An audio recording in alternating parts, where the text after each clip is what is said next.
Good morning, good afternoon, or good evening, depending on where you are in the world.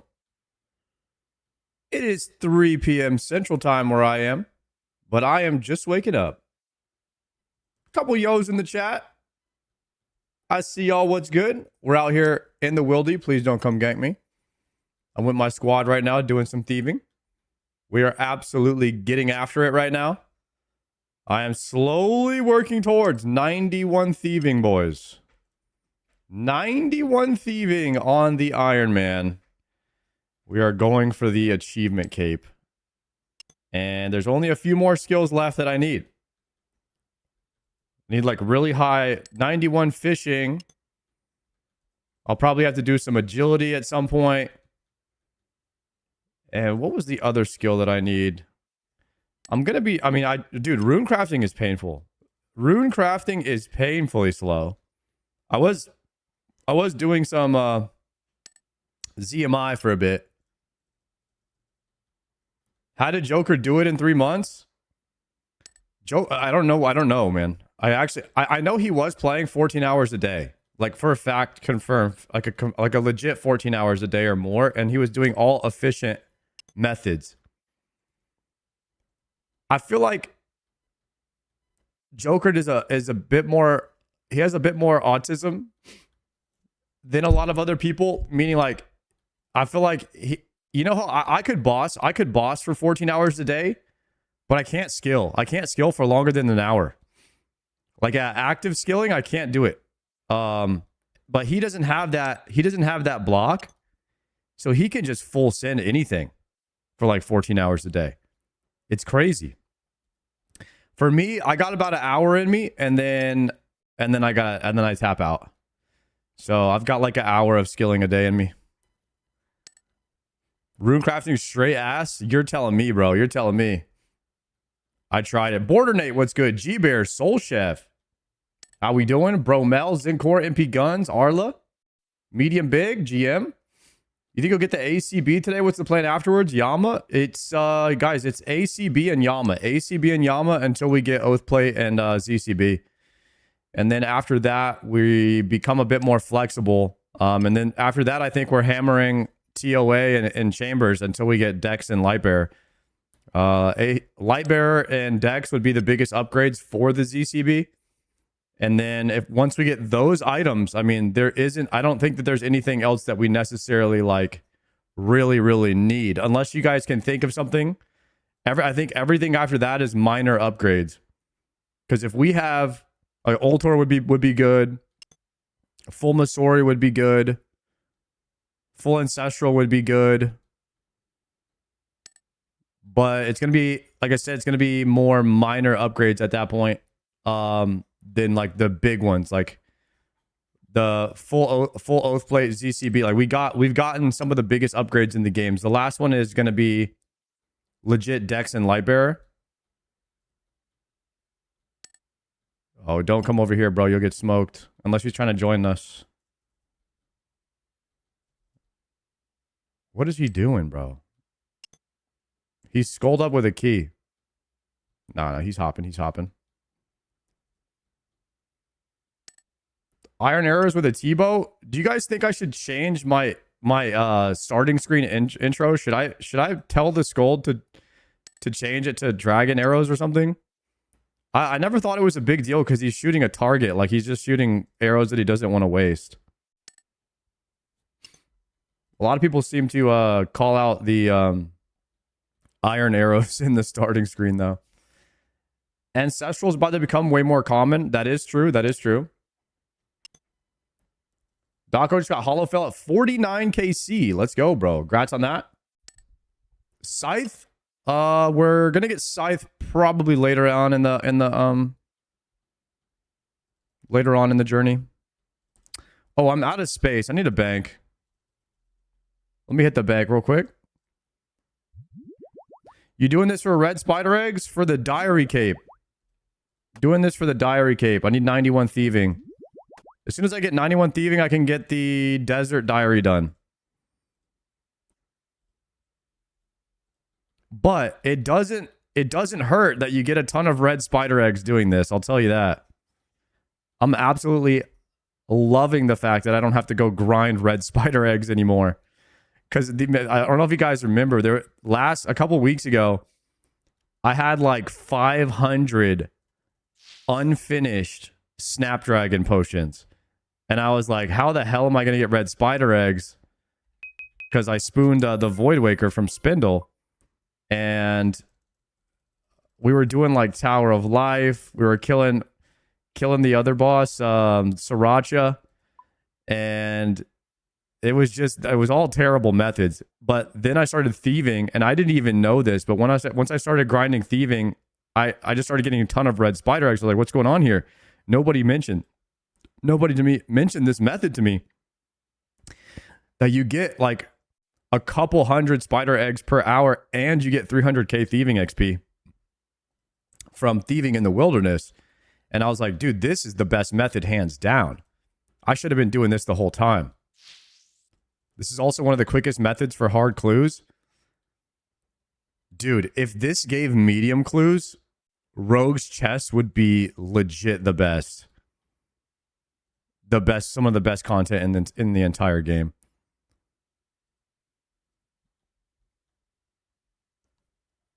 What's the XP per hour? XP per hour is 300k if you don't bank, and if you bank, it's about 280k per hour.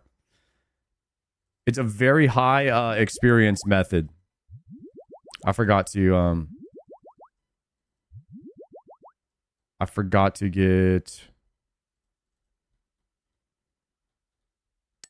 the pool, so I'm out of run speed to chug a full pot here. Have you seen the new OSRS podcast with Mod Arcane? We're about to start listening to that right now.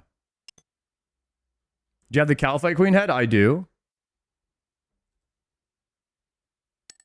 What's the chat to join for mass? You want to join Rogue Space Chests with the S on the end of it. No looting bag? Don't really need one. They make you bank every 15 minutes or so, so I've never needed a looting bag here.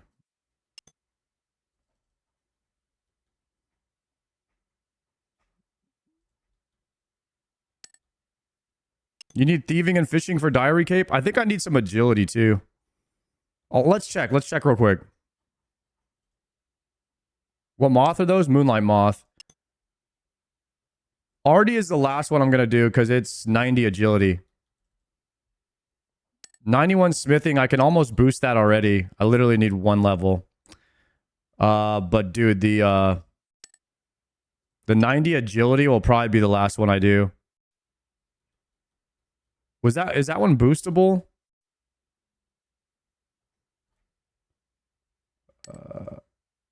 Yeah, it is boostable. So 85 agility. I need 9 agility levels or 8 and a little bit of agility levels. Desert, this is the one I'm going for right now. I have the fletching. I just need the thieving.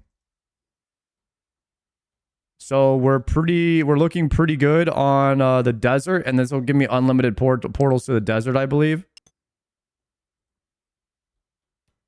What's the CC name? Rogue Space Chest. Rogue Space Chest for the wilderness thieving. Kandarin, 85 fire make. I just need 85 fire making, and that's it. And 1 smithing level. I don't know why this is red. I already have the smithing level to boost.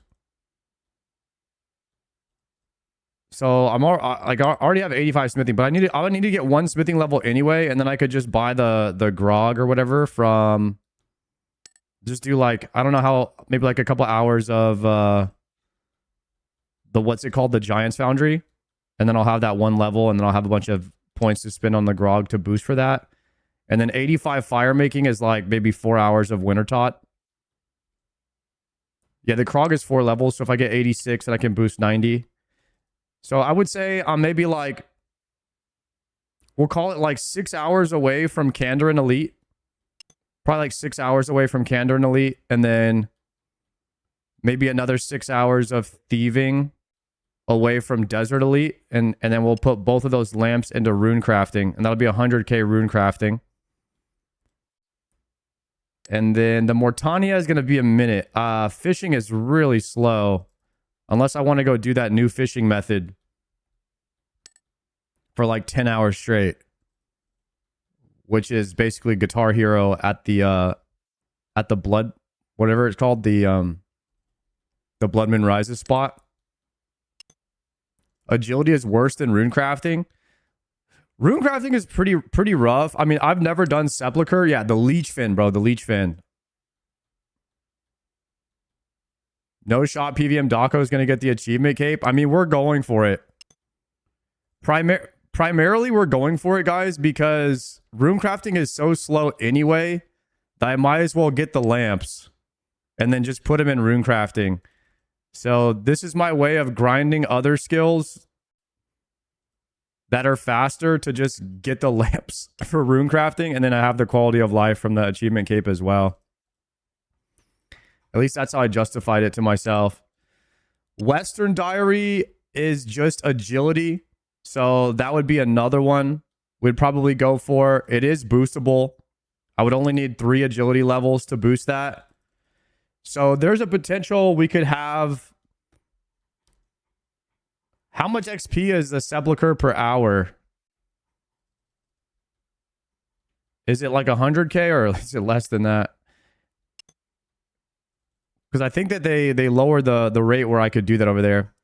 100k if you don't loot. I might probably skip the chest and just go for the XP.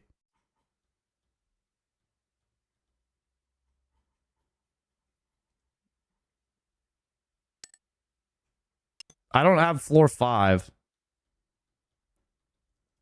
I'd only be able to do floor 4. And then... So we have... That's basically 3 diaries. And then Wilderness would be 90 smithing, which we kind of can do... Wait, I could do Wilderness right now. Damn. So we could finish 4 diaries this week if I put about 10 hours of skilling in.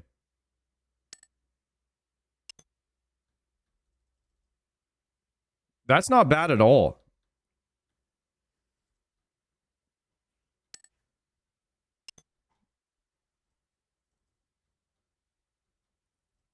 I can already do Wilderness. I have the fishing and I have the smithing if I were to do a boost, but I think I'm just going to do Giant's Foundry to 86.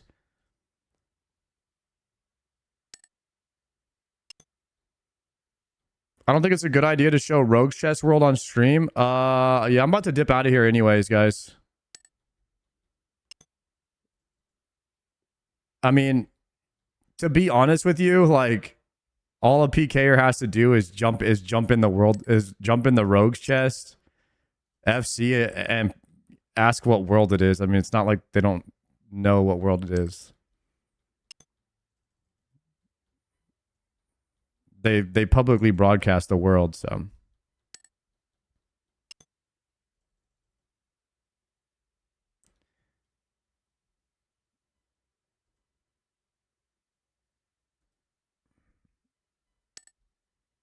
Oh, that guy's gonna die. Don't. They murdered him. Guys, you never want to hop. You never want to hop, boys. Never hop worlds, because you're gonna show up red for like the first 5 seconds. You're gonna show up red, and then you're gonna die.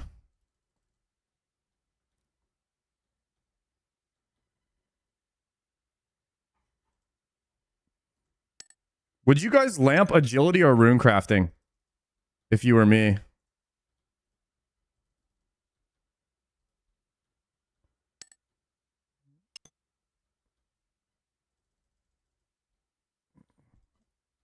Agility? It depends which one you hate more. So I need both, but they both suck. At least you get runes from rune crafting. So you're saying grinding the rune crafting has a better upside to it because you're getting some runes.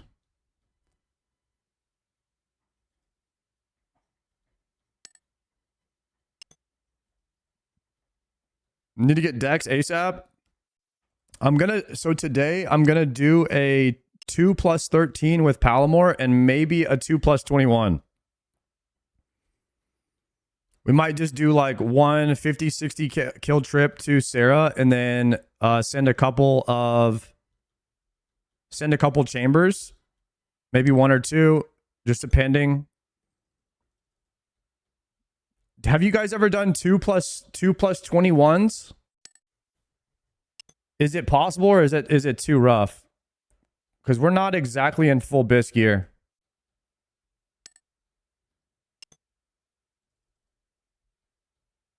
But I was thinking about maybe trying a 2+15, seeing how many supplies we have left over, and then thinking about maybe could we bump it up. If you don't have Dex Tuesday, are you gonna stream to try and get it? I don't know, man. The way that I was thinking about it is when stuff is harder to get, I usually get it. So maybe because Dex has been easy to get, I just haven't been able to get it. I'm not sure. So I don't know. It's still going to be fairly like, it's still going to be a much higher drop rate than all the rest. So eventually, like, I should get it, right? Yeah, they'll still be the most common.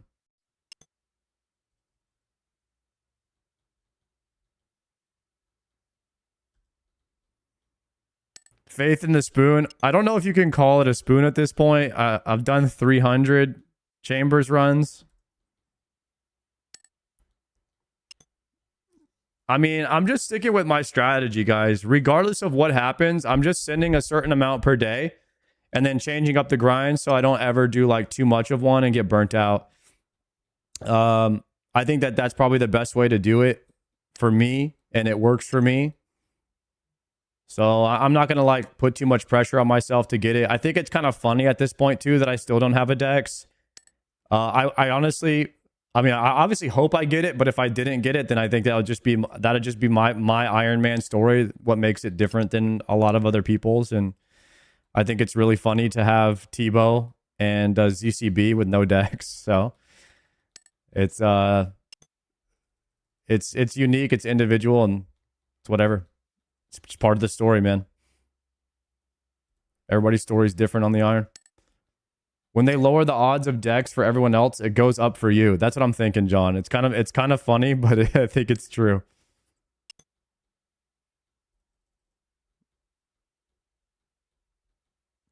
Maybe cancel the ACB grind in favor for the Dex grind. Dex should be higher priority than even ZCB.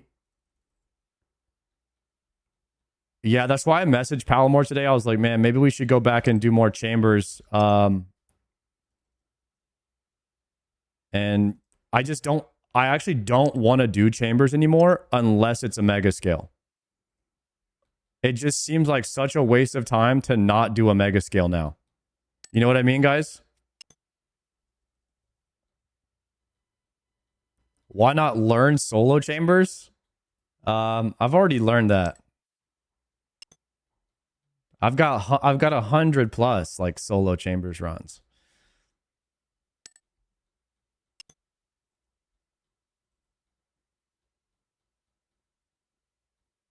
Solo is best for purples in your name.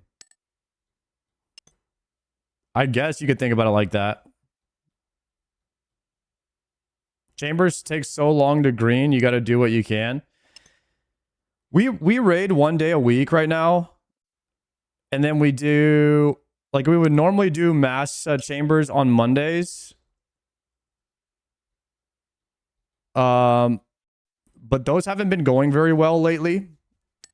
And I think when too many people show up, it's actually not worth doing it. Unless everybody knows what's going on. Because and everyone just dies and there's no chance for loot, and then you waste an hour. So I haven't been in favor too much of the mass chambers recently. I've been leaning more towards doing like the next masses, which actually ended up paying off because we printed like 6 purples last next.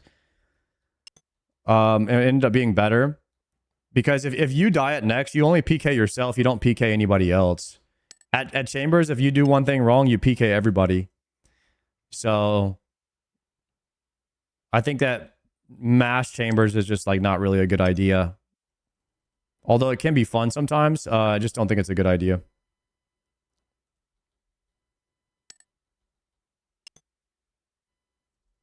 If you're actually trying to get items, you know what I mean? So I'm thinking, I mean, once I finish the Dhcb, I get the oath plate. That opens up a lot more rating. So I think we'll probably bump up rating to like 3 days a week. I don't even know. I mean, at that point, is that the only thing I need? No, we have to sneak in Vardorvis. We have to do a lot of Vardorvis once I get oath plate. So it'll pretty much be probably like 100 Vard kills a day or something like that. Once I get Dhcb and oath until we get the Ultor, and then it'll be just a lot of raids. Like it'll be a lot of TOA. It'll be TOA into we're gonna do the 500 TOA kit for sure, which I want to do it solo, and then it's gonna be a lot of Chambers mega scales. Like I pretty much only want to run Chambers mega scales. Nice. I just hit 88 thieving, boys. 88 thieving.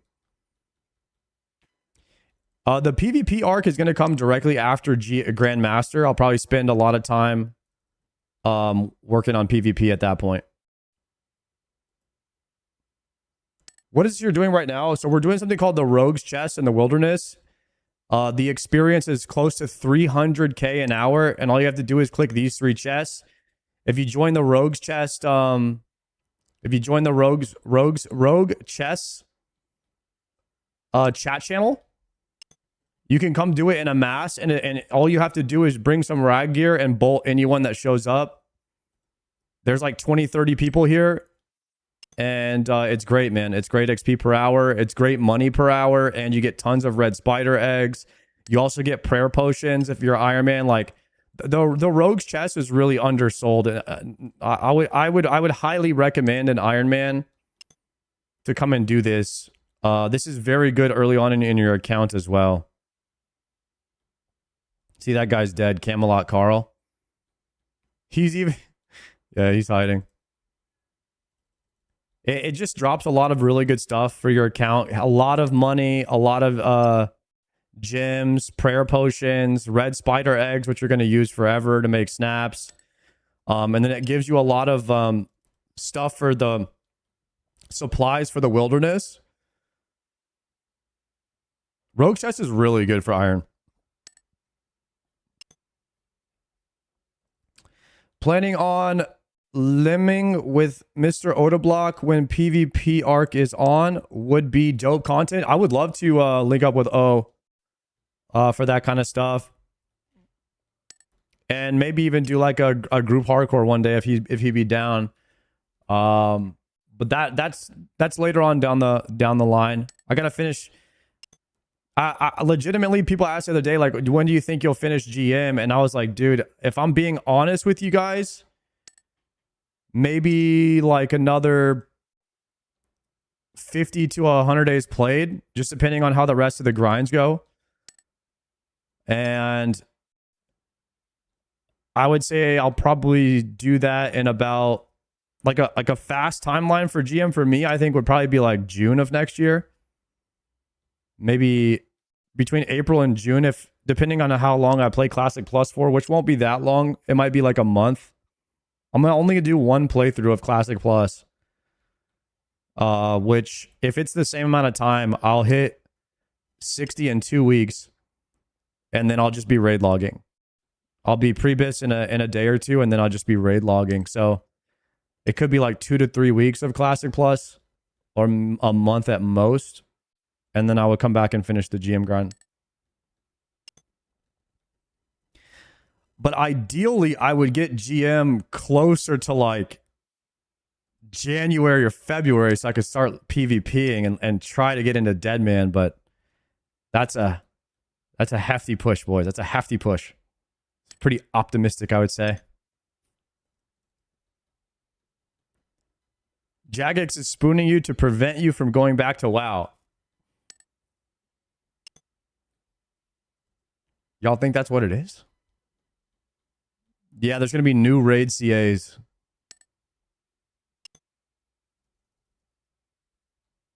Becoming an all-star level PvPer in a couple of months.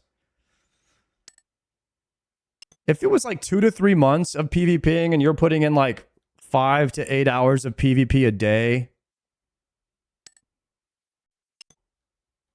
you could definitely, I mean, you might not be able to kill anybody, but you could definitely like hold your own and stuff, and you learn get muscle memory on tanking and eating, and get better. You'd be a lot better. What's the CC called? Rogue Space Chess. Rogue Space Chess. Oh, I got a bank. I've got a pretty hefty stash here. Once I get to about 100k cash, that's usually when I bank. What'd you do on your iron for magic XP? I bursted in the Monkey Madness 2 caves. When I was going for Inferno pretty early on in my account. In hindsight, it wasn't really worth it. I should have just been doing Slayer, but you couldn't tell me anything, dude. I wanted the Inferno cave bad. Slayer is the best thing to do, though. You would just do Slayer. You should do like 2 to 3 months of Slayer. Just nothing else but Slayer. And get all of your block list set up. Buy all of the get your block list set up on every Slayer master. And then maybe block like the skeletal wyverns. Get the unlock the like a boss if you want to do that. Like you need to grind Slayer points.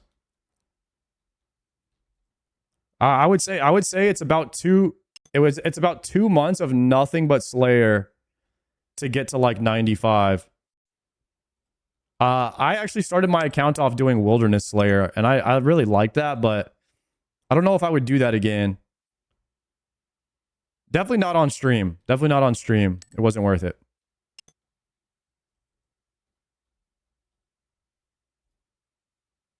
Dang, there's a lot of people out here now.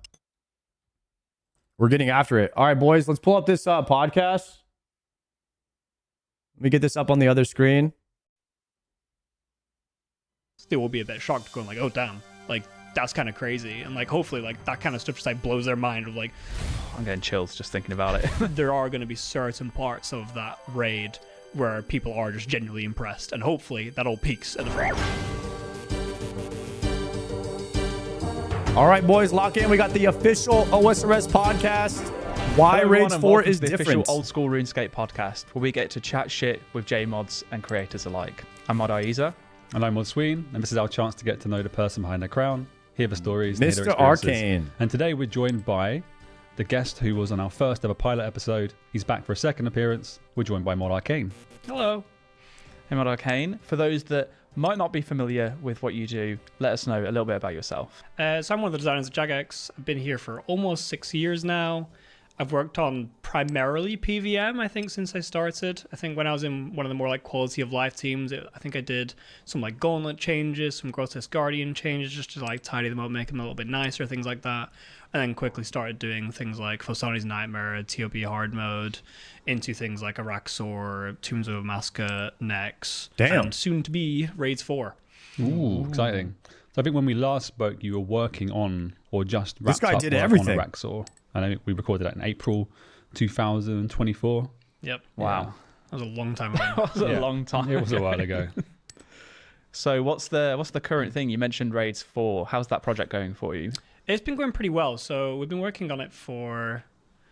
It's hard to give a really defined date because I've been like softly working on it for quite a while ever since I know we wanted to do the next raid. Even if it's just like updating documentation, coming up with some really rough ideas and things like that. But I'd say development really kicked off in maybe October or 1 or 2 months before that. So like maybe like July or something like that. I don't know if I'm we, gonna try leagues, slowly nice guy. start, like getting development on, but Thinking we're, about like it. scaling up, getting more and more devs on board and things like that. We've been trying something a little bit different with Raids 4, where usually we kind of just like get a project and put all the devs that we need on it and just kind of blast it out. I've requested for like a longer development period for this one, but like with less developers, for it sort of to be more of like a slow burn project. Okay. Because my theory is that projects generally are higher quality when that happens, albeit you lose a lot of flexibility over the year, right? Like I'm effectively locked away for 12 months plus doing that, which is a bit of a decision, right? I can't be doing all these like ad hoc projects, and it's harder to do things like summer sweep up and things like that when that's the case. But I do think for a project like Raids 4, which is obviously these like really big beats, I think in my mind at least that sounds like a good idea. We like to have a much higher. I think that's true. If there's less people working on a project and you have longer to work on it, you can get higher quality because maybe there's like less people to like disagree with it or go with them. I don't know. Like y'all know that World of Warcraft was made by like 3 guys in the basement, you know what I mean, type of thing, and it turned out to be like one of the greatest. And same thing with RuneScape. It was just the Gower brothers. And they made like this awesome project together. They didn't have some big team. And so like the 2 best MMOs of all time were kind of created in the exact same way. Just like 3 guys that were really passionate about the game and they made an amazing project. So maybe like now you have like Blizzard, a multi-billion-dollar company. They have hundreds of thousands of people working on the game, and it's like the quality has just went down. Quality bar on those, like really try and squeeze as much out of it as possible. So we're trying that. Okay. It's been going really well so far, and I've been really happy with that decision. Maybe other people aren't as happy with that decision because again, I'm locked away as much and I have to say no for a lot longer periods for various things. But yeah, it's been a really fun project to work on so far, and we've got some really, really cool things brewing. Sweet. So how does that differ then from? So you worked on Tombs of a Massacre, Raids 3. Was that the case of the complete opposite then, in which you had lots of people in a shorter period of time? Pretty much, yeah. So it was effectively the opposite, but also Tombs of Massacre had some other projects we kind of need to like pause development of the raid on for us to all jump onto another project to like help something out because they just needed our support. And that's not to say that can't happen on this raid. Like if shit hits the fan, we need to just drop things and help out, right, and get things over the line. And we're always like a collaborative, flexible team in that regard. But yeah, TOA was like 4 or 5 developers from the start. I think it was 4, and then we got like a 5th and a 6th later on, and then really later on in development I think another 1 or 2 got on board on that again.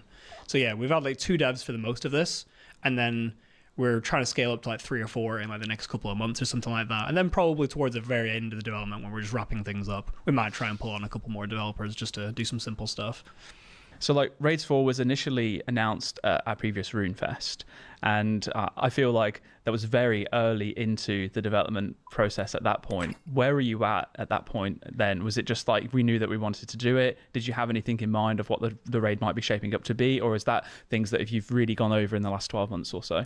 The RuneFest thing is kind of interesting because that was like a really awkward thing for us, like that situation where we knew like it's our first RuneFest in ages. Yeah. And we've not had a raid in a while. Like it was like that time of the year, like the time of like the 3 or 4 years where people are like, when's the next raid coming? So we're like, we have to say something, right? Like we have to like talk about this to some degree, but we knew we didn't have enough to like really show off at that point. It's still a little bit too early. So that's why we did have like just the one liner, right? Like Raids 4 next year or whatever. So that was quite funny and awkward. But yeah, at that point we knew the thematic. We knew we wanted to do like the Fractured Archive. It didn't have the exact name locked down at that point, but we knew the general like vibe and thematic and area and things like that. We knew what direction we wanted the raid to be. So in terms of more of like a focused, lean boss rush encounter, like something more TOB-like rather than having like more fluffy systems or anything like that. TOA was trying to be like an early game raid and an end game raid, and it was trying to do quite a lot of different stuff there. TFA was very much like we have a clear goal where we want this to land, like what target player audience that we're aiming for.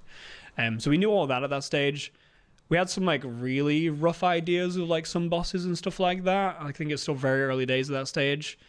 We didn't really have much more than that, I think, at the time of RuneFest. And at what point do you think that changed, where you actually sat down and was like, this is a raid, this is going to work? Was there a moment where it just clicked? I think summer announcement, to be honest. Like, even up to that Yeah. day, I was like, will they like it, please? Like, because everyone's like, oh, Viking raid or Fremnik raid or like sailing raid, and like they're all really cool ideas. I just didn't feel like it was time for that yet. I think maybe the raid after or something like that would be more appropriate. So going a bit like of a curveball, like I was like, will they like it? So that was the point where I actually got confidence in it when people seemed to be hyped and like they love the trailer and everyone's talking about it, right? So that was the point where I got like true confidence that the idea can work. But in terms of like the gameplay and stuff like that, I don't think there really is like a click moment for that stuff. Like, it is just a lot of rough ideas that just get refined more and more and more. Okay. So there's very rarely like a click like, this is amazing. I think usually when that does happen during development, it's when art gets involved. And when art start actually giving you the models and the animations and the concepts, and you're like, wow, this actually starts to feel like a boss. I'm very guilty of my prototypes. I would just use like Akka as like the prototype, because he just has loads of animations and he's like a fairly good telegraphed NPC. So I can just use that as a placeholder for like any boss. Like even Duke Circellus, obviously is nothing like Akka at all. Was an Akka at one point. Circellus? Is that how you say it? Prototype mechanics, and that I've been doesn't saying make that it wrong feel this like a whole raid. Doesn't time. make it feel like a boss. Sure. Doesn't get you excited about it, right? Even though if you like, mechanically this might work or whatever. Yeah, it doesn't really instill the same level of confidence and excitement. But then when art get involved, and they give you some models, and we do have one boss right now in Raids 4 that has a model and a fairly comprehensive set of animations. And as much as I think that's one of the more basic bosses in the entire encounter, I love it so much more. I thought it was immediately Succulus. it Because has you can all these, actually really relate cool to it, I stuff. guess. Yeah, Or it starts to Sussy feel like a Boy. boss, right? It feels Something more new, real. as opposed to a bunch of squares where it's like, don't stand there. Like, it's actually an actual fight. Yeah, I got to see some prototypes yesterday. Actually, a little sneak peek thanks to Sween showcasing some off in a meeting that I was in, and I can definitely understand why you would feel that way, because I think one of the ones I was seeing was of the Maggot King, and it was Phantom Musva, and it was just like different coloured things around. I'm not going to say too actually much Phantom on the Mupsa. mechanics, but I was just kind of like, even I'm struggling to follow what's going on in this sense. So trying to figure out how that would actually work as a player going into it. But then on the flip side, I think I might have saw the boss that you're talking about that has the model and the animations for raids, and I was blown away. Yeah, it looks so cool. incredible. And like this even better these days because we did a lot of Z buffer work last year, like primarily for sailing, but it unlocks so much. And some of the animations that we can do now, like with that tech, is insane. Like we can effectively have like actual animations that connect seamlessly outside of like bounding boxes. Like even at like if you look at Nightmare, her melee attack is like completely contained in her box because she can't really extend out of it at all, which sometimes makes it feel really weird because it doesn't even visually connect with your character like at all. Like it just like arbitrarily stops. And there's a lot of attacks like that in our game that are, because of that constraint, doesn't really work. But now we can actually go outside of these bounding boxes, which just lets us do some pretty wacky stuff. We Okay. might need to bleep this next bit, but Kieran was showing off one of those animations. Yeah. And Modern North said, this looks too good.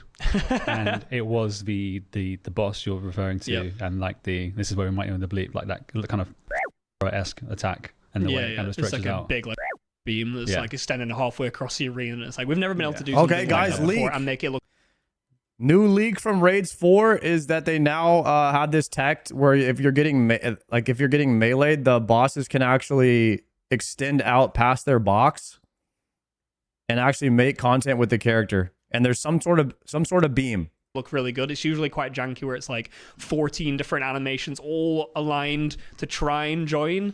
Then you move camera angle and it kind of breaks a little bit. Yeah, and it can only really go in straight lines and like certain angles and stuff like that. It's very limiting. So that was just one sneak peek of the things we can do now, and we have some much bigger ideas of things we want to do with that stuff for the rest of the raid. That's amazing. So excited. I will say though, like Twee mentioned there, Mod North said that it looks too good. It definitely does look incredible, but it still feels old school. And I kind of like looked at it and thought it's almost as if HD is in the game already, just from the changes that have been made from the animations that are going on. It does feel old school and it's very recognizable, but like, because this is always the interesting thing where engine is, like, when we get engine updates, that's always what makes things feel different. We can do things fundamentally different that we couldn't do before. And that's always like the slightly jarring bit where it's like, oh, I've never seen this before, and it's like slightly unfamiliar, but we always try to do it in the most like old schooly way possible to make it fit within the game. And I think historically we've done a really good job on that. Props to the art team for almost all of that, really. But yeah, I think the first time people see some of these animations, they will be a bit shocked, going like, oh damn, like that's kind of crazy. Yeah, And, like, hopefully, they like, could that kind of I could see them going back and reworking some old bosses and adding this new animations to the old bosses to make them, just to give them like a nice little overhaul and not make them feel so old school. But I could also see the RuneScape players being like, hell no, don't change the old bosses too at the same time. just like blows their mind of like, oh my god. And like, especially because the boss that you saw is like actually the first boss in the raid, and as much as like not every boss is like aiming to be like the best, most insane stuff, like they're supposed to be fairly appropriate for what they are, but like there are going to be certain parts of that raid where people are just genuinely impressed, and hopefully that all peaks at the final boss in the raid, right? And hopefully that we just wrap it up in a really impressive, like insane, like finale. I'm getting chills just thinking about it. I'm genuinely so excited because, yeah, like I saw it and it definitely does look incredible. It does feel old school, at least it did to me, like you mentioned there. And I kind of like responded in saying that Check it's the almost mod as if in HD interview. was put I into watched the that game one already, without North. HD being in the game yet. So I genuinely cannot wait to see what else comes of that boss now that you've said that. I just want to see all the spoilers. I think players would like to understand, I'm guessing here, how a project like Raid kicks off. So we mentioned like where you were at the time of RuneFest announcement, and we kind of had an idea, and that was kind of maybe the extent of it. Is there like one single vision holder? What's the team dynamic like? Does one person set out like, this is the narrative, this is the lore, these are how the bosses should work, these are how the bosses should look, or is it more collaborative than that? Can you give any insight? It is a lot more collaborative, and I'd say for raids at least, it was very much product basically poking us, going like, it's time for another raid, like basically, and like, okay, the next year or the year after that, It'll wake you up. we want to do another raid, and that's where like my PTSD starts triggering, like, oh god, it's so soon.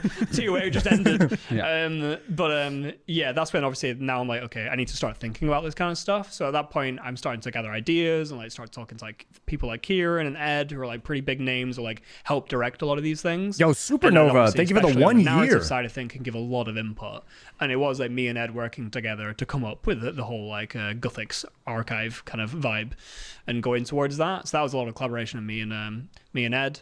Later on, once Is Zilly worth Rice grinding with gets both of you? involved, he's helped like flesh out a lot Zilly's more a good of boss like, to the grind. details. Like, so whilst Ed's more of like the top level narrative for the raid here, Rice gets involved and starts to flesh out a lot more of the details along that kind of stuff, whilst I'm working on a lot more of like bosses and the systems and things like that. So it is all a collaborative process through and through. But yeah, Surely this raid's not going to be crush only? No, guys. It's never crush only. I mean, think about all the other raids. Like, you can use a shadow for most of the raid, but you still have to swap up. You still have to swap to melee, every now and then sometimes range is better. So maybe like at the very top end, it could be mostly crush, but then there'll be a couple of rooms where something else is better. They always do that. Think about like actually the shadow is pretty good everywhere except for Tob. Like, you don't use shadow in Tob. They'll change it up. Tecton is melee. Really, everywhere you can use Tebow, though, Shadow's also kind of good. It's kind of strange how that works.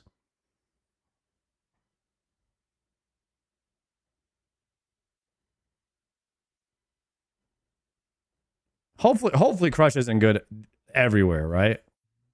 very much start with product basically deciding like we want another raid, and then I start thinking about it, come up with ideas and start poking individuals for help and advice and input to just start wrapping it all together before development eventually kicks off. Cool. I want to try and get all the documentation and the ideas in place, everyone aligned, everyone agrees like, yeah, we like this direction, etc. Art's obviously involved quite a lot as well in terms of like what should like the visual vibe of it all be as well. So as much as like me and Ed worked on like the narrative side of things, having art come involved and go like, how do we actually represent this narrative and how do we what angle do we want to go? How many you could cases have, for like, both? a really serious, 325-ish. like angle with like a lot of like broken, like grungy or something like that, or you could be very like jovial and like scientific with like a lot of like lab equipment and things like that, or you like go like true like medieval fantasy, which I think we've gone more into that direction. Generally in old school usually goes in that direction, right? But again, there's a lot of different directions you could go in to represent that narrative, and art helps figure out which one is most appropriate, right? Which they've been working on a lot, and you've seen some teasers about this already, I think. Sweet. So you mentioned that the product kind of starts it off. You're running the project. Yeah, what up, You work Corpse? with a few stakeholders like narrative, mod ed in particular, kind of lay out what the general story should be, and then what more can kind of concurrently you could then Rice kind of fills out some of the details around the narrative, and then you're kind of working about on things like bosses and stuff too. Yeah, exactly. So Cool. like, art's obviously involved in quite a lot of different things, but yeah, I know that narrative is not my forte, so that's why I reach out to people like Ed and Rice to figure all that stuff. So whilst I might be like facilitating it and poking them about all these kind of things, they're the ones generally filling out the details, coming up with the direction on that, those kind of things. I work with Kieran a lot on like the direction for the raid. So again, we're targeting quite end-game players. That was like me and Kieran talking a lot, and then effectively getting sign-off from product like, are you happy for us to release a raid that entirely focuses on end-game players? And we have to make a case for it, because obviously it's a bit of a discussion, right? Where if we had it more accessible like TOA, more players would fundamentally engage in the content. And in a lot of metrics, that's really good. But we don't think that every update should be trying to do that. And like, sometimes you do just need to focus on certain demographics of players and give them exactly what they want. Because when you try and create something that appeals to everyone, you've heard this probably before, like you end up appealing to no one to some degree. Yeah. It's like, I'd rather have like a 10 out of 10 for one demographic than a 5 out of 10 for That's 10 why RuneScape demographics, is such a good right? game. Sometimes it is better to have a more accessible update. Sometimes it's not.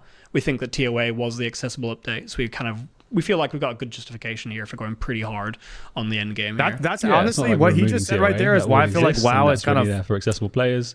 they try to Variety's appeal good. to like Yeah. Yeah, totally, it is totally. good. And Everybody too aspirational much. content is healthy as well, I feel. If like you have a goal to reach towards, I think that's a good incentive for a player that might be a little bit worried about stepping into a more difficult content to brush up their skills in terms of PVM and try other content that they've not yet tried before. Exactly. You know, maybe if they haven't tried out TOA, get into TOA, get a little bit more comfortable with that and lower invocation, build up the levels to higher invocation. Before long, they know they're ready for the Inferno. They can then go step foot into the Fractured Archive.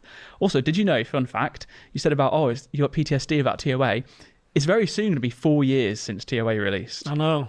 We're getting old. It's weird, man. Time is flying by. That is just 4 not years fair. already. So I wanted to ask a question in regards to your thoughts about the way that we approach content with the community in mind and what that truly means to you as a designer, as a developer. Obviously, we spoke about how it was a little bit, funny that we had to bring out the raids release at RuneFest because the players, rightly so, deserve to have a big announcement at our first RuneFest in ages. Right. But that adds a lot of pressure onto you, I assume, as a designer to be like, right, well, now I actually really have to get that together. But we also have the polling process in mind. And Yeah, knowing what does that he coming mean up- by first RuneFest in ages? I thought RuneFest was every year. Has it just like is it like what's going on with it? COVID shut it down for years? Wait, when was the last RuneFest? Was there not one last year?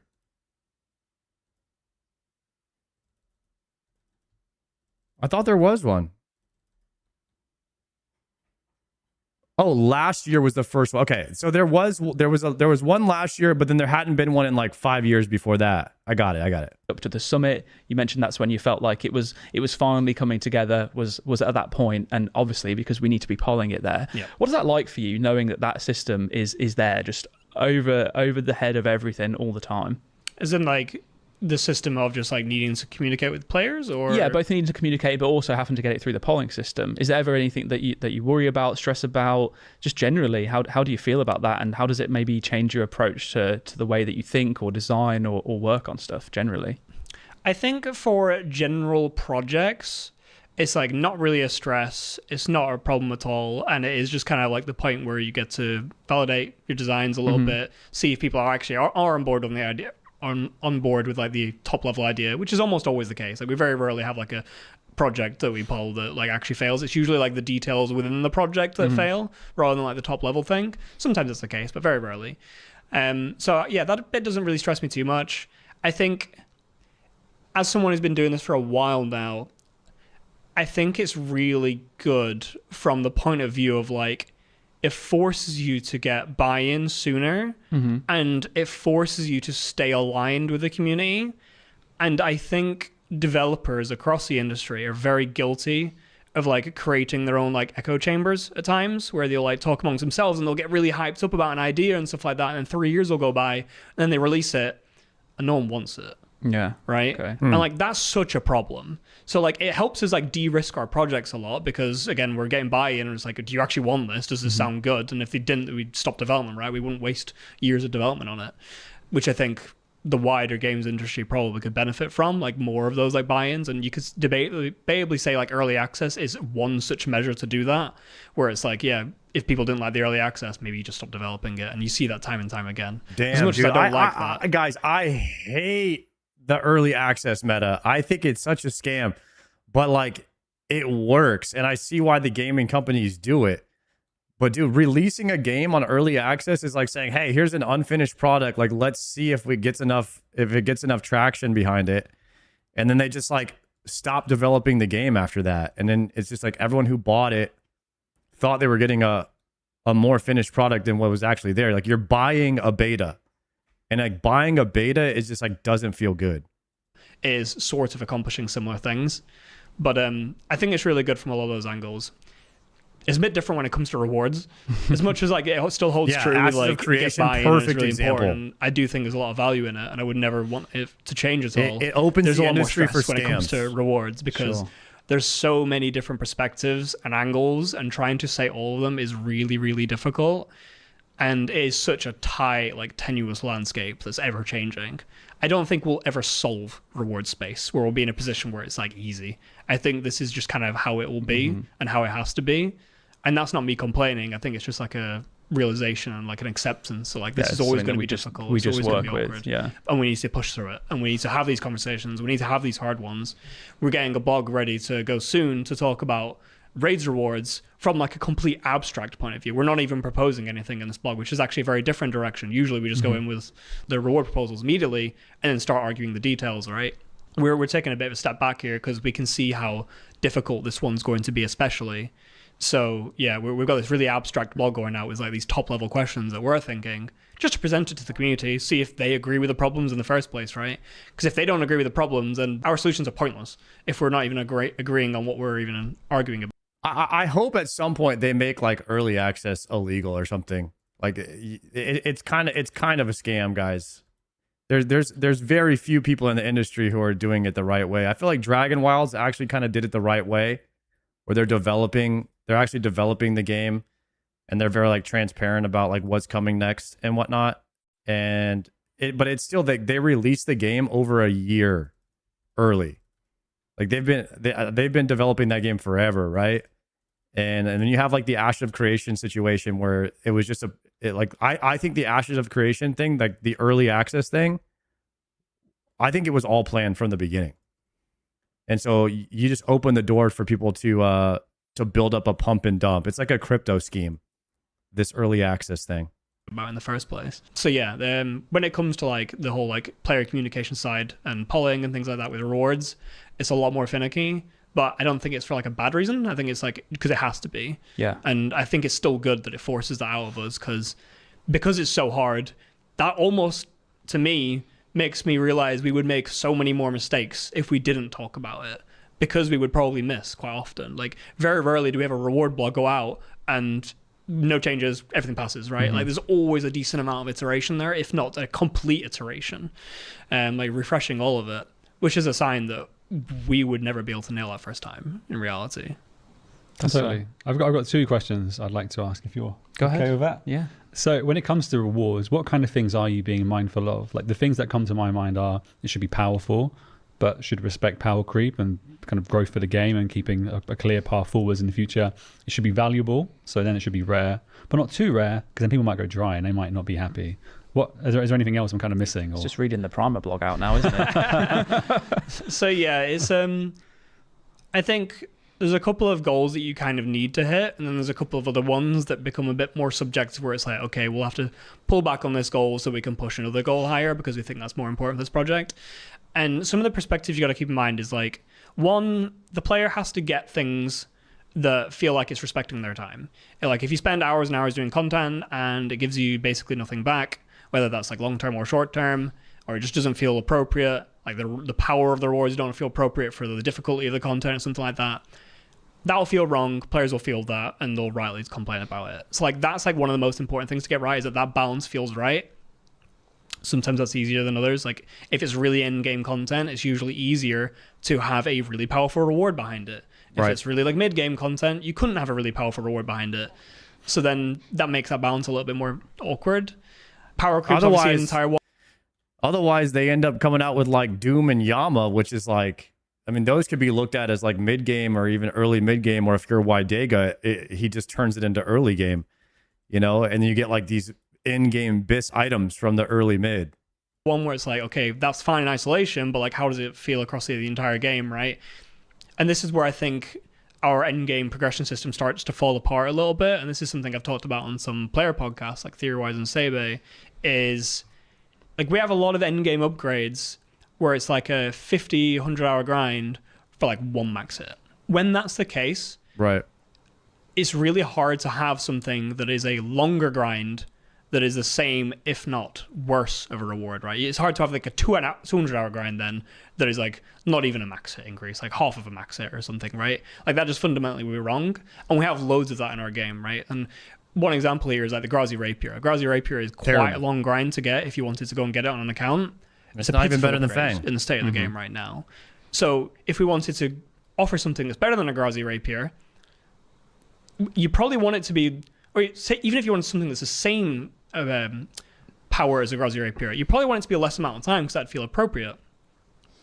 But then where does that leave the Grazi Rapier? We've now introduced an upgrade that is less amount of time and the same, if not more, of a power creep than the Grazi Rapier. That just doesn't fit into like the landscape of our game. And you can argue the Osmond Fang is that, where the Fang is almost better than the Grazi Rapier in every single way, and it's an easier item to obtain. Yes. That just fundamentally feels wrong from that perspective. The Fang was a mistake. But again, we didn't want Osmond Fang to be like really rare. At the time, at least, in retrospect, maybe it was the wrong decision, but at the time, at least, we didn't want that, so we made it more common to appease like the other goals, where it's like we want people to get acknowledges that it was a mistake, right deserving here. Of the time and everything. So it's like you end up trying to fix one thing and like make it really good from one perspective. You end up breaking it in different perspectives, and there's like dozens of different perspectives you can apply to creating a drop table and a good, meaningful, unique reward and a good regular resource drop table and all these different things. So yeah, I think Fang could have been a mega rare, and Grazi Rapier could have been the Fang in TOA. Like they could have maybe swapped those. Whilst that's a fairly short summary, a short, long-winded ramble about that kind of stuff, it's really complicated, and I feel like whenever we get a drop table wrong, it's usually us overvaluing one perspective and not valuing another perspective enough, and the player is just not really aligning with that. And that's easy from like an en masse sense, but the reality is our players within our players have different perspectives. Some of our players care about an item just being really high value, like they want it to be 500 mil, even if it was 100 mil and dropped 5 times as often, that's the same GP per hour, theoretically, right? But they just want the item to be really expensive because that feels good, right? Like if a T-bow is 100 mil and 10 times more common, that would feel wrong, even if maybe that would be in a more appropriate amount of hours to obtain that level of reward. I'm not saying it is, but T-bow is a very long grind. If it was more common, it might actually fit better to progression or something like that. But again, that would break other perspectives. The item would be a lot cheaper and things like that. The other drop table would get a bit weird. So I think as a short summary to that, it's like you can't satisfy every perspective. We're just trying to figure out which ones are the right ones for each bit of content, and we often get it wrong. And often we try and make tweaks after the fact. Yeah, what's this guy talking about? T-bow's not that hard to get. Brilliant. Thank you very much. I don't know what he's saying here. I enjoyed it. I found it insightful, and I'm sure the players will too. I think I mentioned there's like another question too, which was packed on the back of Aiza asking around community engagement and stuff. Am I right in thinking you were assigned to the Slayer boss Slayer stuff? No, I'm not getting at you or anything. It's just a controversial project. Well, no, it's more of a sense of like, okay, talking the dialogue with community and engagement with the community is great because it's early validation. And I can't really recall any other projects in which we've kind of presented something and then kind of scrapped it before poll. So I suppose, what was your kind of experience with that? I think you were fairly newish to the team at the time. That was my first ever project, and as much as I still think there was a lot of like good parts of Boss Slayer Master, and I think it's still fundamentally fixing a problem with Slayer, it definitely had a lot of proposals within it and details within it, and the tone of it as well was just all wrong in reality. And like that blog shouldn't have really gone out like that. The project shouldn't have gone like that. I think I was given too much trust too early. I was still a bit naive on like the whole community front. I still remember talking to Kieran very early on. This is a bit of a tangent, and I'll get back to your point in a second. But I remember when I joined the company and everyone kept saying like, oh, rewards are like really hard and stuff like that. I'm like, I got loads of ideas for rewards. I got so many ideas for rewards. Like, it's easy. And here I am like, oh my God, like rewards are so hard. So stressful, yeah. It's so bad. So yeah, that the was a bit of rewards, 180. I think it's the hardest thing to design in RuneScape nowadays. But yeah, Boss Slayer Master was definitely a very there's just so many awkward rewards in the project, game and already. We scrapped it for obviously good reasons. And I think it was good in a sense because then we did Mahogany Homes after it, and Mahogany Homes is probably one of my favorite projects to work on. It was just such a satisfying, fun little project, and people seem to like it. Probably my smallest, most proud project, probably. Was there any more details on Boss Slayer Master you want me to like divulge into, or No, I thought it might. What have you spark a logged nice from Nightmare? conversation Dude, around we're community showback dry at engagement Nightmare. and, I've got like 3 not the KC there with pitfalls nothing. thereof, but probably even backing up what you mentioned about early validation being really crucial. yeah, it is a good example of it, right? Where we had an idea that we were all bought into internally, and that blog got passed around the team. Everyone said it was okay. It wasn't okay, right? Like, that's what I mean. Those echo chambers just like develop really quickly, and this validation just like cuts that out immediately, which just proves the value of it all, right? Yeah, and I think it also just adds to the fact that it just shows a great strength of our team is that even though we can all be supportive of each other with an idea, the moment that we realise that it's not right, we'll all come together and decide actually, yeah, the community is right in this one, and we're supporting the community because that's who the game is made for. It's like I was thinking just on the conversation that you and Stream were having there, I was like, yeah, you know what? I think a lot of us have realised that sometimes a trial by fire is just the best way to learn. Yeah. You get thrown into the deep end. It's like, and there might even be a part where I don't think anyone consciously does this, but like subconsciously probably is like, just let it happen, let the community respond, and you'll learn soon enough that actually this is something that you have to treat seriously, and we do have to approach with consideration in mind because our players like vehemently care about the game, and we vehemently care about what the players think about the game too. And I think that's all. Guys, am I a RuneScape player now? I'm sitting here doing Zilliana like fairly easily, listening to a RuneScape podcast while foot pedaling on my laptop in Brimhaven Agility on my main. I feel like, dude, this is insane. Like, I'm full-fledged, bro. It's over for me, boys. All built in this big ecosystem of communication, feedback that is all driven largely by the fact that we have the polling system, I think. And my question for you Save now yourself. is about the polling system, and it might be a tough one. So feel free to turn around and tell me to shut up if you don't want to answer it. Wearing But a freaking you're looking Torva behind you. There's shirt. no one with a dagger. There's no one forcing you to answer this one, buddy. Oh, hell no, But it's like, boys. what do you do when you think that the players are wrong and you're right? How does that make you feel? Is there ever a time where you feel that way? Oh, that's a loaded question. It is. There's definitely times where I'm going to phrase this very nicely. Sure. But there's definitely times where I do not understand the player perspective, or I do understand it, and I think their priorities are wrong. Yeah, I mean, that's why And usually when I think that's why they should just listen to me and not really like anybody else, and then they won't have that issue. the player priorities are wrong, it's about like the holistic, like greater sense rather than the zoomed in sense. And that's not a criticism of the players. I think it's very easy, especially when we put out a blog that is effectively very zoomed in about like these rewards or whatever, right? That they criticize and they have that lens. But it's my job as a designer to take the step back and look at the really big picture and go like, what is right for like the long-term health of the game? That's not me saying that like all of these decisions and like friction or anything like that has been rooted in that. There's definitely been times where I've just like not understood and made rash decisions, or I'm just wrong, right?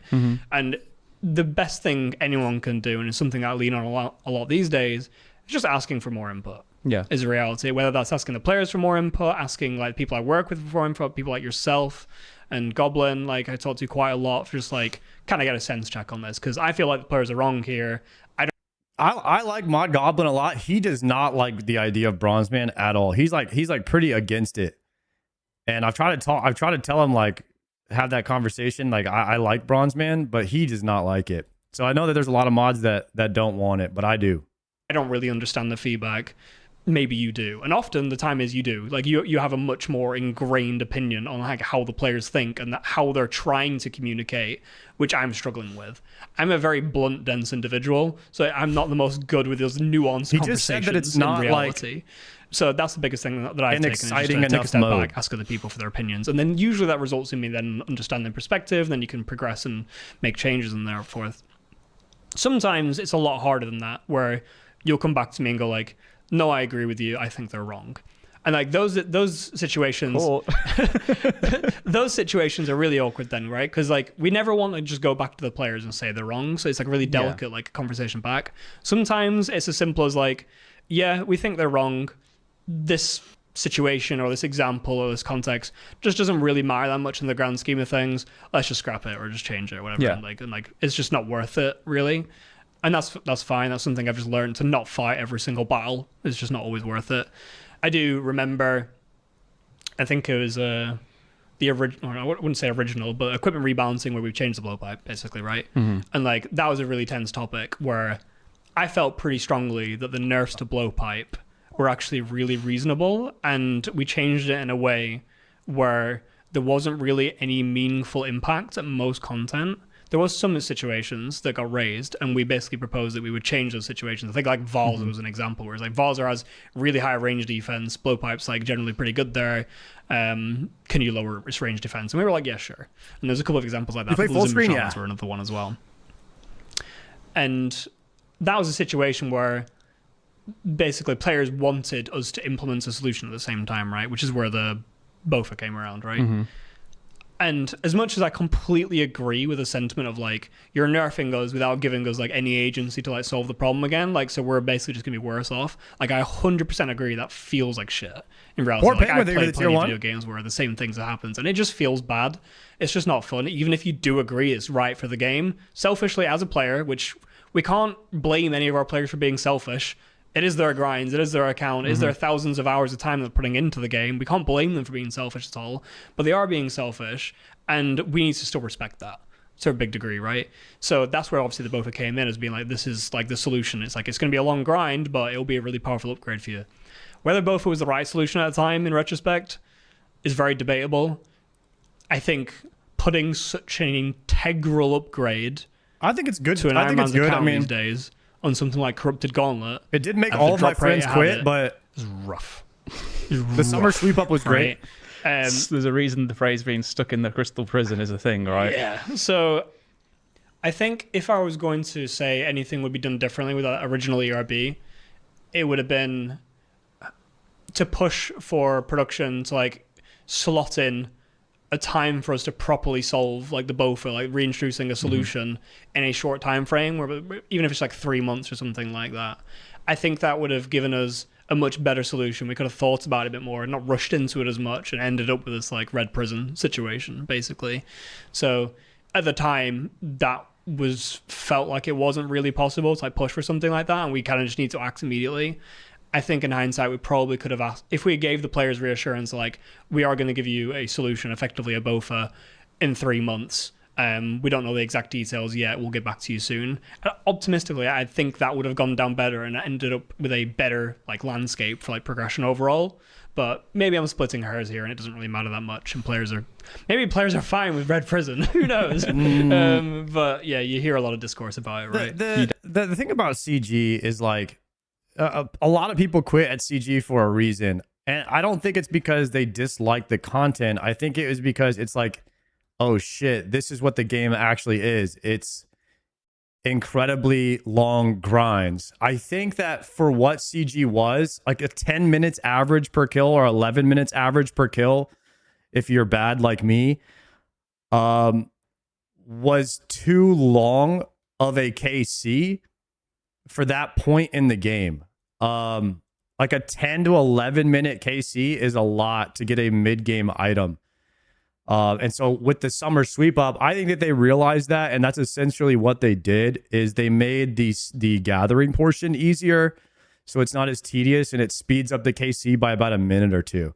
And I think that was the right decision. But if that had been in the game, you know, earlier, I think that maybe some people would still be around. It's the duration of the KCs that people didn't like. Definitely do. And I think part of what you're saying there is right, but also it's like hindsight's a beautiful thing and you just never know how things are going to go down. And I think if I remember correctly at the time, there was a lot of like hesitation within the community about Bad luck delivering mitigation, on promises that we'd made slippery slope. and the timely manner of us being able to do record. those. Yeah, because like we had history of things that we wanted to do and hadn't done. And to be frank, like the blowpipe especially, that was years that we'd been saying that we needed to change that, and suddenly, you know, we just kind of like throw it out there that we're going to do it a few years later. So the can got kicked way too much. Yeah, it was going to be nerfed with the original Void Range nerf in 2017, like really? 2 weeks before I joined the old school team. And I think they just pulled back. They were like, you know what, we're already nerfing tons. Yep. Let's not do this one just yet. And then Just Yet became 5 years, 6 years down the line, and then There's a bit of retrospect on that. I'm very glad that Void and I obviously wasn't in the company at the time, but the Void set got. Although, about the bad luck mitigation thing, do you guys think more people would quit earlier if Perilous Moons didn't have bad luck mitigation? Like if Perilous Moons was like Barrows? I think we'd have more people quitting at the Perilous Moons point than the Gauntlet point. Because, like, imagine you get, like, 3 sets of Eclipse Aladdle and you're, like, 900 Perilous Moons in and you just want some Blue Moon. You know what I mean? Like, dupes there would be very annoying, and especially in the early game, that's not really, I think, what you want. So, in my opinion, if there was bad luck protection, it belongs more in the early game than it does in the late game. And that just is to help ease people into like this crazy grind that RuneScape is. Just a bit more. Got nerfed because that effectively would have meant Missouri wouldn't have really had a place in the game. Like it would have been very hard to release a new armor set for range that gave damage bonuses compared to Armadill's accuracy, right? While that was in the stage, like it probably would have creeped an Armadill as it is. It would have been very hard to have something like Missouri. Missouri would have had to have obscene amounts of strength bonus, I think, to really compete. So I'm thankful for those past devs that have helped me make more reward space in the future. And that's just kind of the example of what these decisions often do, right? They make someone's job in the future a lot easier and have like a healthier landscape and progression for the players. Yeah, and I think that initial nerf was to make the Inferno encounter more challenging. I think it was to also then open up, not reward space, but open up like the encounter for Theatre of Blood, what would become Theatre of Blood, to be more challenging as well. Ironic, considering we don't really range at TOB anymore. Yeah. So 1 or 2 rooms max. But yeah, the design. That's so funny that the first TOB How do you was feel done with about the only phrase from Tebow. players then in regards to nerfing reward space to create new reward space? As in, like, nerf Scythe of Itsura so we can have Scythe of Itsura too? Or? Yeah. I mean, like, for example, let's just take the recent point there of Void Knight allowed Missouri a place in the game. Now, obviously, at the time, we didn't have intentions to release Missouri, but if you looked at it, if we hadn't nerfed Void in that way, would Missouri have came into the game? And I think more often than not, especially more recently, when we have looked at nerfing things and said that they breach too far into the realms of power for a certain area or a certain niche, and it allows us then to bring out reward space. There have been comments from the community in the sense of stop nerfing things just to add new rewards. That's not how like the progression should be.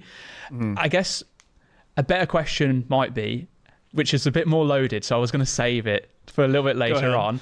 It's around about our ceiling of reward space and how you feel about that and how close we're getting to that ceiling and what the future of rewards might look like. Because with Raids 4, you said yourself, it's been a challenge to the point where we're going a little bit more abstract with our communication out to the players to essentially explain a problem that will then offer solutions and hoping that the community agree with that same problem, but knowing that it's been a challenge and will continue to be a challenge, and surely that challenge is only going to get more difficult as more niches filled up. How do you feel about that? Are you worried about reward space generally? Do you feel like we need to get into the realms of nerfing like rewards that we have at the moment to make space, or is there a different solution that you have in mind?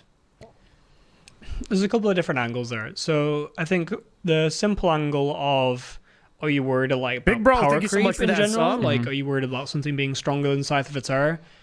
No, as long as players are okay with that. Like, if they did just want something stronger than a Scythe of Itsura from a presumably equally challenging piece of content, like I'm personally okay with that, and I think it'd be okay to do that over time. How that actually works in terms of like how do we release something stronger than Scythe without just like completely plummeting Scythe's value? Upgrade like, that's scape. where like the details start to get a bit more difficult, but I think those problems are solvable even if we're fairly lazy and just do attachments for the rest of time, right? Like we could end up in a world like Terraria where like 50 weapons all attached to each other to upgrade. Like I'm Yeah. not saying that would be the best from a lot of like progression angles. That might be quite annoying in a lot of ways, but in terms of like preserving value, it would succeed. I think we spoke about that in the pilot episode. I think we coined like Torva 2 Yeah. and stuff like Yeah, that. it's like Upgrade Scape Fest. That's the thing, and I don't really like that from a lot of ways, but in terms of preserving value, it does do the job really well, and maybe that ends up being the thing that people care about the most, and we just have to accept that we have to sacrifice these other things, right? Like progression gets a bit murkier in the end game because of stuff like this. Maybe that is how these discussions end up resolving. So that's just one point of view. You guys know what he's saying there, right? He's saying like, you know, at what point we had this discussion a while back, but he's like, I was saying, do you ever put Tebow 2 in the game, right? Obviously, next mega rare on the chopping block from the OG weapons would be Tebow. And it's like, okay, do you put Tebow 2 in raids 6? Or do you put a cloth where you have to upgrade your Tebow to Tebow 2? And you still need the first Tebow in order to actually get the Tebow 2. Right? And so like that's the big question is like how do you do it? And I kind of like when the weapon drops itself. So let me explain. If Tebow 2 were to come in the game, then the item actually drops and it's like 1, maybe 2 max hits above Tebow 1. But if you add the Tebow 1 into the Tebow 2, now you have 3 max hits. So it makes it to where you're getting a direct upgrade right away. But if you have the old item, then now you can upgrade scape it and you get a little bit more power, like Treads. Like Treads is the best fundamental design, I think, for RuneScape. And I think that it's okay to do more items like that. And so if they ever do like upgrade scape with mega rares, I think that it would be a decent way to do it. In terms of like the perspective of like the actual ceiling, I think the real problem we have that I've not thought of a solution for yet, a nice solution, which might involve things like nerfs and like a general rebalance, is I think historically we've had a really clear-cut set of upgrades where the complexity of the content offering the upgrades was relatively low.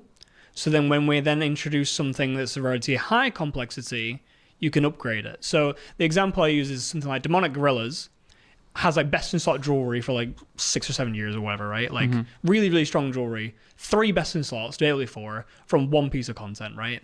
That's already like crazy if you think about it, like looking back.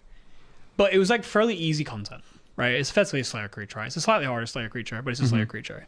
So it's really easy for us to then just like create a boss or create a raid or just something a lot more complex, a lot more difficult, higher stats, higher mechanics, more punishing, whatever, right? And then have a appropriate reward that power creeps on those, right? And it's like Araxor over Demonic Gorillas just feels natural, right? Yeah. It's a harder boss, much higher requirements, has a higher upgrade. How do we upgrade something from a raid? Like fundamentally, right? Raids are already kind of our pinnacle content. What does Ancestral 2 look like? Do we have to have something that's like 4 times harder than a raid to justify that spike? This is where I think the stuff starts to break down, is that we've made a lot of these leaps in complexity of content, like more and more difficult content. We've had our raids, we've had things like Nex, Nightmare, all the types of content that are such a big step up and effectively end game content in some degree. It makes it really easy to just look for a slot. You basically just look for a reward that's coming from a piece of content that's fairly low level or like mid-gamey and go like, yeah, just give it a best in slot version of it. Yeah, I mean, but like I used to think that like, you know, Coliseum like was hard content, right? And then it's like a guy like Triumphant did it. And so now I'm starting to think that maybe it's not that hard. You know what I mean? Like maybe we can up the difficulty of the game a bit. Maybe we need to stop catering to the casuals is what we need to do. that or be an upgrade to that. It's actually really easy from that point of view. I'm not saying it's easy from other point of views. Like, it's still complexity and the blogs are still complicated. The next blog was obviously difficult in its own right. But for the individual rewards, it's really easy for players to go like, that feels right. We've done that a lot.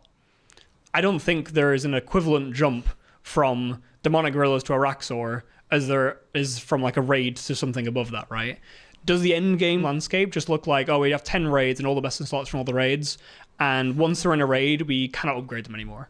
Like, that's just the peak, right? We can't have anything better than Twisted Buckler. We can't have anything better than Ancestral. We can't have anything better than Declaws, because a raid, which is like the hardest piece of content in the game, theoretically, is already the top. So there's a little bit more nuance than that, where Chambers of Xeric is a much easier raid than TOB and presumably eventually TFA, right? I think we could agree on that. Sure. So we could be like, okay, well, this next raid is going to be a lot more difficult than Chambers of Xeric. So we could power creep Ancestral and have something harder than Ancestral. In that, the other part of the problem is that Ancestral, as much as Chambers of Xeric might be easier content, Ancestral still takes hundreds of hours to Longer obtain. than a Tebow to obtain. So does this like next raid have to have like more hours? Every player would tell you no, right? That's ridiculous. More hours to get something than Ancestral is already obscene. And we agree with that as well. But if it's not more hours, it's like, is it the same amount of hours than harder content, Ancestral 2, and then you have an attachment, and it's like you need to do a 400-hour grind to get full Ancestral, to then attach, and then do a 400-hour grind. Wait, would you guys be okay with an attachment to Torva in Raids 4? To make Torva a little bit stronger? How long has Torva been in the game?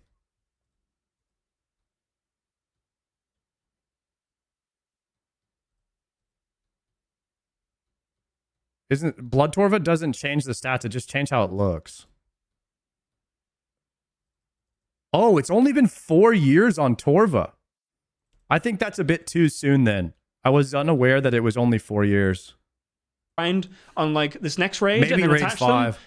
I have no idea what that landscape really looks like. It seems really, really awkward. About like, it feels like our structure right now is just leading towards raids having the best in slot for everything, and then we cannot touch them ever again. Like, we can't have anything upgraded after that.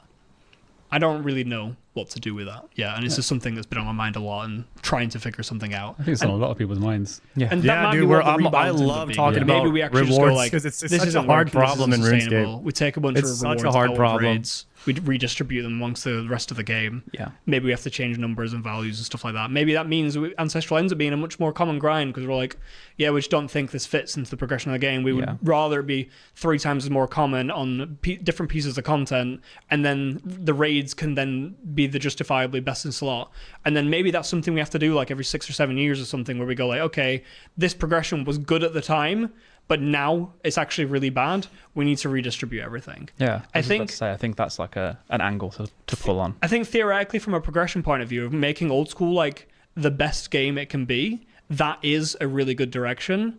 But that process of doing that change sounds absolutely terrifying. Yeah, There's a point Right. you made earlier about us prioritizing the long-term health of the game, and then the player selfishly, but rightfully so, prioritizing their own enjoyment for the game. It's not a nice experience. There's also like almost like the insult where it's like, oh, I grinded 600 hours for Ancestral, and now it's a 50-hour grind from a Slayer boss. Yeah, Yeah. it's like Right? respecting their that time. would feel bad, right? It would, but for sure. that's kind of the direction we would have to go in to some degree. Obviously, numbers are subjective, and we could try and maybe make the numbers balance out or something like that. But those would be the realms of the conversations we'd be having.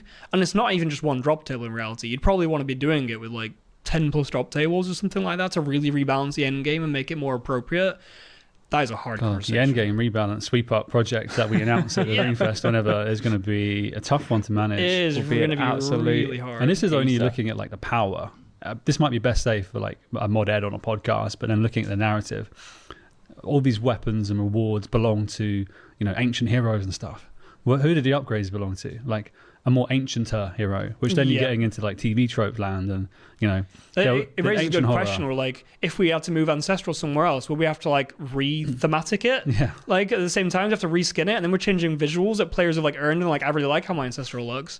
Like that's another topic, right? Like another problem with all of that.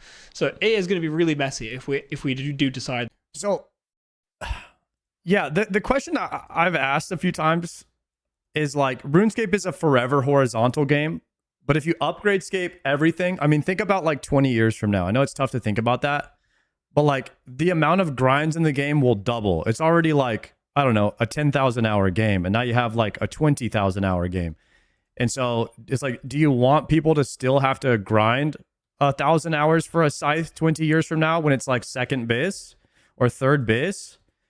And do they have to grind another 1,000 hours to get scythe 2? And do you want them to grind 1,000 hours for scythe 2 and 1,000 hours for scythe 1 so that they could slam scythe 1 into scythe 2, and now you have a 2,000 hour grind to make the bis item? And like those type of questions comes up. Or do you add scythe 2 and then do you boost the drop rate of scythe 1 now that it's not bis anymore? And so it's a lot of thinking. And at some point, is 20 or 30,000 hours of grinds too much for new players, and they just never decide to play the game? It's a lot to think about designing a forever horizontal MMO, and it's like it's what I want to play, but the design around it is tough. That's the direction. I'm not saying it is, but yeah, we're getting closer and closer to that being a problem. The more and more raids we do, the more and more end game content we do, the harder this conversation becomes. Okay. Well, I really appreciate the insight that you offered there, and I also appreciate that I gave you some pretty difficult questions. So thank you. Thanks, I feel mate. like they were well handled. That's a very good question. So a little bit easier, and maybe a segue into some questions that I know Sween wants to also ask you about. And it's, does every piece of content need a reward? And I say that knowing that the Cow Boss came out, Brutus exists, hard mode is there. What do you get from it? Some Nothing. cosmetic slippers.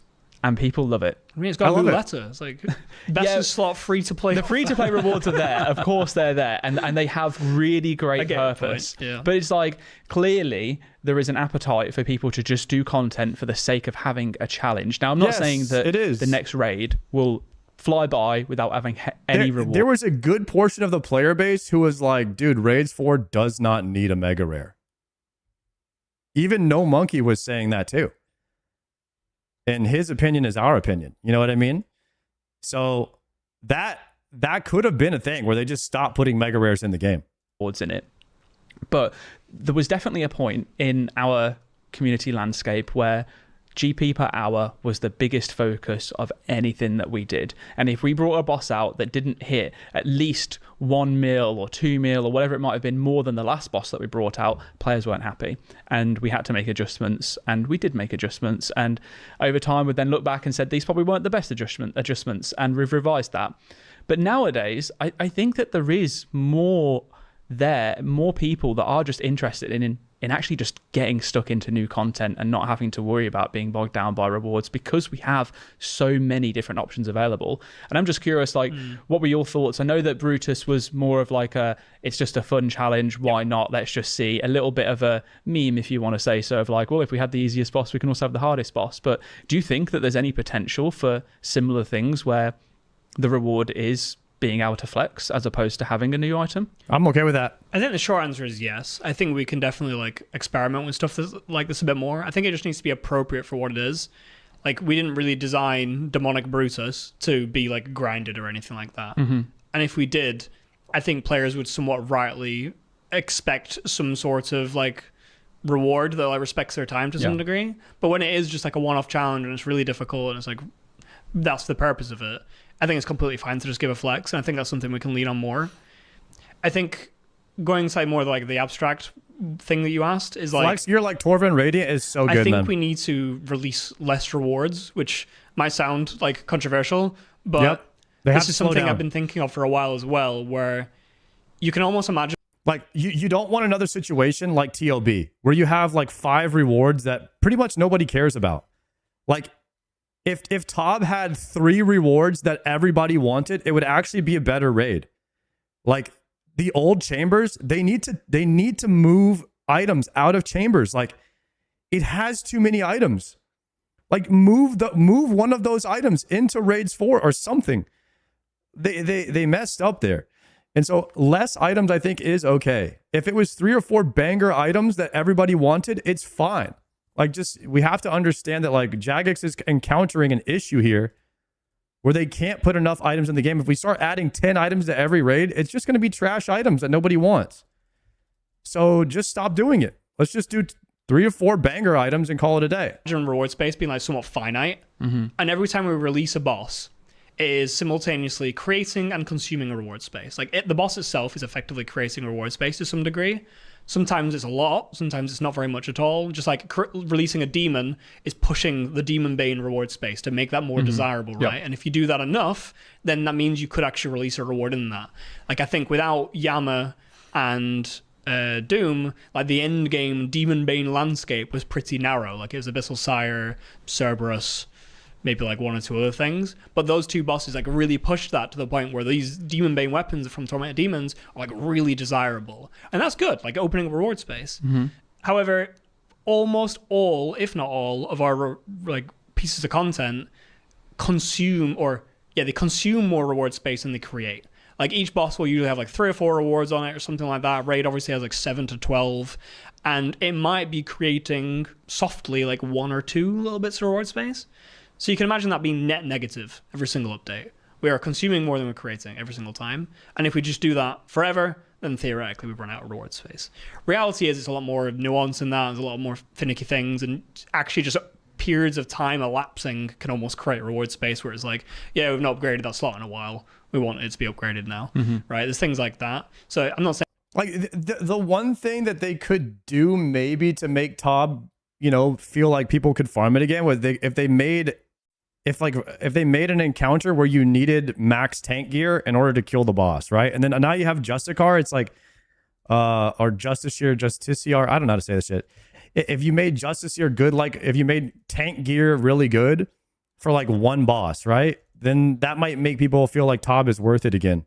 And so maybe they could fix it, something like that there. Saying it really is like finite and it's as simple as that, but you can almost imagine it like that.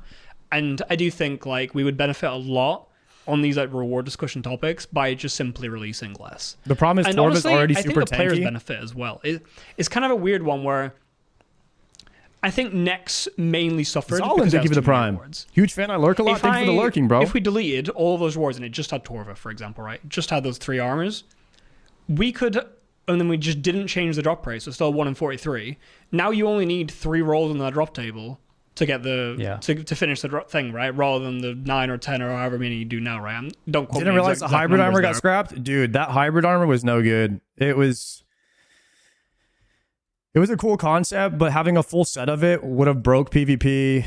It wouldn't have been exciting for people that were looking to get new bis, and it would have provided a huge skip in the game for all of the gear. You would literally go moons into like raids 4. And then you would just go from one hybrid gear to another. You'd skip Torva, you'd skip Oathplay, you could skip Ancestral. You could skip everything with that hybrid gear. So it was too good and also not good enough, and I'm glad they scrapped it. However, I think there could have been room to put like one piece of that gear in and just have like a hybrid helm, because the helm slot is very like mix and matchy already. I would have been cool with like just the helmet being an item. But they decided to scrap it all together, and I think that was the right choice. But like, you see the vibe, right? Like if it just has less rewards, you can spend less time there. A lot of the time, we do want people to spend a decent amount of time on content. I'm not saying we artificially like bloated Nexus drop table to make that happen, but like we were like, oh, we spent a lot of time on Subdate. We want people to spend a decent amount of time on it as well. Upgrade the Slayer helm. If we give it a bunch more rewards, it means you can kind of like lower their effective drop rates per item, so people have to spend like longer there. We still want to make sure they're appropriate for what they are, but it almost like bloats it out a bit. I think the players would benefit more if we just had less things on the drop tables, so the grinds were shorter, but the items are still appropriately rare. Yeah. Effectively, I'm cool with that. They would hold their value better as well, because the reason why on that idea. The scrolls from Chambers of Zarek are really low right now is because everyone is doing it for Tebow.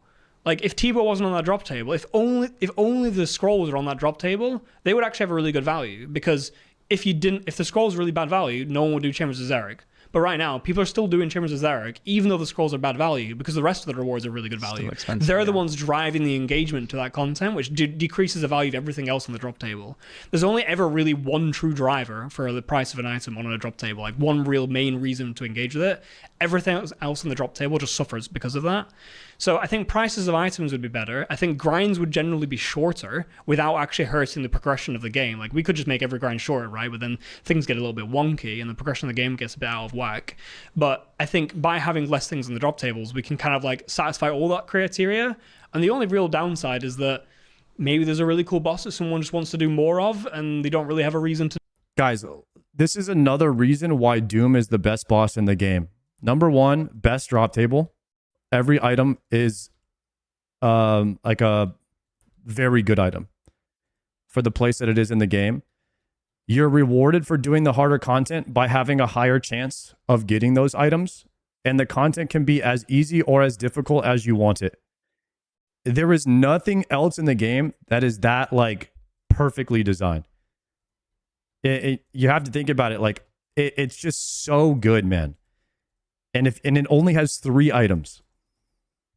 I think if they were to add more Dooms in the game, more Doom style content, I think that it would make RuneScape even better. I just love that design. It's perfect and it only has 3 items, and you don't really need to have all these items in a raid like Chambers of Xeric. Like I said, I would be fine with them taking items from Chambers and moving them elsewhere too. Tasty Life wants the Bulwark moved to Wintertot because the Wintertot has the doors of the Bulwark anyway, and so it fits thematically.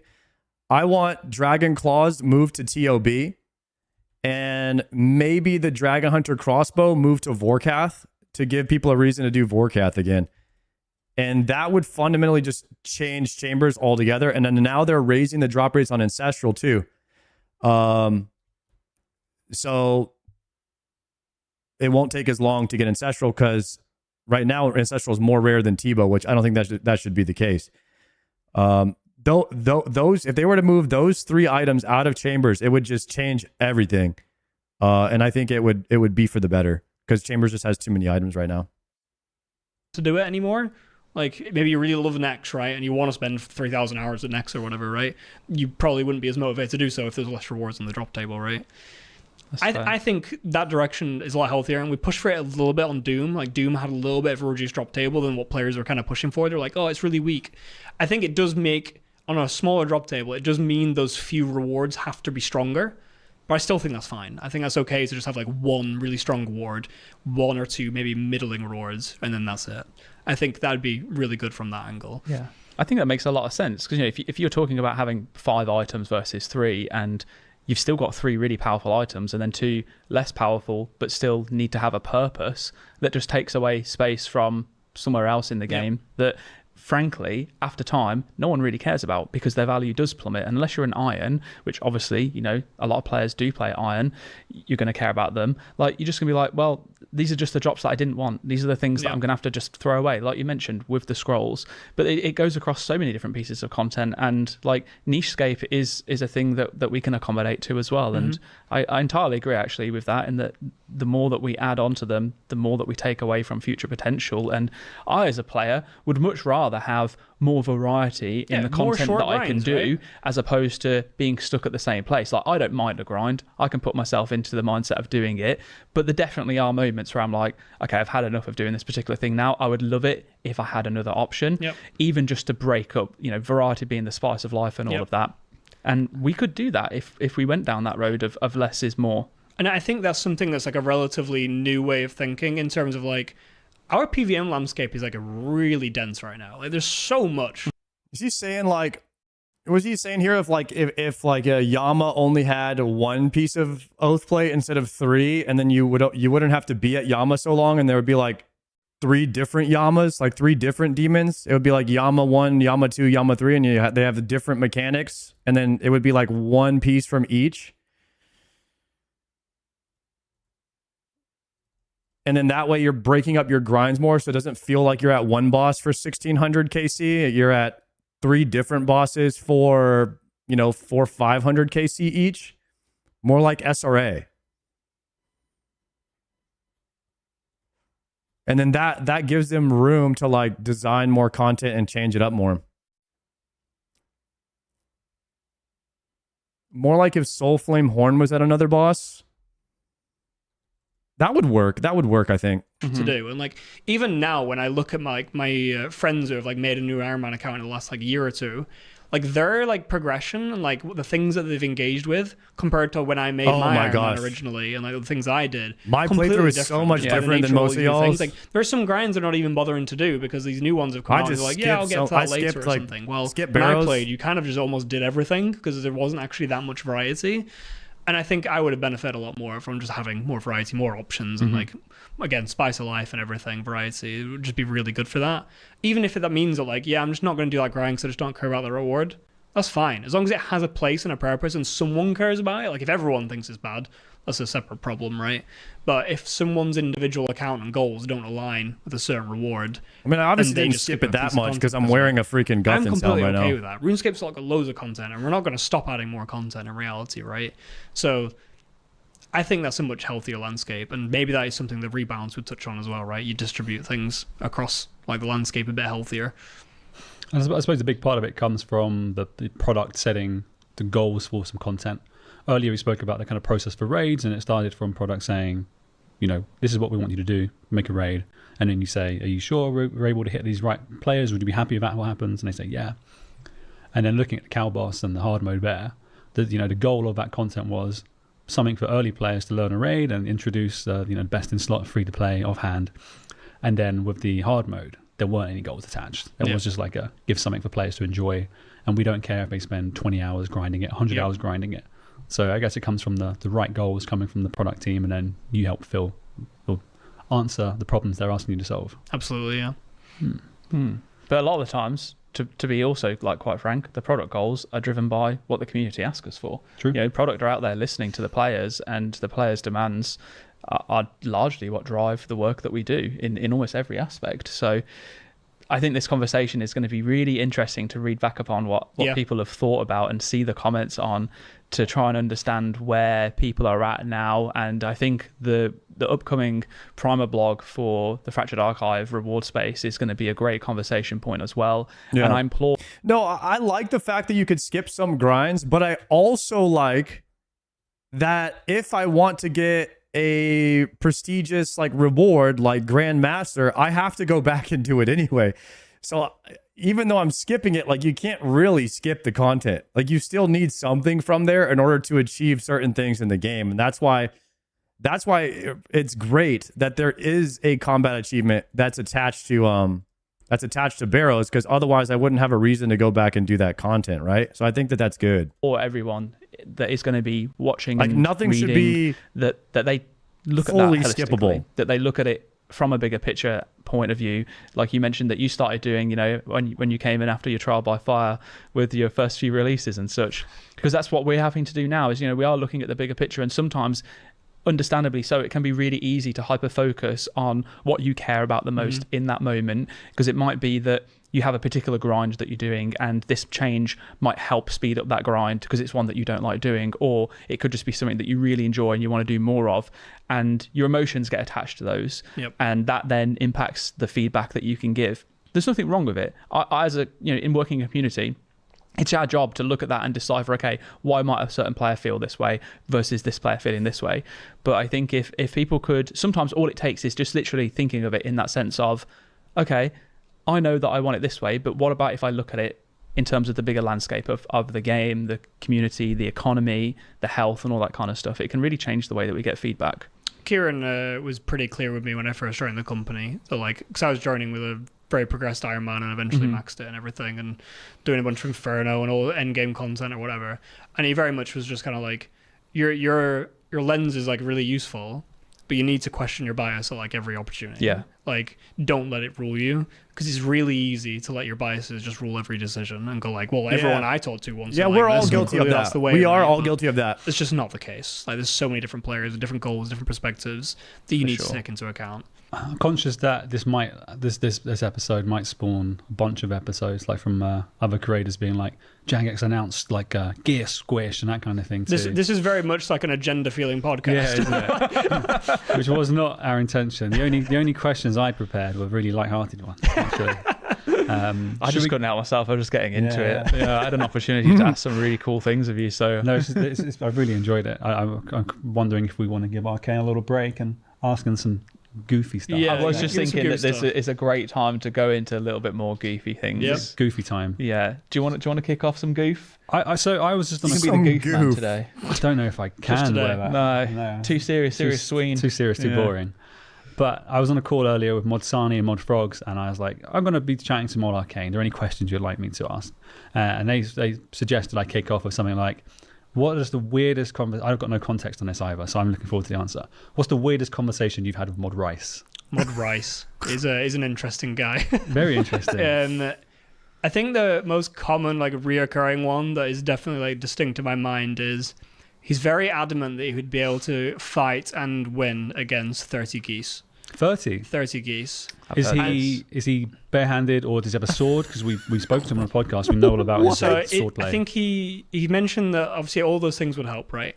I think help. the bare minimum that he said he would require to be able to take on 30 or more geese is some sort of like thick clothing. Like say he had like some winter jeans on or something that, or a big winter jacket. Anything that would stop them like pecking him to the point that they would like cause like abrasions and open wounds that he could get infected and die. Like Thinking of him wearing a goose feather jacket. if that's sorted out, he feels very confident he could take on almost an insurmountable amount of geese. All right. I don't know where to go with this other than... Well, the logic is I can divulge, but like first of all, they can't kill him, like they can't injure him. So as much as like they're annoying and intimidating, they flap their wings around, Derailed like the whole they're not combo actually now dangerous, with the geese, like at all. dude. Like maybe they can Oh, bite you, no. but so what? Like He's you could definitely snap not their thought of neck, the prospect right? of them Like, it'd pecking be his easy. face, plucking his eye. Guys, when did this geese question become a meme? I thought it was can 100 guys beat up one gorilla, right? Isn't 100 men versus one like silverback gorilla? I thought that was the meme. Is out Well, clawing it in. it's very This one hard must for them be to new. reach your face, though. In reality, When there's 30 of them, it's not. what do they do? Like stand on top of each other? Like that's not. well, you know at school when someone gets behind someone who pushes them over, would the geese just not like trip them up They're eventually? not very heavy because like they have to be able to be light, like 30 of them. fly and stuff, right? So I don't think that He's also armored. We're not giving that Well, same he's option. not armored though, right? He's just got a bit of jacket. on. I think he's severely underestimating the strength of a goose's neck. So you need to have a very long conversation because I've had this conversation dozens of times with him, and he gets very passionate about it, and he has convinced me that he would be able to take on a lot of. I'm not geese. buying it, and I reckon we need to, when we get into, because we're going to be doing a D&D-esque session with Rice soon. Yeah, I'm looking forward to that. I would like us to do, like, we'll flip the table around, is insane. and he can be in a scenario, and we'll get him to play out this geese fantasy that he's got, because I can tell you now, he's not winning. There is no chance. So I'm wondering if I'm overestimating 30 geese. I think you are, honestly. He's convinced me that people commonly overestimate geese, and they're very fragile, they're very light, and they don't really have I reckon any good Sween weapons could to take on attack. 30 geese. Yeah. Yeah, one punch at a time, it just takes them out. Not that we condone animal abuse. This is a theoretical. Purely theoretical. Yeah, self-defense. literally They're just- coming right for us. Yep. Yeah, if the world For has some been reason, taken 30 over, geese Yeah. are coming for you. yeah, it's geese domination. Goose domination? Goose dominate. Yeah, Sure. whatever. Anyway. Yeah. Okay. Okay, so to on you, are there any animals, or rather, Sani and Frogs did ask that I asked you this. What amount of cows could you take on, purely because you worked on the cow boss? So like, what is this situation, right? Like, am I allowed to prepare? Am I allowed to bring anything? Or am I literally like a naked versus a cow and like who will win? Like, what is the situation? Let's start with unarmored. And you're like, what's the situation? Like, you know, Okay, you've been this is getting the insane. cows approaching you in a dark night, and I think if in this You're so situation, shit at being goofy. I don't think Cows approaching you in a dark well, night. it's more like building the scene for it. You're on a field, and it's all right. You're on a I field. have been chased by a cow. armed in and the it's alley charging you, down yeah. the streets of London. So I'm just like That's what I walking wonder through a who's getting field. at. What do you mean? I'm just walking through a field, Yeah. like by myself. Like maybe I have my phone on me at the best or something, right? In the distance, you see Mod Rice. He's handled 30 geese. Yeah, just they're all done. and Right? he's looking at you expectedly, like, okay, it's your turn. This poor farm. And then there's a cow charging me. Yeah. I don't think I'd be able to take out the cow. I think No. I would very much struggle to deal any. There's no notable way you amount could of do damage to a cow. Like, I think the best thing I could do is like put my thumbs in its eyes or something like that. Like, I don't know what else I could do. Like, I'm not like causing damage to its like sides or probably even its skull. I imagine they've got thick skulls. I want to So- cut this because I just don't like the idea that we're talking about gouging a cow's eyes. Valid. Yeah. Okay. And then it's like, am I armored? Like, what do you want, a sword so you can decapitate a cow or something? I don't like Even this if whole I had a very like big club or stick, I Yeah. think I'd have a solid chance at least being one cow. break its legs and then just run away from it. Yeah. Okay. Cool. So, yeah, Arcane. What do you most look forward to in a day of work? The day of work? Yeah.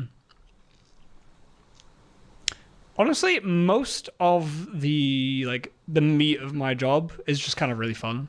Okay. So like obviously Raids 4, like most days it's me designing or playtesting or iterating bosses. And that's just like a dream come true. It's reality, right? Like I can get out of bed, I might enjoy that. Like very rarely is that bad. If I'm like designing rewards and having to communicate with players, that's a lot more stressful. And I know that like that's mainly constraints than creativity at that point. That's the but hard part creative of his side job right is there. just fantastic, and that is the vast majority of my Creating job. a reward that the player base I is think not the going vast to riot majority over. is just all really great and something I look forward to. If you were to call out like one particular thing that might be happening at the studio or that Jagex are doing, and that is the one thing that is there something that you'll go to bed in the evening unable to sleep because you're so excited for the next day over? RuneFest, summits, like all like the public appearances where like, especially if you get to interact with players a lot more as well, like in a Q&A or something like that. I do really enjoy those. Like I maybe can't sleep because I'm like simultaneously nervous and excited, like that nervous excitement, but I do really enjoy them and I always feel like really happy after them. It's like a nice like mental boost. And I know he just every forgot time. to say it, but I think he also meant to say the podcast as well. Yeah, I think think so. Mr. Seal, thank you very much for that. I mean, to be fair, we did I haven't Primer? given him a proper grilling today, and so It ruined me. he's gonna go home. My and be career's like, over I in don't this want to come back in meeting. again. How about, I don't know the answer to this, how about what you did to the legacy mooing code or cows or something like that I've heard hearsay of? Oh yeah, so that didn't happen with the Cow Boss update, but it was, I don't know, I think it was when I was doing Muspa or Desert Treasure 2, we were proposing some rewards that would mess with like poison in some ways, which didn't end up passing. But basically, we had a limitation for a long time where NPCs have like a core timer that runs on them, and they're only allowed one infinite timer on them at a time. So if you ever wanted the NPC to use this infinite timer for any other reason, it effectively made them poison immune, because the core NPC timer would run poison. If you poison them, it would go like, oh, how much damage will I do? And it'll do that amount of damage. So that was really annoying because like a lot of bosses end up using timers, like virtually every boss. And that's kind of the historic reason why virtually every boss in our game is immune to poison, is because they had these timers on them that basically meant that poison couldn't work on them. So I rewrote all of that. So then we'd be able to actually have a separate timer that handles poison. So then this one infinite timer per NPC could be used for whatever you want, and the bosses use it for their core logic a lot of the time. However, there was NPCs that use their core AI timer in very odd ways, like cows, where usually the timer on a cow would just make it moo. Like every now and again, it just moo, right? Every 30 to 50 cycles or something, it would just moo. That's fine. But when you poisoned an NPC, it would basically go like, if it's not poisoned, poison it, and change the timer to run every 10 ticks or something like that. I can't actually remember how often, but it would change how often that timer would run, which would make it, I think, so like cows would like moo more often or something like that. Or if you poisoned a chicken, it would make that timer run, and then it would like lay more eggs or something like that. It effectively, that core like egg laying or mooing timer, if you poison the NPC, I can't remember the exact details at this point. But basically when I rewrote it all, that would have inherently broke all of that like weird interaction that I think people like generally appreciate. I've seen it on Reddit a couple of times where people are laughing about that kind of stuff. So I had to like manually put that behavior back in. Like if you do poison a cow, then it has to do all this other like random shit to basically keep this like weird legacy behavior back in. I think there was also like the dark core and corporeal beast. There was a strategy where if you poisoned that, it would like break its timer and like make it like not jump around as much or something like that, and like effectively neuter the mechanic entirely. So again, had to like recreate that because people wouldn't be happy if they just lost that tech then, where you can't poison it to interact with the dark core anymore. So yeah, there's a couple of NPCs across the game where like I fixed all this like timer stuff to free us up in the future to make NPCs actually poisonable. And then I had to like recreate a bunch of old legacy stuff just for the memes, basically. That's awesome. I love that. Yeah, putting back in emergent gameplay. Yeah. Love it. Okay, so you weren't in. You were in the early podcast episode, the very pilot episode. We hadn't had this question in at the time. At the time, we were asking people like yourselves, you know, if you weren't working at Jagex, what you do? And I think you said that you'd be a postman. Yep. Yeah, what's We the name actually of had a the response, by the plugin way, that shows and you the postman boss said timer? that they're a postman. Help out and they my do man, a raw run, Manaz and real it's an quick. absolute nightmare. Yeah, which is why I So- thought the opposite, right? I thought it'd be Yeah, rules it would maybe be chill. easier. No, you were wrong. I So think he was also caught in a blizzard at the time. He was listening and replying to the podcast. Yeah, Is it literally called boss timer? All right, there you So go, the buddy. new question these days in the new modern podcast is, if you could live in any other world, life, setting. You could have What would never it be? figured that one out on your own. World, life, or Yeah, something. you imagine like you've got your own fantasy life. You know, maybe if you were like in an guys. isekai, or you could be like Modellena wanted to be a dragon tamer in a fantasy world. Mod North was going to be a bridge builder. Bridge builder. I think his was completely different, but I just That's remember very bridges, specific. and Sween had a really great question about bridges. If you thought that cow crushing was bad, So yeah, what would your fantasy life be? Triumphant. I've read a lot of fantasy books, and probably just consumed a lot of fantasy media in general. And there are like a lot of cool worlds where I think you could very shallowly just be like, yo, yeah, it'd be like to be in that world. Like Pokemon's an obvious one, right? Where it's like, Okay. oh, being in a Pokemon world would just be so cool. Like all these like crazy creatures and being an 8-year-old challenging adults around the world. Very cool. Very questionable. But I don't know. I don't know if I have like a really deep answer on this. It's not something I've like particularly fantasized about. Okay. But there are a lot of fantasy worlds. Like I know I've been a big fan of Sanderson's books and the Cosmere, and he has a series called Mistborn, and I think his magic system, as much as it gets praised for a lot of reasons, I think it just sounds kind of like a fun fantasy like magic system. So This is that's a what magic that's stands like out. built around your soul, right? And there's, I think that's the book that you recommended me the series of. And I started reading the first That one. was a separate one. That's a Will White, Cradle Unsold. Oh, okay, yeah, it is that one. Thank you. Which is also a fantastic series. I don't think I'd want to be in that world though. It is very so Intense. Sanderson's more like academic, is that you can almost solve magic, or it's like there's it's art, very science spelled to it. out, very Yeah. understood, yeah, and that lets like the mind be like really creative of it, because like on very loose magic systems you could be like, oh, magic just channels some magics and blows up the world, right? Or it's like discombobulates you or whatever else. Like you can just come up with magic rules. There's no logic to it, really. It's just magic does whatever you want. But Sanderson tries to come up with rules where it's like, yeah, the world works in a certain way, and the more you understand it, the more you realize the possibilities. It's almost like just understanding science or gravity, right? It's just this world obviously has this layer of science and magic to it, right? So it's really cool from that perspective. So I definitely could see myself in that. I think Mistborn is mainly about like metals. Like you consume certain metals and they have different effects. You can burn them for like different reasons, and like you like push metal, pull metal, like fly around, increase your eyesight, increase your strength, loads of crazy stuff. But he has a character called Sazed, which is a slightly different magic system within the same series, where he can like drain his, or people like him can drain. I don't know if this is spoilers at all, man, but whatever. don't listen. But yeah, he can like drain aspects of himself, so he can make himself Is he like trying to blind drain dudes or and what? store that sight in like a metal on his body, Well, sus. and then like drain it back later on to increase his sight. So it's always like a net neutral. He's never like gaining sight or losing sight, but he Okay. can temporarily lose it to temporarily boost it. And there's a scene towards the end of that series that is just like insane, where he's obviously just stored a lot of power over the years, and it's like that just sounds really cool. Where it's like you could just be reading a book and just be like powering yourself up in a weird way, and then later on you go for a run and then you like blast it. Like I don't know, it was a really cool thematic that I really resonated with.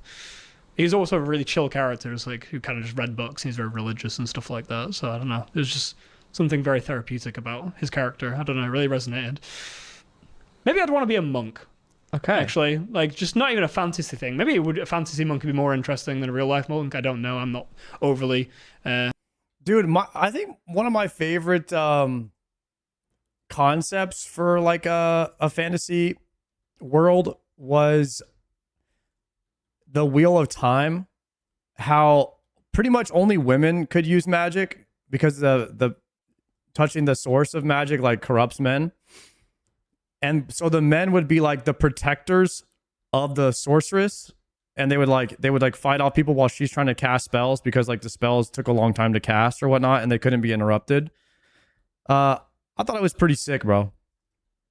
So like each girl would have like a guardian that would defend her while she's casting spells. And I unfortunately, did they cancel that show, or is there like another season coming out? That show's called The Wheel of Time.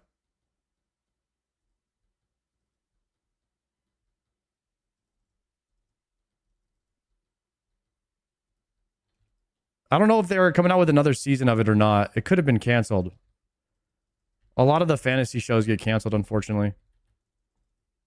But I thought it was a pretty cool concept. Educate on it. But there is just something. Oh yeah, Avatar, The Last Airbender, being like one of those airbenders Okay. Like how they portray all that is just so Okay. cool. I'd resonate with that. Yeah, I'd pick that. Because as you were describing, like Sanderson's approach to the magic and stuff, and how if once you understand, I think that's kind of what they tried to do with Avatar, but Yeah. very light on. As you kind of like, earthbending, metal bending. Yeah, and then they just get creative with it, and then you Yeah. just see some characters that are really smart and just come with a creative application of the simple earthbending, right? It's just cool. Like, yeah, I think that world is really cool, and it helps that it's very jovial and like Yeah. fun, and that makes it not terrifying. I The idea I of love it. it. I preferred Aang, but I like the world building of what they did with Korra and like the city and Yeah. stuff like that, and how it becomes parts of jobs. I and loved whatnot. Korra, but yeah, Aang as a character and like that saga was just fantastic. Sweet. I love that show. Awesome. We got there. That's a pride out of me. Yeah. It was cool. We went from like Sanderson to It was a great a discussion. normal monk, not even a magic one. Yeah. Yeah. Straight into Avatar. Oh, yeah. Nice. I just kept thinking of the whole time you were describing it of because I've been watching Hell's Paradise Dude, recently. I was going to say, Yeah. make a mental note to talk to Aiz about Hell's Paradise. Yeah, with the way that they imagine like the spiritual energy of Need to as set my someone foot being pedal called back up. Tao, I and got Tao DC. has different Yeah. attributes, and certain attributes hinder others whilst they can empower others.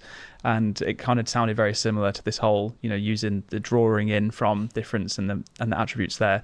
That show has been friggin' insane, by the way. Oh my Oh, yeah. god, Is it new? it's Season 2. season 2's out. showing now. Season 2 came out. Was it about like 3-4 years ago, maybe? Season 1 About did, yeah. that? Yeah, Maybe season I 1. should watch this. Yeah, it's If you very, like it's very, anime. very fun. It's very fun show. Some really cool scenes, like incredible fight scenes. It's a bit like shonen-esque, but yeah. Anyway, I could ramble on about anime for ages, so I'll stop. Please stop, Aiza. I was going to say, so I've been thinking as we're sailing, we did like a really cool collaboration with Alan Walker, and I was thinking, could those types of partnerships, or collaborations rather, could we apply them to people who aren't musicians? Could we work with like a Sanderson when it comes to like a narrative in our game? I don't know if you've had any similar thoughts, or if you know of anybody who plays old school but also does something creative on the side. I don't see why not, in reality. Like, a creative process is entirely nebulous and free form, and like I don't see why we wouldn't be able to figure out a way to make any of that work. So yeah, Brandon Sanderson, I think it's staying on him as an example. I know he reached out, I think, to FromSoft, because he's a massive FromSoft gamer, like Souls-likes and things like that, because he wants to basically just contribute on one of their narratives in their game. And maybe that was partly inspired by, I think, George R.R. Martin helped out on Elden Ring yeah. to some degree. I don't know how much involvement, but I remember reading something about that. And like, I think stuff like that's great, right? If someone's just good at a certain type of creative work, I don't see why you can't just grab them and just work with them in reality, right? Obviously, you need to get them to speed about like what are your constraints, like what are you looking for and things like that. But if they are really good at a certain thing, then use it, man. If everyone involved is happy for that, then why not, right? I think that stuff like that would be fantastic. I think it's probably easier with narrative stuff to some degree because there's a lot more like cross-pollination. I think old school RuneScape boss and reward design is probably quite specific and might be harder to just grab someone in to like do something like that. I think everyone can be an idea man, right? And just have like a lot of ideas, but like working within our constraints is quite difficult for things like that. Maybe that's true in narrative as well, and I'm being a bit ignorant there. But I imagine things like narrative in games especially is a bit easier to like grab people from other disciplines to like help out on than other things. Cool, sweet. I find myself agreeing, but it's nice. It's validating to hear you still the same. And the George R.R. Martin example, what I had in my head, and people have speculated to what extent they've actually been in, he was actually involved. And I think the most recent is he wrote the setting, just the setting, and then from just fast forwarded what he wrote a couple of like hundreds of years and filled in the gaps. So I think he provided like a one pager, if that, and then they did everything else too, which could work really well for us working with a like. I'd love to work for like an established fantasy author. Yeah, that'd be really cool.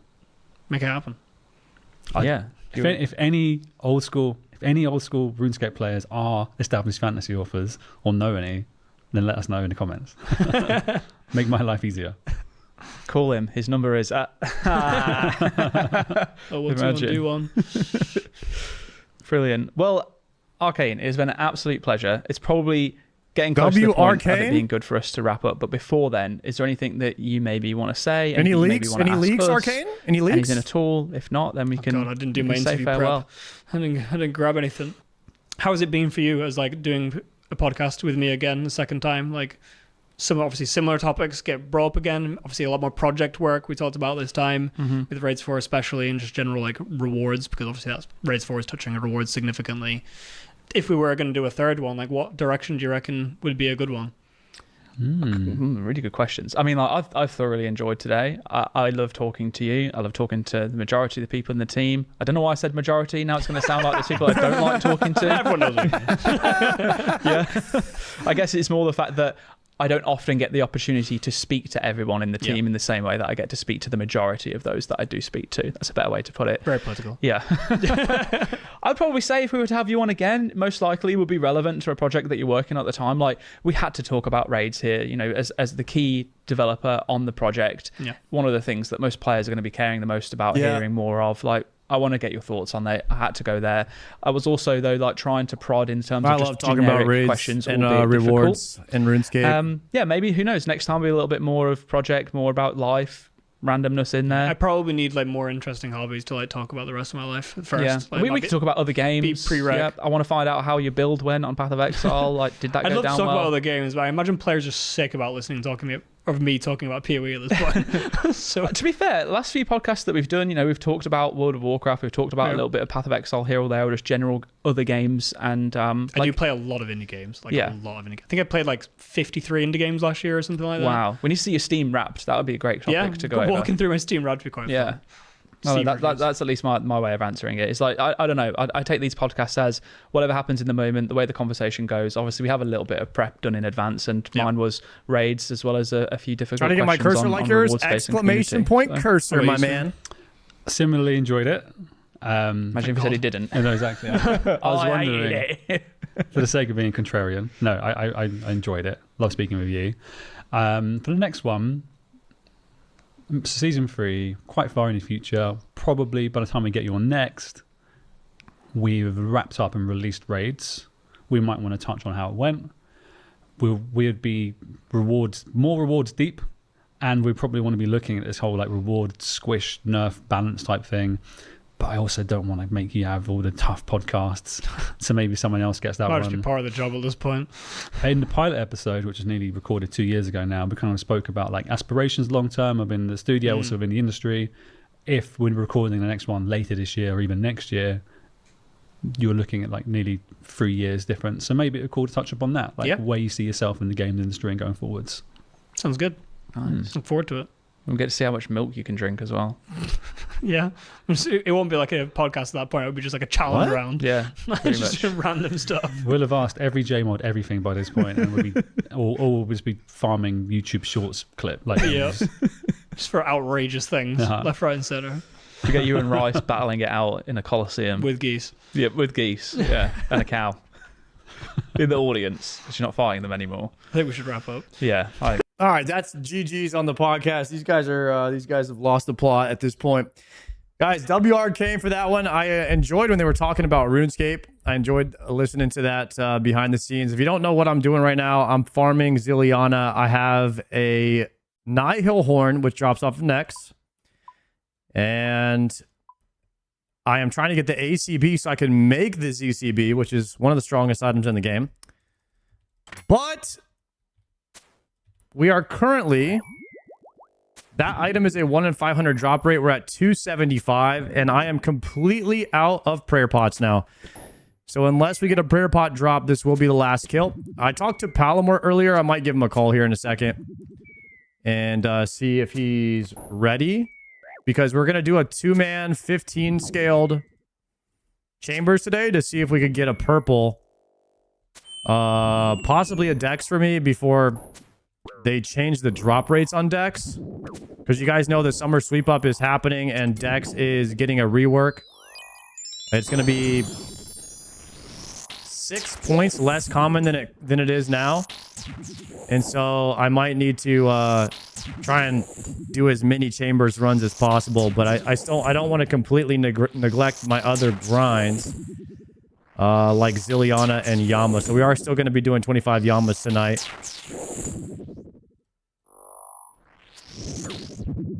Gordon said he was down to do Yamas, but I don't know, man. I kind of like doing Yamas solo now, so maybe I'll tell Gordon I might do it solo. We'll see. This is unfortunately got to be it for me, though. Let me call Palomar, see if he answers.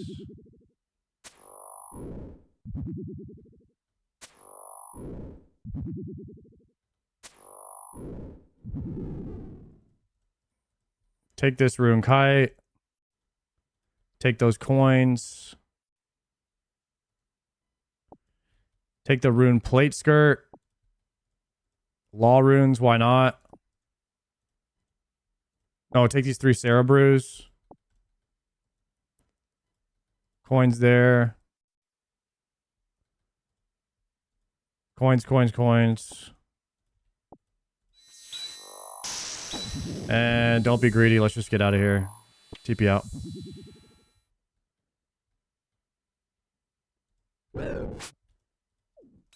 Go, go, go, go, go. Actually...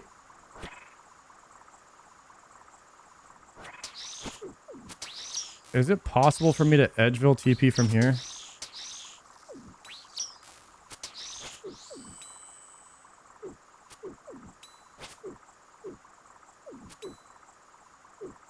I need to tell...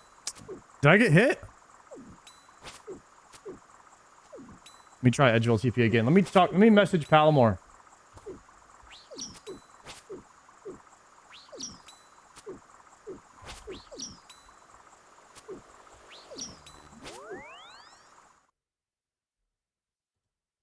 Our message is Twitch to come Discord. Okay, I think what we're gonna try to do is a 2 plus 15 and then maybe a 2 plus 23. Just depending if we think we could do it or not with our damage and supplies. Update on the main. My main is actually doing agility right now. I'm foot pedaling it at the same time as streaming here. And that's what I'm doing over there on my, whenever I'm reaching over here, I have my laptop set up and I got a foot pedal, which I changed the foot pedal to left click on the mouse. Hello? So whenever I click the mouse, I jump over the spikes. Yo, yo, yo. Let's go, brother. I just finished the podcast and my first trip to Sarah. I was wondering if you wanted to send the Chambers scale right now. Can we stall a bit? I have 51 Aviancies left, and I'm next banking. So, like, one more trip of Kree. So I'll be, like, 30 to 45 at most. Another trip of Kree. Well, yeah, because I'm already here. I'm already, like, I have my KC already. I have to kill Kree. What is that? Like, 51 divided by 4. Like, I don't know, like 12 times or something? Yeah. I can't Shouldn't do be that Zilly long. because Zilly trips are like an hour and a half. So I'll just do a couple Yamas while I wait for you then. All right, yeah, I won't be long. I'll go quick. All right, bet. All right. Anyone using a foot pedal is 100% maxing their account. I don't know about all that, guys.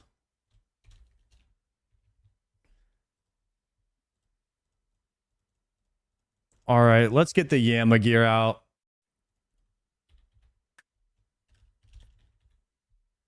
Oh no, I've got to go craft. Oh wait, I need the scorching bow. I'm gonna have to make that. I'm gonna have to turn. I'm literally gonna be converting that back in a second. No, I'm not. Wait, yes, on mega scales I am. Chat, what happens if you do chambers and you go to Ice Demon and nobody's meleeing? Is that okay? Or does one person always have to melee Ice Demon?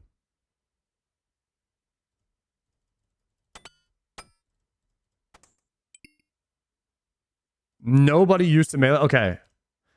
I don't know why. I was thinking maybe like at least one person had to be meleeing there.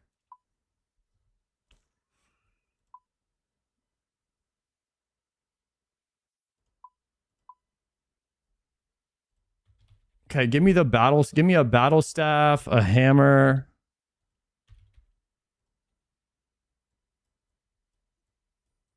I think that's all I need.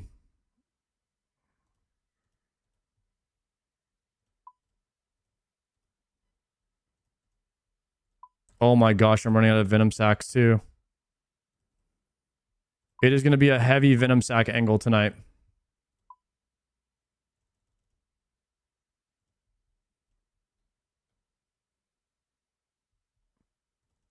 After stream, guys, we got to get 200 venom sacks.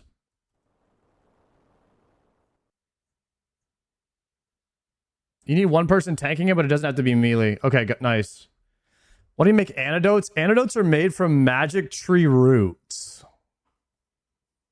And those are kind of trash to get. Although, I did just plant like 50 magic trees, and I should have gotten the roots from all of those. Otherwise, the only way to get antidotes is to kill Zulrah. But the thing is like, dude, Araxites, that you kill them in 10 seconds each. Like, it doesn't take that long to farm venom sacks. Like, I don't know why you would supplement one problem with a worse solution. Why? It's already solved. Like, Araxite venom sacks solve your problem of antidote faster than any other solution.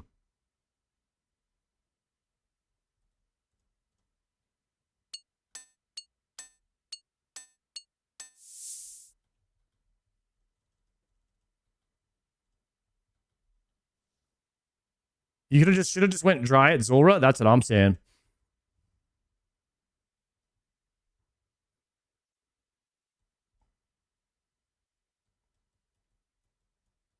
Okay, we're gonna do one trip to Yama really fast. Wait. We actually have prayer pots now.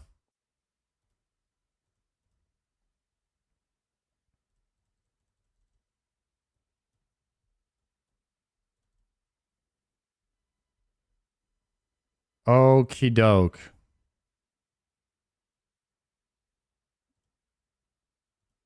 It should be solo Yama. I've got the wrong inventory.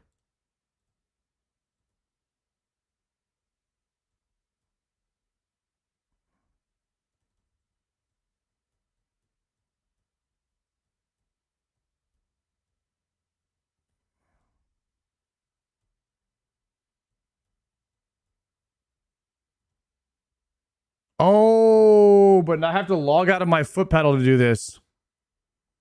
Crap.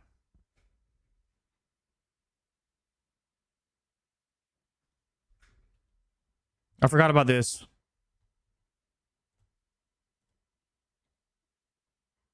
Slowly turning into a solo OSRS player. Now we're about to do some content with Palomar here in a second.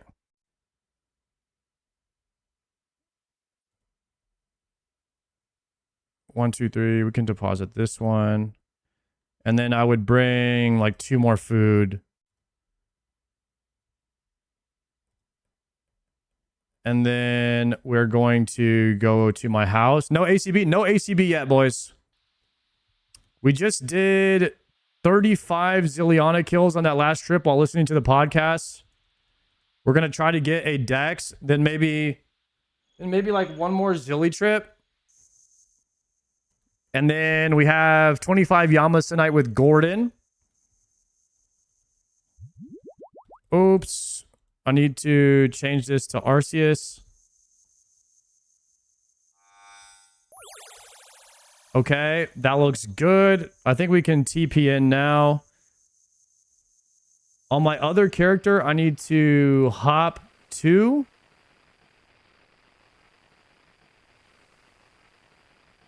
And we can go Edgeville home TP.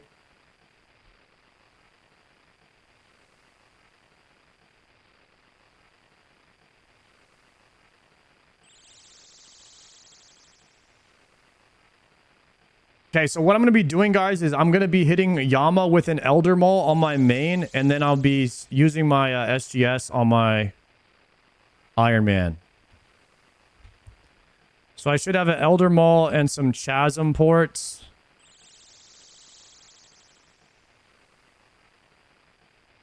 And we wield this here. And I believe that's all that I need. Okay, so I'm going to enter.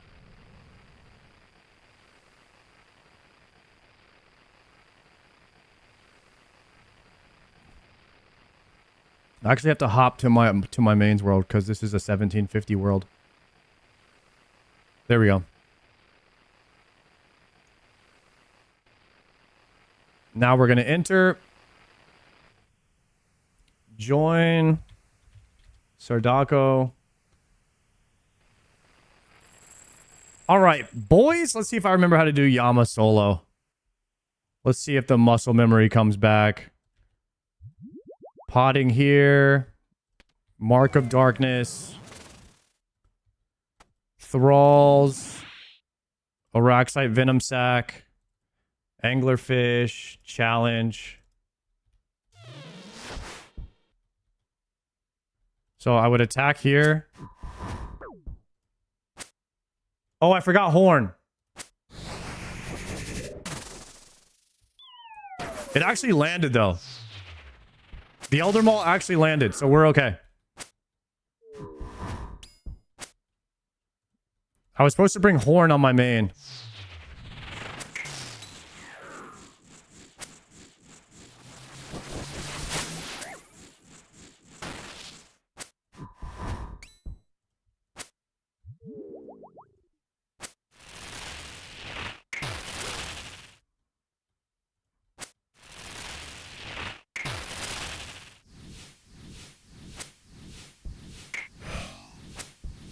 Okay, now I'm supposed to kill this one.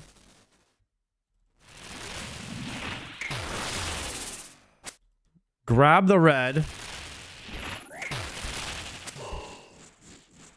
And then move back here to the purple.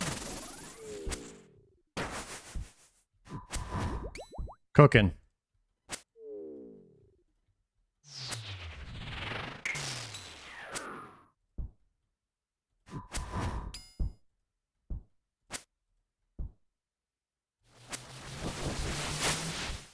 That was supposed to be red. I'm on the wrong spot. Rip.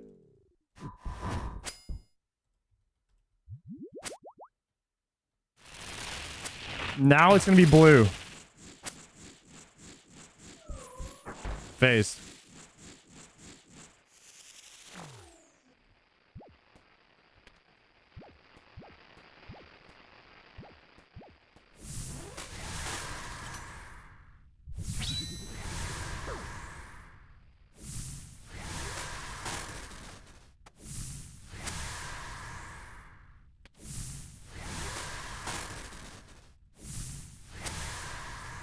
Have you heard that Classic Plus will be close to SOD? What do you mean by that? I haven't heard anything like that. No.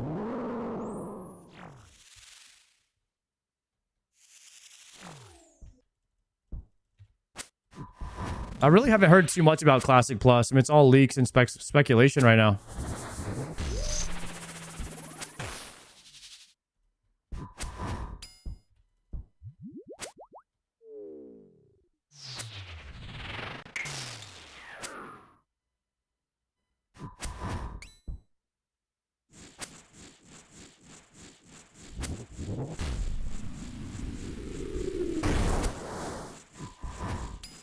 That right there is called the meatball skip, boys.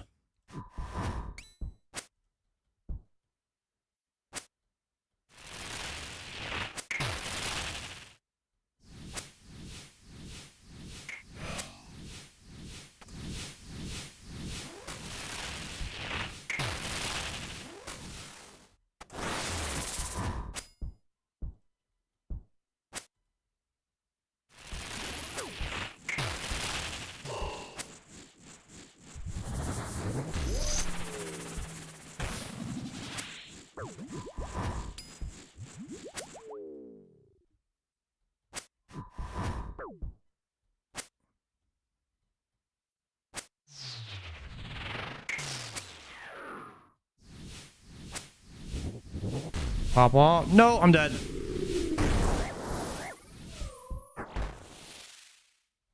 I was way too far away from the red there. First kill is always a little rough. First kill of the day, guys, huh? It's a little rusty. It's a little rusty, but we'll be back. We'll be back. Surely, right? Surely? It doesn't really matter if you take damage when you have an SGS, guys. Am I right?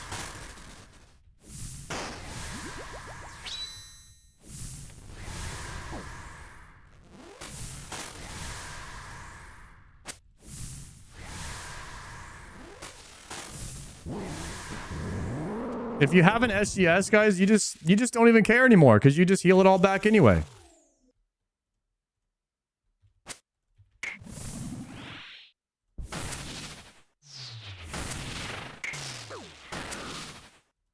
You think go try a hardcore if they release Bronze Man? I will absolutely make a hardcore Bronze Man.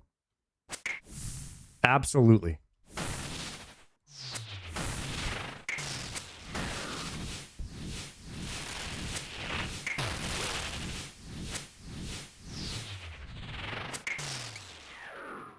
Hopefully you make it farther than Tree Spirit. Come on, guys. You really think I would ever die to a Tree Spirit? Let's get real here.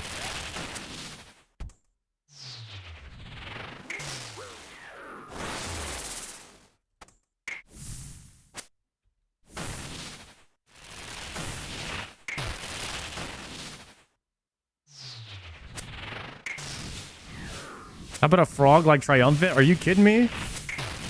There's no way to ever die to a frog.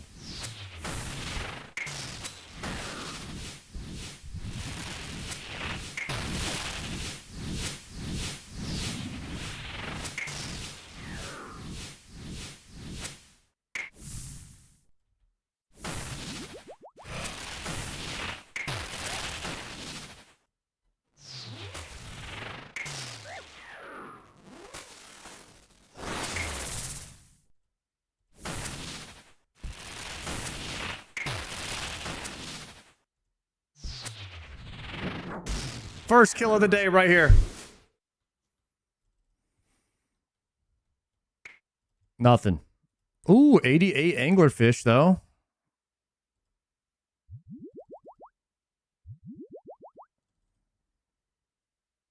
Okay, one thing I have to do really fast.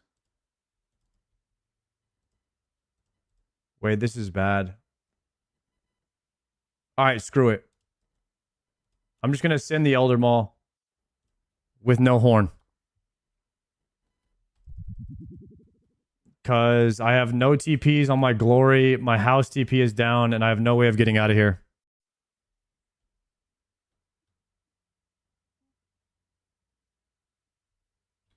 You know what I'll do? Actually, I'll TP out on my Iron Man, and I will drop a TP to my main so he could go to a bank. Screw it. I have my main in here just for the Elder Maul spec, and that's it.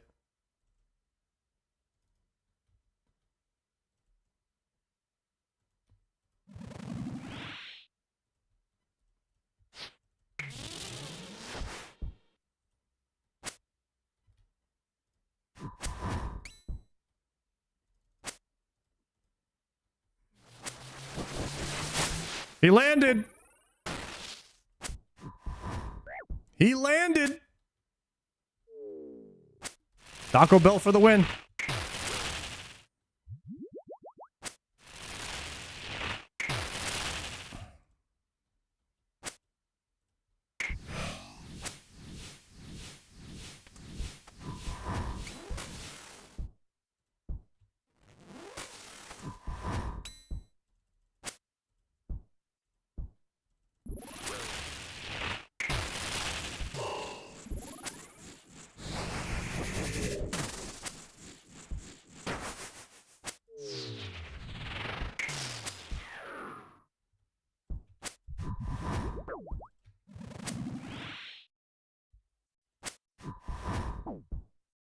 I can't believe he's landing Elder Maul specs with literally no gear on at all. Oh, no.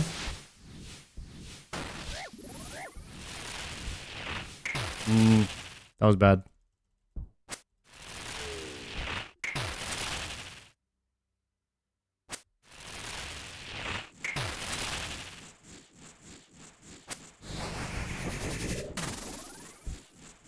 Didn't know you had a main? I started a second account my second week playing the game. It was originally going to be a pure that I was going to PvP on, and I decided to change it into a main.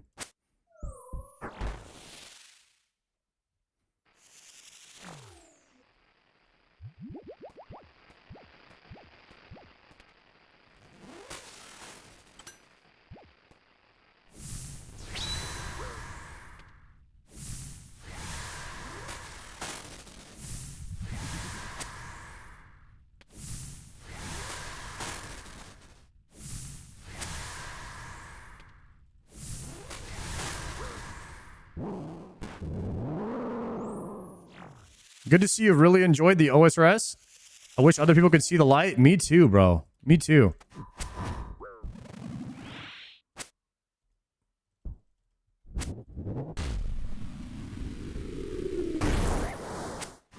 I could have meatball skipped that.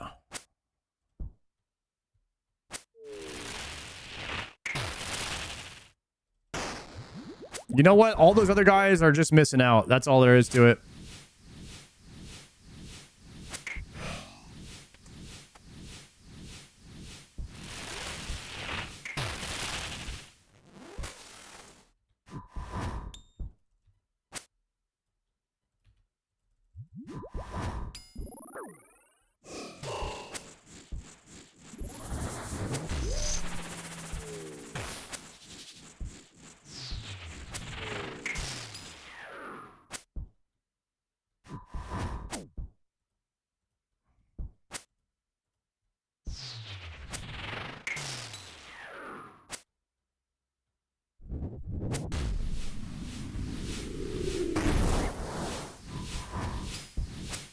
The skipper.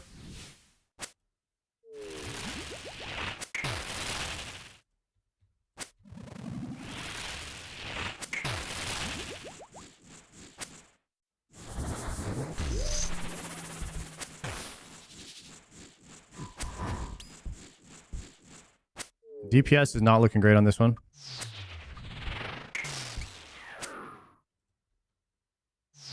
We should phase now, though.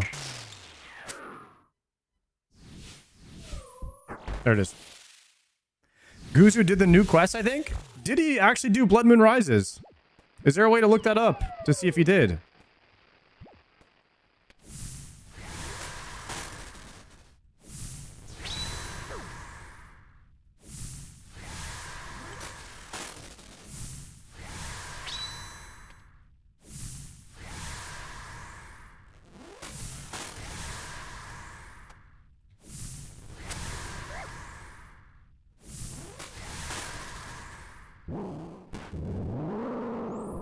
There's no way Guzu would do that off stream. I highly doubt that.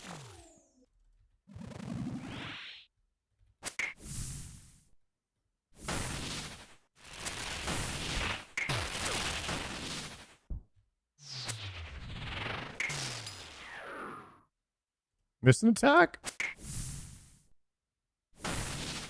Ooh, getting meleeed.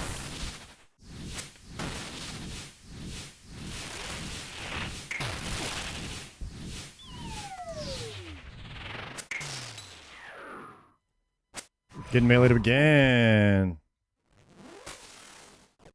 Little risky.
I'm kind of unpotted right now.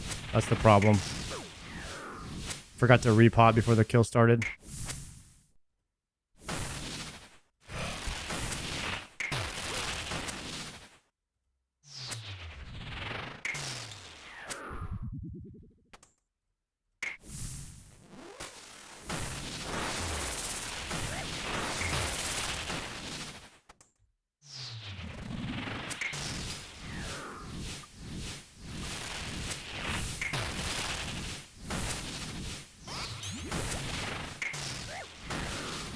Dude, I'm hitting no damage. I All right, there we go.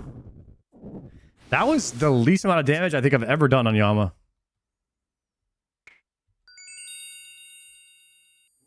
The dossier. Bloody blows. Rack it up, stack it up. All right, let's rewrite here. We're going to basically loot the grave right now. And then I'm going to TP back and drop. I'm going to TP back. I'm going to drop my main a TP out of there.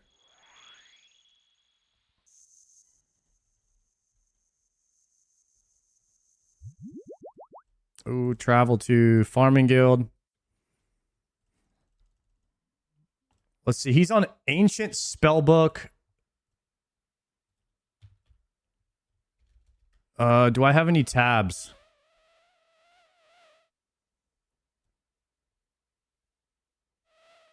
I don't think I have any tabs I could drop him. I'm going to just drop him a house teleport. Minigame TP's down.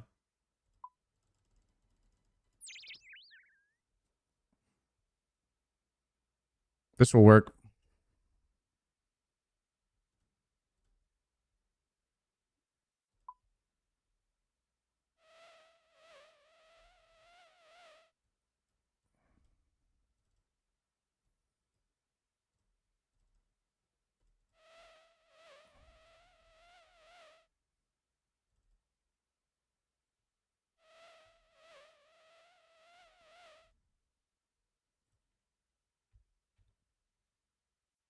Okay, TP in. Drop a house tablet on the ground.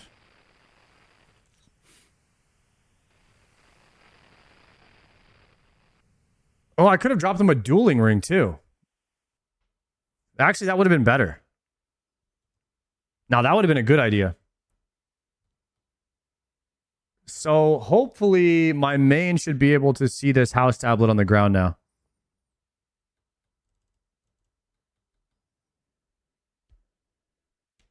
You should use Divine Strength. You lose way more max hit with Emberlight. Every level your strength goes down. So I actually keep up the Preserve Prayer most of the time, like the whole time, so it doesn't really drop that much. Like the most it usually drops every kill is like 2 to 3 strength. And that's towards the very end. Like Preserve is decent. And I just repot for every kill. Ooh.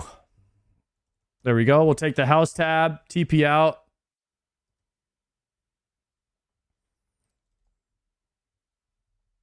Exit out. We can just run from here, and then we can just TP back once we have the horn.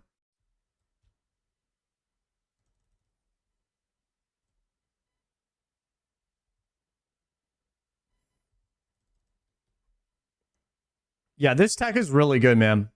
Honestly, it wasn't too bad. Like, the Elder Maul must be pretty accurate or something on Yama, because I have no gear. And I was landing an Elder Maul spec on him without the horn every single kill. Maybe I just got lucky, though.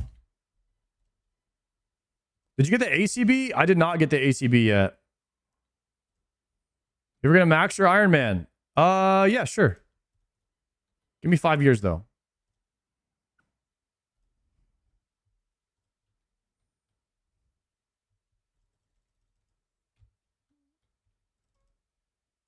All right, here we go.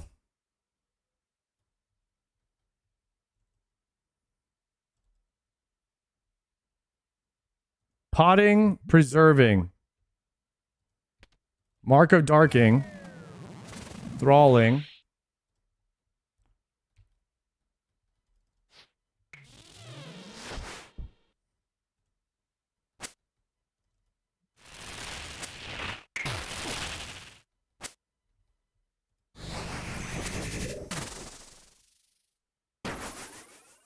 Fuck.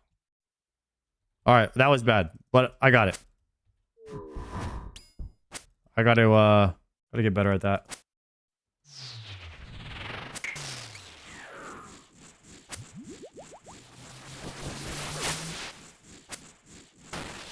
Preserve has to be active for 15 seconds before it's active. Okay.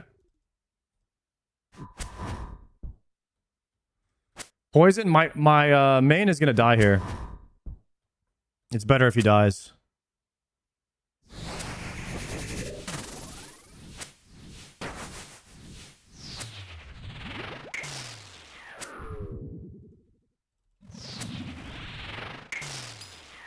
So the only reason I'm using the main is for the Elder Maul spec, and then I could save my spec bar. I don't really need to do it, but it's kind of nice.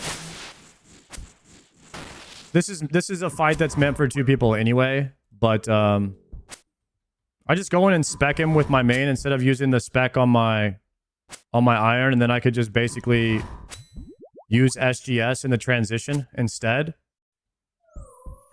Which is really nice because I could just keep on healing my health without having to eat with the SGS.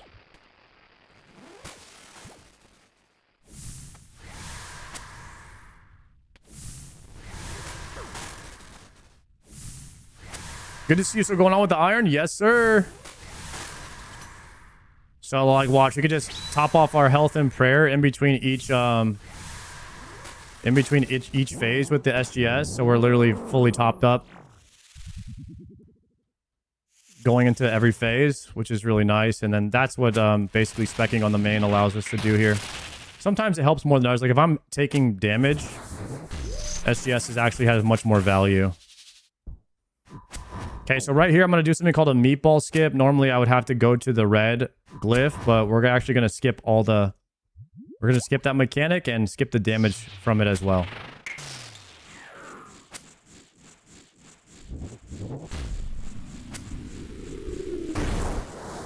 There it is. And we even got the auto there too, which is really nice.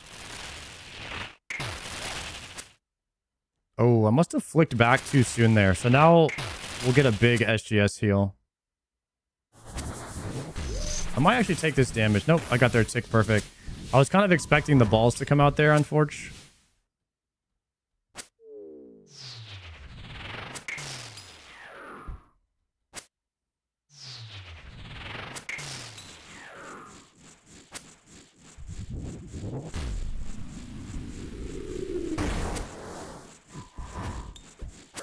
Ooh, I did not see the red one coming through the boss.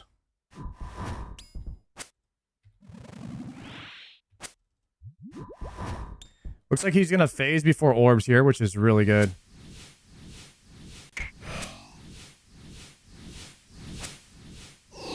Nice.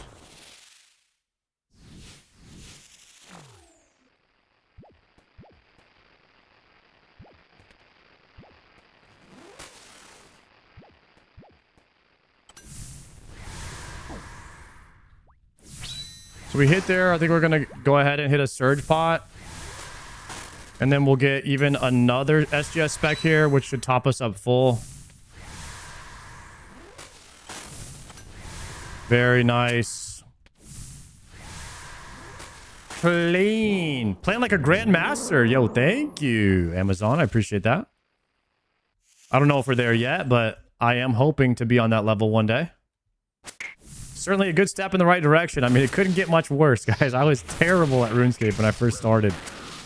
It's kind of crazy how far we've come.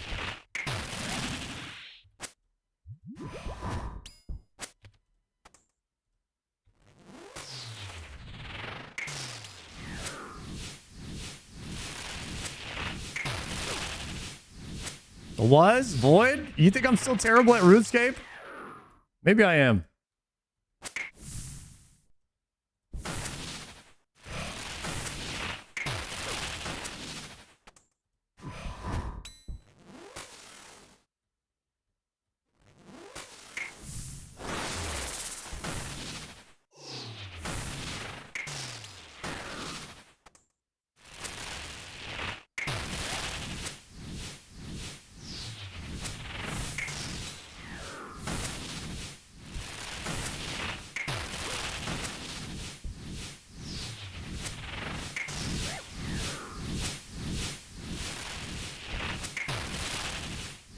Everyone sucks at old school at first. The mechanics are very different than any other MMO.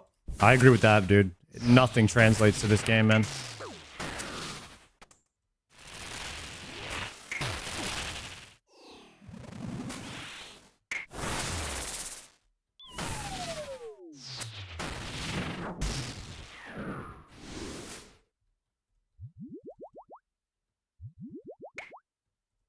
Teleport scrolls.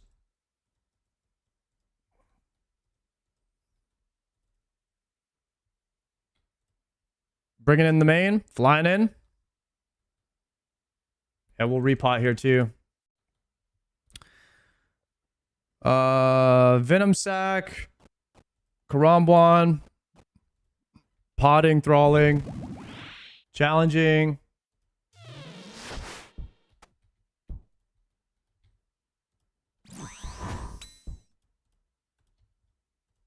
There we go.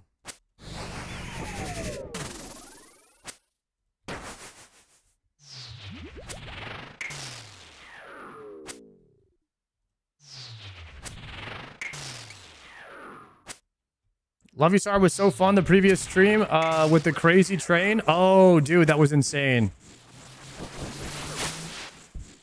Yeah, guys, that was insane, man. The support was unreal in the last stream, man. I still can't believe that. You think you're ready for Radiant, I reckon. Yes. I was actually leveling my main and trying to redo Questscape on my main essentially. So that I could get purging staff, so I could do the practice contracts on my main without wasting them on my Iron Man, because I just really don't want to farm contracts. But I might have enough contracts to just practice them on my Iron Man.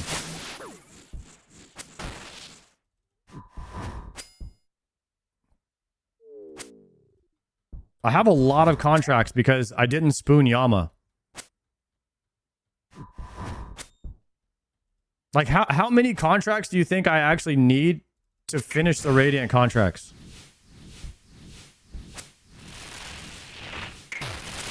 You think I'll need 100 tries?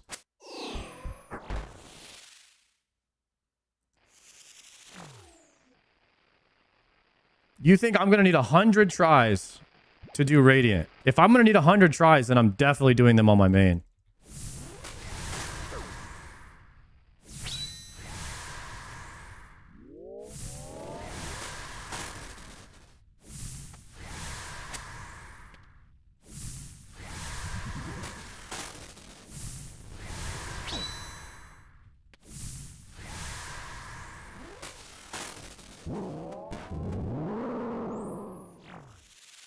It's just Yama with a few new clicks and 0 mistakes. We might be able to do that then.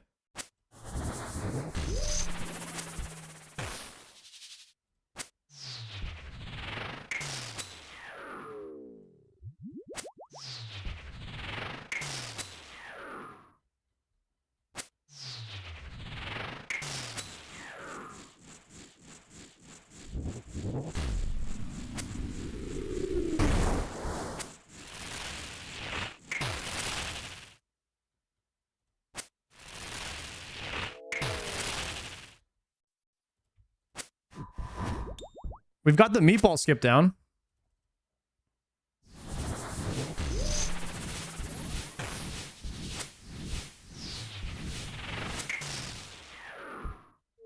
Yo, I just finished my task. I'm gonna head over. Word. I'll meet you there soon. I'll just do this Yama kill and head that way. All right.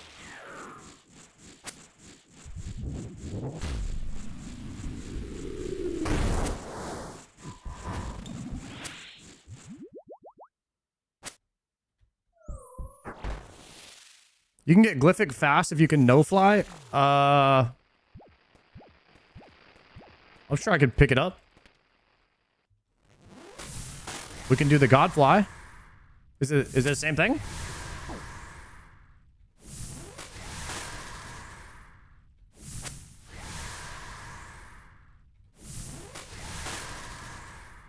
Godfly's great. Perfect.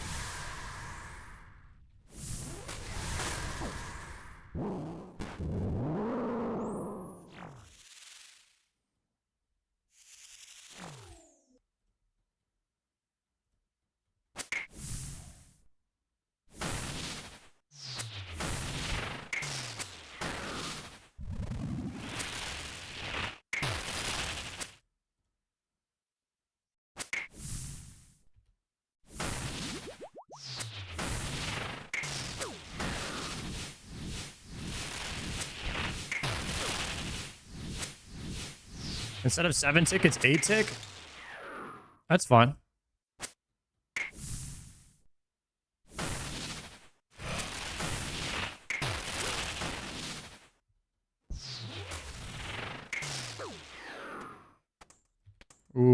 that attack didn't go off.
Lockbox, guys. This is it, guys. This is the oath plate. I just know it. I just know it, guys. I just know. I just kind of know that the 933rd Yama kill is the oath plate. I just absolutely know.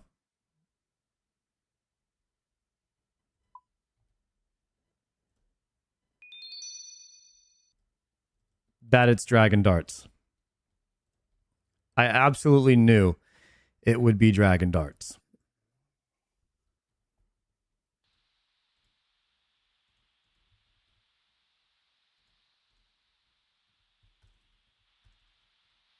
Bis Darts.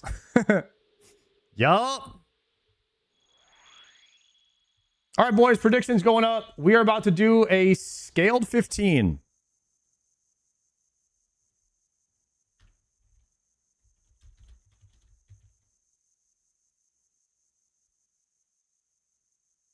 Predictions up. Do we get a purple in the plus 15 scaled mega? Gonna start on Ancients. Palamore's probably using Chin, so he's gonna milk me in damage.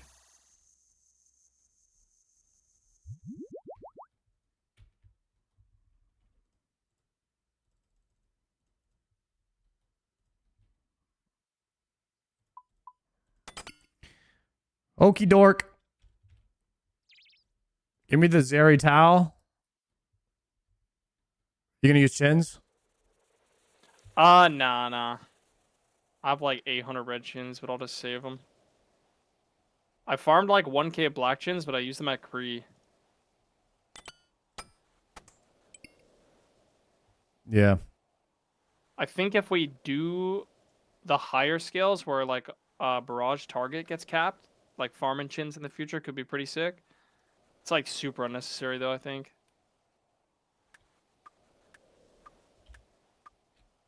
Okay, so I'm gonna ult on my main, and then I have two people also ulting, Medium and Munch, and we're all scouting right now. Bet. First time live after watching on YouTube for a long time. Your skill grew a lot, and you become a great OSRS player. Yo, thank you, bro. We're not doing too bad. We're ramping. We're ramping right now, boys. Oh, goodness.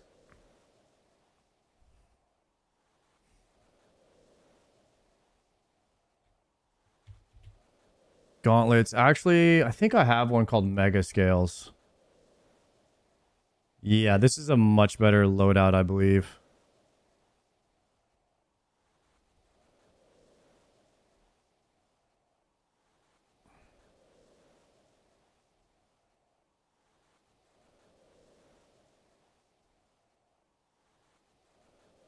Oh, I've got to make a Scobo. So let's get out a longbow and a purging staff and revert that. We're going to make the Scobo. We'll take the ward. Ward, I think you were a little hard on the beaver. So was Eddie Haskell, Wally, and Miss Cleaver.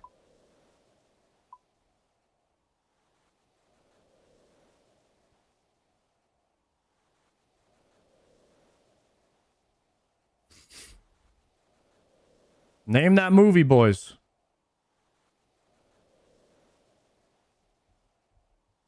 There it is. Cypher got it first. 8 Mile. Man said swipe club. All right, let's find ourselves. Let's find ourselves a scaled mega raid. I need to fix the red. Chambers of Zarek.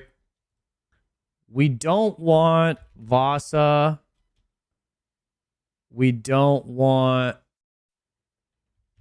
crabs, ideally.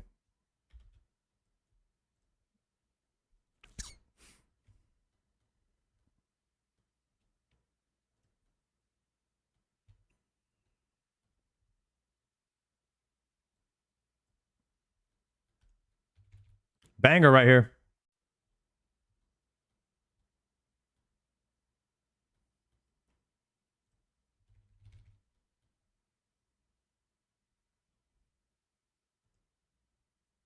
Ooh, Vespula.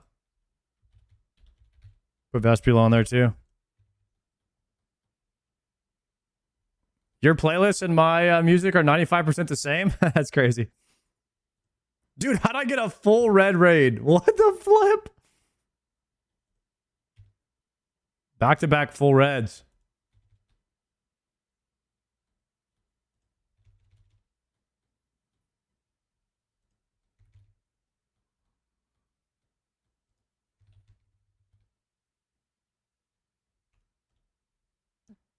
I got a scout.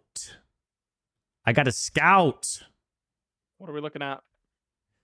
Guardians, thieving, mystics, shamans, tightrope. Okay. I like that. But I didn't scale it. Shit. We can fix that. Should be a 10 scale. So all we gotta do is what world are you on? Let me check. 324. Is that US East? So Western. That's fine. We can do it. I don't care. All right. So what's gonna happen is I'm gonna walk in to your FC right now, Okay. and then you're going to leave via the clan chat. So you're gonna just go to the friends chat right now and leave. It's gonna make me the leader. I'll just walk you through step by step. Okay. So just leave your friends chat right now. It'll kick you. Make you leader? Yeah. The only way to make someone leader is by leaving, but you got to leave the clan chat, not the stairs. If you leave the stairs, it will bug it.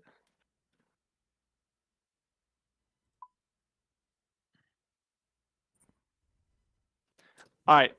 Now what you got to do is you got to go to a different friends chat, any other friends chat. So just go to like Palomar. Okay. And then set the scale on the board to 10. And then you're going to go back to your friends chat and come back in the raid.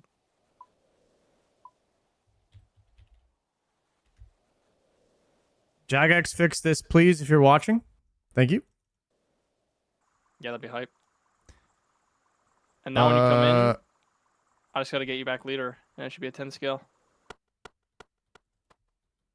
Okay, I'm leaving. It should. It's gonna promote you or medium.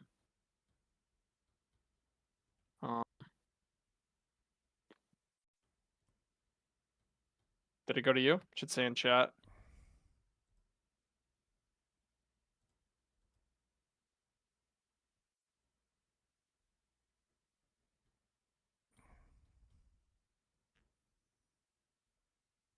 I'm now the party leader.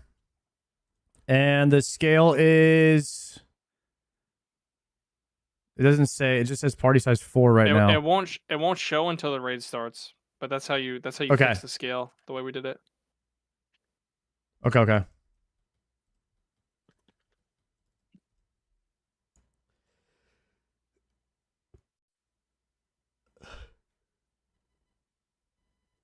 Okay. Get a good stretch. I got melee. You got mage. Mm-hmm. Try to kill same time. No hybrid gear needed, and that's pretty much it, right? Mm-hmm. Just so you know, we have to do guardians and thieving before we farm, so it's actually really, really good. So we just need one combat pot and maybe a lockpick. Oh, the lockpick comms, huh? I'm gonna do one prayer pot so I can camp piety, but other than that, I am ready to go. Yo, I found something out, by the way. Do you have like a ton of tag tabs? Tag tabs? Yeah, like do you have a bunch, like your bank tabs? No, I have 4 and I only use 1. What, really? I don't use tag tabs. I use every inventory setups for everything. There's a you see that plus sign at the top left? If you right click that, you press view tag tabs, it shows you all of them. But if you only have like 4, I guess it doesn't do anything. No, I have like 20 of those. I don't use bank tabs. Damn. You see your resolution scaling All right. settings? I use a let me see one plugin, here. inventory scale to 165%, and my resolution is I don't know if I want to bring the Sang. I can't. 1440p. I never decide if it's worth or not. You have cape swaps already, yeah? yeah. I'm on ancient with a cape swap for Arceus ready to go. I actually have my book of the dead this time, and I am gonna bring it into Ulm. That's hype. I'm gonna bring mine as well. Thralls. Medium munch. If I get another T-bow, I got you guys on the split. All right. Yo, do I get a split? No. You have a chance of getting loot. They don't. Are you sure? Like, No, if you get anything, I don't want it. I don't want it. You keep it. no, we're like friends, or like you could No, split me. no, you give my split to them. No, like I don't Just give give you a it to split, them. but you just give me a split. Like, You don't get anything from me. you can just give me like the whole thing. Honestly, I could figure it out with them. you want. That's some UIM mentality. All right, let's get it.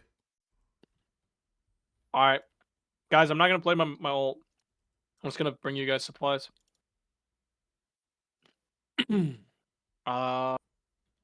Wait, should pre-pot actually.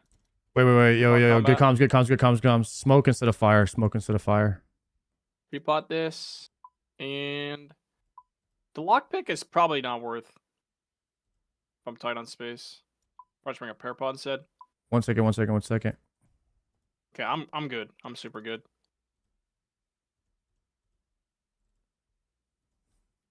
Yeah, that could have been bad, guys. That could have been bad. All right, we got smoke instead of fire now. That should be everything. Okay, I can pre.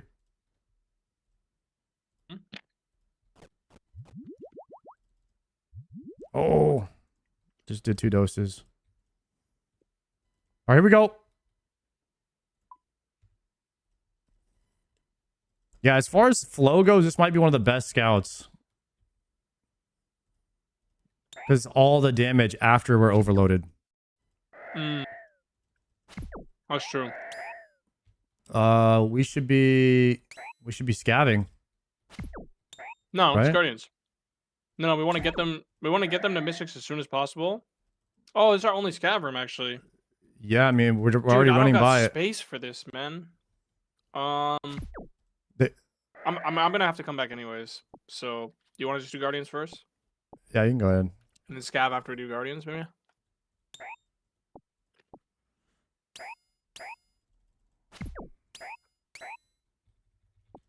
I got everything. You don't have 3 slots? No, dude, it's tight out here. Ripperoni. I have. If I drop my prayer pot, I have 2 spots. But if I didn't bring my heart, I would have been fine. Because I didn't need heart for this one. Definitely don't need prayer pots. Yeah, I brought 1 so I could AFK my prayer here. Piety. And I should have this on too. You forgot super combat? Guys, I potted. I'm literally potted right here. With the preserve up. I pre-potted it. So if you guys don't know what we're doing here, we're basically doing a mega scale where you take 2 players and you kill a raid that's scaled for 15 people. So I believe we end up with a 35% chance for a purple on this raid if we don't die. Which it'll be about half and half for me and Palomar. I could drop a pair of Barrows gloves. So it ends up really need being them, and I have more in the bank. like a 17% chance I'm not gonna bring them into home. for a purple Just feels a little for about an wasteful. hour-long raid or so.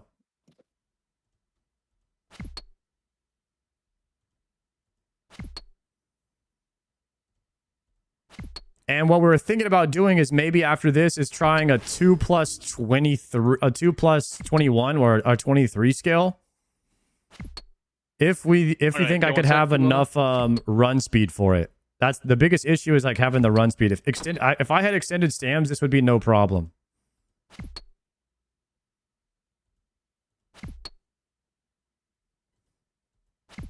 Plugins called low detail, yeah. To make your ground look like this, you want to use low detail. I don't have extended staminas yet. I believe you have to go do something for sailing or to make that.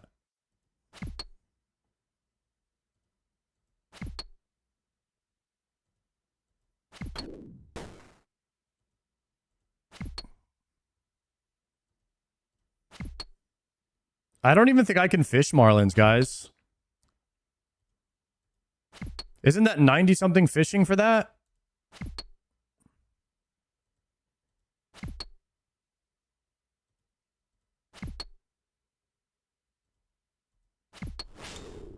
Yeah, I don't have that. My fishing level is pretty low. 83?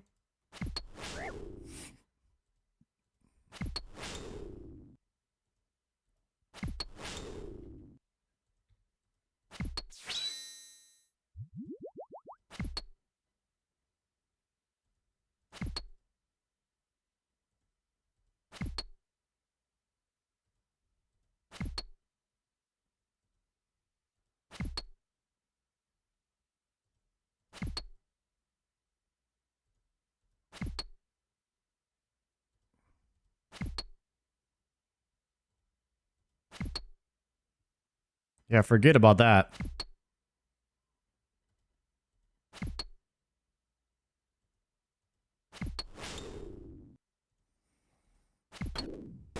I'll just try to have a bank through here. I can just bank after this.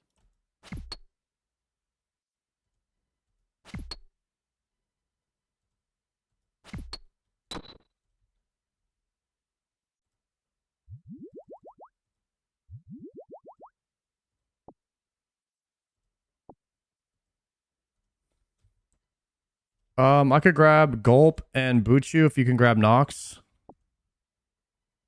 Yeah, give me 1 sec. I gotta go back and scab, but I just banked all my stuff, so I have space now. At Mystics do thieving? next. That's fine.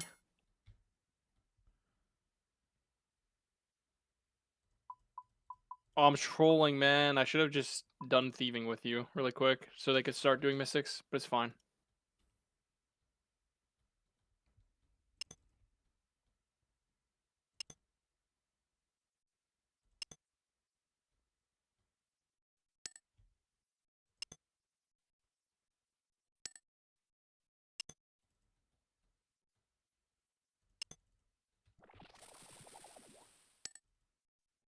It looks like Zizaran was online playing some RuneScape. He's been casually playing some RuneScape. It's good to see he likes the game too, because he's like the biggest Path of Exile streamer. And RuneScape had him out for the new league, and ever since he's been kind of casually playing some RuneScape, which is cool to see.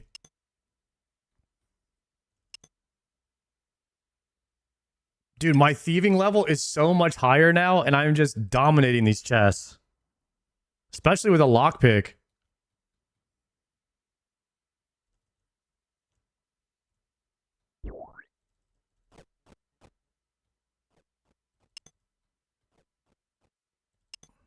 Sorry, what seed did you want me to get? There's only Nox here. Just Nox. Okay. Got it. When'd you get 88 thieving? I've been skilling, guys. I've been skilling off stream, man. So basically what I've been doing is AFKing Varlamore thieving while I do quests on my main because I'm trying to get Desert Treasure 2 done on my main. But if you go to the beginning of the day, like I was doing Rogue's Chest, I've been doing Rogue's Chest a lot. We did Rogue's Chest for an hour at the start of the stream too. And that's like 300k an hour. Thieving is much faster than I thought it was going to be. Yeah, so the goal is to practice Awakened bosses and contracts so I don't have to farm more of them if I fail them too many times. Oh, it's mainly for Awakened orbs. I might be able to do Radiant contracts on my main because I have so many Radiant contracts. It's mainly for Awakened orbs. Say again?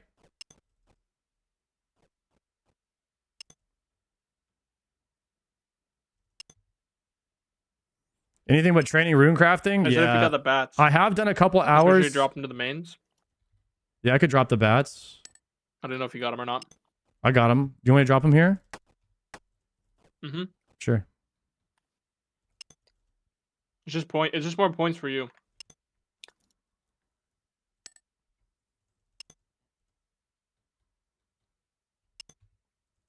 ZMI is just dude, rune crafting is so slow. Oh, I didn't even get a chance to dump. Dump mine. All right, so they're going to go stack the mystics now. And we are going to farm. So we're going to deposit everything. Take this, this, and this. And we're going to take this, this, this, and this.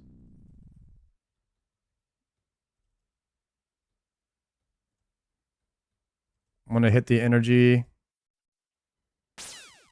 We're going to grab a spade and plant the Gulpar. Okay, we're going to drop these 2 seeds, move these up, and then go over here. Just pay a Vinny. Guys, I would never give my account password to anybody. It jeopardizes my entire career. There's no way I would ever give my login to anybody. I just wouldn't chance that.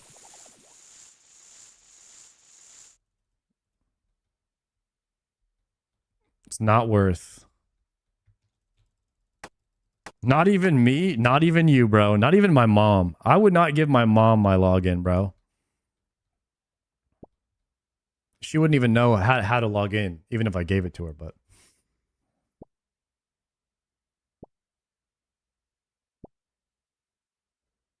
Survey question, what's your favorite pet's name and your year of birth? Huh, I am not telling you that.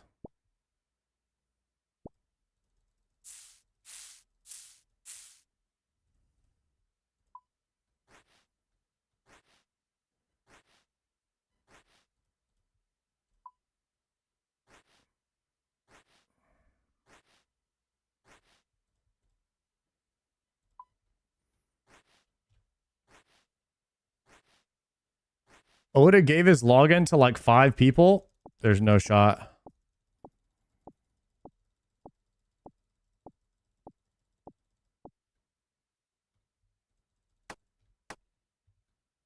Can clear Nox. I'm done with both. I'm done with both if you want to clear. Yep.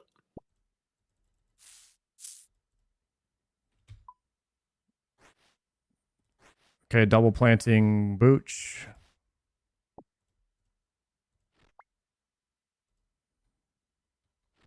So we're actually going low, pretty low amounts of heals here. So we probably don't need to make that many Cerebrew.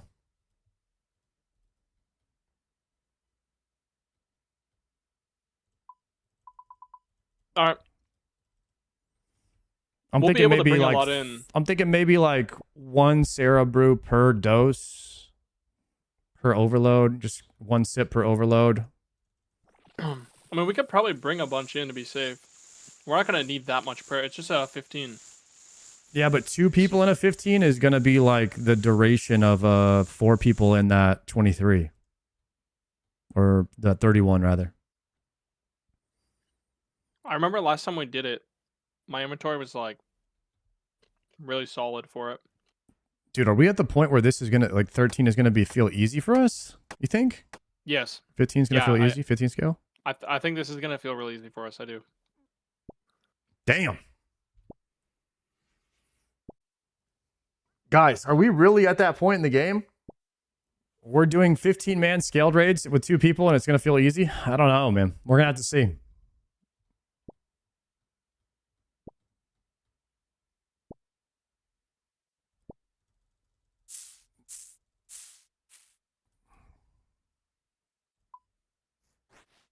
You should be doing 100 mans. I don't know why we're not, honestly.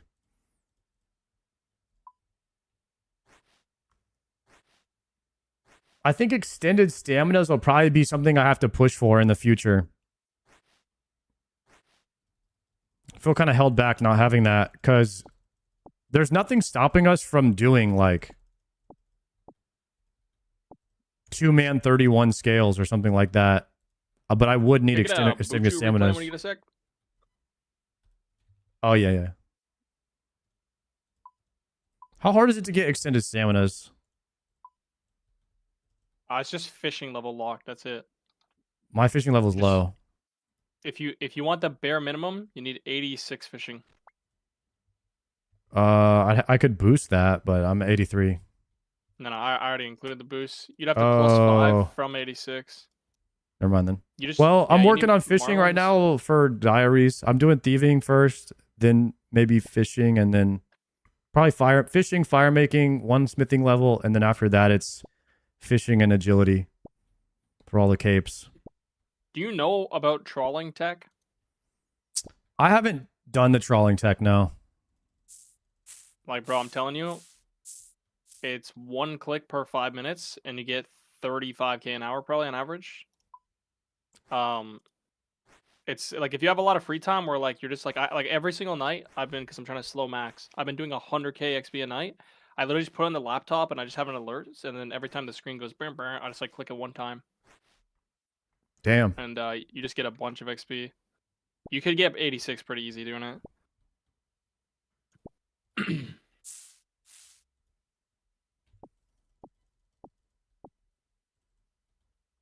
Yeah, I've been doing a lot of AFK because I've been questing on the main, so I just need something to do AFK on the iron. But trawl is a good AFK. Dude, you know what I gotta do is like, since I've been doing so much skilling towards maxing and not towards like useful stuff, I'm like running out of amethyst and running out of blood sap again. I gotta go just like, it just sucks doing those post 99. Like I'm already 600k past 99 mining, and I'm 600k past 99 woodcutting just from amethyst and blood sap. Getting trolled. Damn.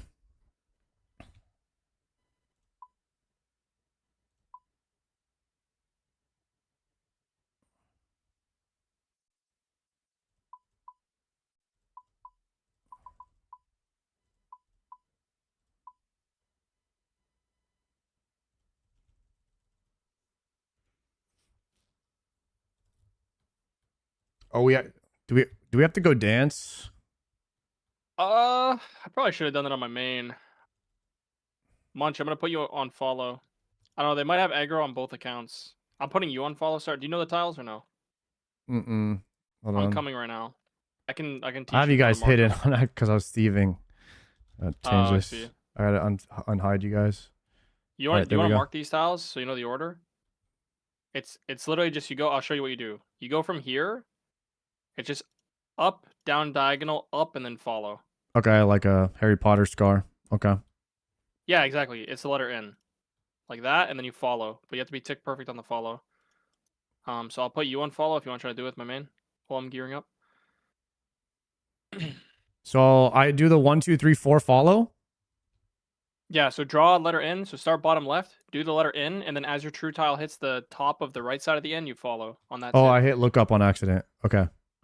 Yeah, you might have to hide the NPCs too. I don't know how annoying they're gonna be. No, it's cool. I got it. Got it? Nice, that was quick. I'm just trying to think what else I gotta bring. I'm just gonna bring a full range switch with Tebow in case we get down to the final guy. Same for shamans, and I think that's pretty much it. Runes. Almost forgot runes. I'm coming.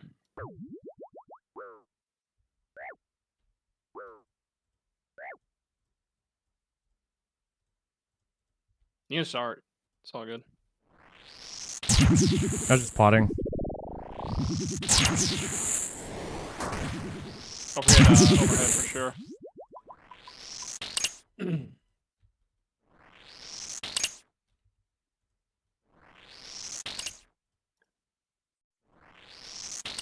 Sorry, guys. I don't know why that's so loud with AoE sound on. Dude, I hope you get a Dex before Wednesday, man. It's gonna be so proud if you don't. You know what they say, bro? The lower the drop rate chance, the higher chance for Sard. It's true. Your odds might go up. On Monday, we want to just send next, or should we send some more cocks? The nerf is a buff for me. Yeah. I don't know. I mean, I'll probably do like 1 or 2 of these a day, I think, till forever until I get a Dex, pretty much. But I don't mind also doing a couple hours of next as well. And last time I went next, it was pretty good.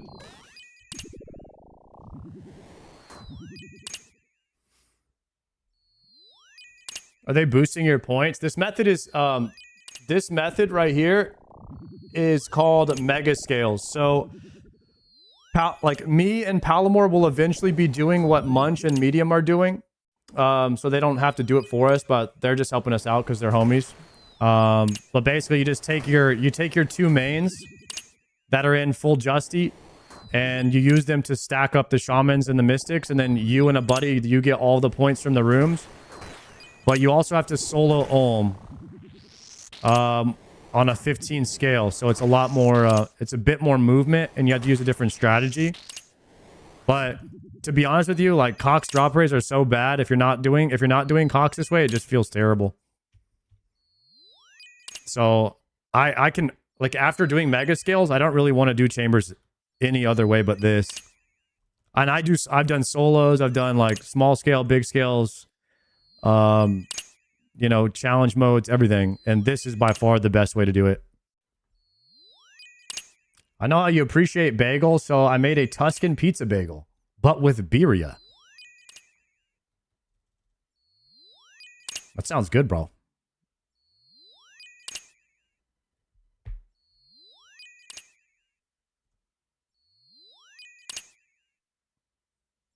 I remember your first steps into Lumbridge.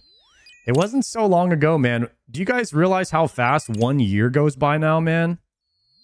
It's unbelievable.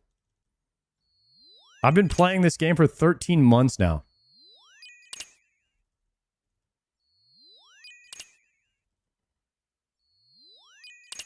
You guys, like, you guys remember this, at this point last year, I was doing that OTK thing with Soda Poppin' and Oda Block, where Soda Poppin's like famous moment happened. That was a year ago. The Soda Block.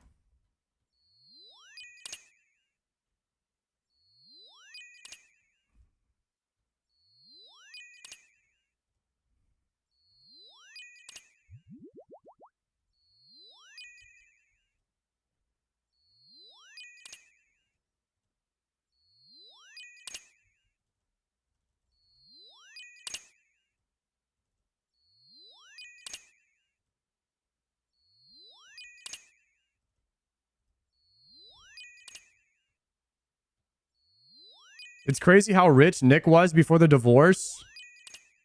I'm pretty sure. Yeah, I'm pretty sure he had several millions in the bank. I mean, I don't know how much he lost. I didn't watch that video if he disclaimed any of that.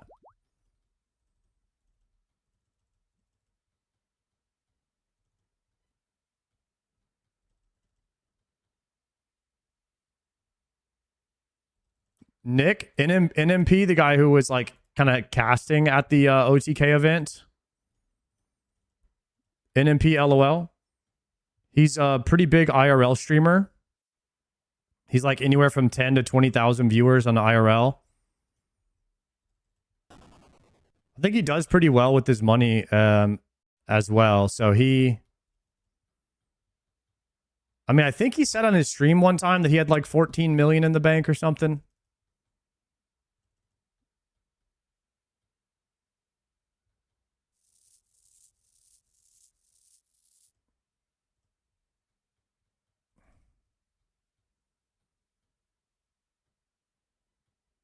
But a lot of his success, you saw like he had a weird situation. He was married to a girl named Milena, and they did like all their live streams together. So I'm sure that was a big issue in the divorce. Like she helped him build his name. So she was owed a portion of all the profits that he made off of his stream. And so that was probably like they were arguing on how much she contributed and how much of his success was contributed to her and like how much she was owed in the divorce. So it got really messy. But no, to be honest, nobody knew they were married. I didn't know they were married. I got Shaman set up, I think. Just give it 1 sec.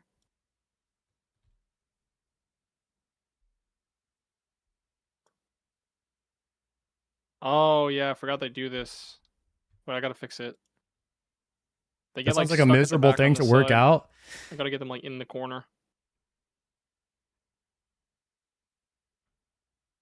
Tempest, what's good, bro? Nick said he offered her 50% from the start, but she wanted more. In the end, it was 50-50, but their lawyers took a crap Oh, ton. I got KO'd by a melee. But they're stuck if someone goes in really quick. Dude, I have heard Maybe you so can save many it. stories like that. Like, Nice. who in their right mind would That's so ask sick. for Okay, wait more for the than blobs, then we're good to 50%? go. That doesn't make sense to me. Like, Okay, we should be good now. how entitled are you to ask for more than half? She's going back to court. She wasn't happy with the 50-50.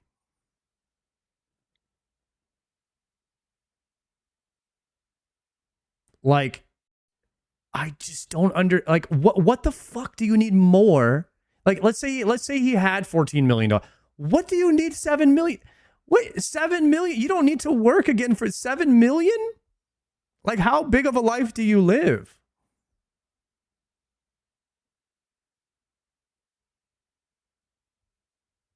Like, you're going to lose a lot of that money in the lawsuit too. Just take the 7 million and walk away peacefully. Are you coming in here, brother? Yeah, I didn't know what was going on. Sorry, I saw somebody died and I was level 2'd and I didn't know what was going on, to be honest. I was just chilling. Yeah, I took a 47 melee. Staff spec ran out, but then medium ran in and like saved the aggro.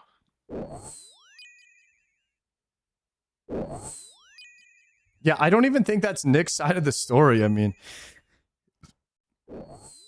Nick is Nick. You know what I mean? If you watch NMP, like, he jokes around a lot and he rage baits a lot. It's kind of his thing. But he's not a liar. He's not a liar. Well, that's one thing he's not.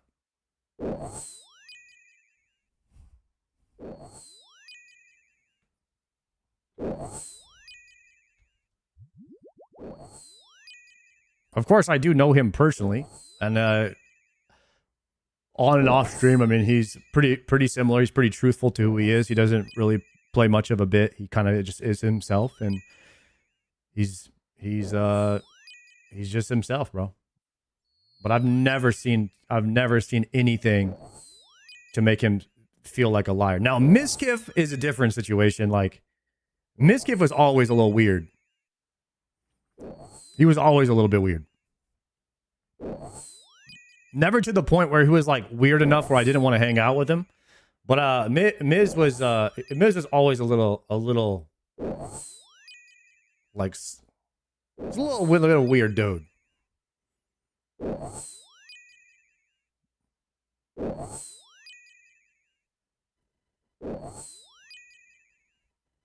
you can just look at some people and tell something's off. Keep in mind, like Miskiv never did anything wrong to me. Like he was always really nice guy. I mean, Miz has been in my house before. He's been in this apartment. Him and Lakari. Lakari was always a little weird too. But like I said, you have weird friends. You have weird friends in life. You just have weird friends. And there's nothing wrong with that. But there's some shit where you'd be like, oh, he did what? And you'd be like, oh. And it's like, you know what? It's actually not that surprising. Like if one of our friends was going to do something like that, it probably would have been that guy. And so it's kind of like one of those situations.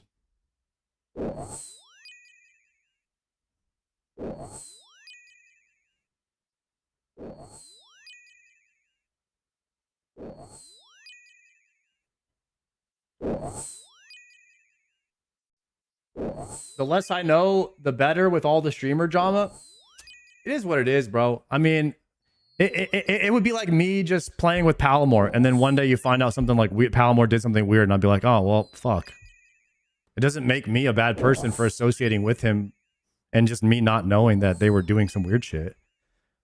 It's just can't hang out with him anymore. But like, a lot of that shit's going on. A lot of that shit that you guys might have friends right now that are doing some weird shit, and you'll just never find out about it. But one day, if you do, then like, yeah, you probably gotta stop hanging out with him now, and that's just is what it is. That's life.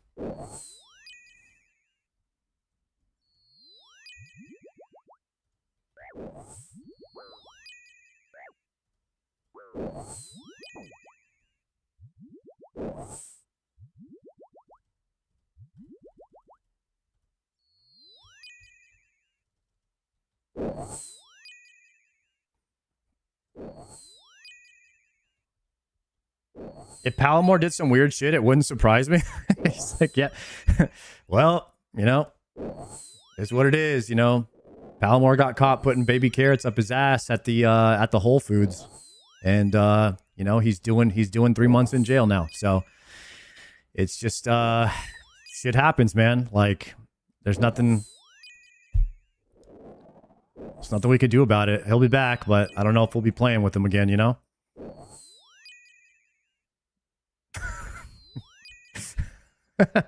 What can you do? Oh, dude. Any dirt on Sard? My biggest, I don't know. I don't have that.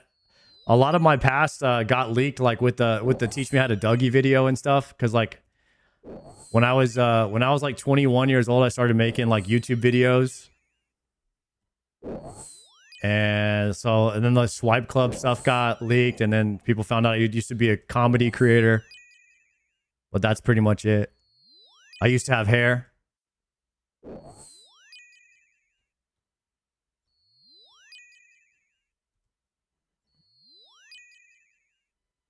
Didn't know it was a Whole Foods. I thought that was a Sam's Club.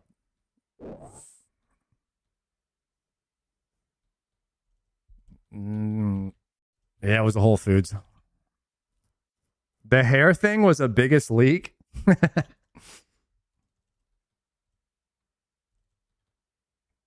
Dude, I was gonna say there's no way you have an axe. You ran over there. I did not put it past you, but that'd be too good. No, I forgot we didn't have Ice Demon in this one. True.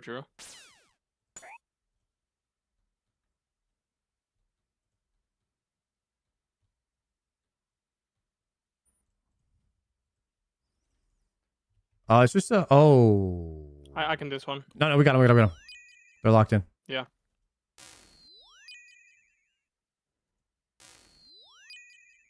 If you want to step back, I can tank on my main. I could take one. Oh yeah, I always forget the majors don't really matter. They're kind of unnecessary. Yeah, you can take one mage, no problem.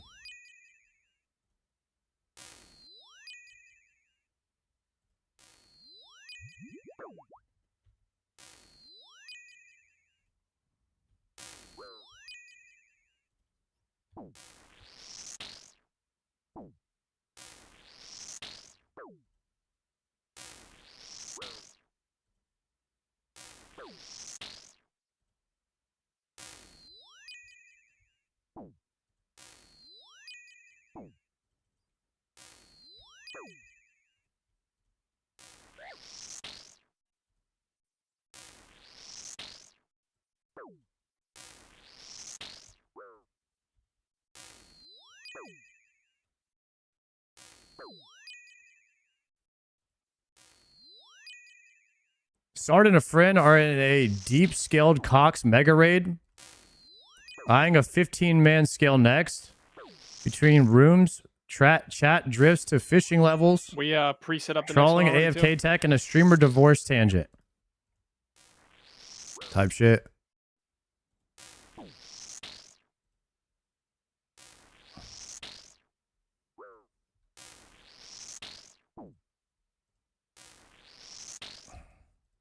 And putting baby carrots up our ass at Whole Foods. Mainly Palomar.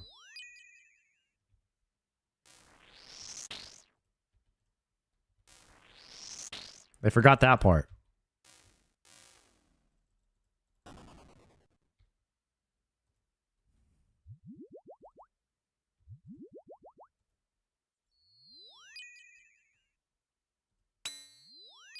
Dude. Oh my god, I thought he was tanking. I was praying mage and I was not even looking at that tab. Oh my goodness. Alright, that could have been bad.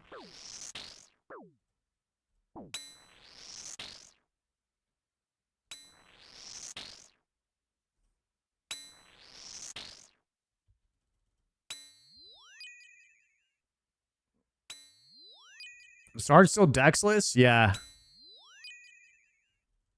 Unfortunately.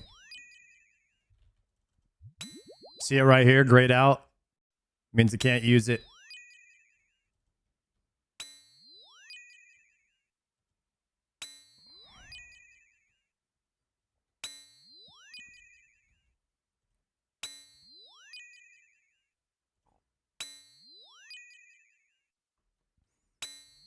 Dude, I have to have some kind of like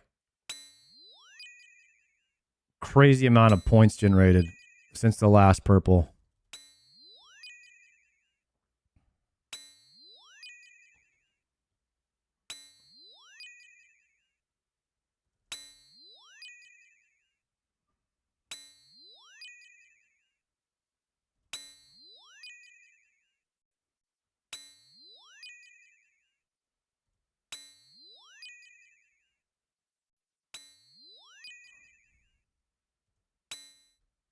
All your points went to Maester's purples? Yo. Oh, it's on me. We're good. Let me see.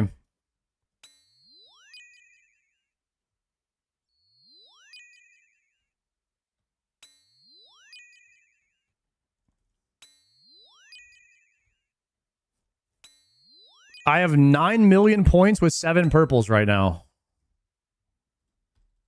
You can grab that.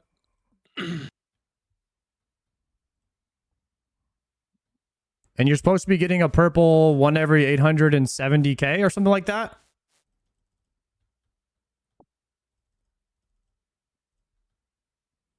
So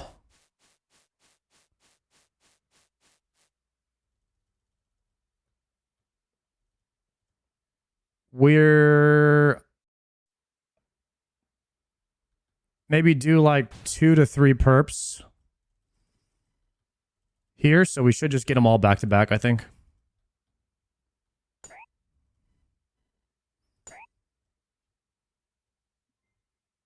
Dude, we just got 2 back-to-back primes? Let's freaking go. Rise and Sir Galahad, thank you very much for the primes.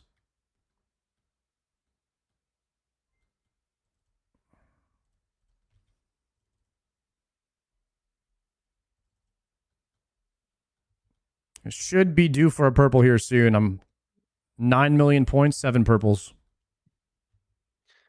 Yeah, I actually feel like when we do these scales, that it's always like more weird to not get a purple.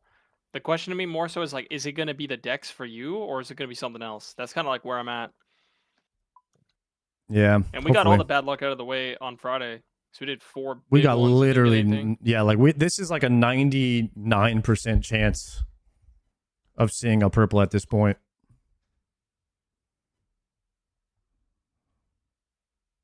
Maybe more. Just depending. Don't forget to cape swap and Book of the Dead, okay? Yep.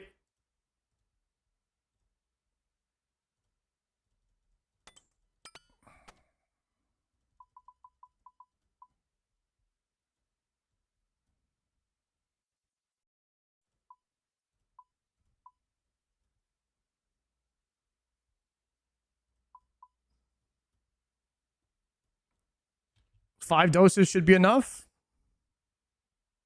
5 dose of what? Overload. Yeah, for sure.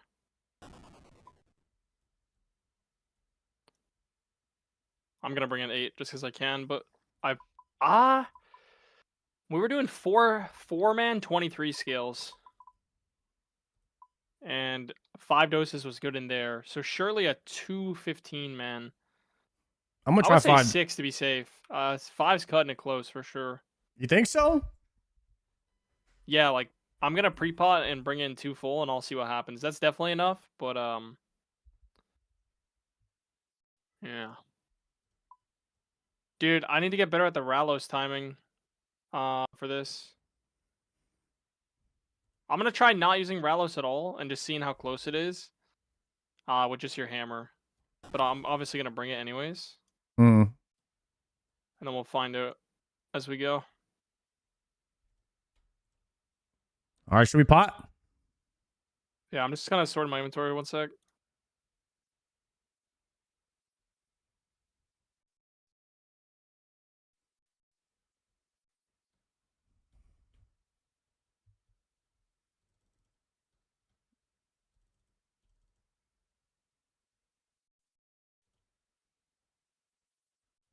I'm thinking 7 brews, 10 restores.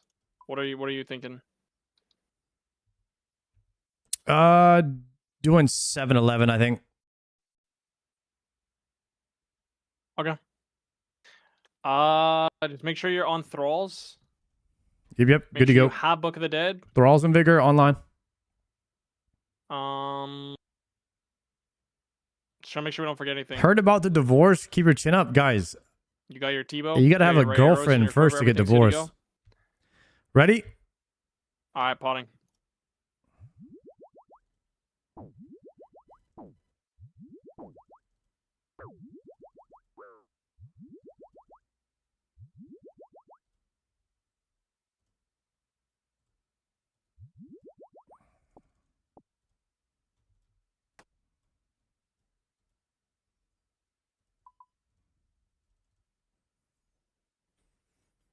Okay, I'm ready in 1 sec. I'm good to go right now.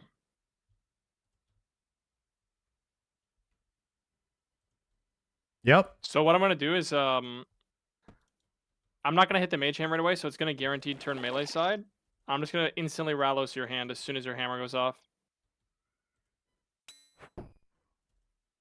It might not turn back right away though, because of this. Let's see. I got the hit. It should. Okay, we're good. We're good. We're good. Make sure you get your Thrallo ASAP.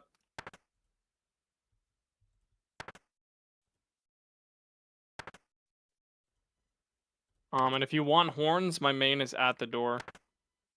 Just gotta maybe remind me.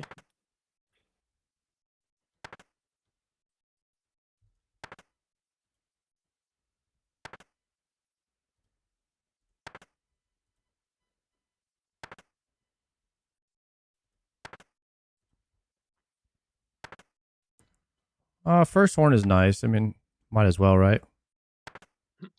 Yeah. I mean, I think I should only do it maybe when it's on the other side. Did your hammer land on this one? I got both. Oh, nice. Okay. I got 1 Rallos, so. Okay. I can't see the HP of it, but it's probably low. Or, I mean, the defense. Oh, can you actually join P-Hub when you get a sec? Yeah. Like intermission or something, maybe? Centered. It's fine. I think you and your Thrall just both hit 0. Okay, should be good here. I'm gonna take late. I got hit by the Okay. lightning. Just run it with me. Yeah, it's fine. Hit it once. Sorry. It's gonna turn mage side a hit.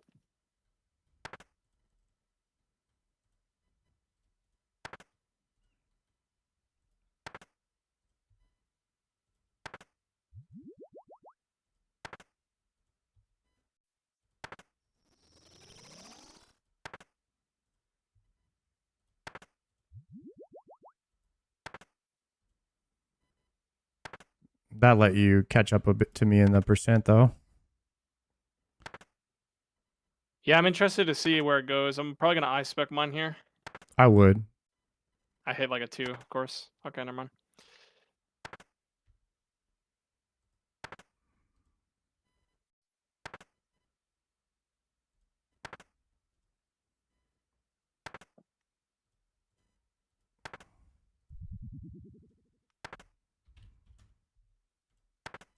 The zeros probably. Might throw all ran out there. I'm hitting it. It'll go all the way.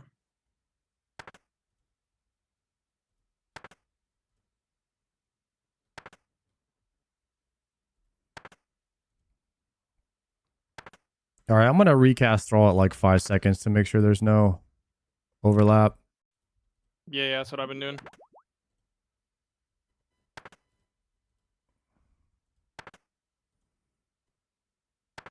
I joined the hub. Nice. I can I-spec again. I just feel like they're pretty close though.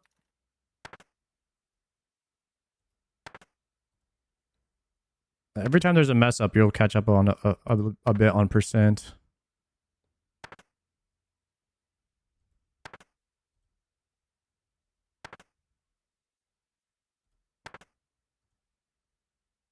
Miss.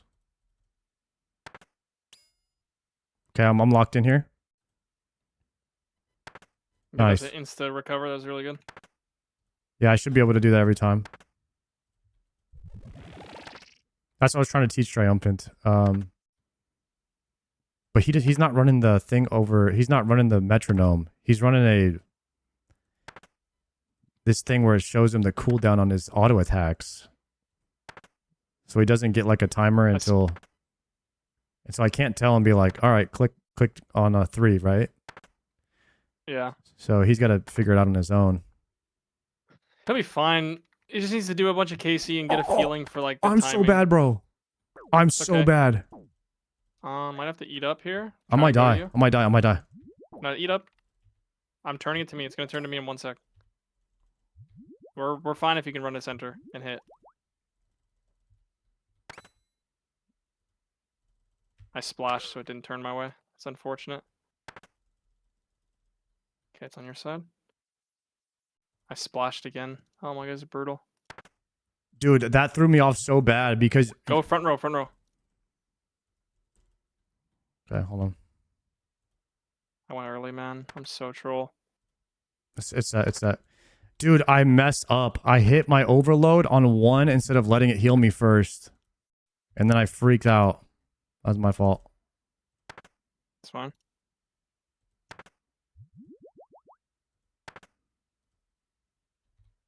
I had no thrall. Oh, shoot. Okay, have to go front row. Okay, coming to you. We should be fine again. Nope. Missed or something. I'm gonna tick perfect. Just gonna insta turn. I'm on it. Like, that was really good there that you hit the hand there. I also would have centered again. Like that, I splashed again. Thank God for thrall.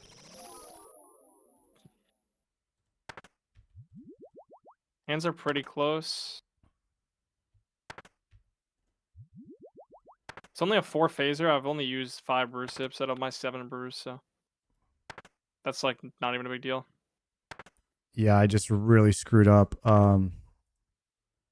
I overloaded with 60 HP instead of letting it heal me first, and then I freaked out. Oh, that's what happened. Oh, Yeah. Oh, I don't understand what you're talking about. No, because like I was gonna overload down to 10 HP, and then that's gonna be a full yellow pot that I wasted. Well, I did waste it, so it was just really, really bad. Might have to kick a couple times on your hand.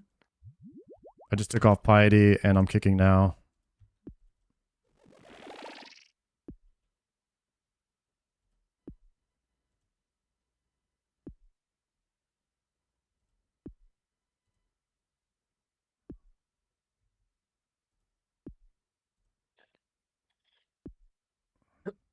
Actually splashing a lot.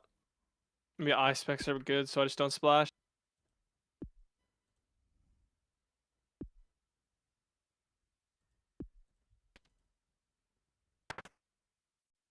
Double zero is crazy.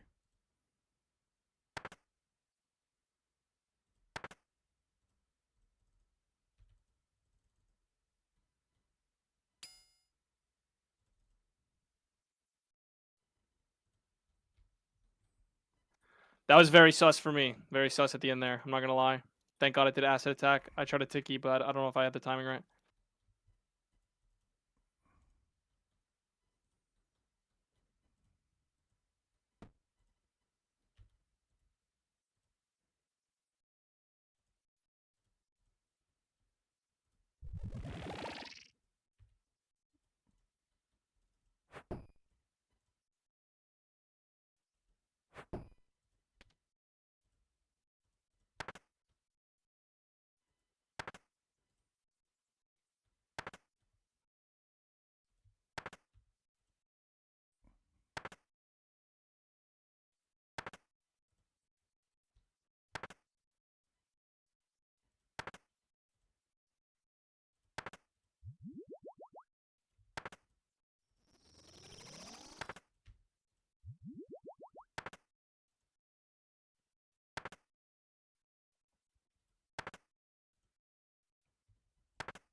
Try not to throw this time.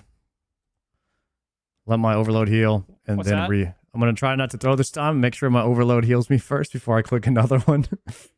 That's fine, bro. I actually got chanced. I did some sketchy shit in the last one. I'm gonna I-spec when I splash. I got one hammer, by the way, over here. Yeah, I Ralos one time after as well.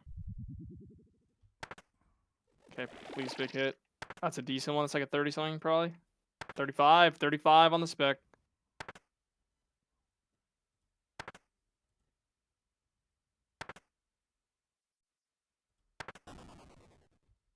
Okay, overload healed. Nice. Potting now.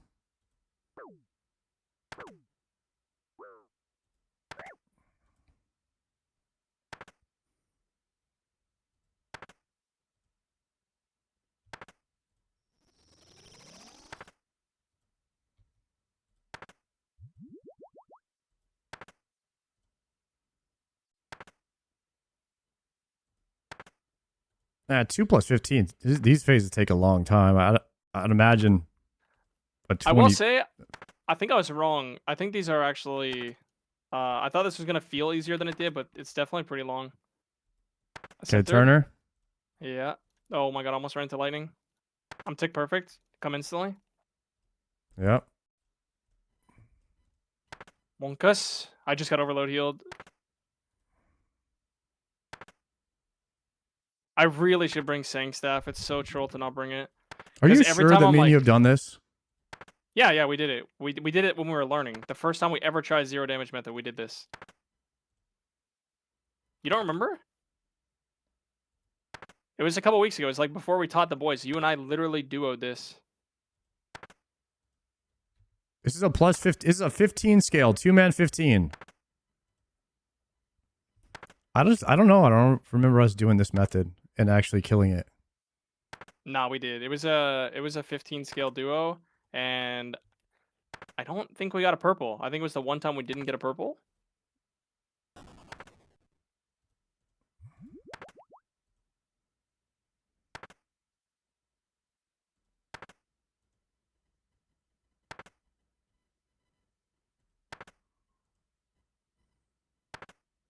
How do you want to play the last phase? Do you want me to just walk in with my main and AFK on the side?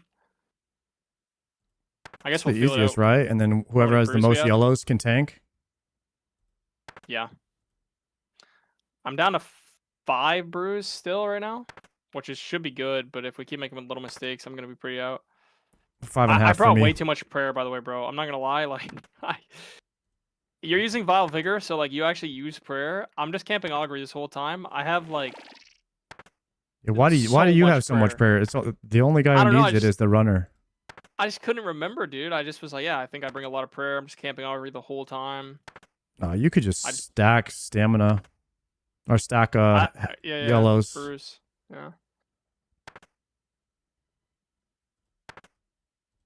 My hand looks like it's a little bit ahead of yours, but I can't really tell. I can just augury off, maybe. I'll just do that. It's like you're 28, I'm 30%. Oh, do you have an add-on that shows the percentages? Yes. You don't? No. Huh. Bro, I'm like Bodie Jr., man. I'm a vanilla player. I'm not an add-on Andy like you. Okay, dude? Okay. Sorry, that sounded like I was sounded more Yeah. aggressive than I managed. It's all right. Just don't have a lot of plugins. I have a bunch. Like I have tiles all over my floor. Got a bunch of timers and stuff, but like just not that one. I really want to Ralos your hand to get it really close, but every time I do that, it centers. So Yeah, you should do as least amount of damage right now as possible. yeah, I just have to keep hitting, or else it's going to. I guess I don't have to keep hitting. I also have to hit it when it's on your side. Yeah, wait. I just realized I'm trolling. Yeah, you can I just can just hit. skip half my hits and just do this. Exactly. You only have to hit it when it's looking the other way. Splash. Am I throw mine? No, we're good. Oh, Going that's not outside. good. Oh. Tick perfect. It'll go instantly. Overload a minute 40. I really need to not brew anymore.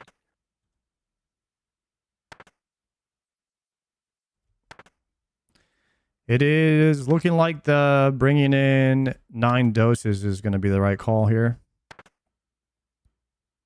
Of overload? Yeah. It was either 5 or 9, so.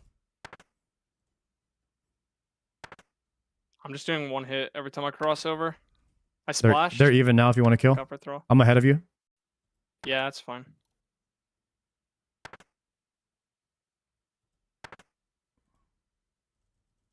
Tick perfect? No way. I think I get out in time though. Oh, nice. Whew. Okay. Big heal for me here. Okay, it's really important you hammer ASAP so it turns your side so my Ralos goes off and I can get to the center. So just get your hammer ready, like spam click the hand as soon as you can. Make sure it goes your side. Mm-hmm. I think that's possible. I think if we're both outside the safe spots though, it might just pick a side. I'm not actually sure. Okay. I hit one Ralos. It's not going to turn my side, I don't think. Yeah. It's because my hit didn't go off in time. Okay. Wait, it's going to be good now. It's going to be good now. I'll be there late by 1 tick. Watch the middle. Okay, we're good now. We're good now. I griefed the start of that, though, with the double Ralos. Easy 2 griefer. Ralos, and you got a hammer, but 1 Ralos was before your hammer. Oh, almost yellow clicked. Wait, you said 9 doses of overload? There's no way. Well, I brought in I've that still got many. I don't plan on using that many, but I have that many. Oh. I have currently 5 of each left, and I just repotted. Same. And we're like we're halfway done. So I don't think that one more would be enough, I guess, is this summary of what I was saying. oh yeah, you definitely want like at least 6 probably. Yeah. 6 to It's going to be 7. 6. 6 or 6. Yeah, or 7. Mm, 6, 7, something like that. Doesn't really matter. Seems a Or little has to have overkill. one more. Yeah, just a little one more. I think I need to wear Light Bearer and not Sears Ring because I could be eye-specking and Ralos specking so much. Because I Ralos for you twice now, and like, look at your hand. Look at the difference. We're even right now. Are we? It looks like you're like 5% ahead of me. Even. Perfectly. What? It's okay, I have an eye appointment in 4 days. But I'm going to send another Warhammer here soon, I think. Okay. Maybe hold off on the hammer unless I hit this eye spec coming up.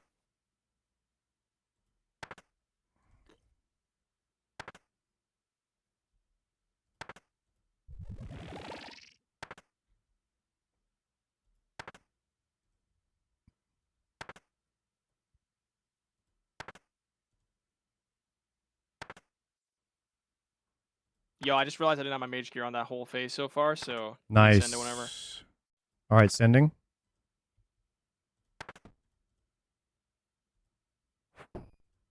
I splash. They're all hit. We're good. I hit a 0, by the way, with my eye spec. I hit a hammer.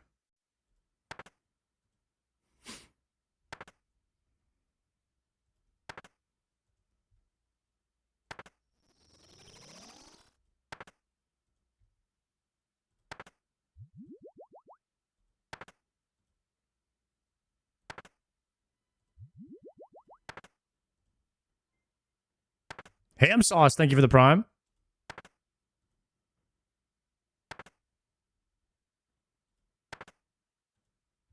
You are 2% ahead. You like that? No. Yeah, you like that? Dude, what the fuck is wrong with Palomar?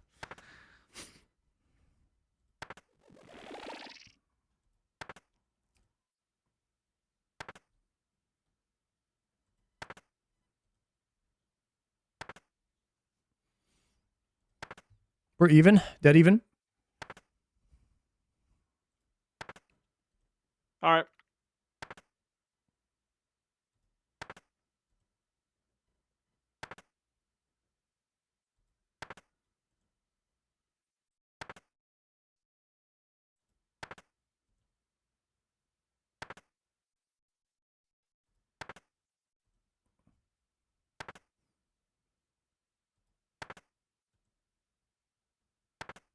Overload falling in 20. Can you guys feel the juice? Can anybody feel the juice out of this chest? I feel like this chest is about to be a juicer.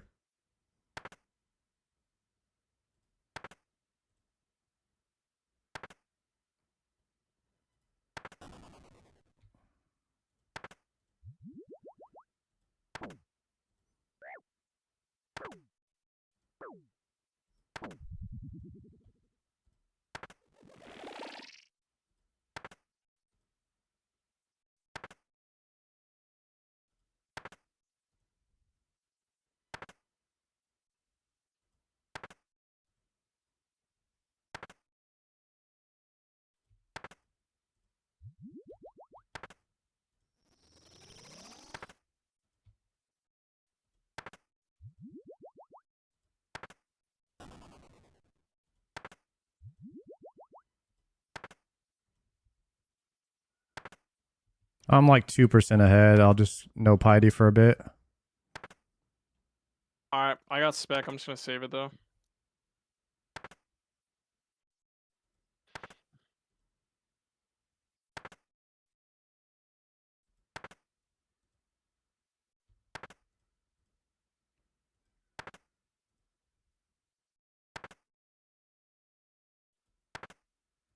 So this is third phase. We got a turn. We got a turn. There, splash. Double splash. I got tick perfect here. Side. Beautiful. Look at the clean resetter. If we can get all the boys doing this, bro, we can easily do the 31s. Yeah, but you know what I mean? Care. Your hand. What do you mean? What does that mean? Triumph, it took 500 tries on the Coliseum, bro. Like, Oh, kind of like that whole It's a analogy lot. with him being at the bottom of the mountain thing I saw. Like, it's a lot to ask, bro. It's a lot to ask, man. I don't know. this is unfortunate situation right here. Please don't give like tellies. I think I have to eat this. Oh, I ate for no reason.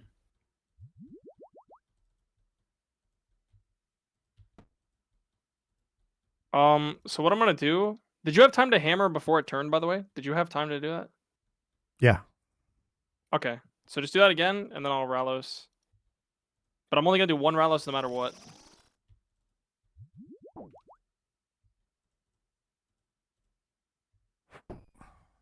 Beautiful. And then my eye hit goes off. It should turn. Nice. It still feels sketchy. It feels like Ralos just has such a long attack cooldown. I splashed. Careful. Double splash. Tick perfect. Never mind. I'm a tick behind, I think. I can't tell. Yeah, I was one tick behind. Be fine, though.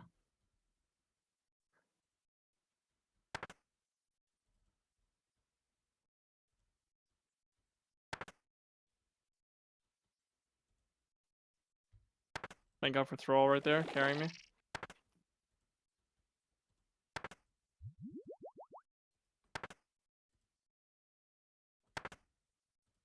Thrall check. Up. So everyone's the pinky. Yeah, but then it's 50-50, right? It's not going to always just turn melee side, right?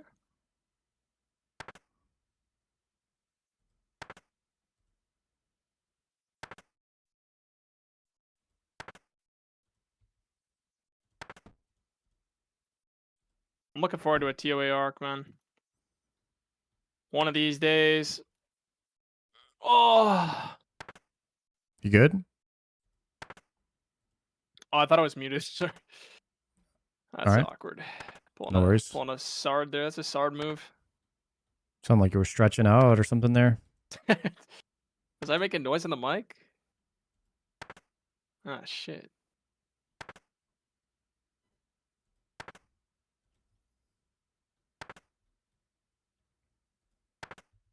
Mods, you guys can feel free to ban any weird Palomar viewers that are in the chat. Let me know.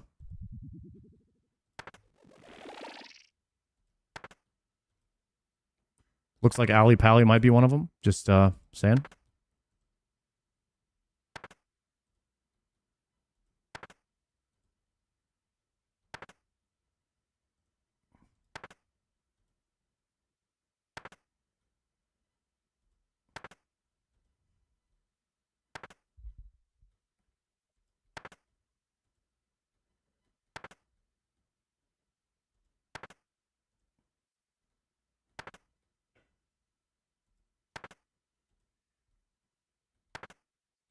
Big heal from me here. Nice.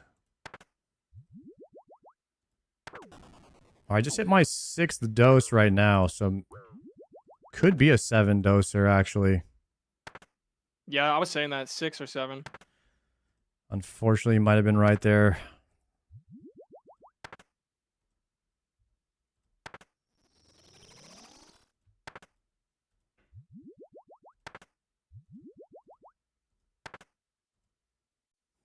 Yeah, so I haven't used like any Sarah Brew since that first mess up in P1. Yeah, I'm doing pretty good as well.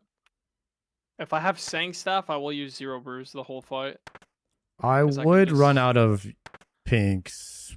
Like Vile Vigor wouldn't cut it for a 23, so I would have to get extended stams. Yeah, I think so too. You know what you really should get though too? I swear, since you're meleeing, you should get a Blood Fury, just one. Because you could do the same idea that I want to do with Sang. So every time you overload, you just wear Blood Fury until you're full, and then you go back to Rancor. Blood Fury would only be if we made a mistake, which if we just don't make mistakes, then we don't need that, right? It's a waste because Yeah, but now we're you've gonna- wasted an but- inventory slot because Rancor just does more damage. Well, it's not really making a mistake. It's just the fact that we could hit zeros. Like, we could splash and have a Thrall 0, and then the head centers, and then we happen to be on a special, and then we get Telly's plus acid attack, and like stuff just happens. But if we wanted to like really big reliable ones, I feel like Sang and Blood Fury, just having a switch of it would be really good. Can you turn off your prayer? You're 4% ahead. Yeah. And my hand needs to die first. I'll just do less hits, maybe. I'll just start. I'll just wait till it's lower, and then I'll do like one hit on each side.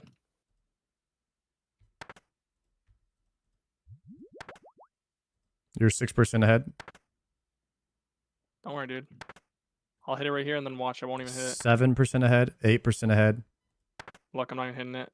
Okay, splashed.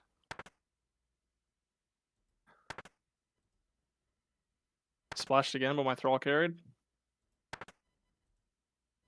4%. You should catch up pretty quick here. I'm Hit a like not zero. even attacking. Is it 0? 2% even. It's because I spec'd 45.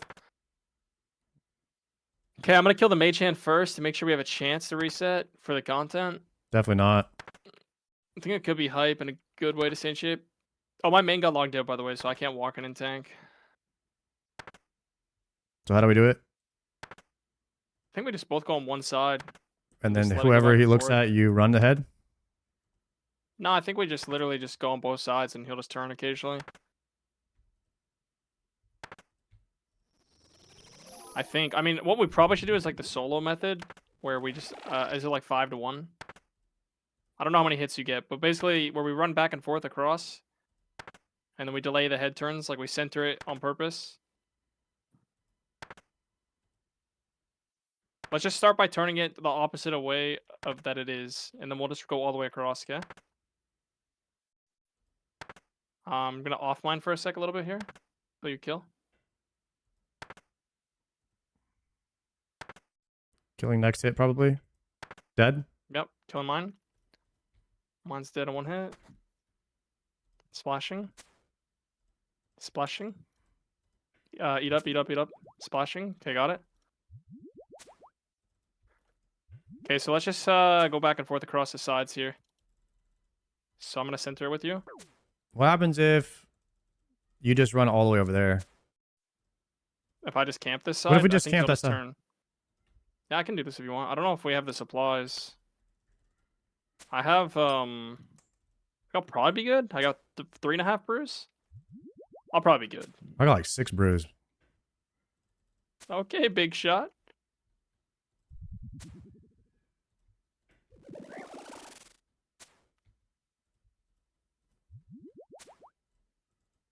I can't soak that. It's too far. I don't know if I'm gonna be able to sustain. Wait, should we actually be trying to push to the middle and then? Oh, that's actually tech. Yeah, just do the solo method. Like just turn it to the center in a sec. Like run across, like as if you're soloing, and then we stall it like now this. it's here, and then I can just go back. No, but we should just run together. Like we should just We go turn here, we center turn it. mid, and then we turn it right. And then we go tick perfect, and then ideally Oh, no. then we're both just taking way less damage. I'm gonna go outside.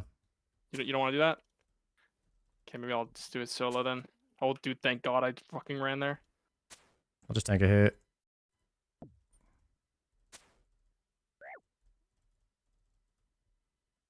No, I'm gonna get Doing what I hit. can to avoid damage here.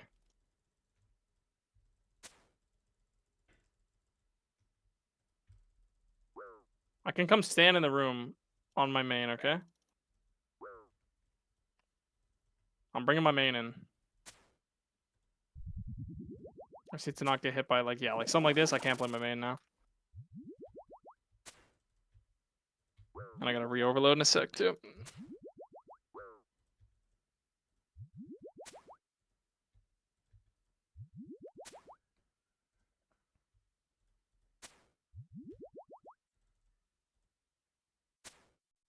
Okay, once I recover, I'm gonna run my main in the room, and then I will put it. Can you switch sides with me? And I'll put my main in the front right now. Mm-hmm. And then I'm gonna start running the head.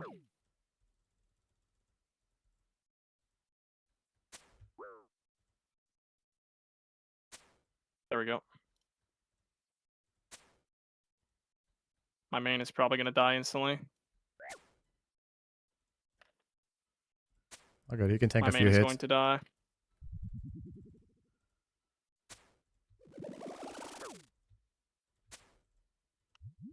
Make sure you're thralled up. My main died. Munch came in.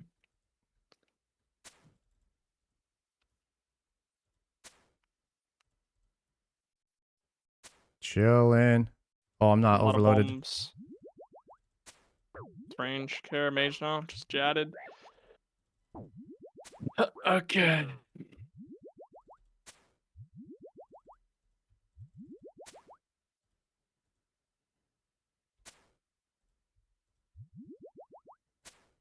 All right, I we're guess I could just overloaded keep back running up. my main back in. I forgot I could just run in over and over my main. Yeah. Just stand at the door. He only loses his own points, right? Oh, dude, wait, I shouldn't have came in. Because now it's uneven. Munch, can you run the head with me? I just... What are you doing? I mean, it actually helps you. It actually is good for you. I just AFK clicked the door, and then I realized it's just not going to turn. My main will die anyways. Low percent check. 17% almost here for me. Nice. I'm at 16.6. HP good and stuff? I'm Gucci. Dead. Good luck. It's a white light. Nice. The white light, man. The white light. Ew, man. What is that loot? What loot did you get? Coal and rubies, and it says it's worth 1.5 mil. Minus 200K. Oh, because mine was they're uncut 800K. rubies. Uncuts are actually worth a lot. Yeah, let's get crafting XP. My main got 1 teak plank and 1 addy ore. That's pretty good.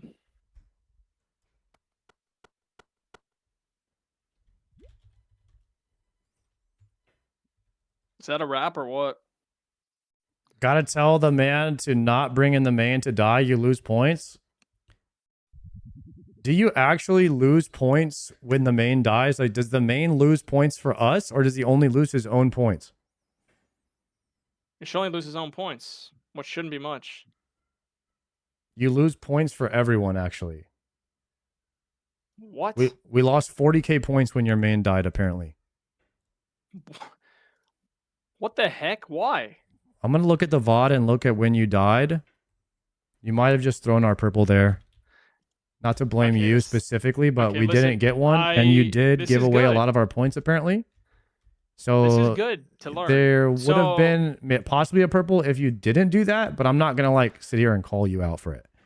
I think Okay, that, but I gotta it's not a explain huge something. deal. So, but it could have been different had you not had done that. yeah. You remember that part where I was like, yo, can we run the head back and forth? And then you Mhm. said, nah, I'm gonna sit on the side. And I said, I don't got supplies for this. So then I brought my main in so I didn't die to Hmm. tank so I could run the head. That also could have helped if you could have, you know, So done you the so method so where we- you wanted me to run the entire time like a solo home strat? yeah, with me. We do it Okay. together, yeah. Yeah, so we run it to the left, we center it, and then we attack, then we step out. Like I've seen you do it. I've seen you do the method in solo.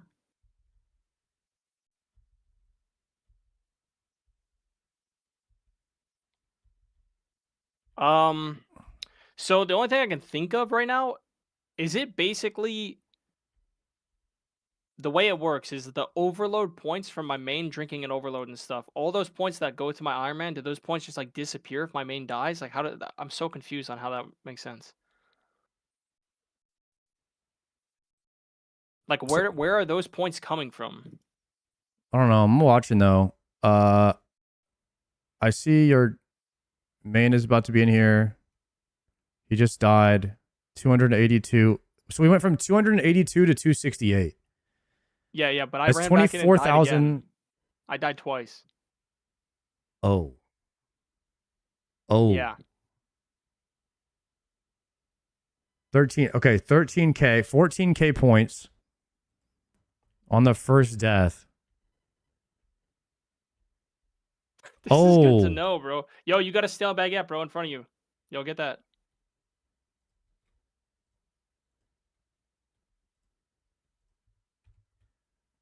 Huh. Oh.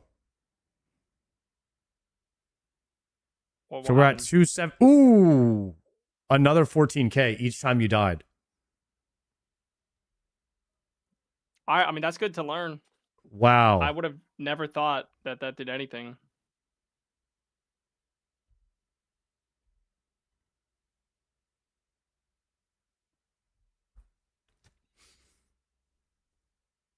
So my unique percentage chance didn't change, but the total points of the raid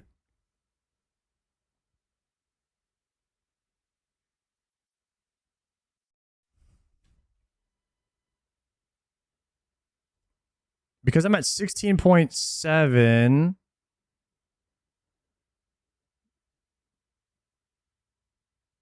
Let me see what happens when, yeah, like the 16.75 doesn't change, but the total points changes. That shouldn't affect you then. Huh. It changes, but okay, so the total points go down, but your unique chance won't be registered. So Basically, there's basically a the way there- the what rates- what Yeah, like we could literally have 0 points and it would still tell me I have a 16.75% chance, assuming that like you died, 20 times or something on a different character. Yeah.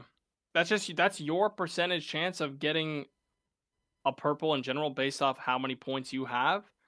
But like the way the raid works is it takes all of the players and all the points together in a pot to roll if you hit a purple or not. And then it rolls the purples to the people based off your like contribution. You to the have a raid. higher chance if you have high contribution of that purple being yours. So Yeah, you were so, like- throwing our overall chance of seeing a purple there. Yeah, I see. but it technically doesn't decrease your points, but it decreases the. But I didn't think my main had any points to lose. Like I don't know how that even works. Because all I did on my main was AFK and sip like an overload. How does it lose that many points? Because my main didn't have any points. It's so weird. Let me I see. let me go to my VOD. Let me just see how many points my main had. Because now I'm confused. Is Well, my your- main actually getting a Your main high lost whatever 0.00% chance he had of the purple being his when he died. But yeah, it looks like if you don't have any points, it takes the points from the group. That's I wanna- so weird. Either way, you never want to have a death because we're rolling everybody's accumulated points equals the chance of seeing a purple. Yeah. And then so if we proc a purple, then it's random on who gets it. But you want to have no deaths so you have a chance of at least procking one. So I'm looking right now. My main had 250 points. So I thought when it died, it would just delete those points. But it just takes from the total. It takes from our chance of seeing a purple, yeah. That's so weird that it works like that. Oh. I've never even noticed that ever. So we ended like 260, but we ended 260. We lost 28,000 points. So we would have been 288K, which is it's like a 1%. No. Wait, so that's actually that's 3% why- chance. Do you know what this means, Sard? That's 3% chance we why- lost. Damn. This is why when we did the mass chillers, bringing noobs was griefing us so hard. Because even if they weren't losing a bunch of points on their own, they were griefing everyone else. Yeah, that's any yeah. Like, Wait, real I hard. didn't realize that every single person that was dying was actually griefing everyone. Even on the puzzle rooms, they are griefing everybody's chance of seeing a purple. That's probably why C Engineer has that rule where you're not allowed to re-enter if you die, because then you're gonna Yeah, start taking yeah. from That the total makes points. Wait, I never got that. That makes a lot of sense. Huh. Yeah, because I just read it. So, if you die, you lose 40% of your points, right? That's how Okay. it works. It doesn't affect anyone else. But if you have less than 5% of the total points in the raid and you die, it takes 5% of the team's overall points. So If people your with first 0 death points doesn't really dying matter. didn't matter, then people would do 1 plus 99s with 1 alt and just keep running in pots nonstop and dying.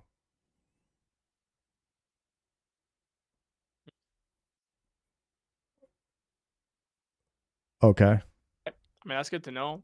Do you want to do another? I have someone said they scouted one. I don't know if you want to run another. Yeah, I'm down to send one more. Does the first death count or not? Wait, you know what else happened, by the way? That means when I died at Shamans, that also reduced our points off of the Mystic Room. Okay, wait a second. I'm gonna go in the VOD and see if we lost points when you died. Did you die in Shamans or Mystics? The very start of Shamans, right as they were getting lured. I got banged to 47. You were probably AFK the door. Oh, okay. Wait, this is so good to learn, bro. Oh my god, this actually changes a lot.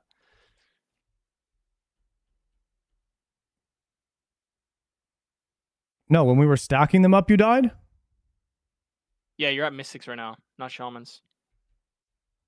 It was on shamans. As soon as I lured them, Oh yeah, I remember. I I remember you was died running there. away. Yeah, I was running away, and I got melee to 47 as I was running away. My staff spec wore off. Okay, well we're at 68K right now.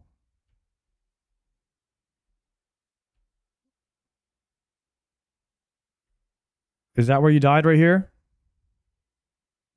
68K, let's see. No. Yep, 4,000. 4,000 points. Okay, because it's just gonna take 5% of that. I guess it doesn't really matter that much. 4,000 is not much, but like So dying, no, the later you die is really bad.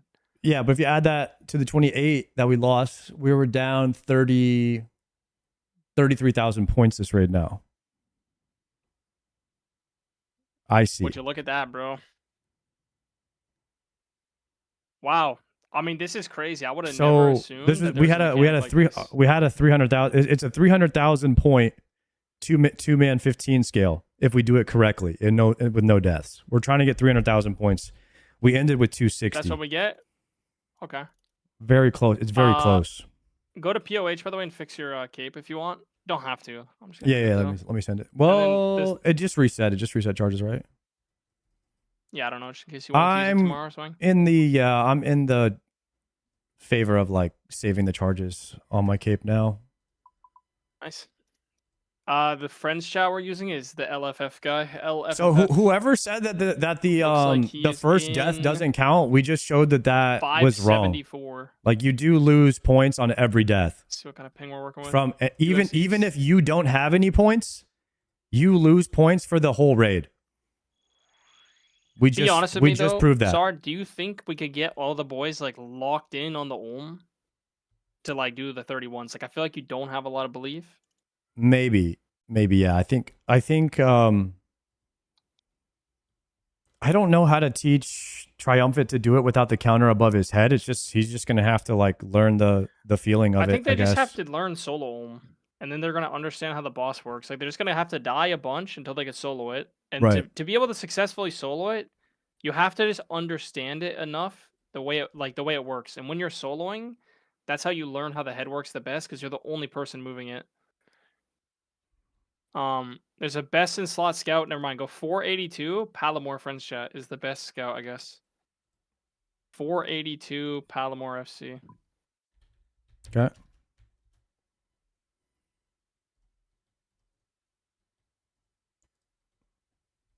And we should make 5 overloads each to point cap. Just to drop to the mains. Okay. All right. I think that this is a perfect scale for 2 people is 15. Beyond that, it would be another phase, and that's just like not realistic right now. After redoing it, I agree. That was like way more rough than I thought.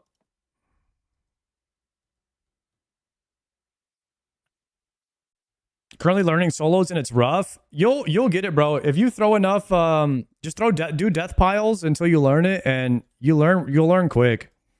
You're gonna get owned for the first 10 to 15 of them.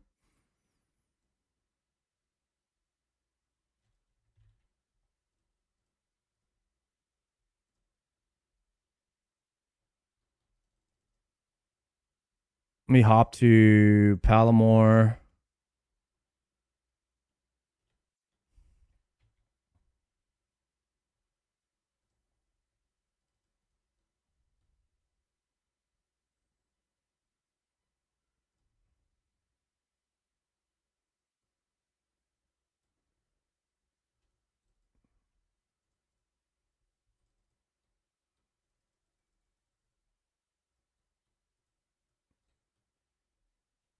Why not wait until Wednesday for Cox changes? That would be bad. The Cox changes are bad for me, Anthony, because the Dex prayer scroll is going down in rarity.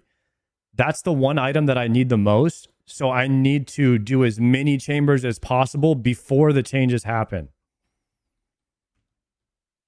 Unless you want to do the reverse psychology thing where the more rare the item is, the higher chance I have of getting it.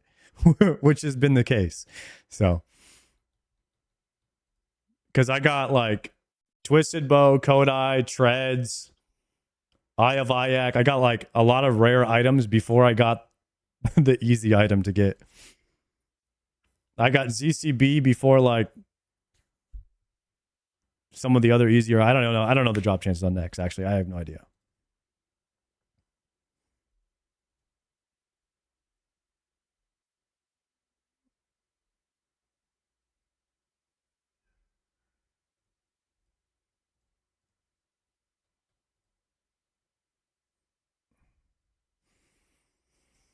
Okay, Guardians.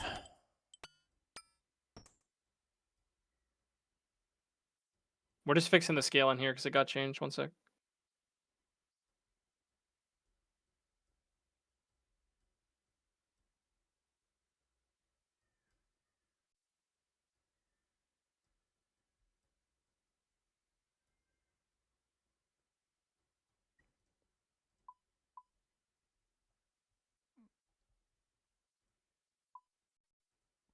Show the Chambers log.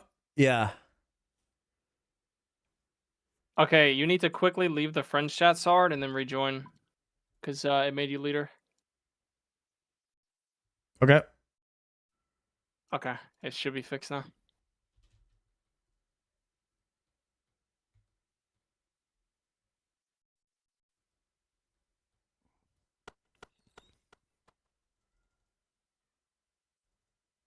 We're gonna have to do Guardians and Tightrope before we can scav. Okay. I just realized how I can get inventory space too. All I gotta do is not bring Scobo and range here. Like I don't need the Armadillo B gloves, don't need Scobo, none of that. Are you using Dragon Yeah. Seekers? For last phase? No, but I can. I wasn't, and I accidentally brought them, and it felt really good. I think it's worth, because we're not going to use that many anyways, and it's like, we want to crank that phase down. Yeah, we can bring them. Probably worth bringing. Okay, so you only bring the 86. range gear that you're bringing for Ullman here because we don't have Ice Demon. Is that what you're Yeah, saying? exactly. Yeah, that is exactly what I was saying.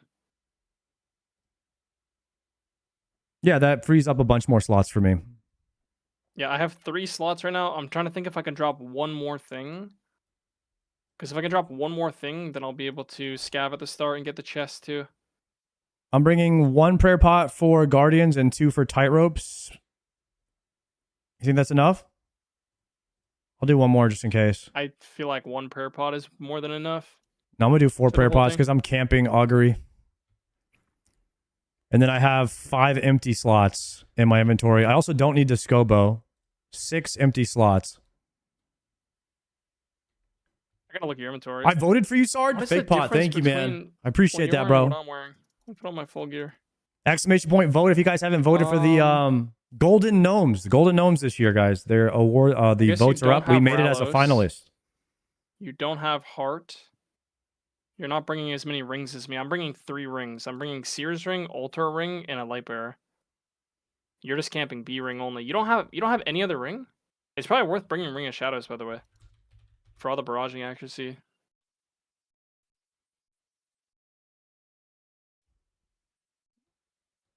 Should I bring a shadow ring? Probably. You're gonna cast barrage like a couple 100 times. It gives And they all some have- prayer and magic, so might as well, right? I mean, if you have a bunch of extra space, they're saying I don't need to bring Salad Should I Blade, bring but a? I Oh, I use it could to bring a scav. Sears ring. You have a Sears ring? Yeah. Bro, you gotta imbue that sucker. It You gives- can it imbue gives this? percent damage. Yeah. Oh Use yeah, it you can imbue the 0.5%. Zerker. Wait, You can imbue- wait. Can I just take it off myself? Yeah, you can. You can. Uncharge the Salve Amulet. You've been doing all this without using a ring. Oh, imbue the. Oh, 0.5%er. Yeah, it might not give a max hit, but it's 12 magic. I mean, that's definitely worth. Lit. Are you was that like, are you like joking or are you serious? No. about all I this? just learned something. I'm so That's proud of what's you, up, man. bro. That's what's up. We got a magic ring, boys. New loot. That's- Who this? All right. That's a I'm just plus 12 checking- attack. Yeah, you might get a max hit on barrage because of that, by the way. Damn. I doubt it, but maybe. Depends what gear you have exactly. Let's go. I think Good. our inventories are basically Yeah, exactly the same. I Wait, got are you that. not- I got that Sears ring because I went 2 times dry on a dragon hatchet or axe at the freaking DKs. Forgot I got that thing. You got water runes? Oh, you have a Kodai. Okay, that's another inventory spot you saved just from having a Kodai. I'll be right back. I'll be right back. Bathroom and then ready. Yeah.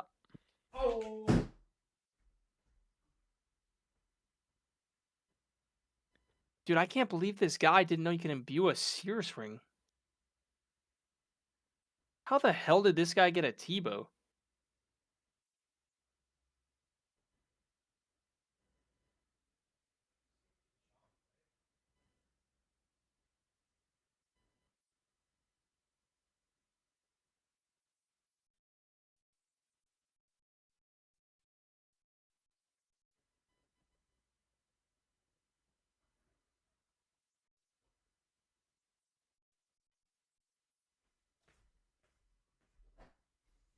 Okay.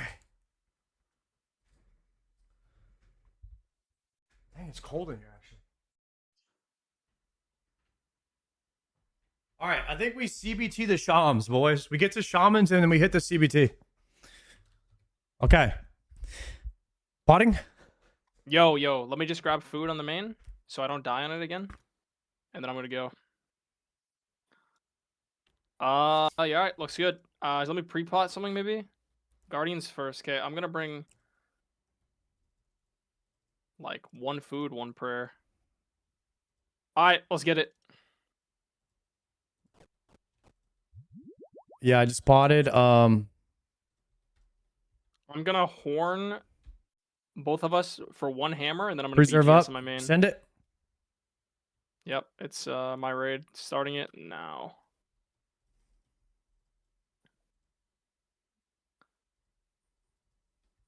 Guys, we're like 3 So, purple before you do shy in anything, here. I'm gonna horn us. We both hammer the one to the east. I could scav here. Oh yeah. I should also scav then. Damn it. Wait, that's actually really annoying because the way my inventory is. 1 sec. I could grab planks too, but it'll be a smaller one.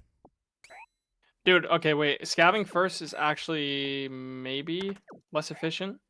Maybe what we should do is do Guardians. I'm already done though. Okay, man. Sorry, I didn't know your freaking Giga speed. I was gonna say, while we're doing Guardians, I could AFK my main. Munch scav just farmed us. for you already. Okay, dude. Frick, man, I'm going. Okay, I didn't have space. I had to go back. You got enough for sure to make extra things and all. Yeah, dude.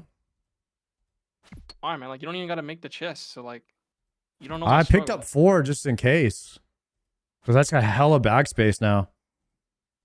Okay, you see, I mean, you see all that stuff on the floor. That's my stuff. Like my struggle is different.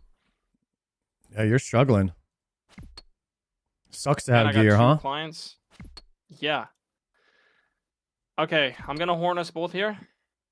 Get a hammer on this. Yeah, I mean, I could have, but Okay. wasn't ready for that. You know what I mean? I'm gonna BGS it. Okay. That's good enough. Munch and see, medium hit it with the Elder Maul BGS there on the other one already.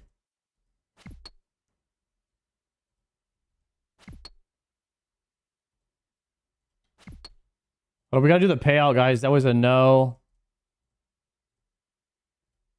Do we get a purple this run, guys? New prediction up.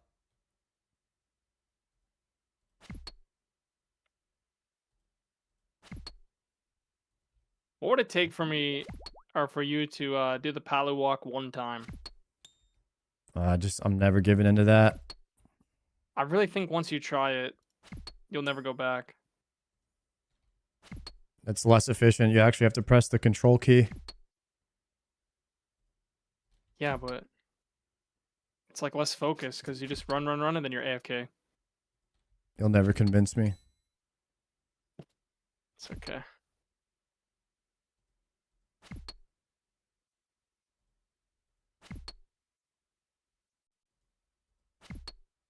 It's like that story about the wise old man and his son who was a dwarf. And he tried to teach him. You're like the person who's trying to convince me that max cape is worth it. It's more work, bro. I wouldn't try to convince you of something impossible. I know you can't get a 99 in a real skill. This is a nice try.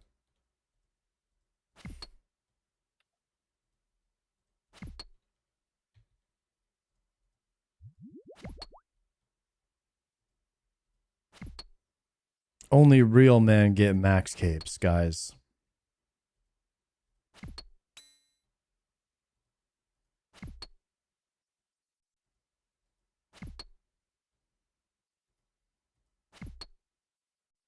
The max cheese cape is Biss.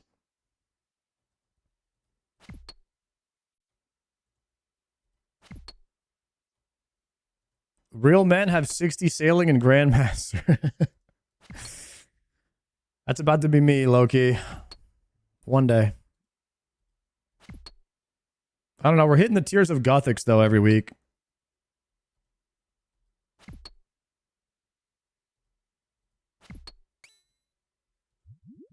I need like an air horn or something that alerts me when that thing is ready to go. I need a Tears of Gothics plugin that just like puts a big message on the screen that says go do Tears right now.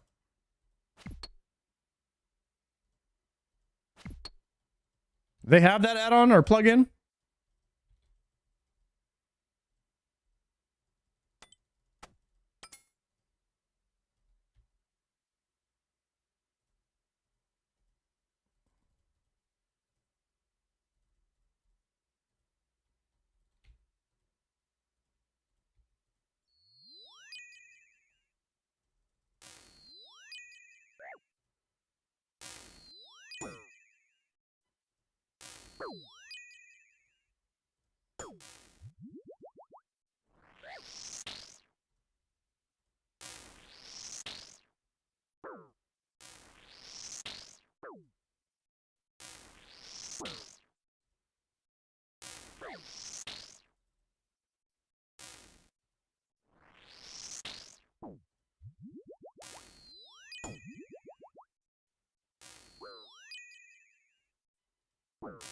It's called Tears of Gothic's Reminder, so they do have it.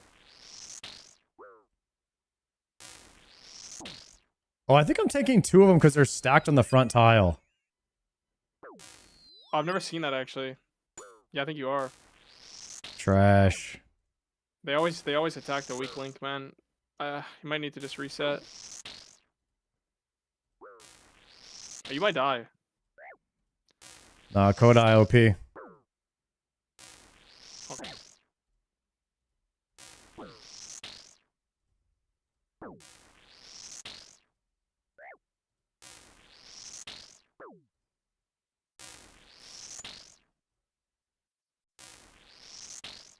Oh, he moved on top of him, that bastard. Guy's not even a real person. Okay, he went to me for some reason.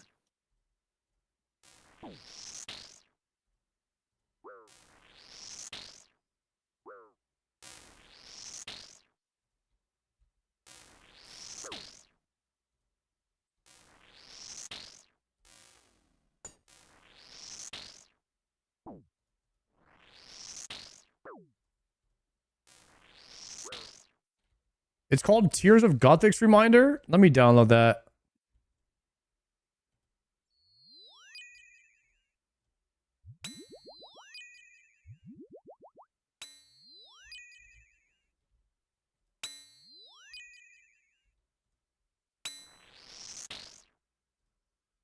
Where'd I have it? Oh, it's not the reminder.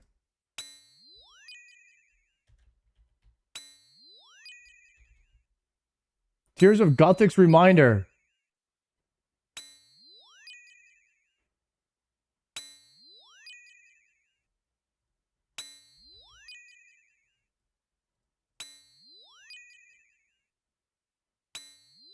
All right, there it is. Nice. It pops up when you log in the chat box. Perfect.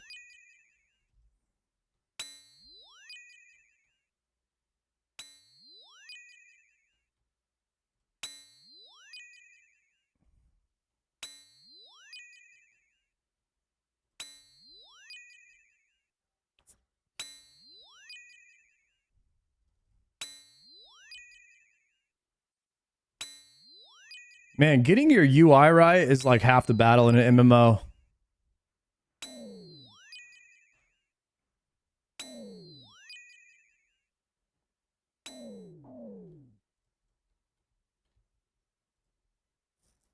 Yeah, you get that shit. You need a dex, dude. Appreciate it.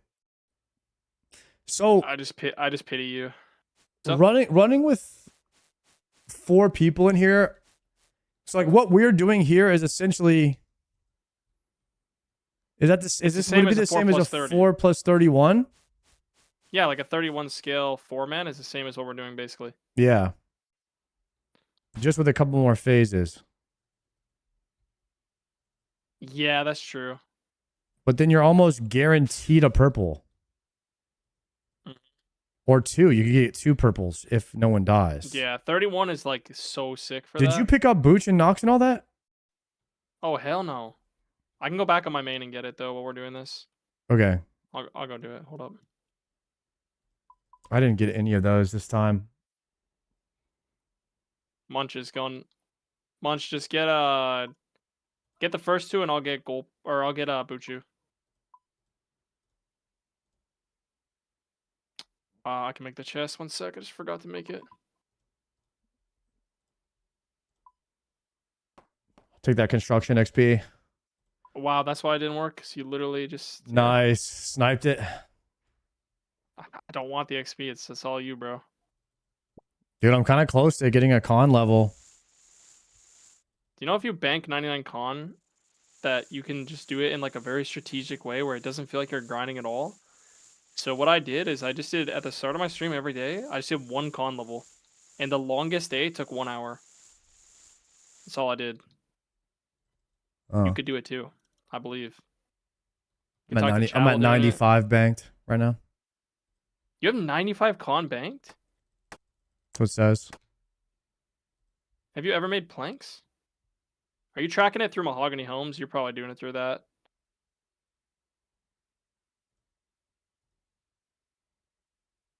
No. There's Just through no the way you banks got plugin? Yeah, no, you are. I just looked at it. You see those like orange planks? It's orange because you have the XP on those set to Mahogany Homes. Oh, okay. Yeah, What I plugin did it shows full XP? natty. It Banked takes XP. like 3 times more. It's really brutal to get the planks, but when you have them, it's insane. Oh, you can clear. I had to go back. Ignore that. Wait. Clear Nox in a moment. Okay, good.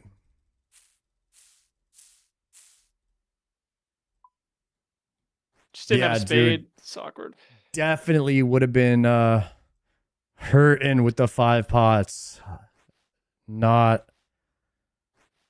I thought five sips would have been good, but it's a definite 7.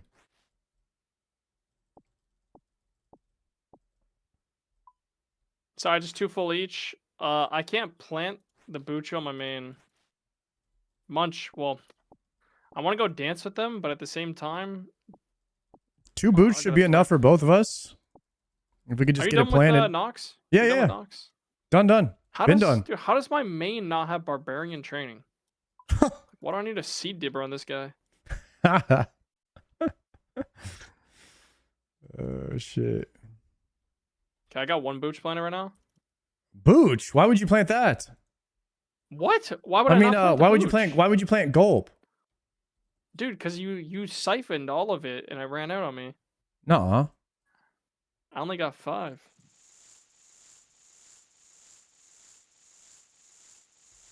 Can you show the raid tab so I can see the scaling? 15.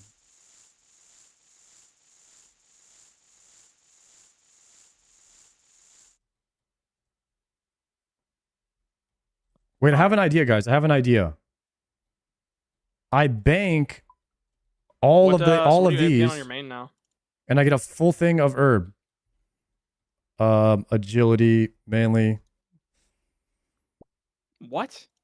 with the foot Oh pedal. yeah, the foot pedal. Yeah, Yeah. I forgot you told me that. I was like, what are you talking about, man? That's hype.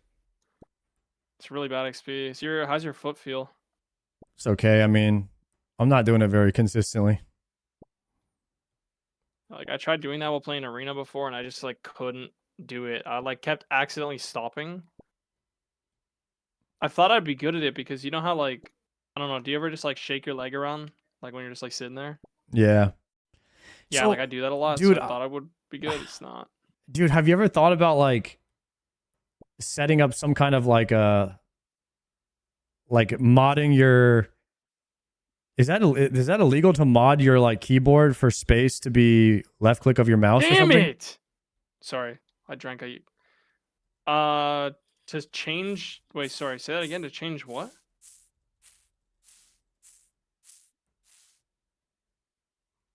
Because like it could be easier if it was like instead of a foot pedal, if I could just like have a separate keyboard that I could just tap or something like that. Wait, say it again though, like what you said. So check this out. We get a hamster wheel, put a hamster in it, and then the hamster runs, and the wheel hits your space bar on your keyboard. I mean, there's a guy that did that, by the way. I'm not kidding. There was this guy. He put a very slow motion, like drill, and then it was like a hand drill, and it was like slow turning. And every time it turned, it had like something taped to it, and it would smack into the mouse click. And he was high elking, but he got banned Damn. because he made a real life bot. I mean, it's literally just botting in real life. But I guess if you get a hamster, I mean that's just account sharing. That's not it's not a bot. Yeah, I'm not paying the hamster anything. Yeah, so it's not like it's servicing either. Right. Account sharing is allowed. You actually are kind of cooking. Could be something crazy here. I mean, the question is that ethical? Like, are you gonna feed him good? Well, like let's say the hamster wheel turns and it mashes the foot pedal each time the wheel turns once. Right? Yeah. That's what I'm saying. Could work.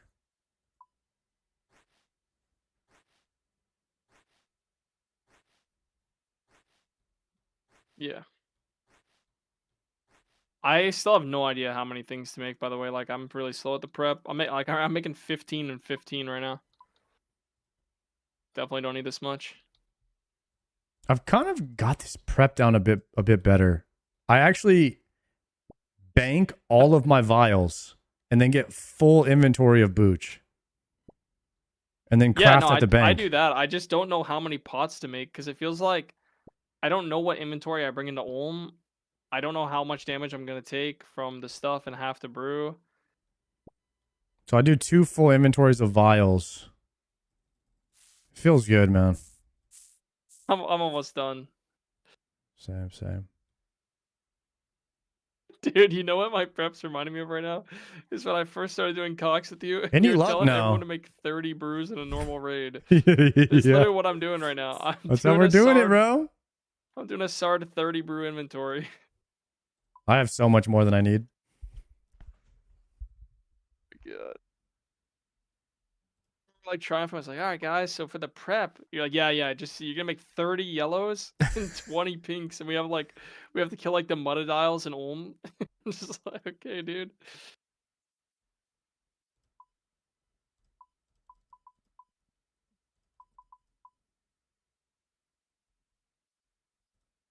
We've come a long way since then. Hell yeah. I'm ready to go finally. Actually, I don't know if I got enough pinks, bro. Wait, 1, 2, 3, 4. I did 15 and 15. If I don't have enough, there's something wrong with me. 1, 2. I don't know if I got enough mushrooms off the ground, man. 1, 2, 3, 4, 5, 6, 7, 8, 9, 10. Oh, they already have them stacked. Wow. Oh god. Wait, I have to go back and scab, I think. Or can I do it? Let me just bank. Watch this. Watch this. Watch this. You have to scav? I don't know. I didn't get enough mushroom apparently. Oh, you mean back when you were talking shit, saying that you're already scavved, and you're saying I was being slow? Kind No, I could have sworn I got like 20 mushrooms, but I'm not sure. That's crazy. Yeah, I just remember like I was. Okay, taking okay. I've got time. 5. So I'm gonna bank. I'm gonna bank enough for the end. I'm gonna bring my range setup in Tebow for the final guy.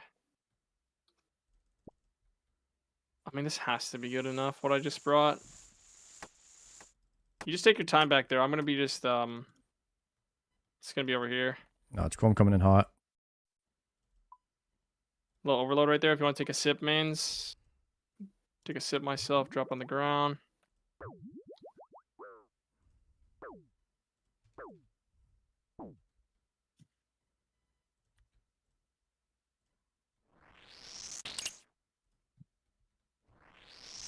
Okay.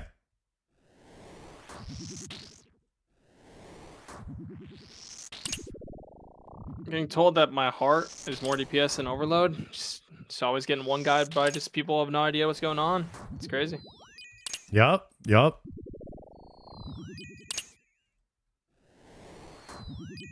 Yeah, earlier there was a guy who was saying that the first death doesn't count in here. That guy was clueless. And then when I went to go look at your first death, we lost 5,000 points instantly. So like sometimes that happens. Yeah. I mean, he was kind of right. Because what he meant is like the first death doesn't count. Is that like some 5-second rule or something? Like, you know, your food falls on the floor, it doesn't count for the first 5 seconds, but no. it Like, definitely did hit the ground, so like it totally counts. So yeah, no, it's more so like we were talking about like the mass chiller millers, and he probably thought we were talking about like a member of the raid who would have been contributing more than 5% of the points. not gonna lie, we learned from that last run. So yeah, I'm always down to get a nice takeaway. okay, if you are going to die, then I will definitely just run the head with you. We'll just run it like normal. I'll tell you right now, bro, I will not die again. Because this time I brought Sang Staff, and I'm going to have 20 brews, so... Yeah, you brought too That's many... That's going to be a problem anymore. You brought way too many pinks last time, I think. Do you want to know how many pinks I had at the end of Ulm? How many you have? I'm just double checking at the VOD right here. I had... Dude, I had 6 full pinks at the end of Ulm. Nice. What do you think of some of the players referring to Rage 4 as like Fred? The 31 skills lasting for 40 minutes, and I was like, yeah, I'm gonna need a lot of prayer. Just did not. Fractured Archive? Like, Yeah.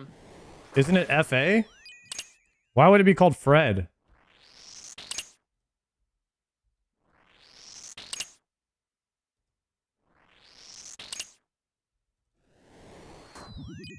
It's TFA.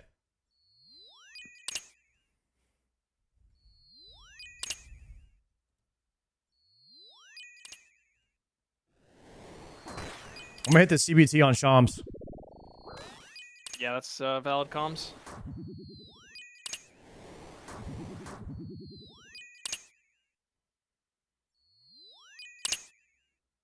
During the announcement trailer, before the title illuminated, the letters F, R, and ED were shown.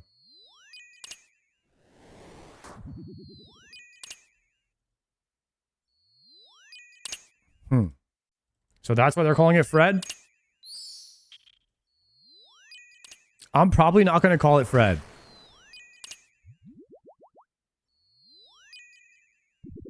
Because you'd be like, yo, guys, do you guys want to go do Fred? Sounds a little sus.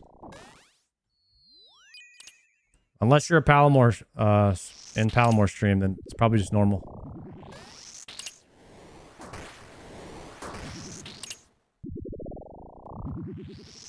Okay. Yeah, gonna go bang out a Fred? Okay, absolutely not, guys. Yeah, we are not calling it Fred. Actually, Palomar might like to call it Fred, but I'm not doing that. Cox is enough for me, dude. Like, the Cox, I've got enough freaking raid jokes from Chambers of Zarek. How did they not see... Chambers of Xeric as a issue, a naming issue when they were naming it. Do you think that they did that on purpose?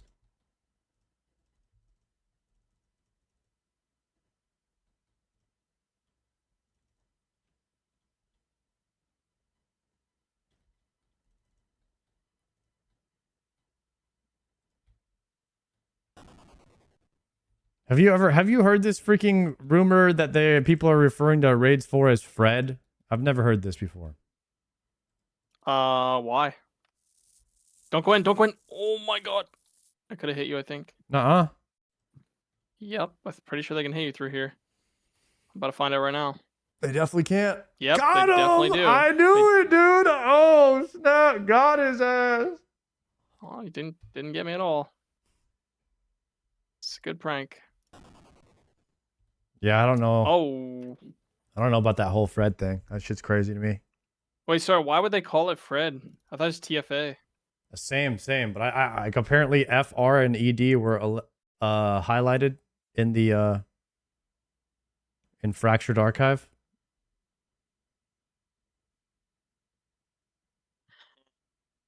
Dude, I'm dead. No 5K points. Gone. Just like Dude, that. I need combo food on my main. It's just not enough. Yeah, so do you need me to give you some gold or something? Like what's going on? I mean, You can't afford just it? like no, I got it banked. I just gotta bring in like one double Damn, maybe some Palmore. Phoenix. Oh. There goes my It's alright, 5K bro. points. That's the Dex is gone now. That's crazy, man. Just wanted to make the boys proud. I'm overloading. I still don't have a P-neck, and I still don't have... This is pretty scary.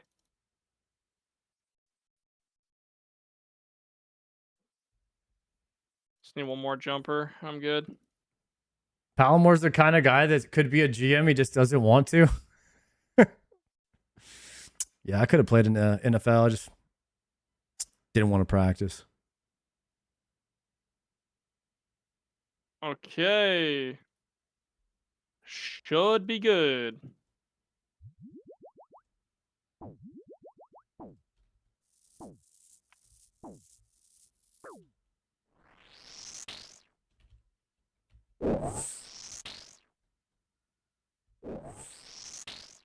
Before you CBT, just make sure that you have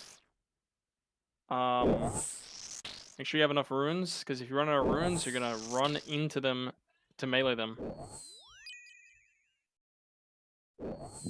Yeah, I have 16K. Okay, dude, I didn't know. Like, I know you're BRB. probably tight on gold and stuff. All right, boys. CPT. Oh.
Am I pumping?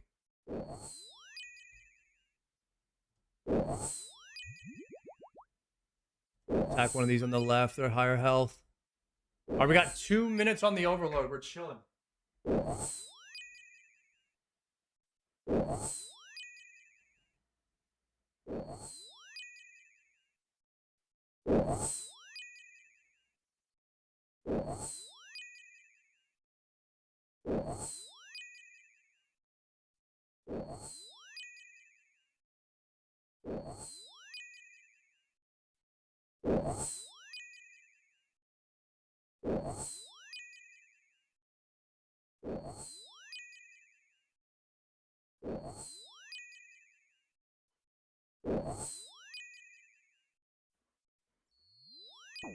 Nobody saw that. Was the wrong client. Nobody saw that.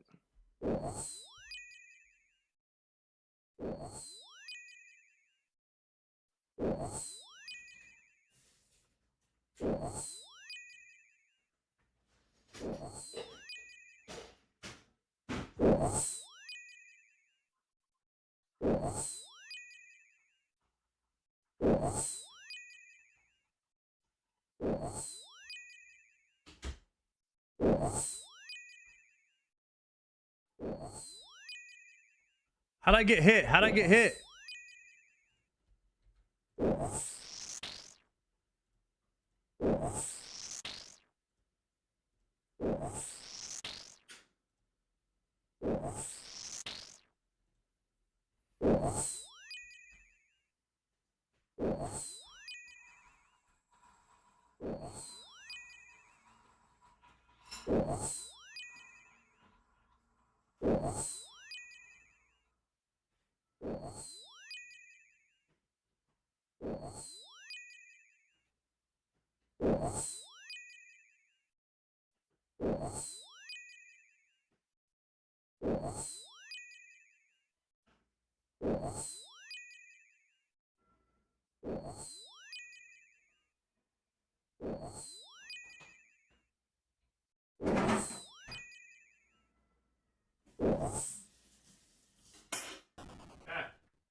Did I stop attacking? No.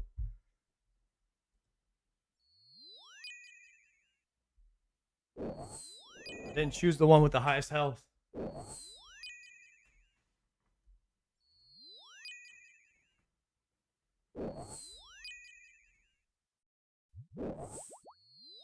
And my overload about to fall right now too.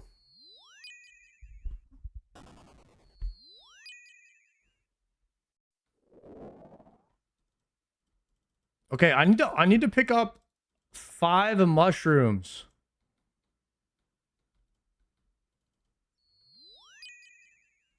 I banked my pick. You got one? I need 5 mushrooms though. If you can attack one of these for me, I'll have his mage. Yeah, I'm flying in with a BGS spec on this guy. I got him. Yeah, I'm just ripping anyways. Big chillin'. Got 5 mush. Yeah, you can just 5 in prep the right bank. now. I'll thieve the room up for us. All right, yep. Sounds good.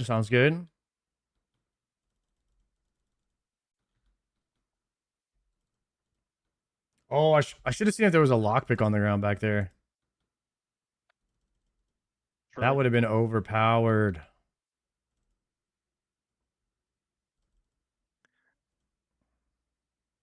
Dude, playing 2 accounts is like not fun when you play full screen. But when I used No. to play on a small client, it was like so easy. But it's actually so cursed what I'm doing now.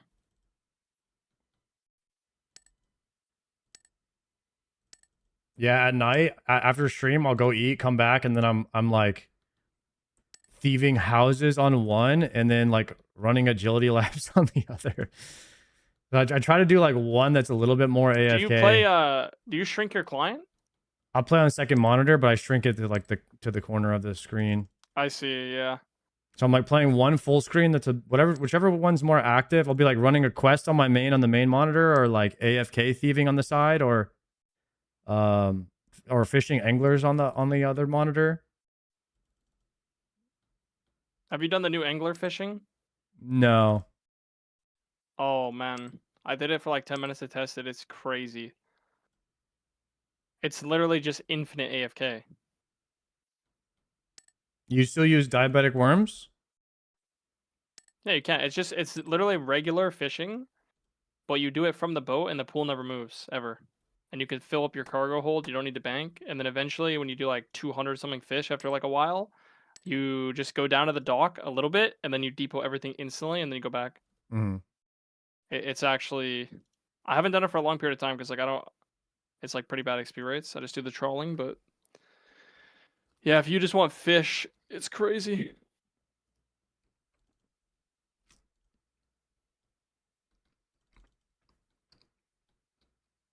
I found out why I died to shamans too.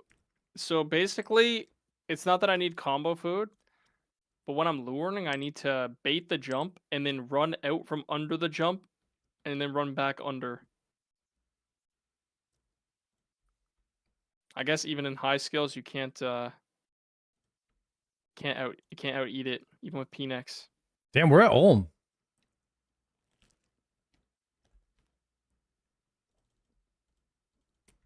Dude, Ulm time. Yup.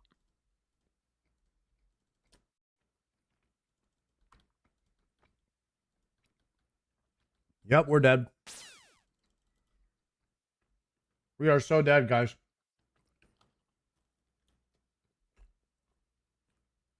Starting at my first synapse. Let's freaking go, bro.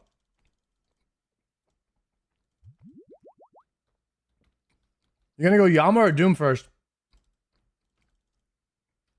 You gonna go to Runefest? I'll be there, bro. I will be at the Runefest.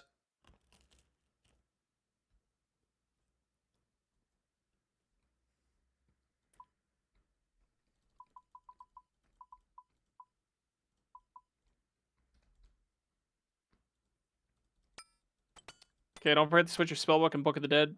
First pry out.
Going in?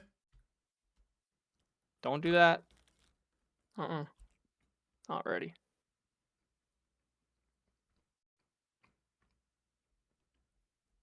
When did I everybody still get their don't know a Hydro good Claw? amount of ratio. Like, 550. see, like 6 restore seems too low, but it's probably fine.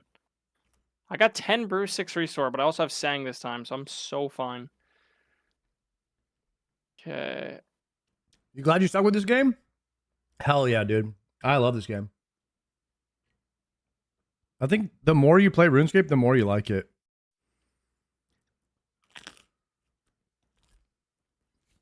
If you want me to horn you, you're gonna have to call and remind me, by the way.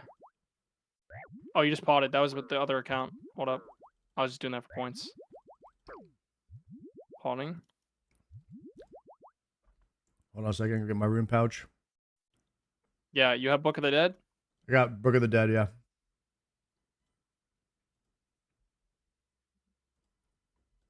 Gotta get my prayerful and then I'm good. Okay, I should be good.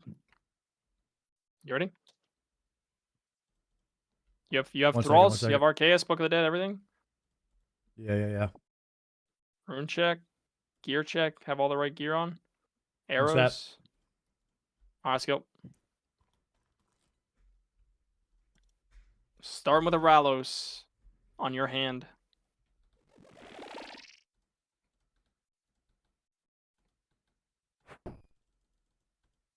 Since you hit a 0, I just RNG'd to my side. I splash, throw all hits.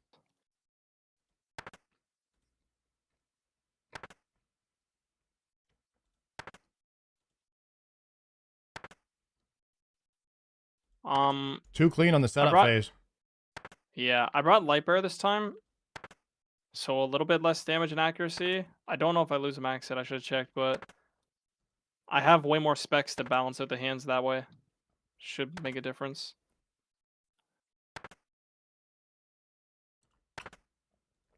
I'm a tick late, dude. That's so greedy. That's my fault. Sorry. Oh Should man. fix Insta.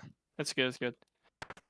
I literally I thought I got 2 hits there and only got 1. I was greedy. All good. I was playing one-handed there that one because I'm drinking coffee. All right. Appreciate the trust.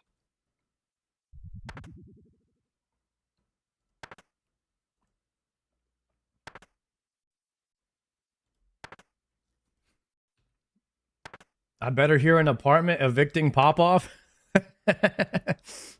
If you get a Dex, that would be amazing. Guys, I messed up. I don't have my thrall out.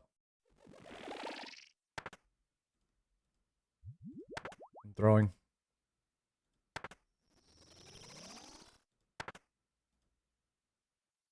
Dude, I don't understand the Ralos timing. Not tick perfect. Not tick perfect, by the way. It's okay. I literally sat there thinking out loud in my head of the best possible way to Ralos. And I just don't have enough time to get the attack off. No. Tick perfect. It's gonna instant turn.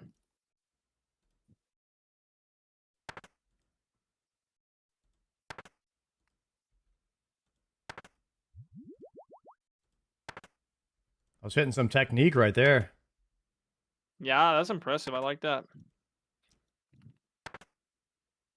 A little bit of technique.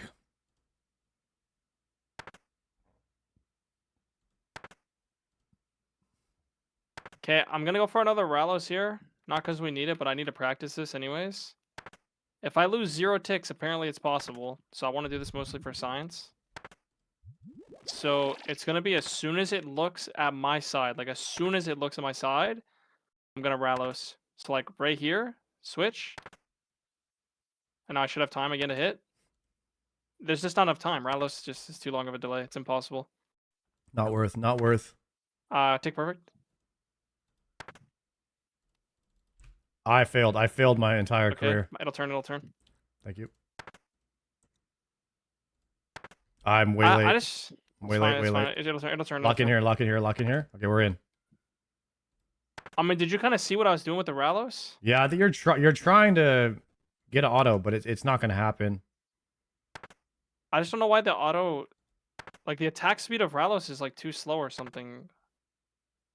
I don't know. It seems impossible. What you should do is Ralos when he's looking at actually after you see your minion land a hit, then you could Ralos that same tick maybe. Well, what I was trying to do is I was trying to find the farthest possible point of time from when I need to attack the mage hand to when I need to attack it again, and then Ralos immediately right after that. And when I did that, I didn't have enough time. Mm-hmm. I'm gonna take pair off here.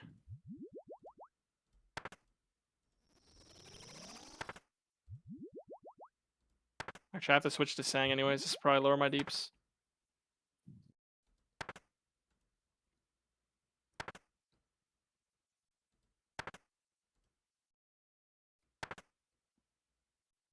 Okay, someone just gave me the numbers. I is 3 ticks. Ralos is 6 ticks. You should be It's able to 8 do it ticks if for you. Olm to go back and forth, and it's 9 ticks for my attack speed. So I just don't have enough time.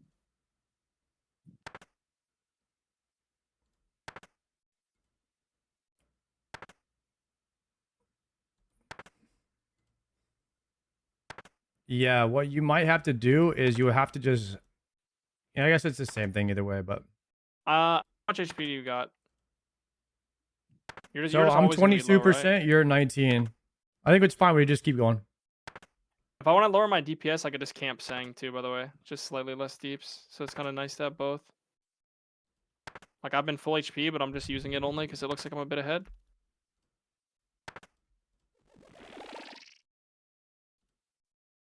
The tick perfect reset. Love that. Even the reset dodge. Oh my goodness. Look at the moves. We're grooving over here. Uh-huh.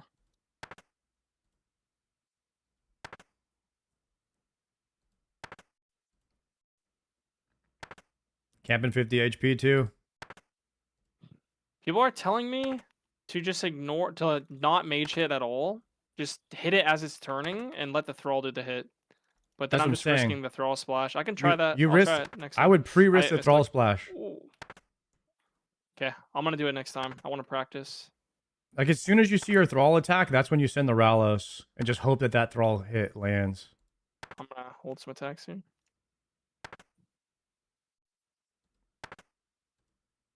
Splash, thrall hits. Wasn't thrall have ridiculous accuracy? Mine's dead 1. Nice, that's perfect. Good phase, good phase.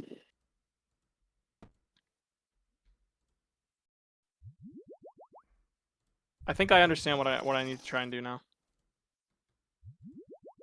Because with Light Bear, I want to Ralos and I a bunch.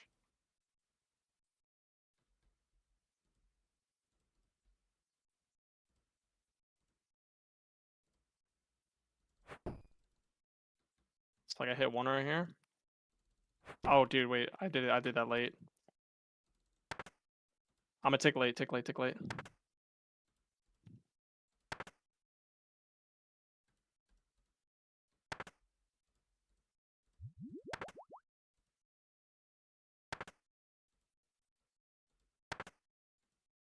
See somebody got an Inquisitor's Mace in their freaking clan today? Me in the middle? I saw 2 on this side. Should turn. Yeah, I saw 2 people get it. First one. Damn.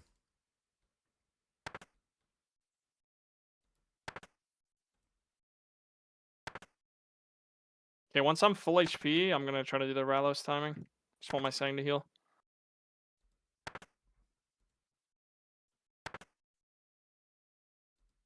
Okay. So I'm gonna try again right here. Nah, the thrall just didn't hit or hit a 0. Not tick perfect here. Not tick perfect.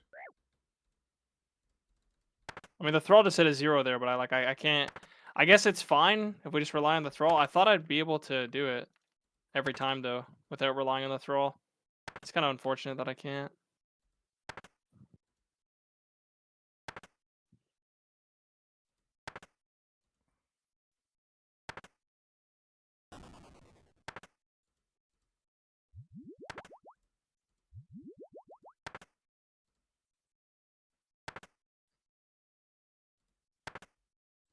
Anyone got perms to join the clan? You got to apply in the Discord.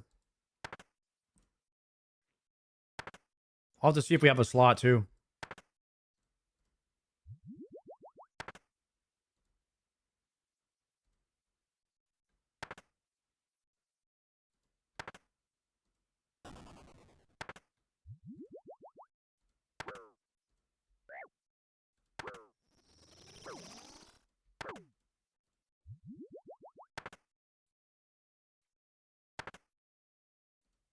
Just got home, Gordon. Oh, what just happened? I don't know what just I'll happened. come to the middle at the end. Stack to me, maybe? That's a little awkward. I think I'm fine. Just eating up a little here. It's on my side. I'm not tick perfect, but I'll be there late. Nice. Good save. Good save. Like, just for little things like that, the Blood Fury is crazy because you just put it on for like 10 hits and you're full. Yeah.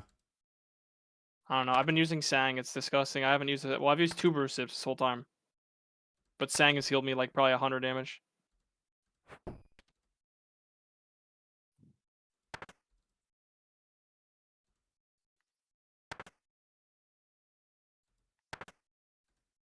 Okay, I just hit another hammer. I'm going to try to Ralos for you as well in a sec. We just got to pray the thrall hits.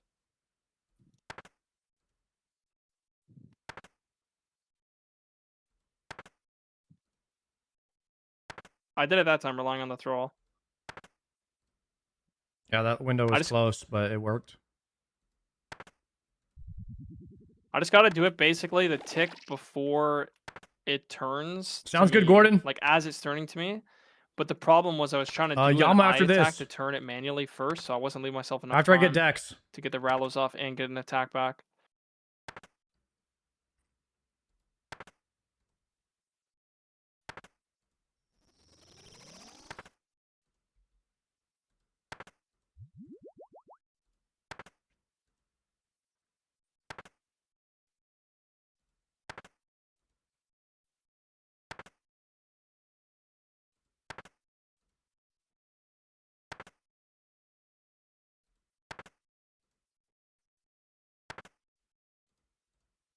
Is Rallos that good? Yeah, didn't they buff it too?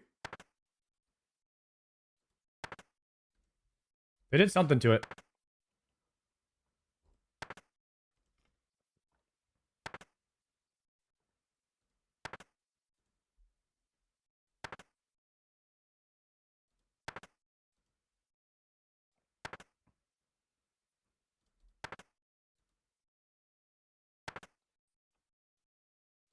What scale is this? It's a 15 scale, 2 players.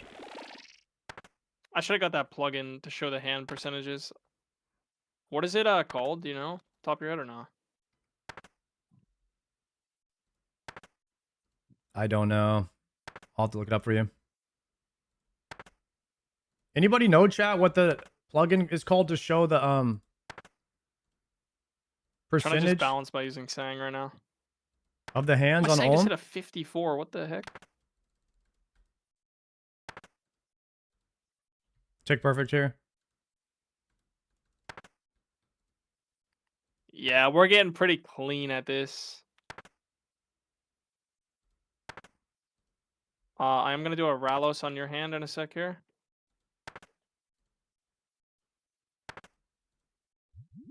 Yeah, see, that was just perfect because now I have so much time.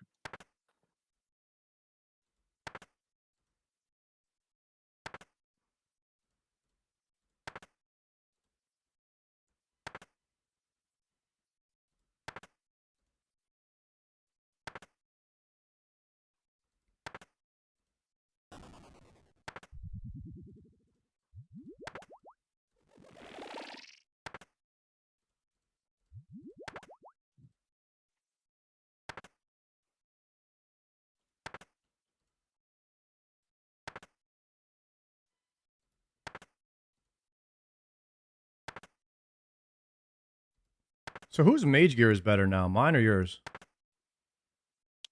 I think yours is, right? You don't have Eternals, but you have Ancestral Top, and you have Kodai. Well, Kodai is not really With used that Ayak, much, though. I mean, outside of raids, my gear is way better than yours forever, just because I have a heart, though, to be honest. Oh my god, thank god I dodged that. hitting the T-bow on this guy. No, melee's good in that hand, somebody told me. Oh yeah? I just hit a 7. I just hit a 7. He actually hit a 7. I did something. Yeah, it takes 60% reduced dam. Let's You go. can hit it. Good job, dude. That was really a crazy good play. I think we were all thinking that right there. Neat.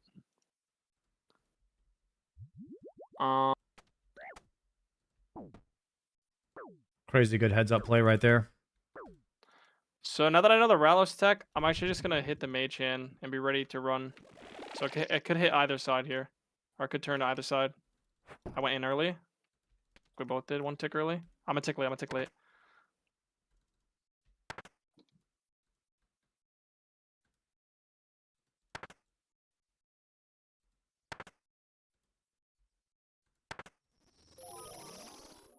If it centers, I'm dead. 7 HP till I heal a Sang. 33.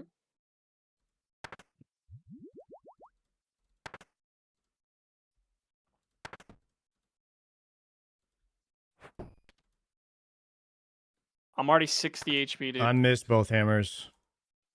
I will Rallis for you a bunch in a sec. Just want to get a little bit more HP in case it centers. Big tragedy for me. Don't you have like 1 billion yellow pots? Yeah, I got 9.5.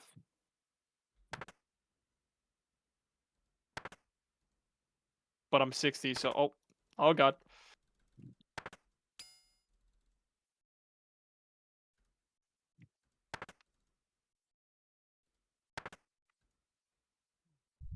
It's gonna be close DPS because I'm using Sang anyways. Are you missing or am I? I don't know what's going on here. Oh, dude, this is really bad. I got rooted. I'm coming late. Okay, Not thank tick God I went to perf, your not side. tick perf, not tick perf. It's fine.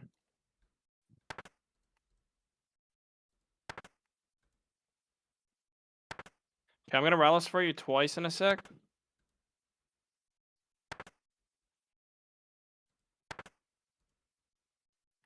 I hit a 0.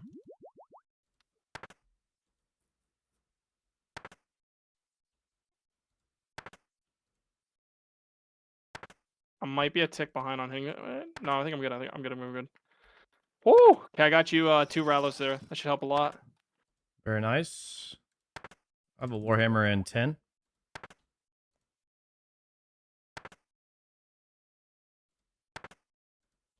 Guys, these are essentially me and Palmore could get these down to 300,000 points an hour for 2 of us. So it's basically this is a purple every 3 hours if we're being extremely efficient. And if we were in max gear. We have a few more pieces of gear to get that can increase our damage. But doing these is legit 1 purple every 3 hours. So 1 every 6 hours if you're saying per person.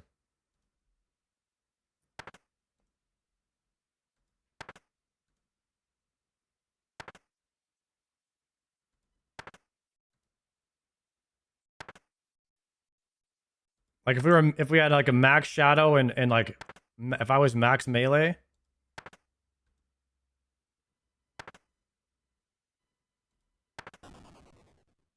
So you can grind T-bow in a month technically?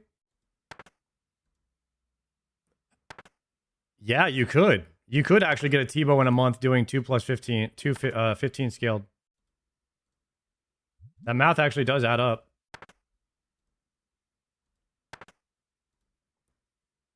So basically T-bow is 1 every 34 purples. So if you were playing like 8 hours a day and you didn't skip any days.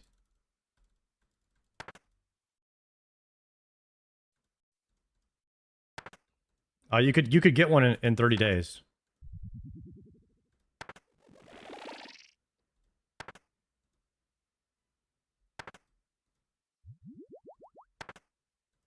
Just did the math here in the chat with the boys, and if we did this is 1 purple every 3 hours. So for each one of us, it's 1 purple every 6 hours. If we were kind of max gear, if we were doing the 300k points every hour, which means you could farm a T-bow in a month technically, if you played like 8 hours a day doing this. Yeah, but we're the Twisted Bros. We don't need one of those. Yeah, it's like, But just hypothetically like speaking, hypothetically, you know, if we needed T-bows, you know what I mean? Like, obviously we don't. There's any Twisted Bros out there, or wannabe Twisted Bros, I should say? That sounds pretty good for you. Can I get a HP check on the hands? 37, 35, resetting it. Oh, Tick perfect. Never mind. I'm tick perfect. We're good. We're good. We're good.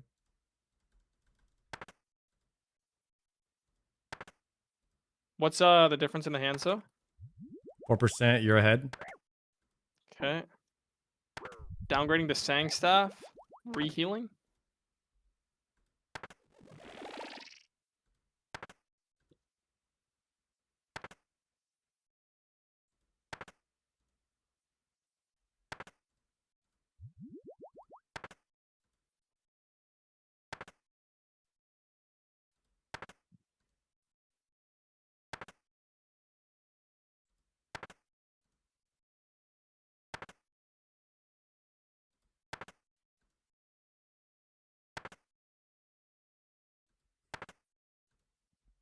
You're 8%. Got you another Ralos there. I'm doing minimal hits now. Oh, dude, I did on the wrong side. Throw splash. Perfect.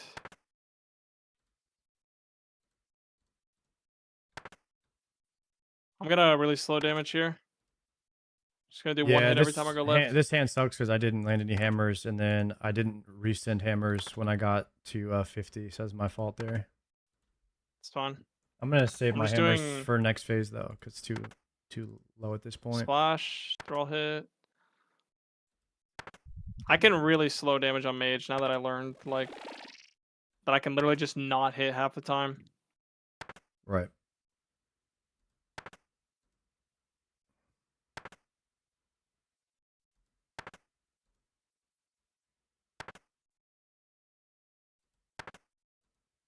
Okay, kill. Even. Mhm.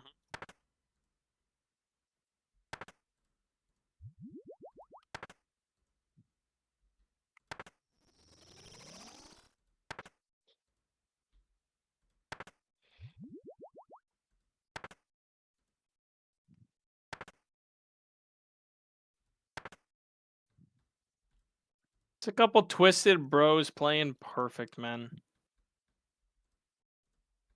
Just get you stemmed up. Should be last phase right here now. Hell yeah, it is. Damn, I'm down to I brought pinks. 13 pinks, Did you need them? and I've got less than 4 right now. Heard we're Yeah, same. I have 3 in a 1 dose. Gordo? getting twisted. Landed. Gordon is not a twisted bro. Maybe Tick one day though. tick perf. Oh my goodness. Any I'm perks gonna today? start with this. What's up, Gordon? Nah, not yet. We're doing a second one. We just did one. You hit a hammer sword? I hit 2. Okay, I'll chuck you 1 Ralos and then I'll just ice spec the rest. Oh, to make sure I don't mess this up. Yeah, this run's already chalk though. Palomar lost us 5k points. Dang. That's true. I have It's the okay. perfect It's better than timing. last run though. Last run he lost us 35k or something. Okay, man. That's rounding up though. It was more like 34k.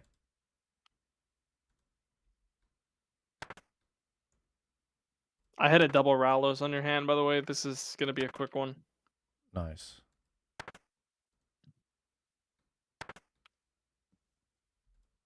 Have you done Tob? Yeah, I'm holding in a Vernic Defender right now. I I'll be spooned back in it Discord. at like 11 Gotta KC. harass Mister. I've got 50 What's up? Tobs, I gotta be back in Discord. Okay, okay. but once you get a Vernic, you don't really. Once I got it, my plan was to get into Vernic and then chill on Tob for a while. That's what I'm doing.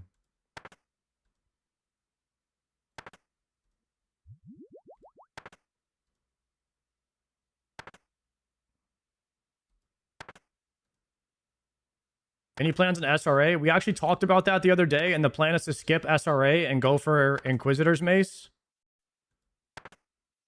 because of how long the SRA grind is. So we're gonna Do you skip think we should Bludgeon make like and Gordon Macer SRA and put try- both of those have, like, farms into the mandatory, like, Inquisitor's Mace? bot review day where they just watch our duos and just study off us? Because while we're going for the Inquisitor's Mace, we have a chance of getting Inquisitor's Armor, which will be BIS for Raids 4. So we're going to put a full month into the Nightmare in October for our Nightmare-a-thon. With my luck, I will probably spoon the Inquisitor. Because it's really hard to get. All the items that are really hard to get in the game, I seem to have good luck with those. If it's easy to get, forget about it. I'm going dry.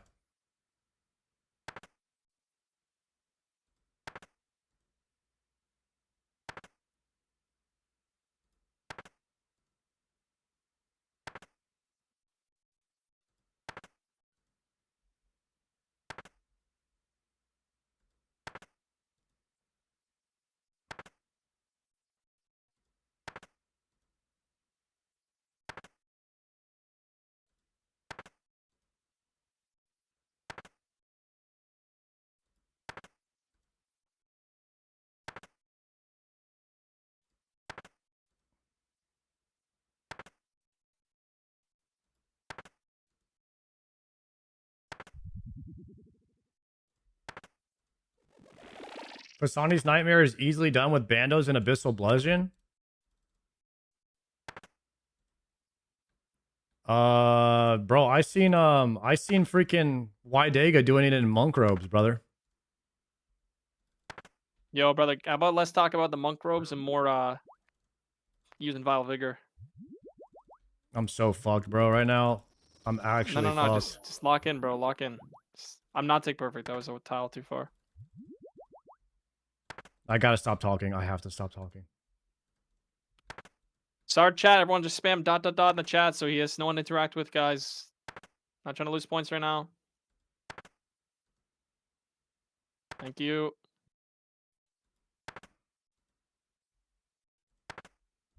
Mods, spam clear chat. You guys know what to do.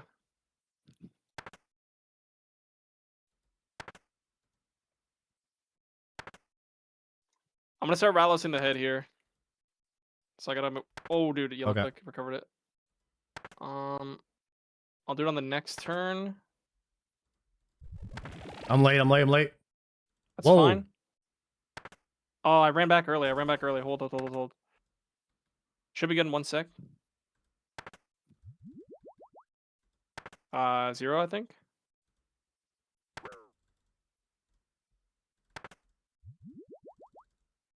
Wait. Center it again. Should be fine though.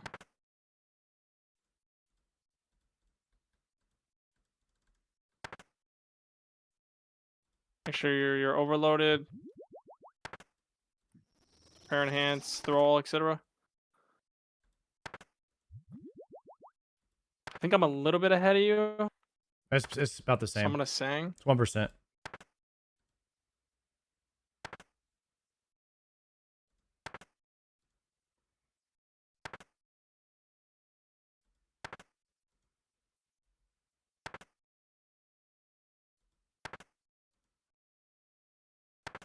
So we're running the whole time here.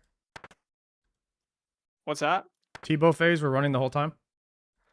Yeah, let's just start. We'll just turn it the opposite way that it's facing, and then we'll just like ideally we just stall it in the middle, and then we go to the over the edge, and then back and forth. I believe it's 5-1 we should be getting. Watch lightning here. Take perfect, but it's your side. Beautiful. Slow DPS a little bit maybe on your side. I'll meet you in the middle in a sec. Yep, tick perfect in the middle. So good, so good. Care a little bit though on your side. Like maybe kick. I'm kicking, but It's actually you need to stop. Mine still has 200 HP. Just let your thrall do it. I swear. okay. Thrall's on him. Because I still have 164. I do not want a nightmare situation here. I could brew down a bit too. Okay, you're good now. It's 100. Oh, dude, mine's dead. Maybe I'm trying to let you kill first. My thrall might kill. Just letting you kill. Okay, it's dead. Mine died. Nice. Okay, start on this side then. So yeah, go all the way over. Yeah. And then we'll stall in the center here. Yeah. Just normal just run. like this, just normal run. the whole time. And we should be tick perfect back over here. Stall in the center again. There you go. So I was a tick late here, so I tank 1 mage, but it's fine. I turned it too far. Took 1 extra. Don't go over yet. Wait. Nice. I need a big heal for my overload here in a second. I fucked it. It's okay. I just stayed on this side for a sec. Just got a I'm big heal on actually my totally overload. fine. I have infinite brews. Are you good to just camp aside for a bit? Yeah, it would be much better for me if we could just do that. Yeah, let's just do that for a bit. Just heat up. Just make sure you're near the wall so you don't get flame walled.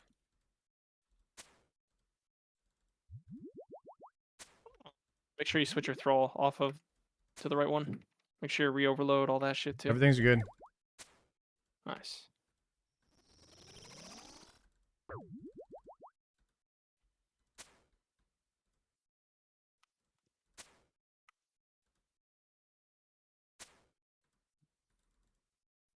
He's not turning though. I gotta force it. He really likes you, dude. I don't know.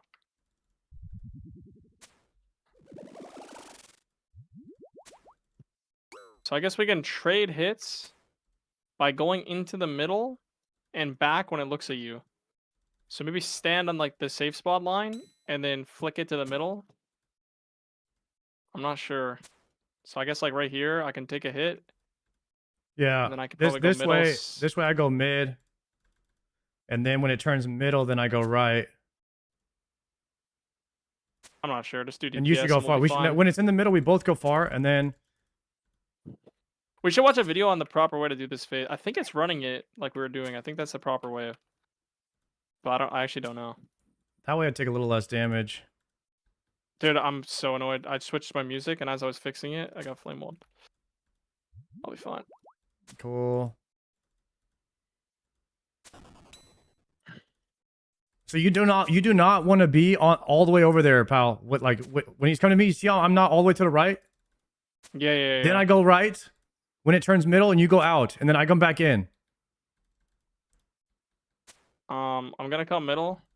I'm gonna turn him like Yeah, this. see, I just fucked it. I honestly, I'm just jugging brew, bro, but I'll try to pay better attention. See, now we go outside to turn him. We're both outside here. I try to bait him in the middle there. Now you come. Now you stay. But if it turns middle, then we both go out. Watch those bombs.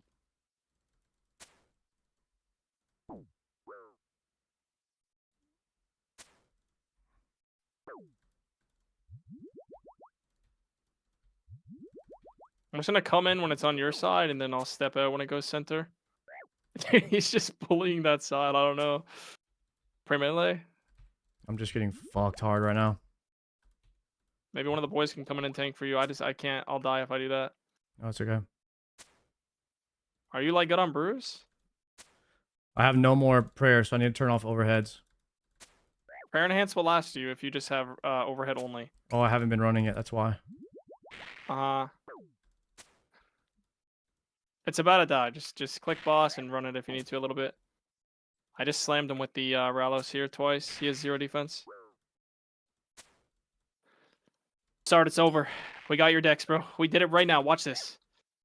It's I over. gotta try brew. I gotta try brew.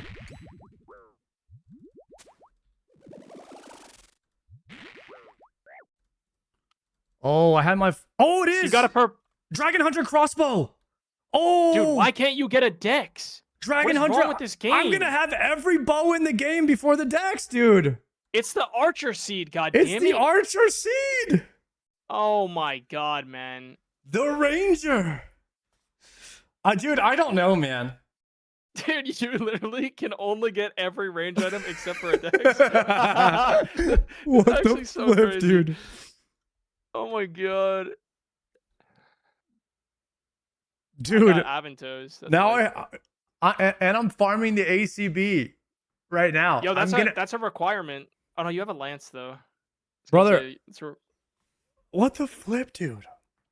Am I even gonna use this crossbow? no, that thing sucks. You have a T-bow. The only thing that I could ever think of using that as is Vorkath, but you can lance it too. Lance is just better. Is there anything you'll So this ever was the use that worst for? item I could have got. Yeah, I mean, other than a dupe. Yeah. Eh. Damn. Plugging.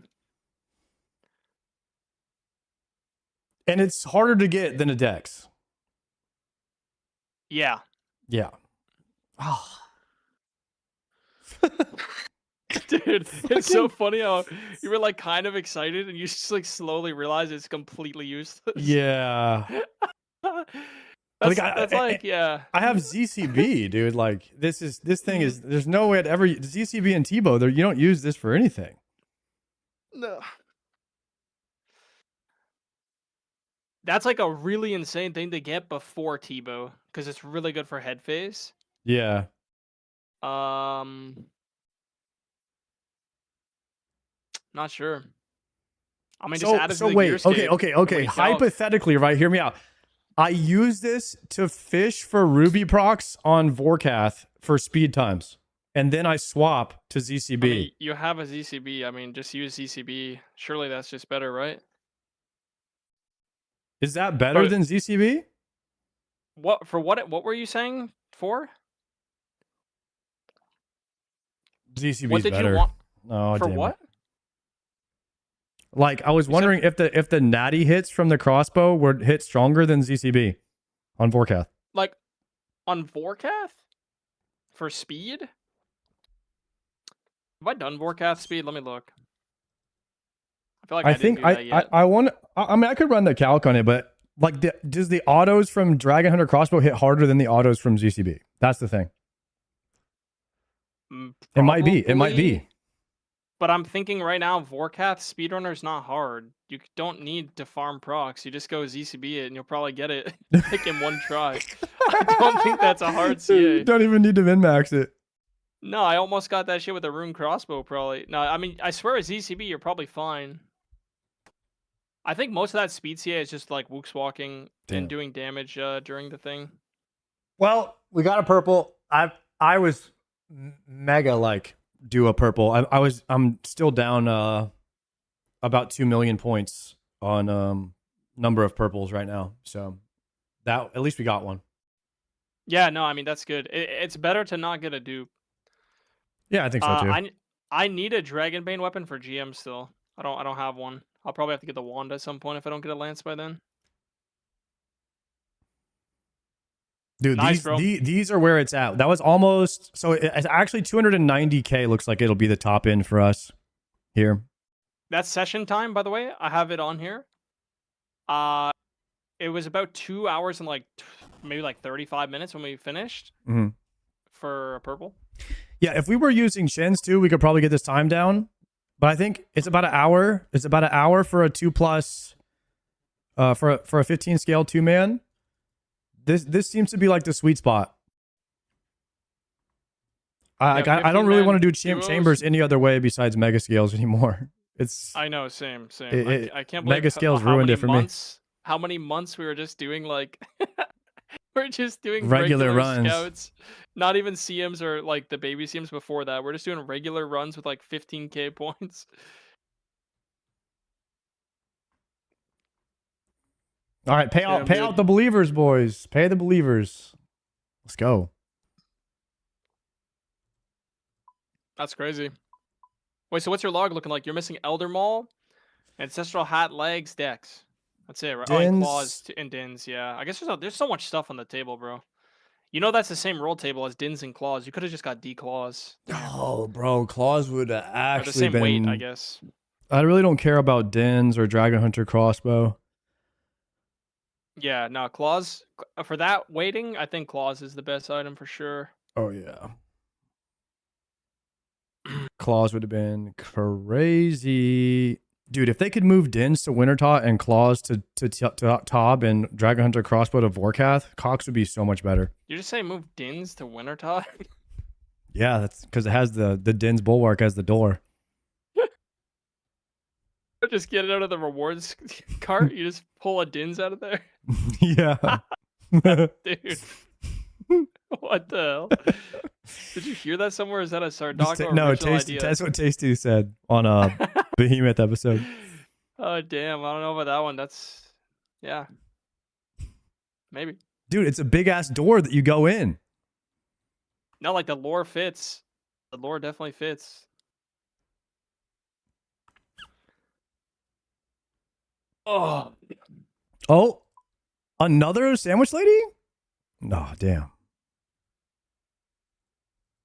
She's got back-to-back sandwich ladies this sesh. It's pretty kind of crazy. All right, well, that was a success. We'll take a purple. I'm Damn, down bro. if you want to. Actually, I don't Dude, know. we got we're seeing like 1 or 2 of these a day, honestly, at this point. Yeah, I'd be down to just hit a daily mega. Like, Yeah. I'd actually just be down.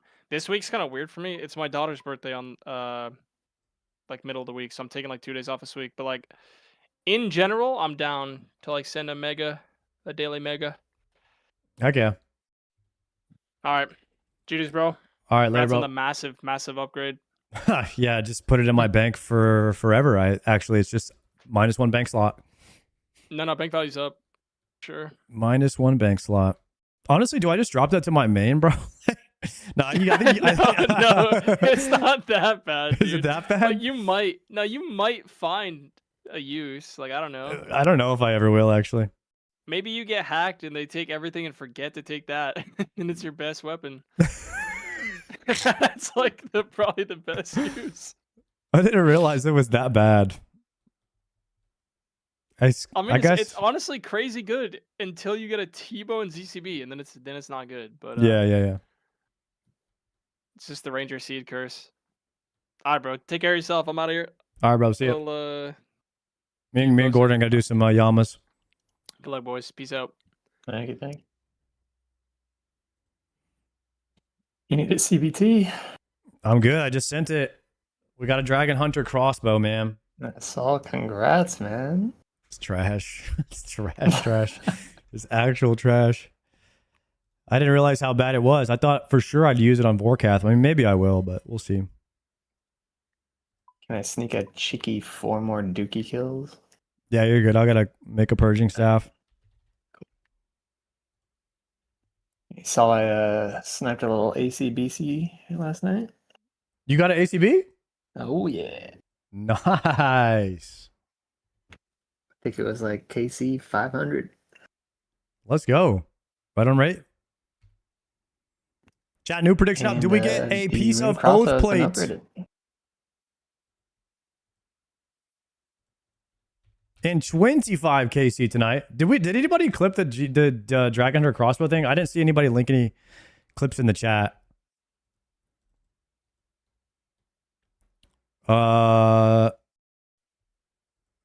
Mods did. What is it? DHCB. Copy. Thank you guys. Thank you. So if I copy the address, adcom. Oh, so DHCB already exists. Nice.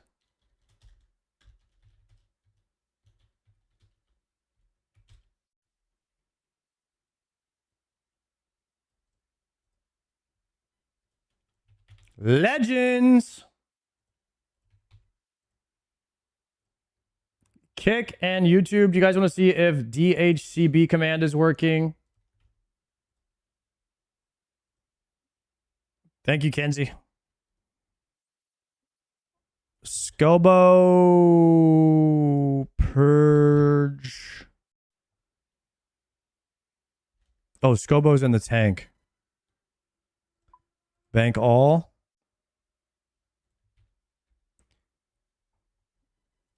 Revert the Scobo. Give me a battle and a hammer. And the crystal seed, TP to Prif.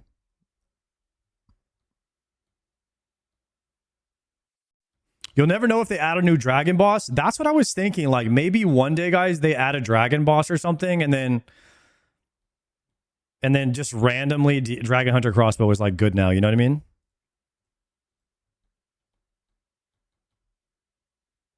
Queen Black Dragon.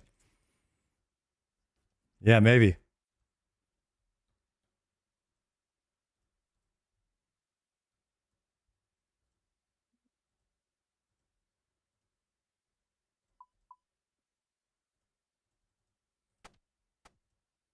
Bro, there are just some grinds in this game that get so much better when you get an item. Like having an SGS at Yama is night and day difference, boys. It is so much better.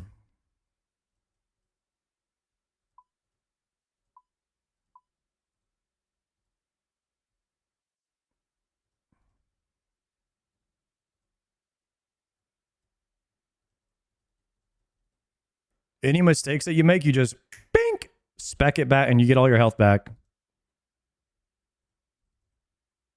Dude, why do I have no gear on? What is? I thought I was in full. I thought I was in full. What am I wearing? It just happened. I just ready for Yama.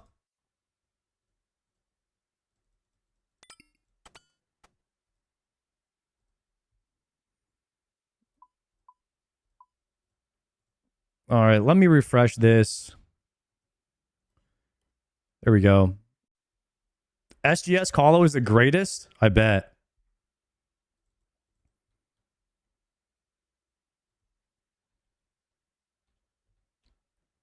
All right, I am ready when you are. I got 2 more kills and then I'll be good. It's like 2 minutes. Any raiding soon, boss man? We just did 2 chambers runs. And now we're about to go do Yama. Any thoughts on trying RuneScape 3 leagues? I have a thought about it. I have no intention of playing right now, but I am thinking about it. To be honest, guys, I'm a man of the people. So if the people want me to try RuneScape 3, I would try it. But I highly doubt it. It seems like the negative stigma on RuneScape 3 is strong in my chat, so I don't think I am. If everyone's like, Sard, you should try RuneScape 3. It's actually good. We were wrong. If that day ever comes, then we'll probably do it.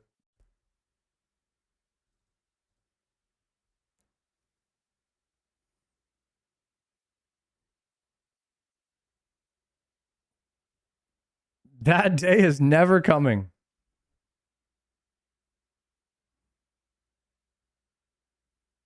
You want to do next tomorrow, Big Mantings? We might do some next tomorrow if you're down. I'm going to buy a hamster for RuneScape 3 leagues. Yeah. You get the hamster tech, guys. Not a lot of people know about the hamster tech. Okay. It's not against the Jagex TOS. You get a hamster, you hook it up to a foot pedal, and that way it can do agility for you on your laptop. And that's the new tech. It's undetectable. And it's completely legal since you're not technically paying the hamster any money. I think Sard will get Ascension crossbows from Raids 4 before Dex. Oh, yeah, there's more. We're going to have more freaking bows to get.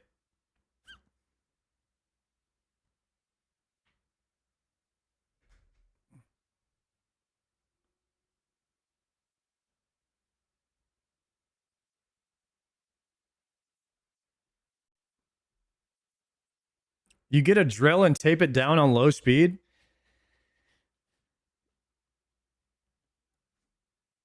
Yeah. I gotta think of something, guys. Does anybody have any ideas on how you could build something to automatically press like the space bar down for you once every 5 seconds or something? That would be undetectable and no third-party software used. It has to be like a fully made from home type of thing that's undetectable.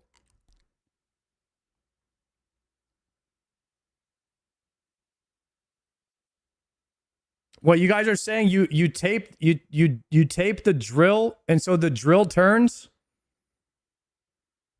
The drill turns.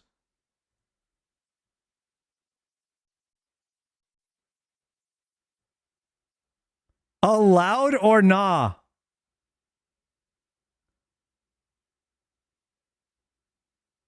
Oh,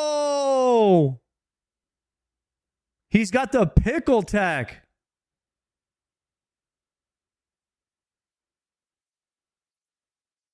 The cucumber tech.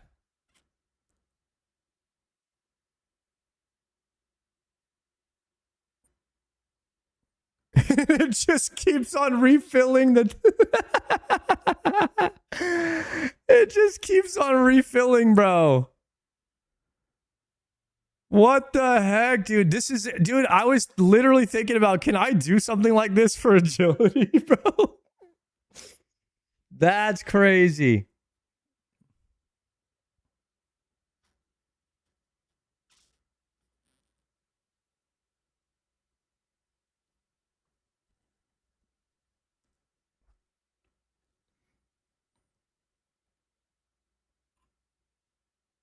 Unironically, you will get banned because it's the same input as a bot.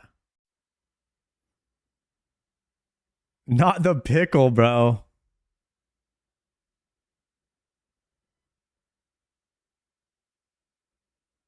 I'm gearing up.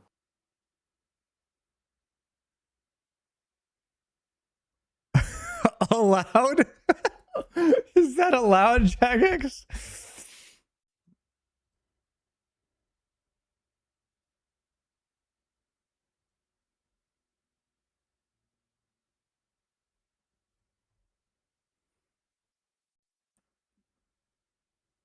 Damn.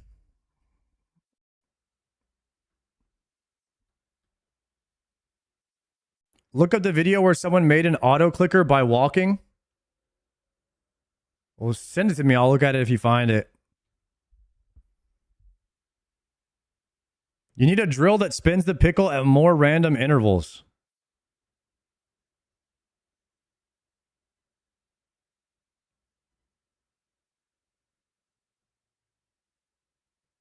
Dude, somebody has figured this out. How to make an undetectable robot bot that's not a bot.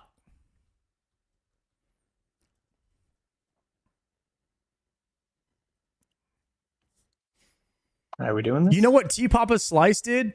He said he put a keyboard underneath his bed and he programmed every key to be left click. So when he rolled around while he was sleeping, he would be getting agility XP.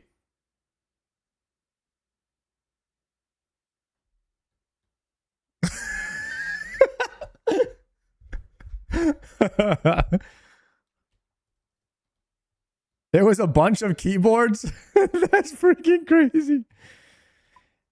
All right. Porting in. Gordon, I need you to think of a genius idea to make an undetectable way to click once every 5 seconds without it being a bot with random intervals so I can get agility XP without having to tap my foot.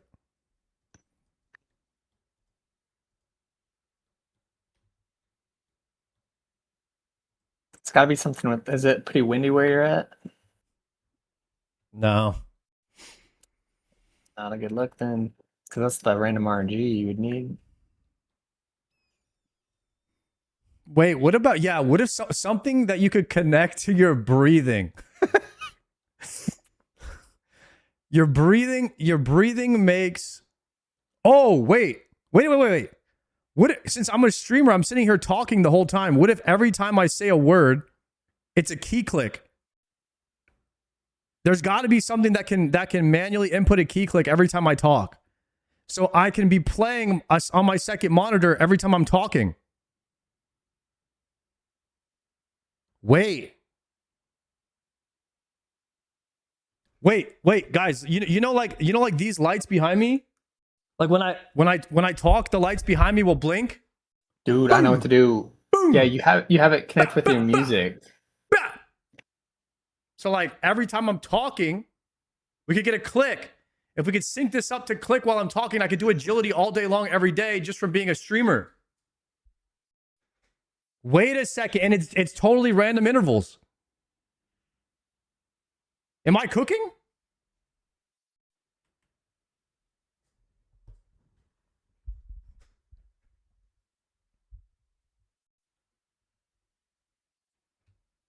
We might be 99 cooking with that. I'm going to have to look up how to make a program that clicks while you talk. You're going to be cooking professionally at McDonald's when Jagex sees this clip. What are you talking about, guys?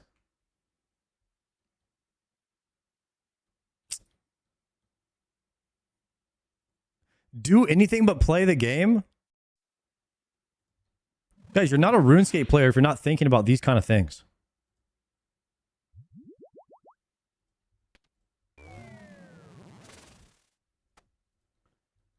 Sender. I'm getting horny, yeah? Oh, nah.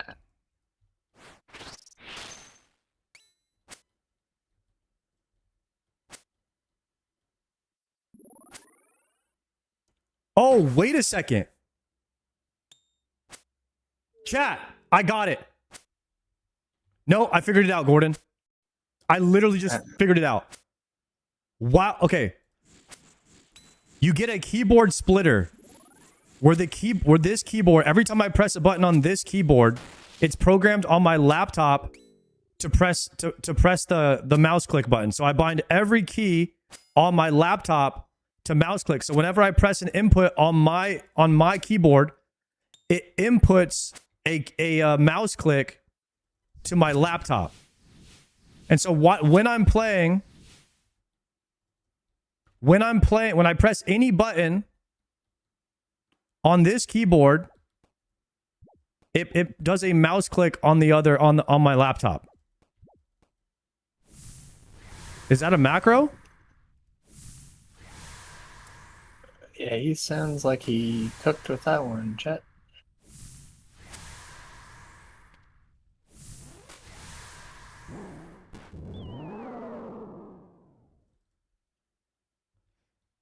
It's I like considered. the light idea better. No, guys, I don't know.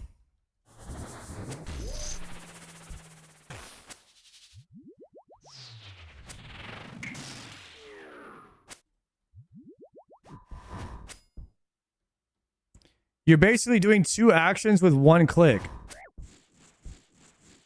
No, I'm doing 1 action per account. It's 2 actions, but on 2 different accounts, so the actions are split. So I'm doing 2. Oh, okay. That's multi-boxing. Multi-boxing clicks are not allowed. Oh, okay, okay.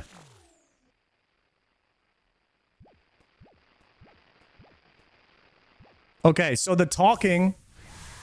So, programming something for when I talk that it generates a key click is allowed then. And so as long as I'm talking or my heartbeat no, your heartbeat monitor, it might be enough intervals.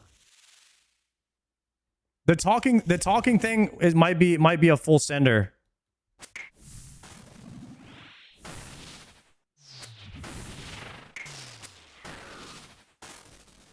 And then that way anytime oh, I'm dead. Oh, snap. I'm back. We're good.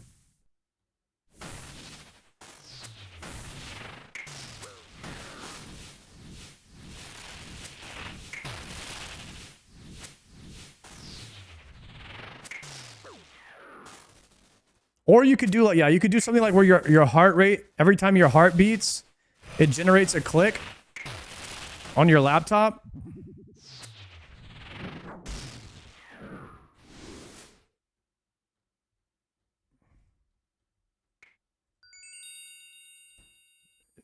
El Dossier.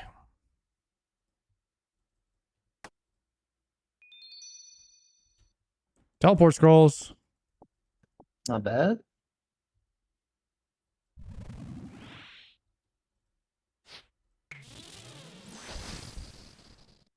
This is infinitely more chill than solo, man. Yeah, how bad was that then? Solo is insane. Came back to watch you do like the last kill of your trip. You have to be so locked. You just lose so many supplies. You're at least hammering on your main. Yeah, I bought a Elder Maul on my main to apparently Elder Maul is worth what we're doing. You got it. I got rid of it. You should have got an Elder Maul, man. What are you doing in Dhcb or whatever that thing? What do you mean? Why'd you get the crossbow, man? Why not an Elder Maul? No, that would have been sick. Damn, I'm gonna have every single ranged weapon in the game before Dex. That is actually disgusting.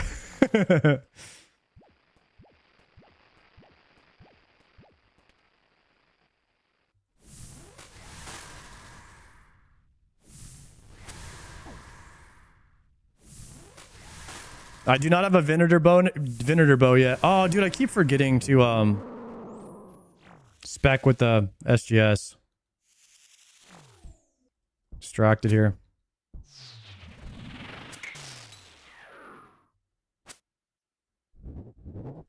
Dude, this fight is night and day easy compared to doing it on solo. Holy crap. It's just like, I don't know, man. Going back and doing the easier version after you've done the hard version is kind of crazy. And smited. I hear it. Nice.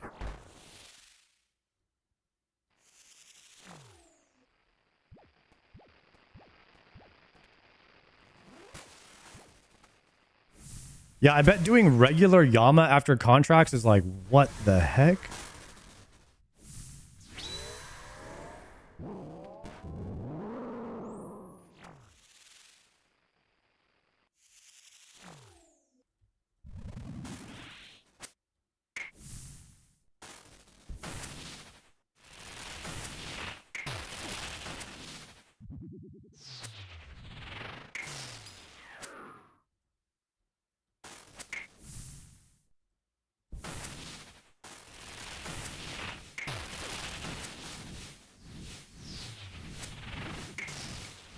Chat, if anybody looks up how to make my mouse click whenever I talk, let me know if there's a program for that. I could be getting agility XP while I'm streaming.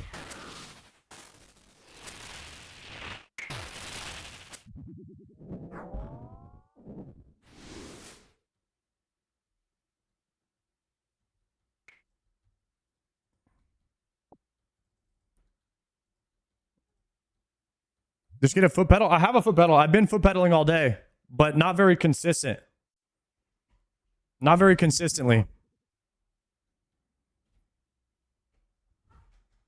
I've been foot pedaling.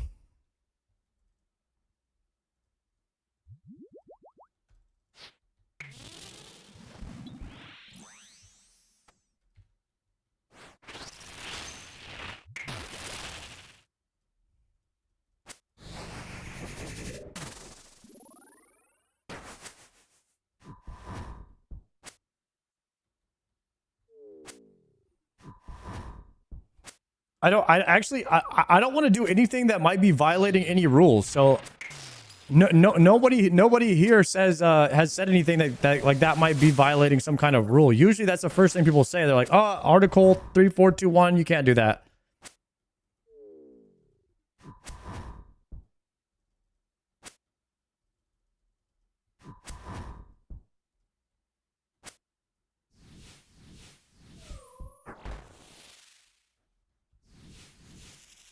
Hey, what fly method is this? We're doing Godfly right now.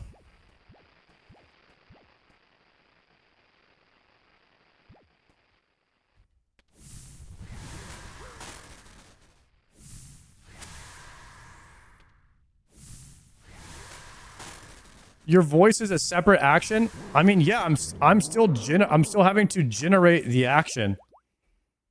So I don't know. I don't know if that's illegal or not. It seems to me like a one-to-one action.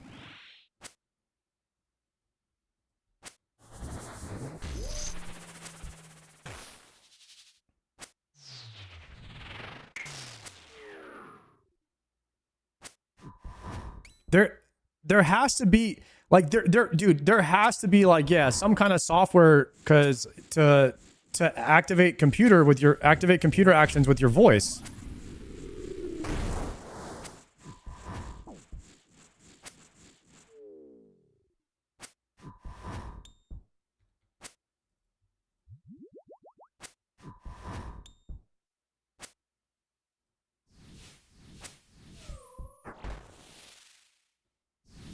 It's already built into OS to help. Yeah, it's got to be like a disability feature or something.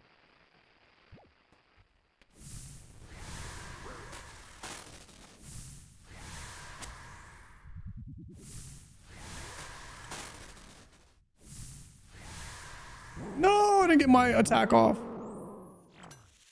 I didn't hit death charge either. Wait, I could have surge potted. Kicked him. Kicked him.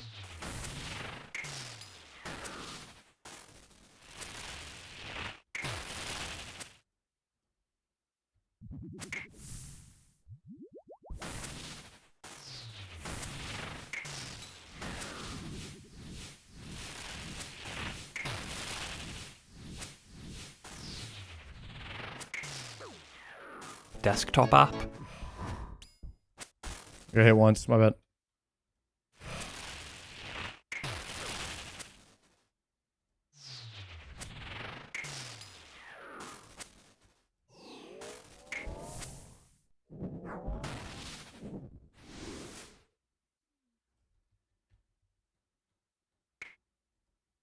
Dragon legs got baited. The plate legs.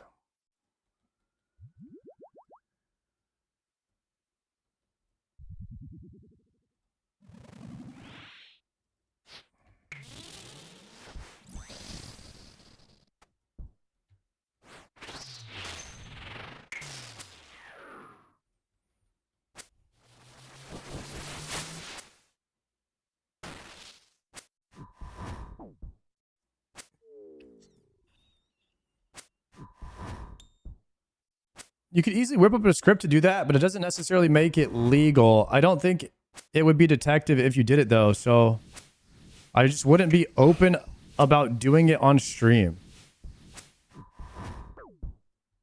Yeah, I'm definitely not gonna do that, guys. Don't worry. And we're dead. Ooh, he's hit.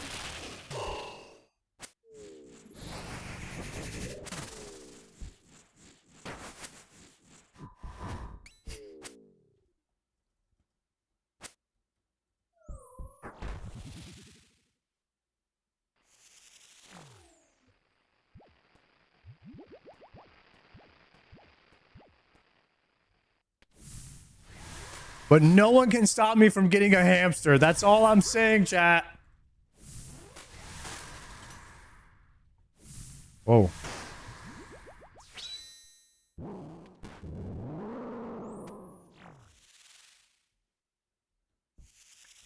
How many kills dry on Yama? How many kills, like, overrate?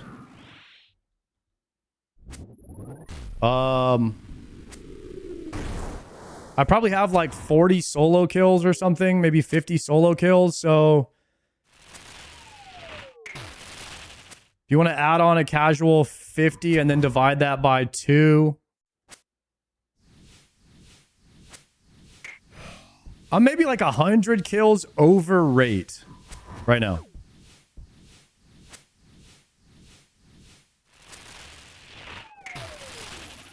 Got me? Oh, you don't got me. What are we doing? My bad.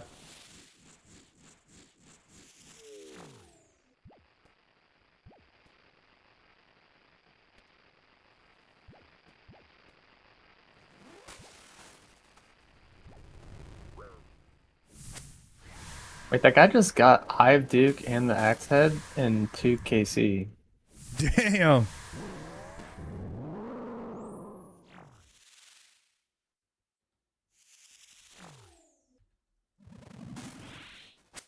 Have you seen that website where you can guess who said what in your chat? No, I haven't seen that.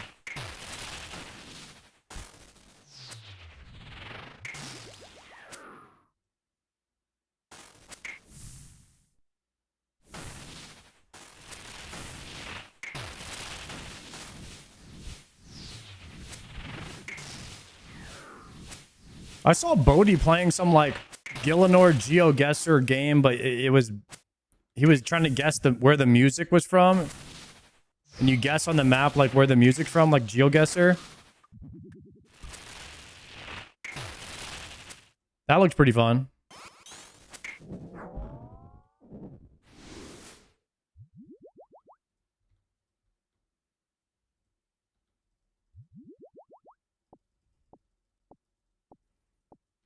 Oh, I'm fully extended. Crazy comms? Challenging? Oh my days. Do you have another hammer? Or horn? Yeah. Oh, Come wait, through wait, after, come through after. Yeah, I'm coming. I might have just used it on that Ember Light. We'll see. I hit. Nice.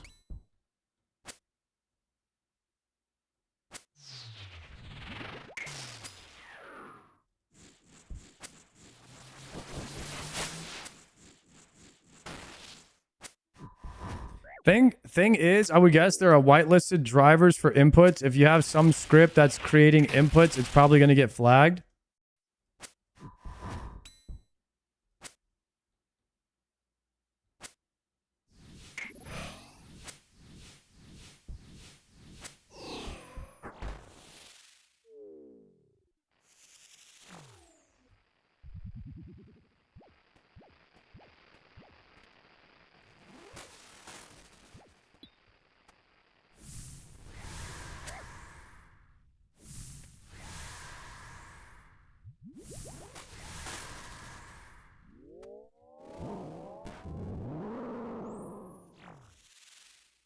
If the script moved a robot that clicks your mouse, it would be more undetectable.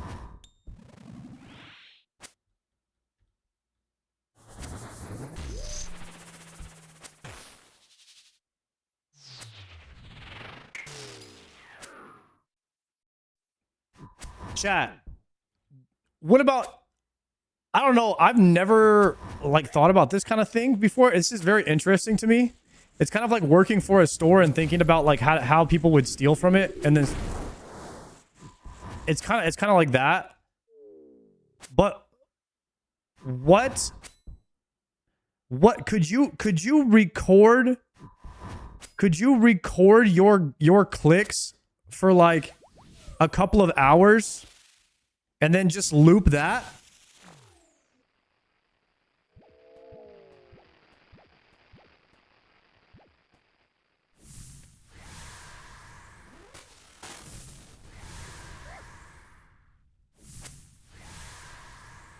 It'll get flagged. Don't ask me how I know.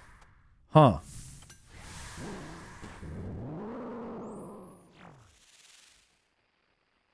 I'm trying to think, like, this is interesting thinking about like a bot.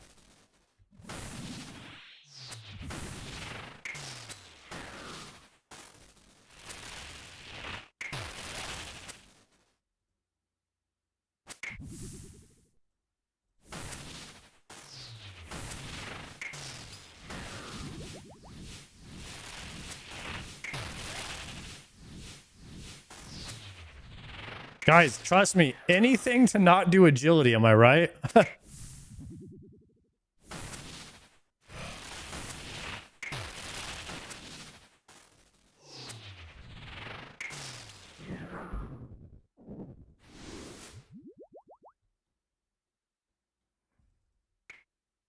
More TP scrolls.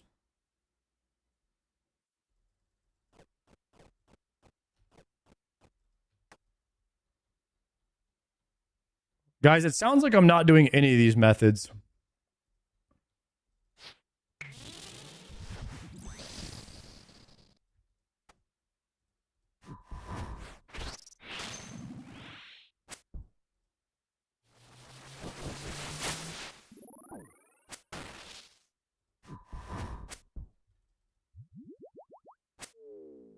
Curious if you could get that voice thing to work. Click. Click. Click.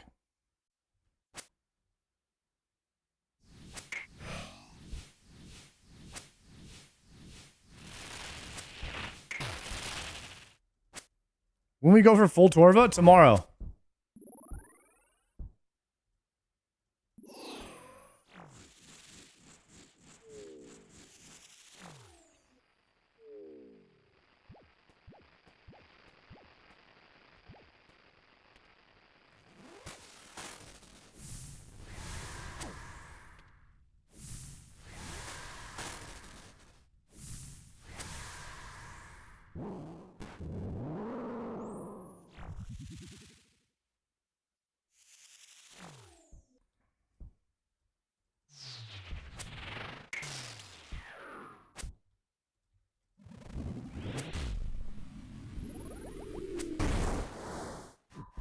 Still no Dex? How are you going to get the MVPs off of me? I'm coming for you, imposter. One day. One day. I will get MVP. In next.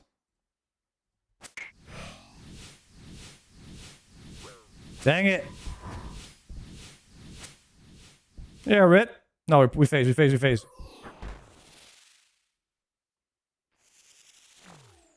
The drop on Oathplate feels a bit too slow. You're telling me, bro. Even with the protection, Oathplate feels a little slow to me.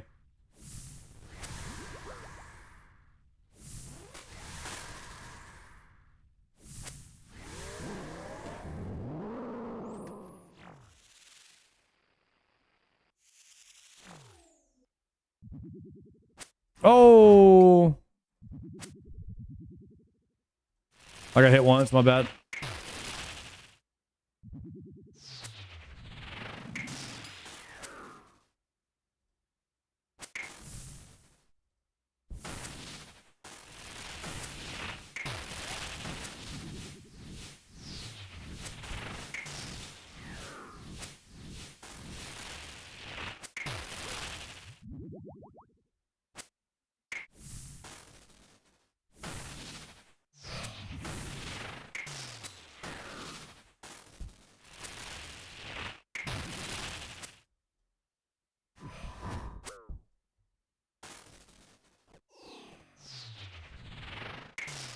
Thank you.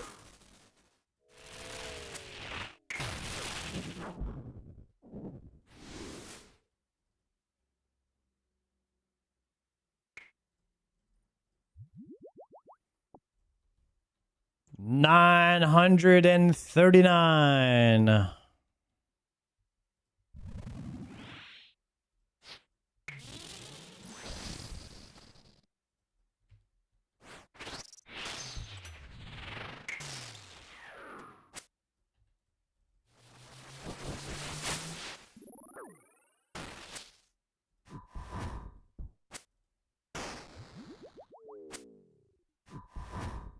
What song is this?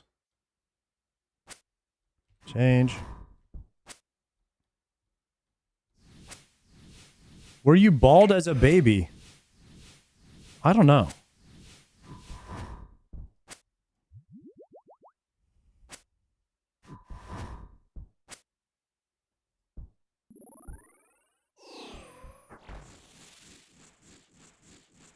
Is Dhcb ever useful for you? No. I don't think there's any situation where I ever use it. Is that crazy?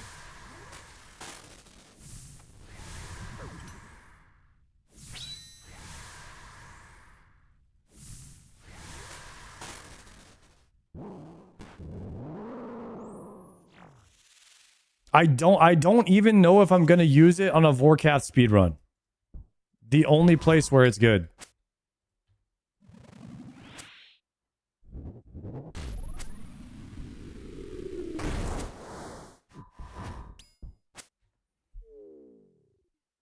Like, they would have to put out a dragon boss where that's actually Biss.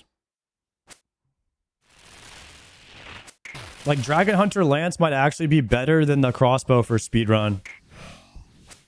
Plus, that speedrun time is really easy, man. I got rip.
Back-to-back law reading. What if, chat, hear me out. What if there's a dragon in Raids 4? And Dragon Hunter crossbows Biss for it.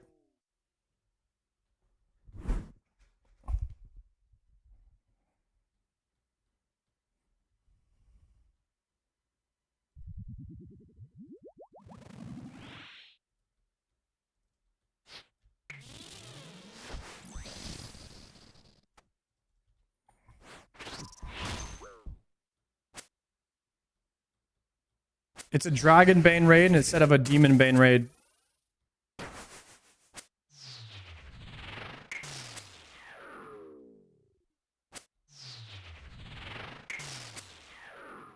Dude, there's not enough dragons in the game. Like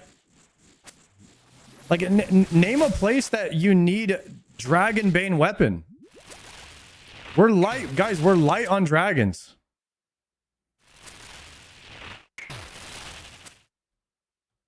Cox is 20 years old content or some shit. There hasn't been a dragon weapon in the game or new dragon in the game in forever.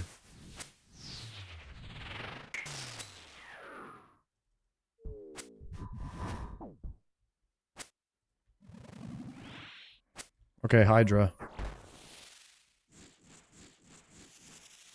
Oh yeah, Huey. Bro, but look, who is still farming Huey after you get a Dragon Hunter crossbow? You know what I mean?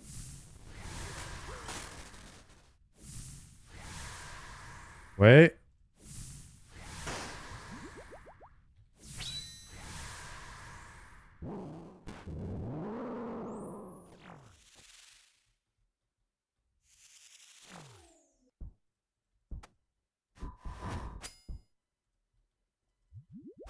Guys, there's nothing in this game. Demons drop all of the good gear. All of it. You literally need nothing from anything outside of Ulm. That's a dragon.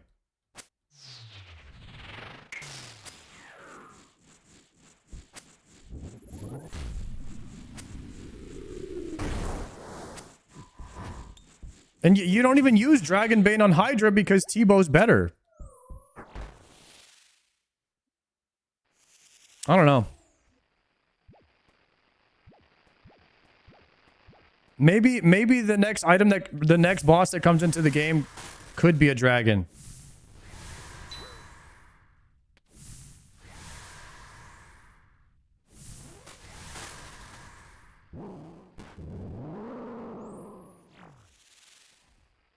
Maybe.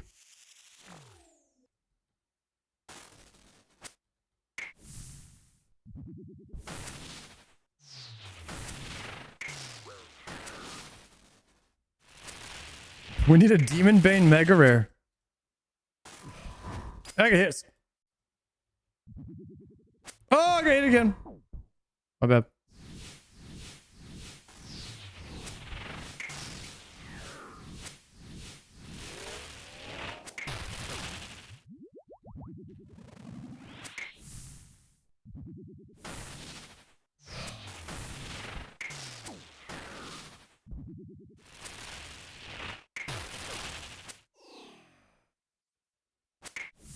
Ooh.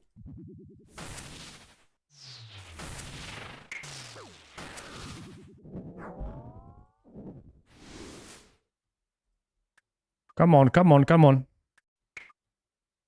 No. I've gotten emeralds, rubies, and diamonds this round. Nice. How you looking on subs? I can do one more. All right, one more it is.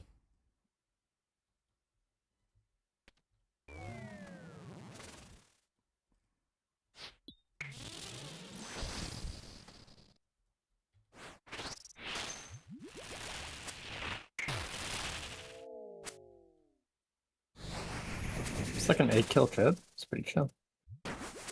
Dude, we're blasting. No trip extender 8-killer.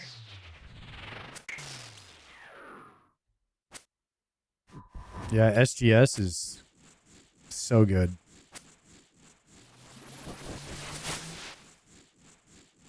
Actually, don't know how many kills are that. I think it's 8 though. 8. We have 8 already, it says. This is 9? Read.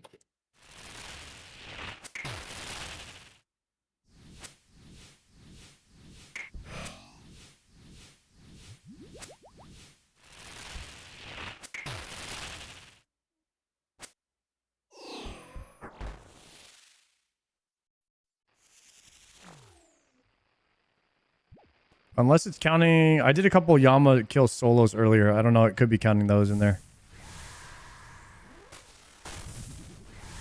Because it usually does until you log out. I'll have to check the VOD.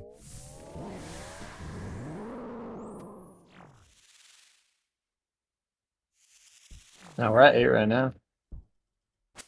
I just counted my loot. Dang. 9-kill Tripper? That's a 0. That's Ascension. So that's what you got. That's nasty. Damn, guys, we just did a 9-kill trip to Yama. Is there a CA for 10 or anything?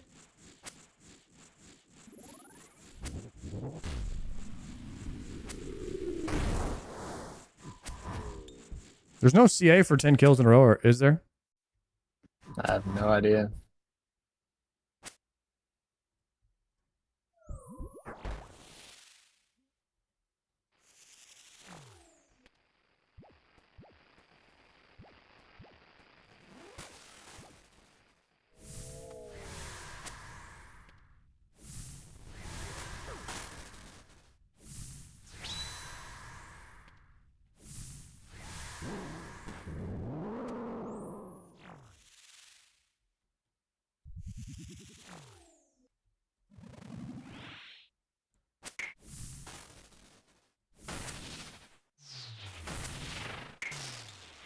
If there was, you could cheese it by dropping supplies.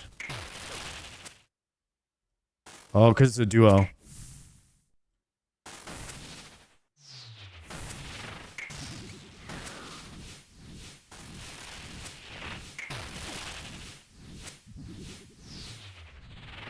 Mountaineers, thank you for the prime.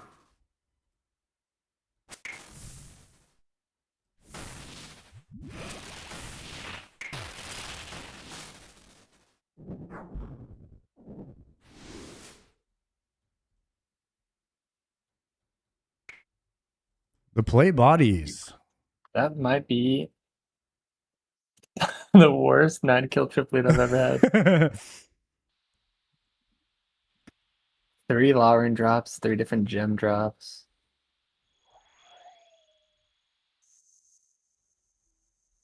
Hopefully we get something tonight. I'm at almost 950 kills here. Actually, I mean, I'm technically more than that because a lot of my kills are solo now.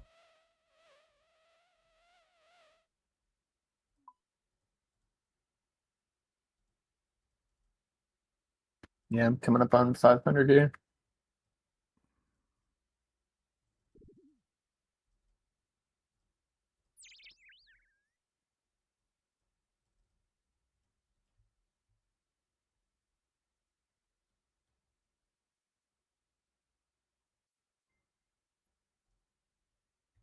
Palu raid. Thank you for the raid, sir.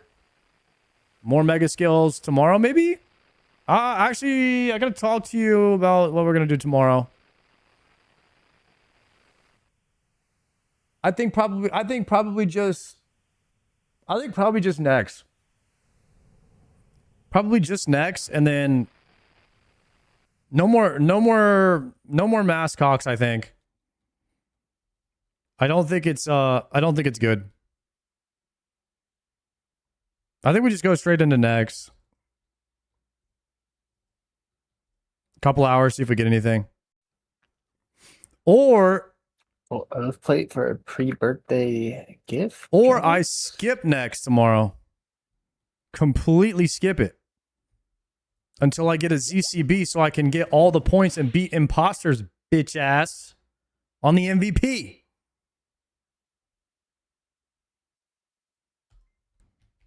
No, I can't beat imposter until I get Dex. It's actually scuffed.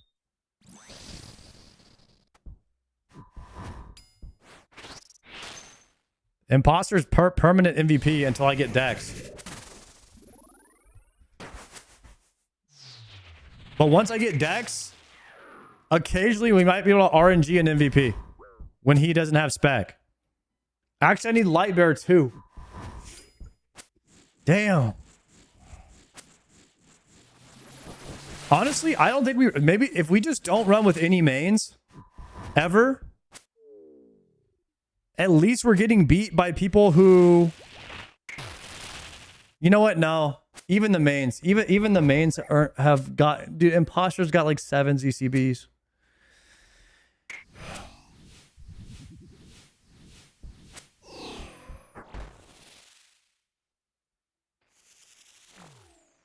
I'm down to send next or skip tomorrow. We could skip tomorrow because I need to hit Zilly. And instead we could just do like one mega scale.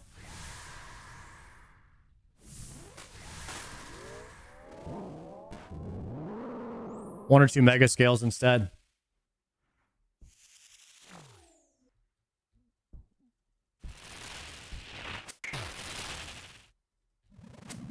We still owe the back-to-back. Damn.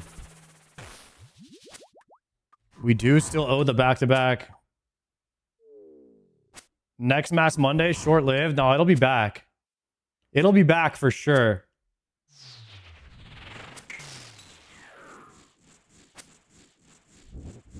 It's just I have a massive immediate upgrade, and the thing is, the chance for me to get a Dex is going down by a lot on Wednesday.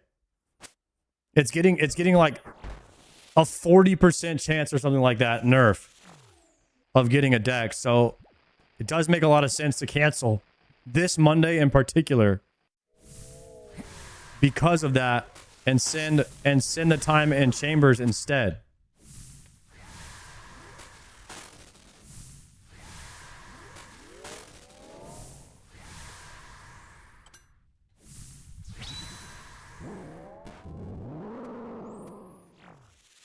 No, my prayer pot.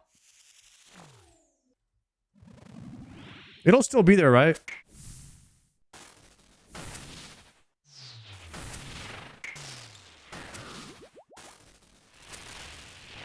Okay.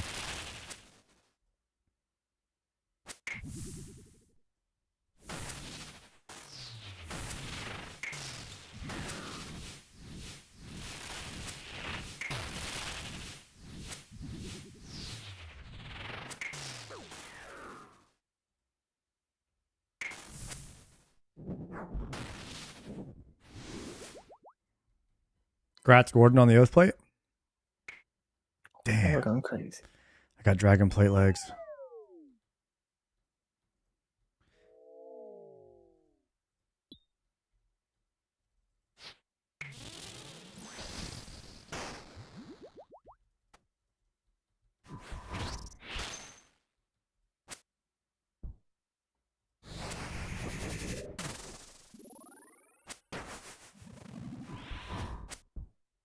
Daxathon until you get it? Bro, we might have to tomorrow.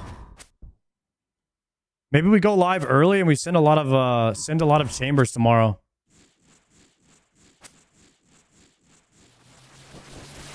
Maybe we do like 2 mega scales into like a Sarah trip, into 2 mega scales into a Sarah trip, end with 25 Yamas.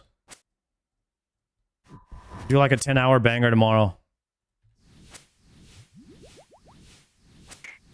When's the Chambers update? Wednesday.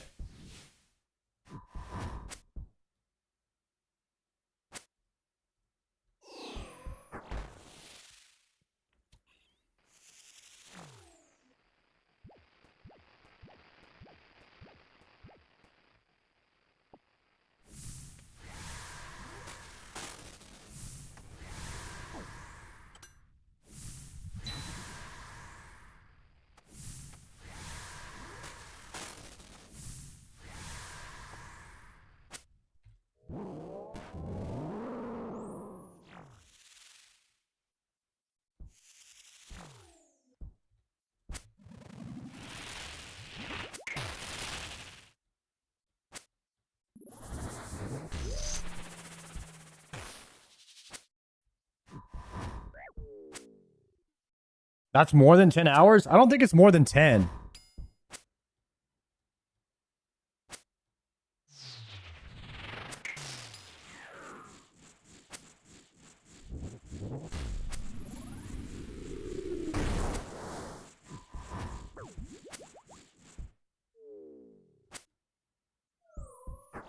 I think the price of the prayer scrolls is going to go up after Wednesday, if they're not already going up.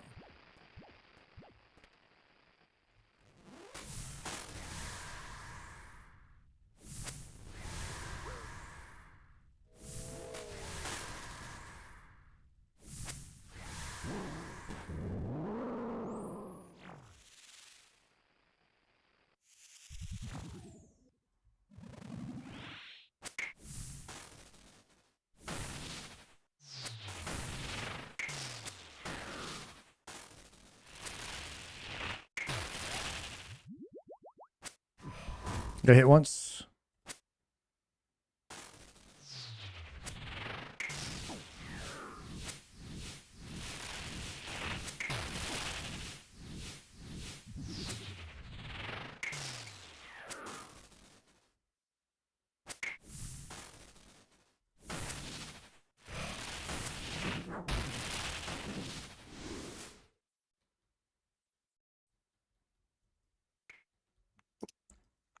Some shards. I'll take those.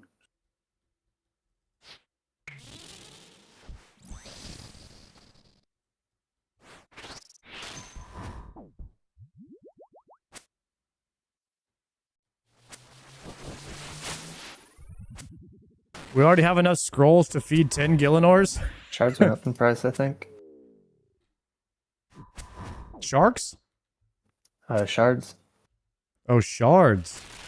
It's 6-piece drop used to not be a yellow bean.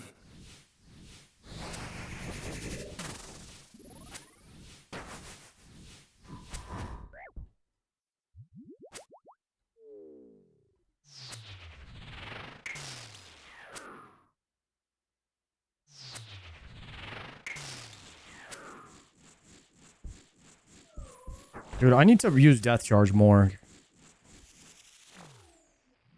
I just needed to have permanent uptime. Wait, actually, I just realized I could death charge the balls, but I never kill the balls either.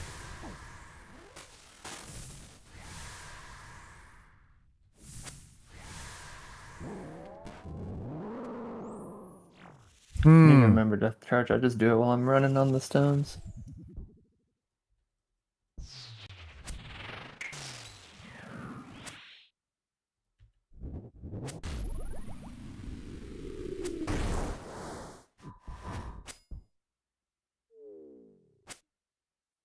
You don't have to kill them either. You could just tag them.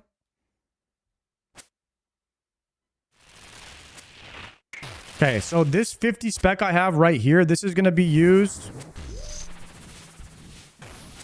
That's going to be used on the judge here in a second.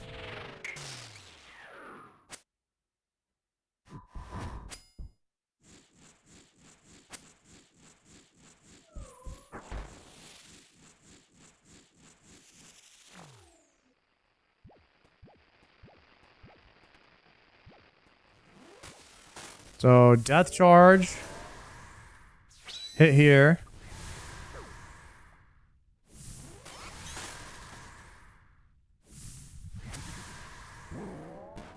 Okay, so now we're back to 30. Then we could also death charge Yama, or we could double death charge the balls.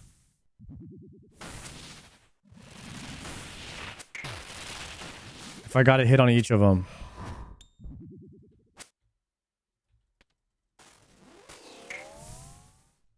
There, I just got some back off that one. I'm accidentally getting hit there.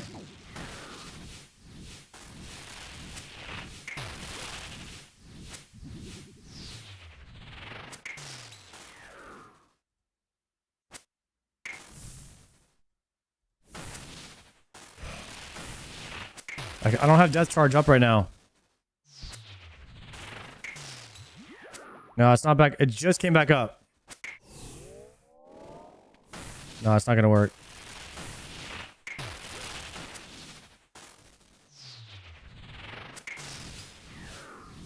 I'll just have to get it off Yama and the two judges.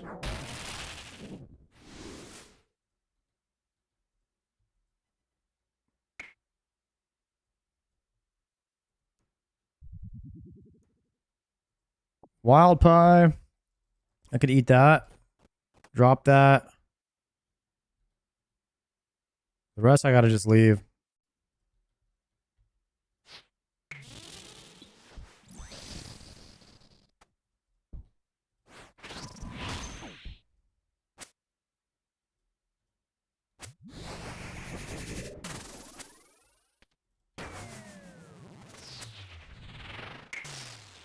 We could hit the surgical P.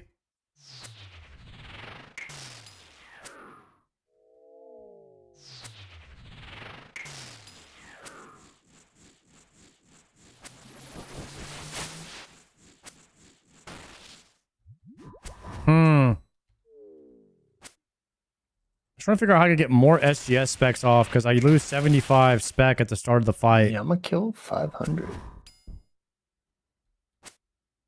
Getting your numbers up, dude.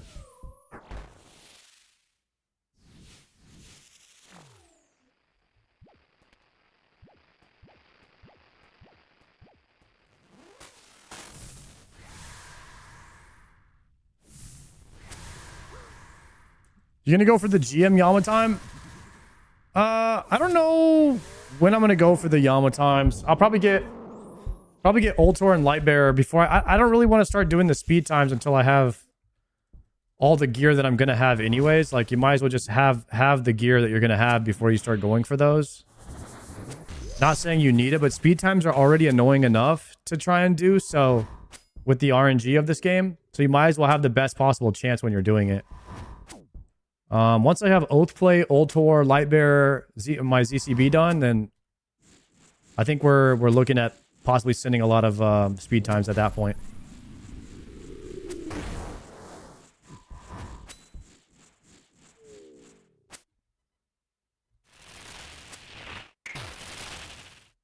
But I don't want to make the speed times more RNG, at least on my first playthrough, than they already are.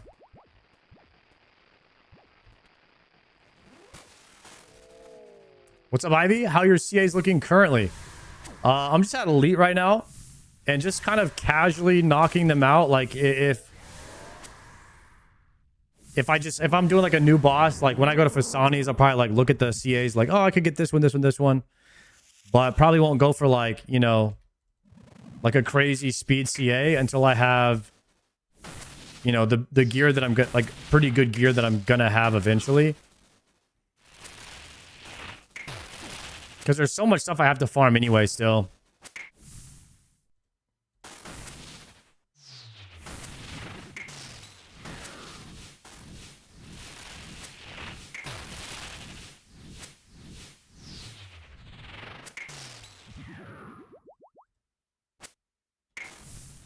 Like, I'm heavy focused on just getting, like, the big 5 items that I'm missing right now. And once I have those, then I'm going heavy shift focus to doing CAs.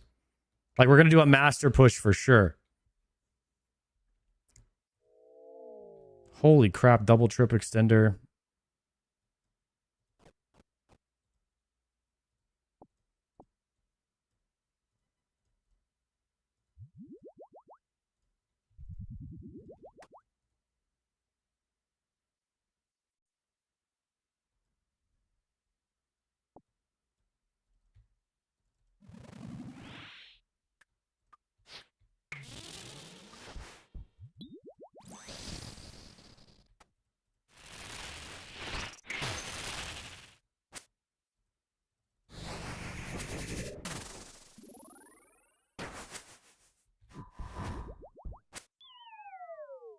Already speedrunning RuneScape anyway, Big Spoon. Yeah, we've gotten some of the hardest grinds in the game, Spoon, so it saved us a ton of hours.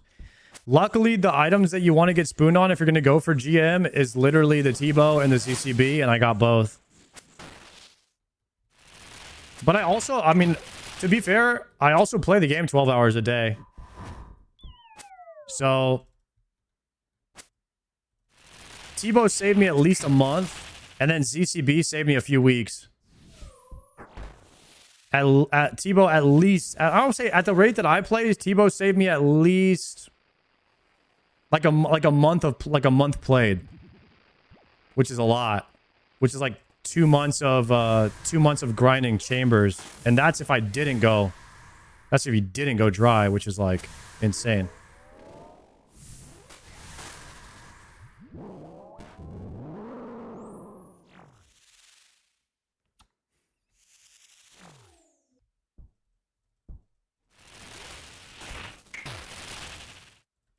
Yeah, but I'm not talking about a month, bro. Like there's no way you have a year played of doing chambers only. We're talking about played time.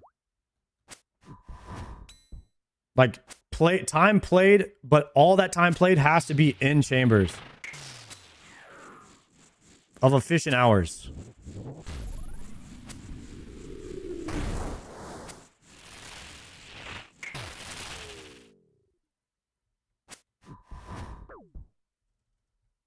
300 chambers with some mega scales.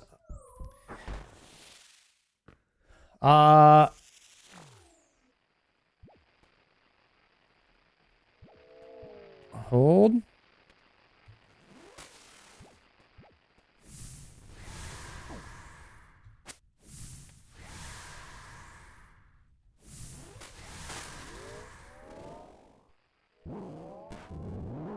I just got my first ever Dragon Hunter crossbow 2 nights ago, but on the game across like 2 good accounts and maybe 600 cox.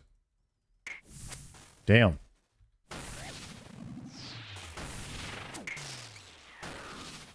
I don't know what just happened there. I think I forgot that it was phase 3.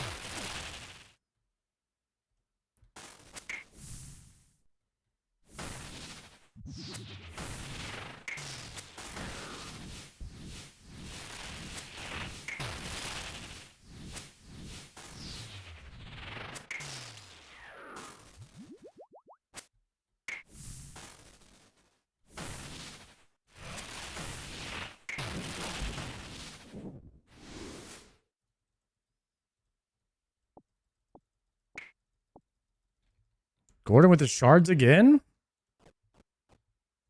We like it.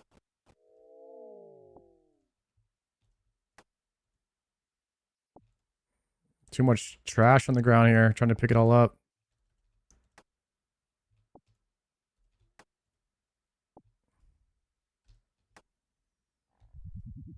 Okay, thralling.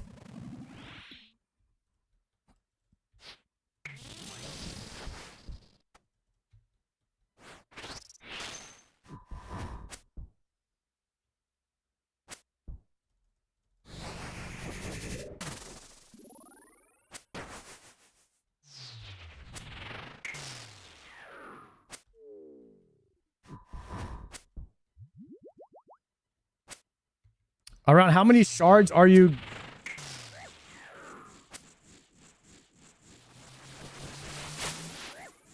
Around how many shards are you going to craft an item if you go dry?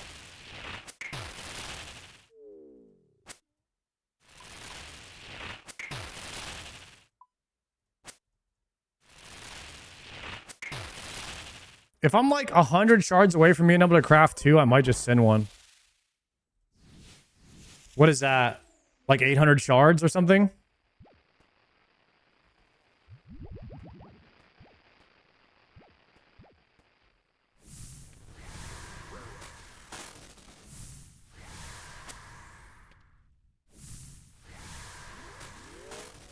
It's not looking good right now, boys.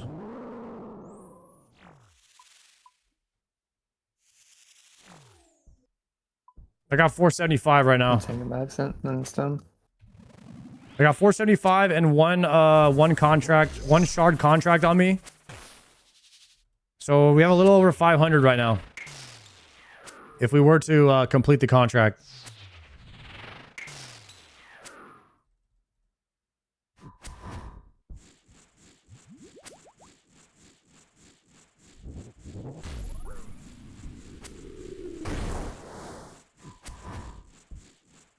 What do your shards per kill come out to?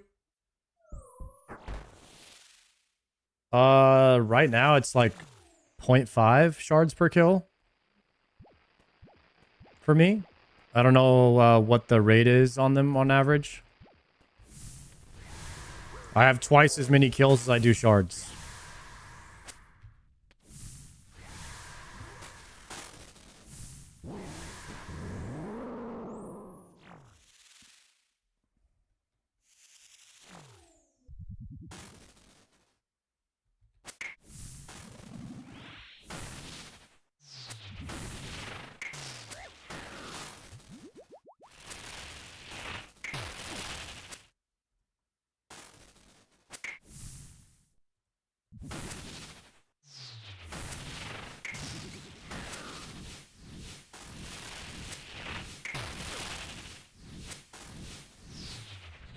There's a thing called Lily UIM clues. If you ever want random challenges. All right. Appreciate it. Might have to look into it. Or white legs.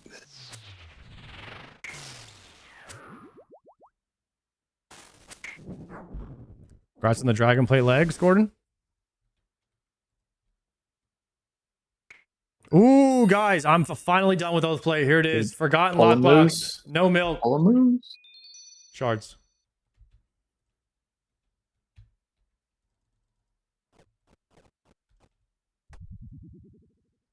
Yeah, moose getting legs out of a lockbox is That's insane. insane. It was like a I think 10, that was 10 his second- KC or something.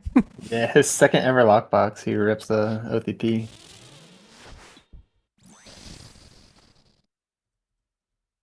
Yeah, for the amount of content that Moose has done, he's done like 10 Cox raids and he has 3 purples. Yes, he might be the sleeper spooner. He might be the sleeper spoon.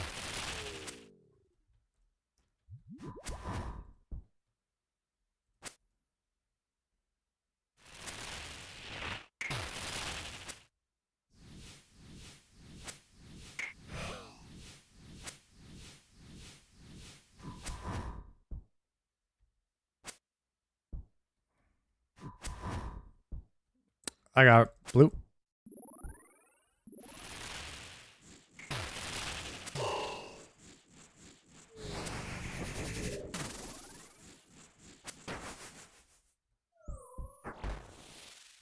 Sounds like you got some competition.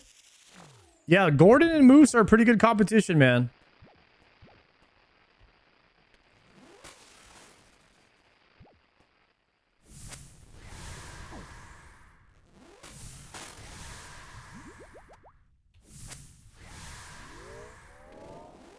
I should be surge potting there. I need to hit a SGS.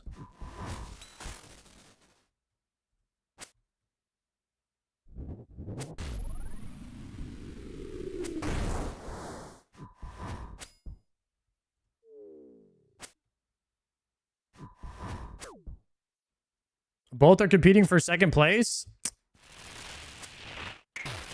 I need to see the spreadsheet. I need to see the spreadsheet side by side, guys. I don't know.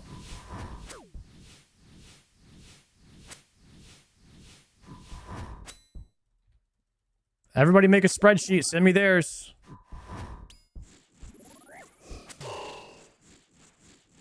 List every item that you spooned.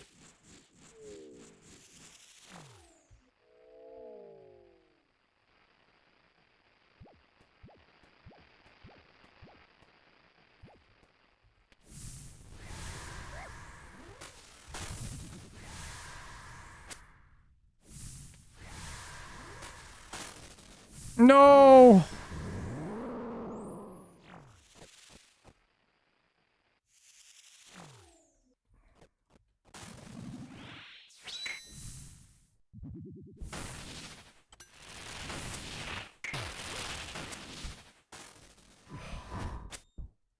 My bad.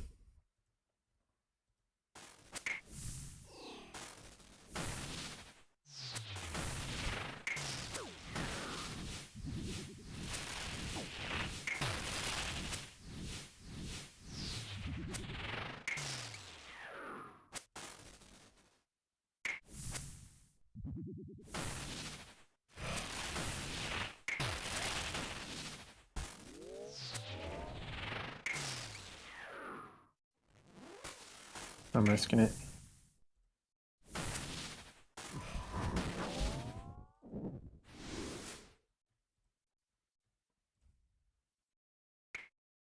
The DPLs.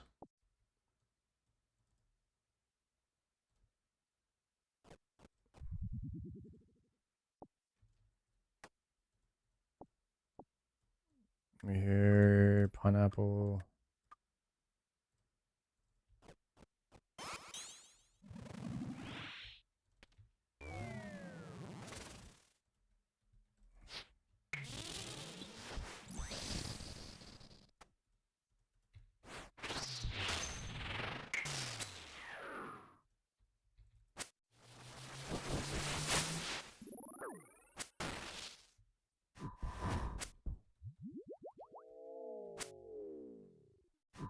And we got 16 kills already.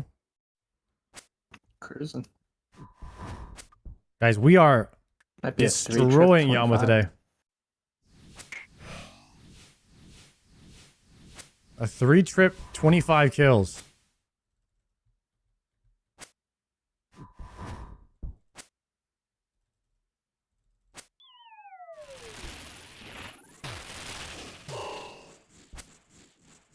This is gonna. Oh, perfect. I didn't know if it was gonna reset in time because I got it last second.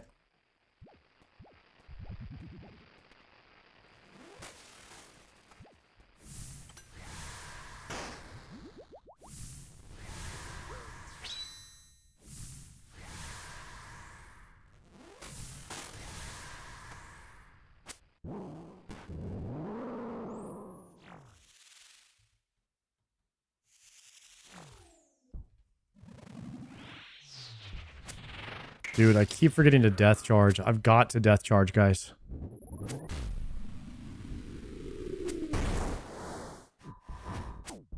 Almost 107 fire making at Wintertot. Still no pyromancer outfit. What does the pyromancer outfit even do?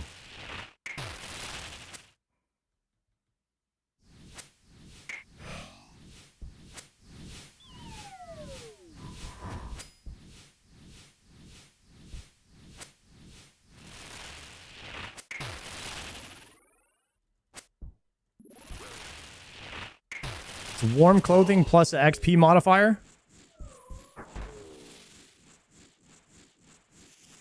I got you.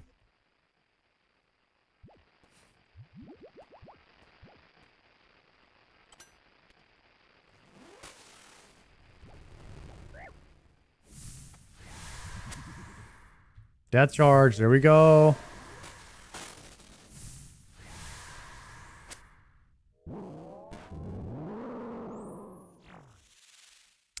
Yeah, well, so like, why are you chasing the pyromancer outfit at 107 fire making? you going for 200 mil?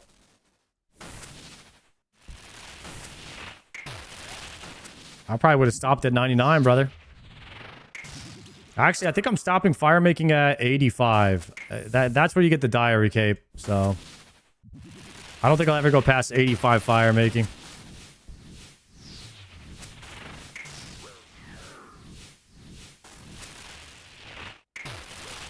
Oh, a different person said that? Did I read that wrong? My bad.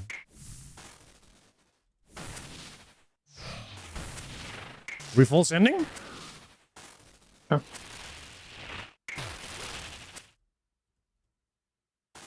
Got him. 2 HP.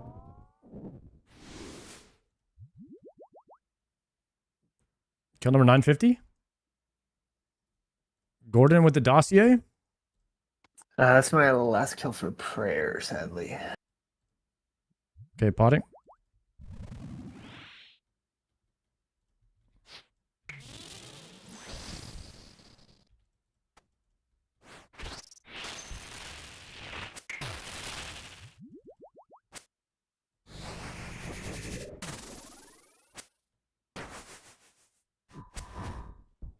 Started rage baiting saying you won't max? No, I legitimately don't think I will ever max. You guys don't understand. I do 1 hour of skilling and I have to like go outside for a walk, take a deep breath, maybe go get an ice cream, try to avoid a panic attack. It's just not for me.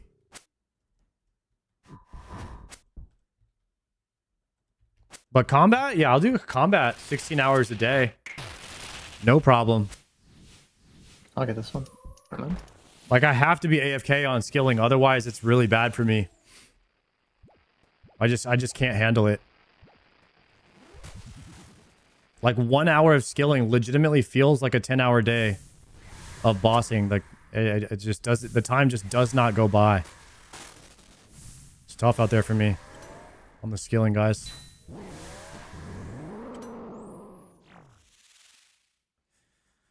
I feel this. It's like, I don't know. It's hard to describe it, but like I cannot skill, guys. I cannot do it. It's either AFK or nothing almost. And if I do have to actively skill, I can do max 1 hour, hour and a half. And I need to be I'll have to distract myself and do something else while I'm doing it.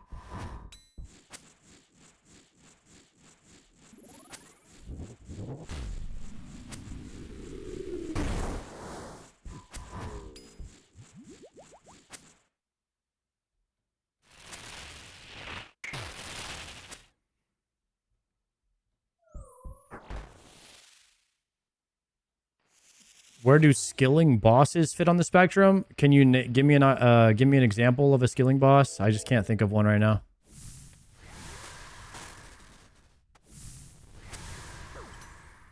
Volcano, I've done that one time and I honestly forgot what the heck I did in there.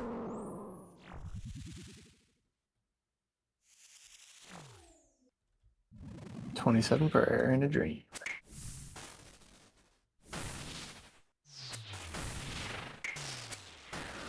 Temperos, no, don't want to do Temperos ever again. Volcano, no. Wintertot, no. Guardians of the Rift, no. None of it. All of it I could do for maybe an hour at most. And I tap out hard.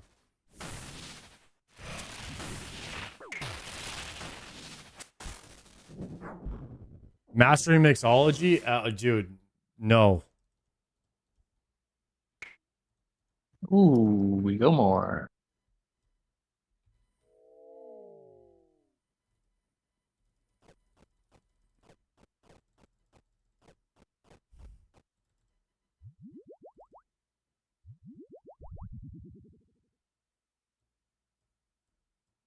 I could do one more kill.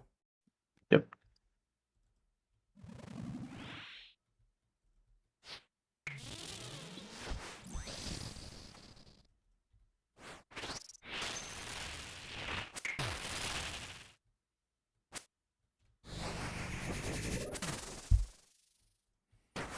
I'm gonna try Sepulcher. Once I get enough agility, I think I need like 78 agility or something. I'm gonna try Sepulcher. That to me might not be that bad. I don't know. Like dodging mechanics and stuff. It's got a bit. It seems like it's a bit more engaging and fun.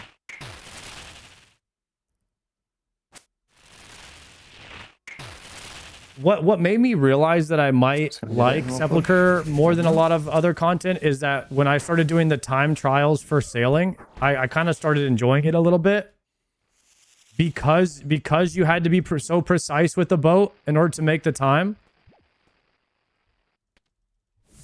So because there was like some level of skill there, it made the time go by a bit faster.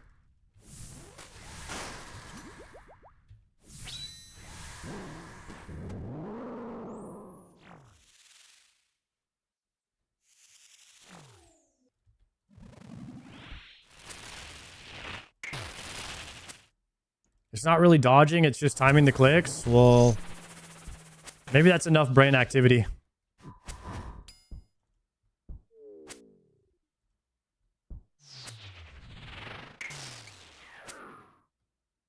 I liked Barracuda. I see what you did there. I kind of liked Barracuda Trials. So maybe I'll like Sepulcher. Good luck, Gordon. That's crazy, Gordon.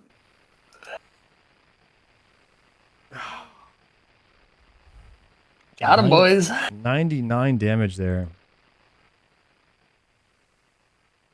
Damn. Could have been back-to-back 9-kill trips. It is for me. Level 2? That's crazy. That was, that was not level 2. Gordon just straight up killed me. He got the glyph too soon.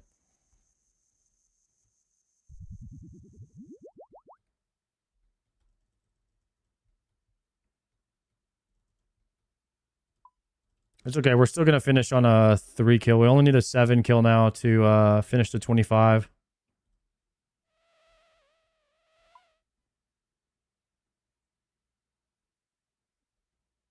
But I will say this. I'm going to say this out loud now so you guys have it recorded. If I die and Gordon stays and kills Yama and Oath Plate drops, that does not count towards the 25 kills because that's not going to register as one of my kills. So if he's like, I got Oath Plate, that doesn't count because we're going to now do 26 kills because I'm dead.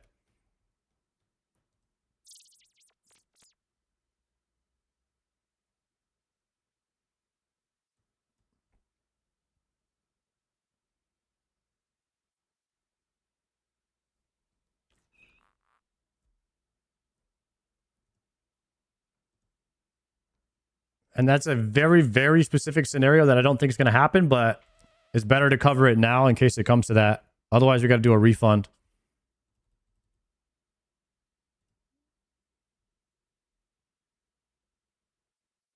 Weird seeing Gordon receive 10 mil on PayPal just now. Huh.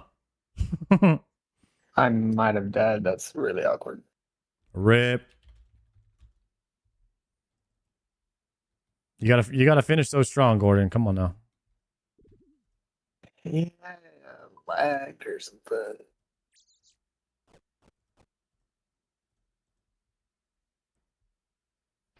All right, we need a 7-kill trip here. 7-kill tripper.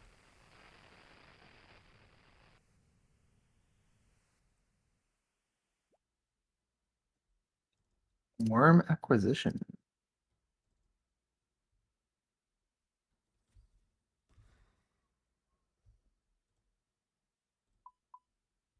Child, look at this log.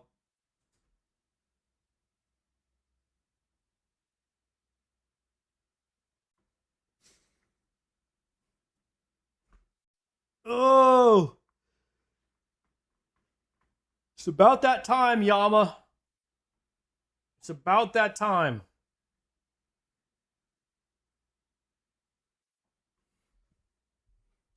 It's about that time.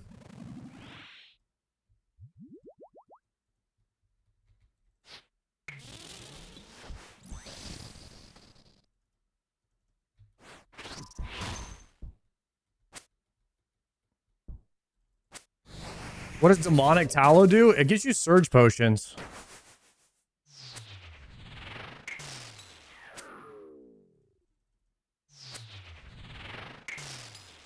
At least it has anti-dry mechanics. Yeah, it does. But even then, if you go like the anti-dry mechanic, you still have to go 2 times dry to get enough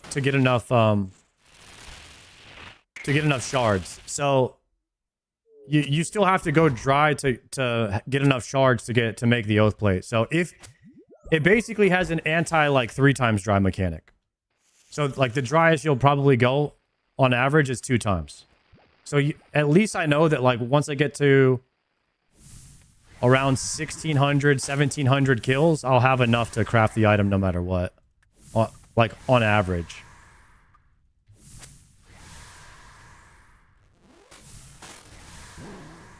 So once I hit about, like I know I have probably like a maximum of 600 or 700 more kills here.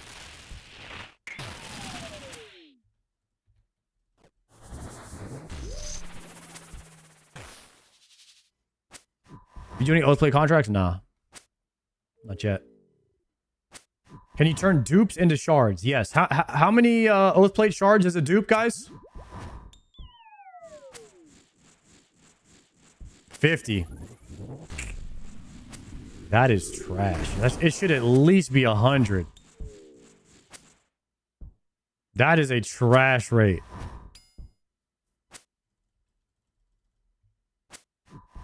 $50 is actually a joke. It's like almost worthy of just keeping the dupe just to show that you have 2 helms in your bank.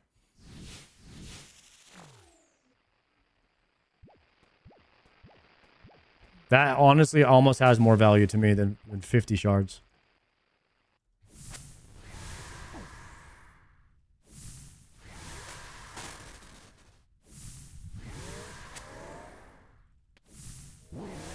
It's 100 KC? Yeah, I guess so.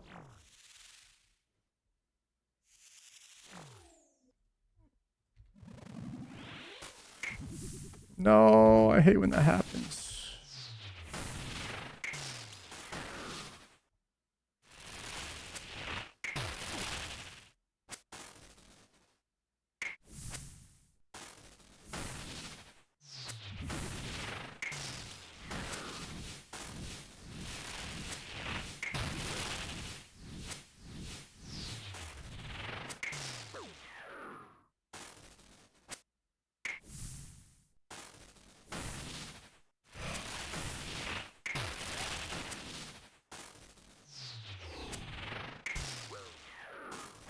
Honestly, a dupe at this point in the kills It wouldn't even be that bad.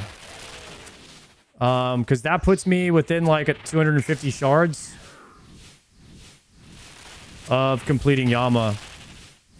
It would knock it down. It would knock the KC down 100 KC from the 1600 that we probably need to do to get enough shards. Or is it 1800? I think you might need 1800 kills to have enough shards at the rate that I'm going. Maybe it's 1800.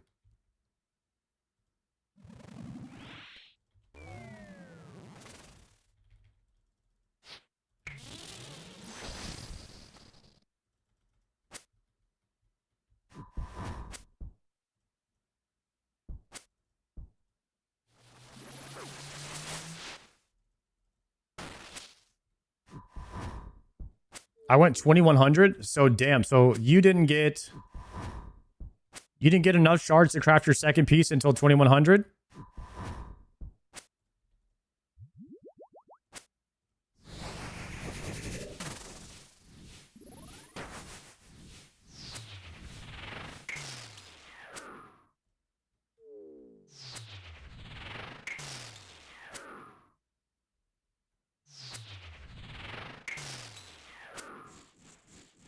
I got a dupe chest from 900.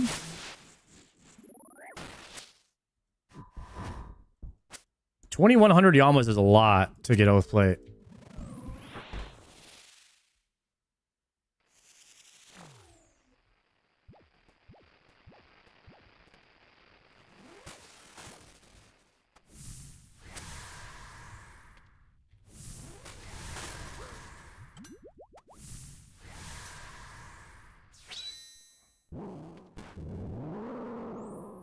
No, I forgot to death charge again.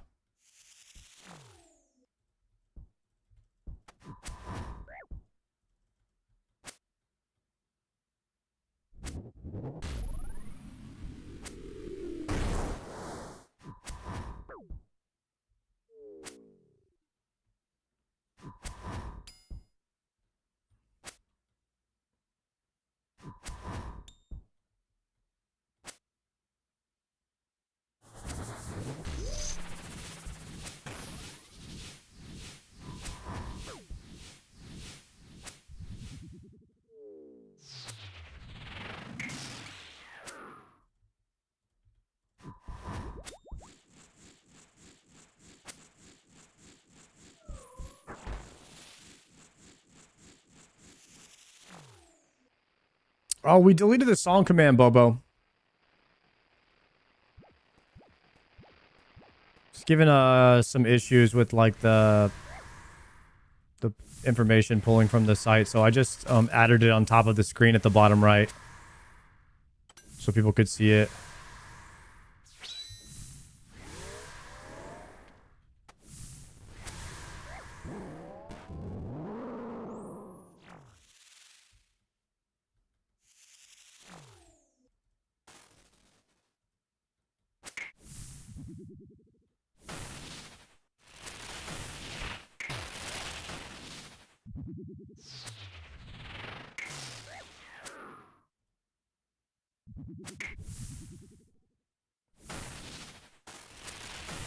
Dude, it's kind of crazy to think that I might only be halfway done with Yama. How's that? Because if I don't get a piece of Oath Plate and another, it's gonna take me. It's like 1800 kills to get enough shards to craft 2 pieces. Oh, you might have to craft it. Yeah. Brutal. Yeah, bro. I've been farming this boss since Joker was here. I don't even know when that was. That was Like January. DJ before Joker, huh? That's before my time. Ooh, double extend. Well, we're for sure getting 7 now.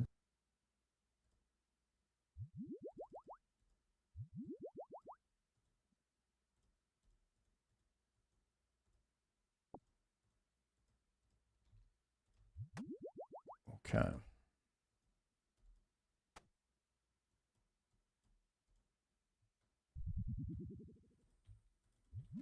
Potting, thralling, challenging.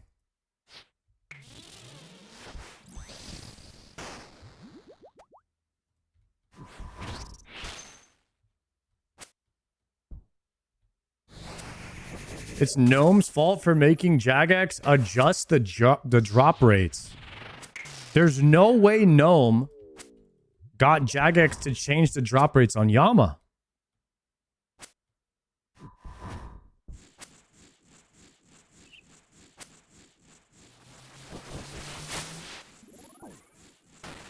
He called them personally. You trying to complete Oathplate? Yeah, I am right now. We're technically halfway, a little over halfway done with the grind right now.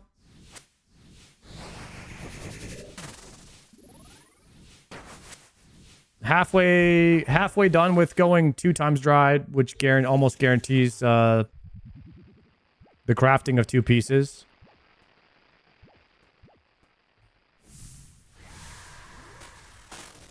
That would suck bad if you had to go 3 times dry to craft 3 pieces.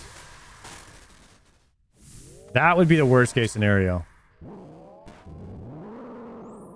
They nerfed these drop rates 30%. Are you saying some people are wearing Oathplate that was 30% easier to farm?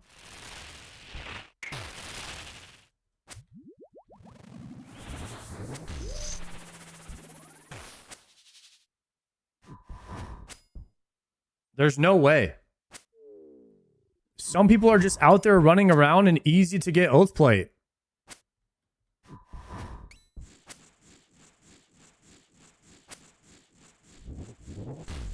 Wow.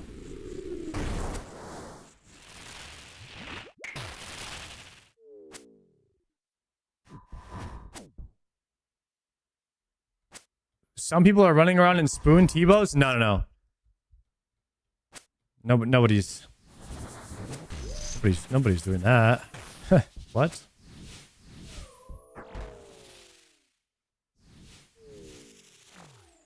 Guys, I got my T-bow at the same drop rate everybody else gets theirs. What are we saying?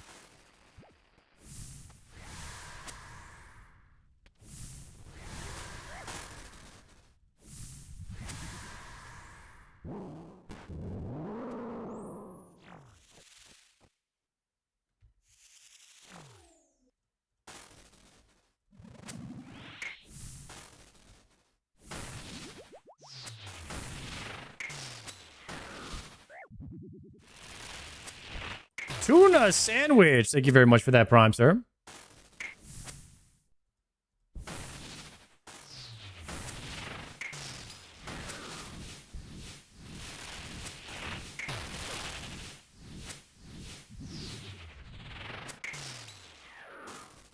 Thought he died, so I turned off my prayer, man.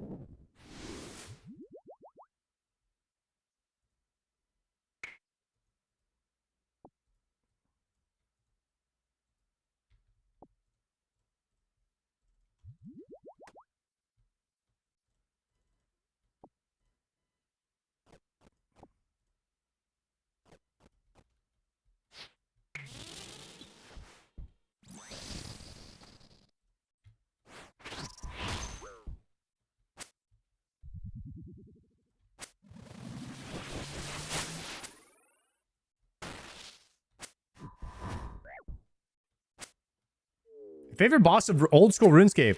Doom. Doom and Olm.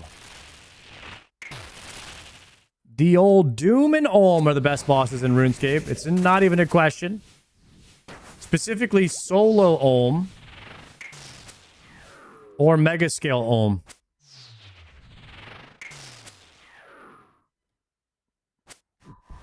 Friendly reminder to keep using Death Charge. Thank you.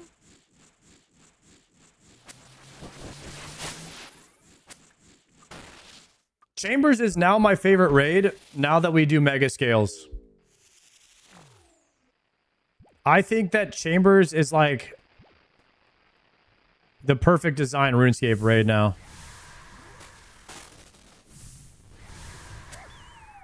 Top is good, but it has a lot of gatekeeping, which I don't know if gatekeeping is good for the game as a whole.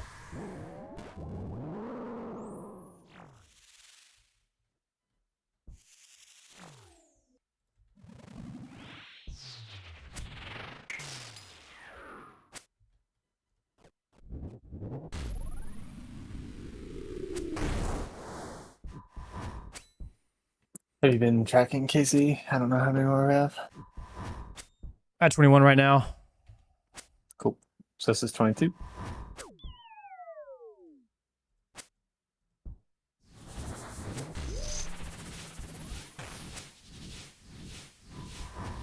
Mega scales is the reason I'm against buffing Cox drop rates.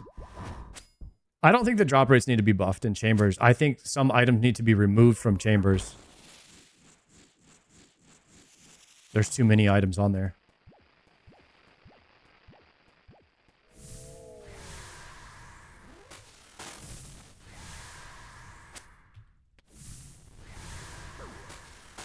I think it's perfect. All they have to do, guys, all they have to do is take off the maybe move Din's Dragon Claws and Dragon Hunter crossbow off the loot table to other places, and then you have a really solid distribution of items, and it will make Tob good again if Dragon Claws is available. It'll give you 3 items to go for at Tob now. Defender Claws and Scythe. And then they're going to nerf the rate of the prayer scrolls, which is great. Make Ancestral a bit more common, so it's not more rare than T-Bow. And I think it's perfect, man.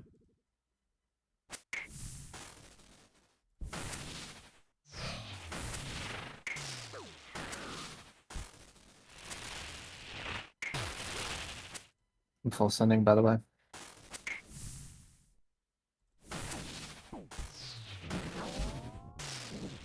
Nice. I just started panic clicking after you said that for some reason, but nice. Damn.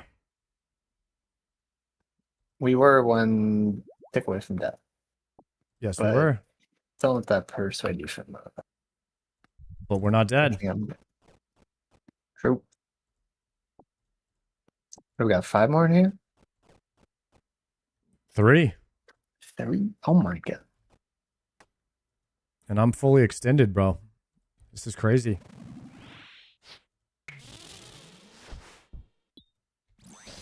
Yesterday I was hitting some dookies and I had a 20 kill trip. I had 11 extenders and 12 kills, or 20 kills. Dang. I had to scroll through the loot window. It was so much loot on the ground. Big green tractor. What up, Warcraft? Damn, the big green tractor lore. I forgot about that. Chad, I used to have a song request. Where you could request a song with channel points.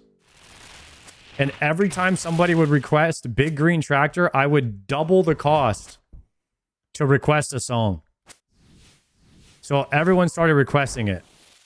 And then it eventually, it was like 200,000 channel points to request a song, and I just took it off.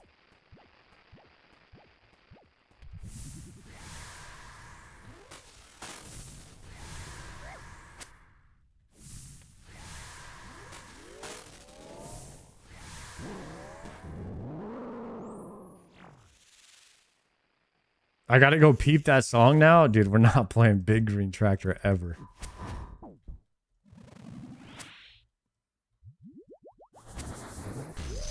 And I like country music, but...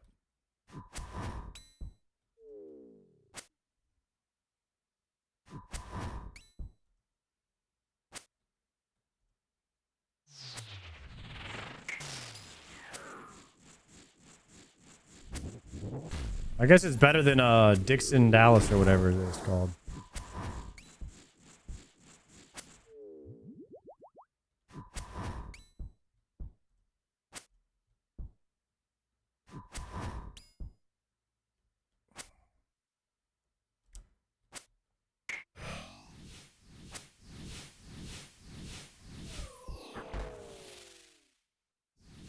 It's fine to admit you don't know ball if you don't like Dixon Dallas.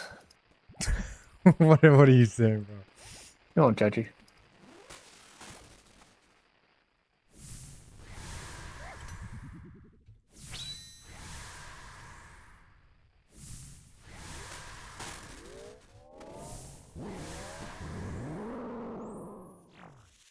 Jason Aldean, the only country artist of our time where you can listen to all songs on the album.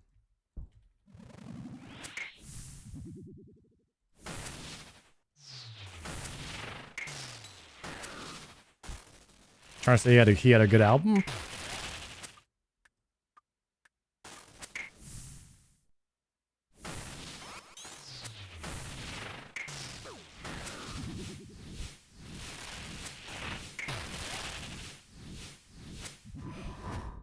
Oh, got hit. Oh, got hit. Gotta cancel the attack.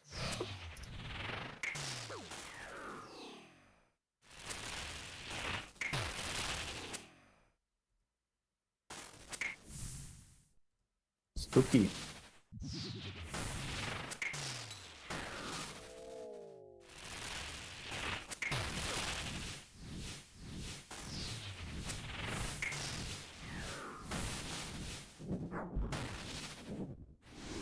How does one get into your Discord?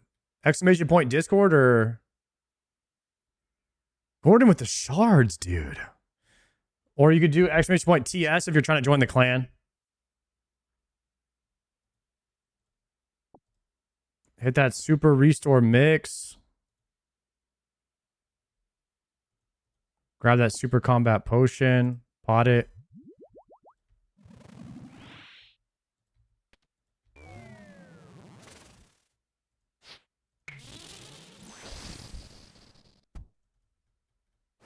Two more?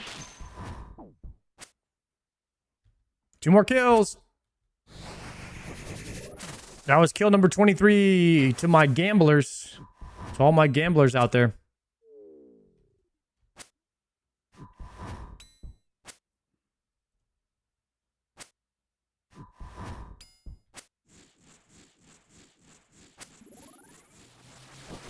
I gotta farm a Raxite Venom Sacs tonight. While I'm foot pedaling agility.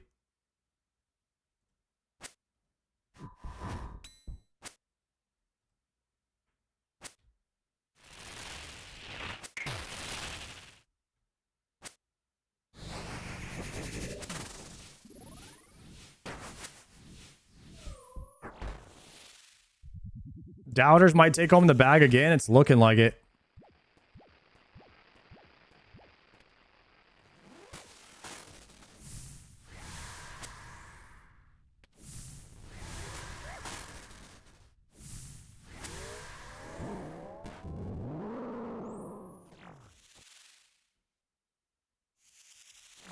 I think we need to listen to Big Green Tractor if we want to get a drop. No, nope, nope. You got me? Easy.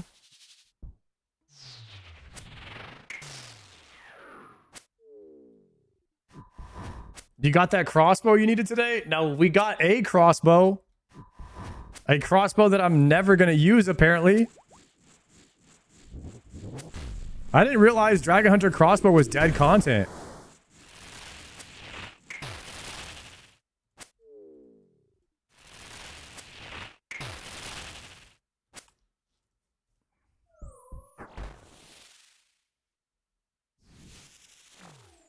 It's good if you don't have T-bow. Yeah, I have T-bow.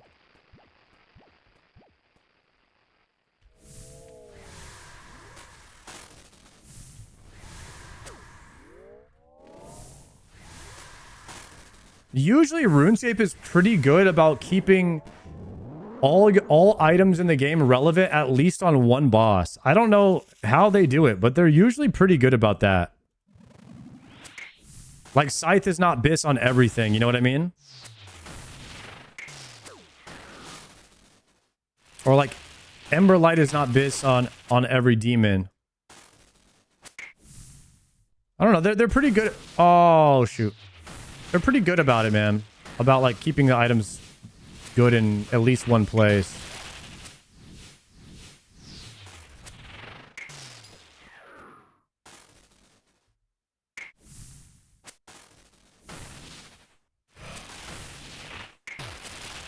Yeah, apparently it's good at Vorkath, but Lance is better than crossbow.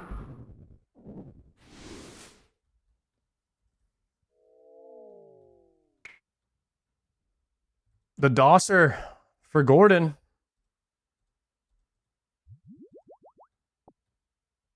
No room to open it.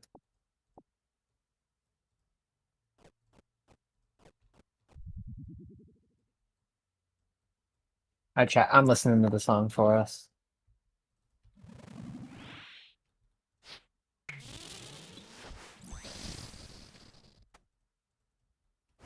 Gordon's throwing down big green tractor for the RNG right now. I tell you what, if Gordon puts on big green tractor and we get a piece of oath plate right here, I will listen to the song.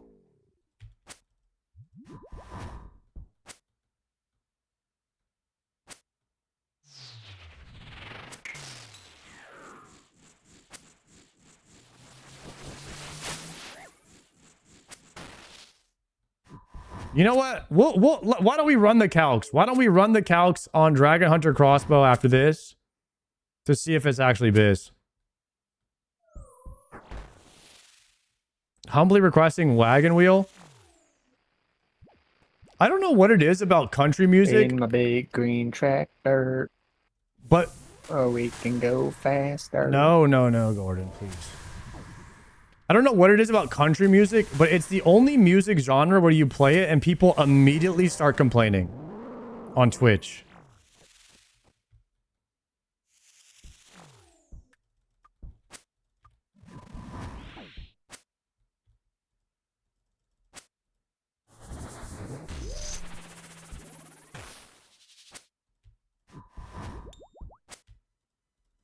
Like, I think that people that don't like country, they really, really hate it.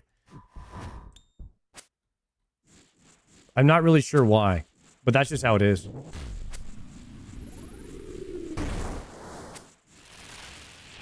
you think the big green tractor is an innuendo for something?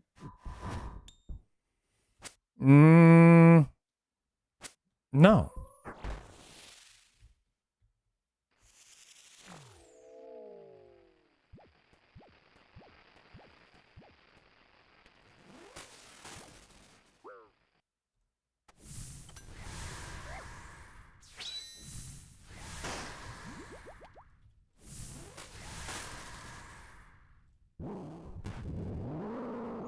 Last kill, I'm hitting Yama. I'm hitting Yama with the SGS first tick here. Nice. 52 on him. Smoked him.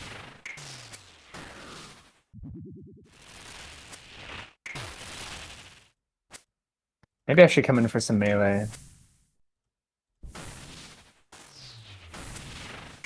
Dude, I just ate my last Araxite Venom sack. Perfect timing. Oh, Gordon. Oh! Freestyling. It didn't die. I have to double eat there? No, we're good.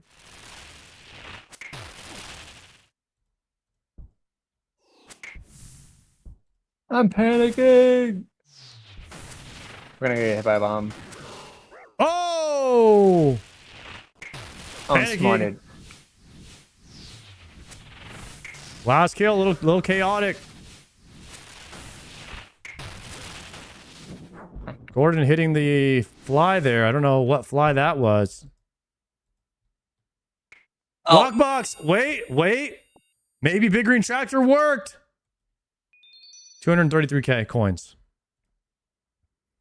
Ah, that would have been crazy. RIP. We were that close to having to listen to Big Green Tractor. Oh, flick acquisition! No. I'm kidding. Nah. Ah, GG's. Damn. 958 yams. No luck. That's tragic, boys. All right, you gonna be around tomorrow for some gameplay or no?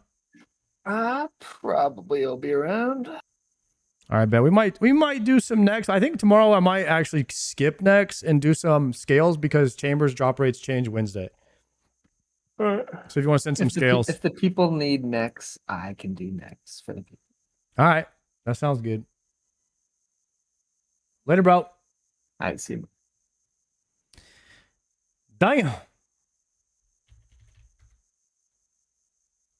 Damn, you're unlucky with drops, dude. I know. It's just like it's tough out here.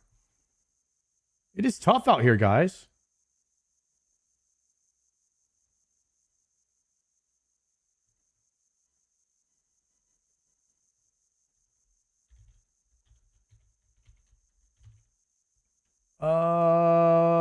Let's see.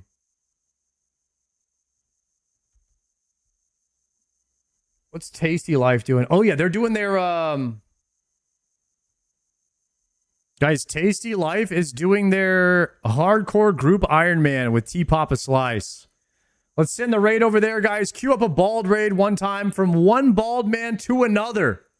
Let's send the raid over there, guys. Queue up a bald raid in all caps right now. Prime it up. I'll see you guys tomorrow. I might be on a bit early. I'm probably going to hit a run, maybe hit some push-ups in the morning, and then just go live. Because we got to get in there, man. We got to get into the chambers. We got to get back into the chambers before they change the drop rates. It's bad. If you guys are just tuning in, I'm on the way out. But we did get a Dragon Hunter crossbow today, which is pretty cool. I don't plan on using it, though. But that is a clog. That is a clog. So tomorrow we push for a dex, maybe 2 or 3 scales, maybe up to 4 scales tomorrow, 50 Zilliana kills, and hopefully 25 Yamas, and we'll see if we get something. Be nice to people, guys, as always, and I will see you tomorrow. Bald raid.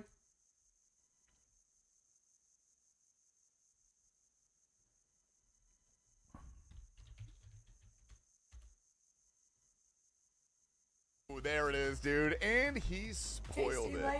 Double bald raid? What do you mean double bald raid? What the hell? I'm not bald. Kick and YouTube. Good night. Yeah, what up, Sard? Yeah, good morning, brother. How we doing? Welcome to day 3 of the group.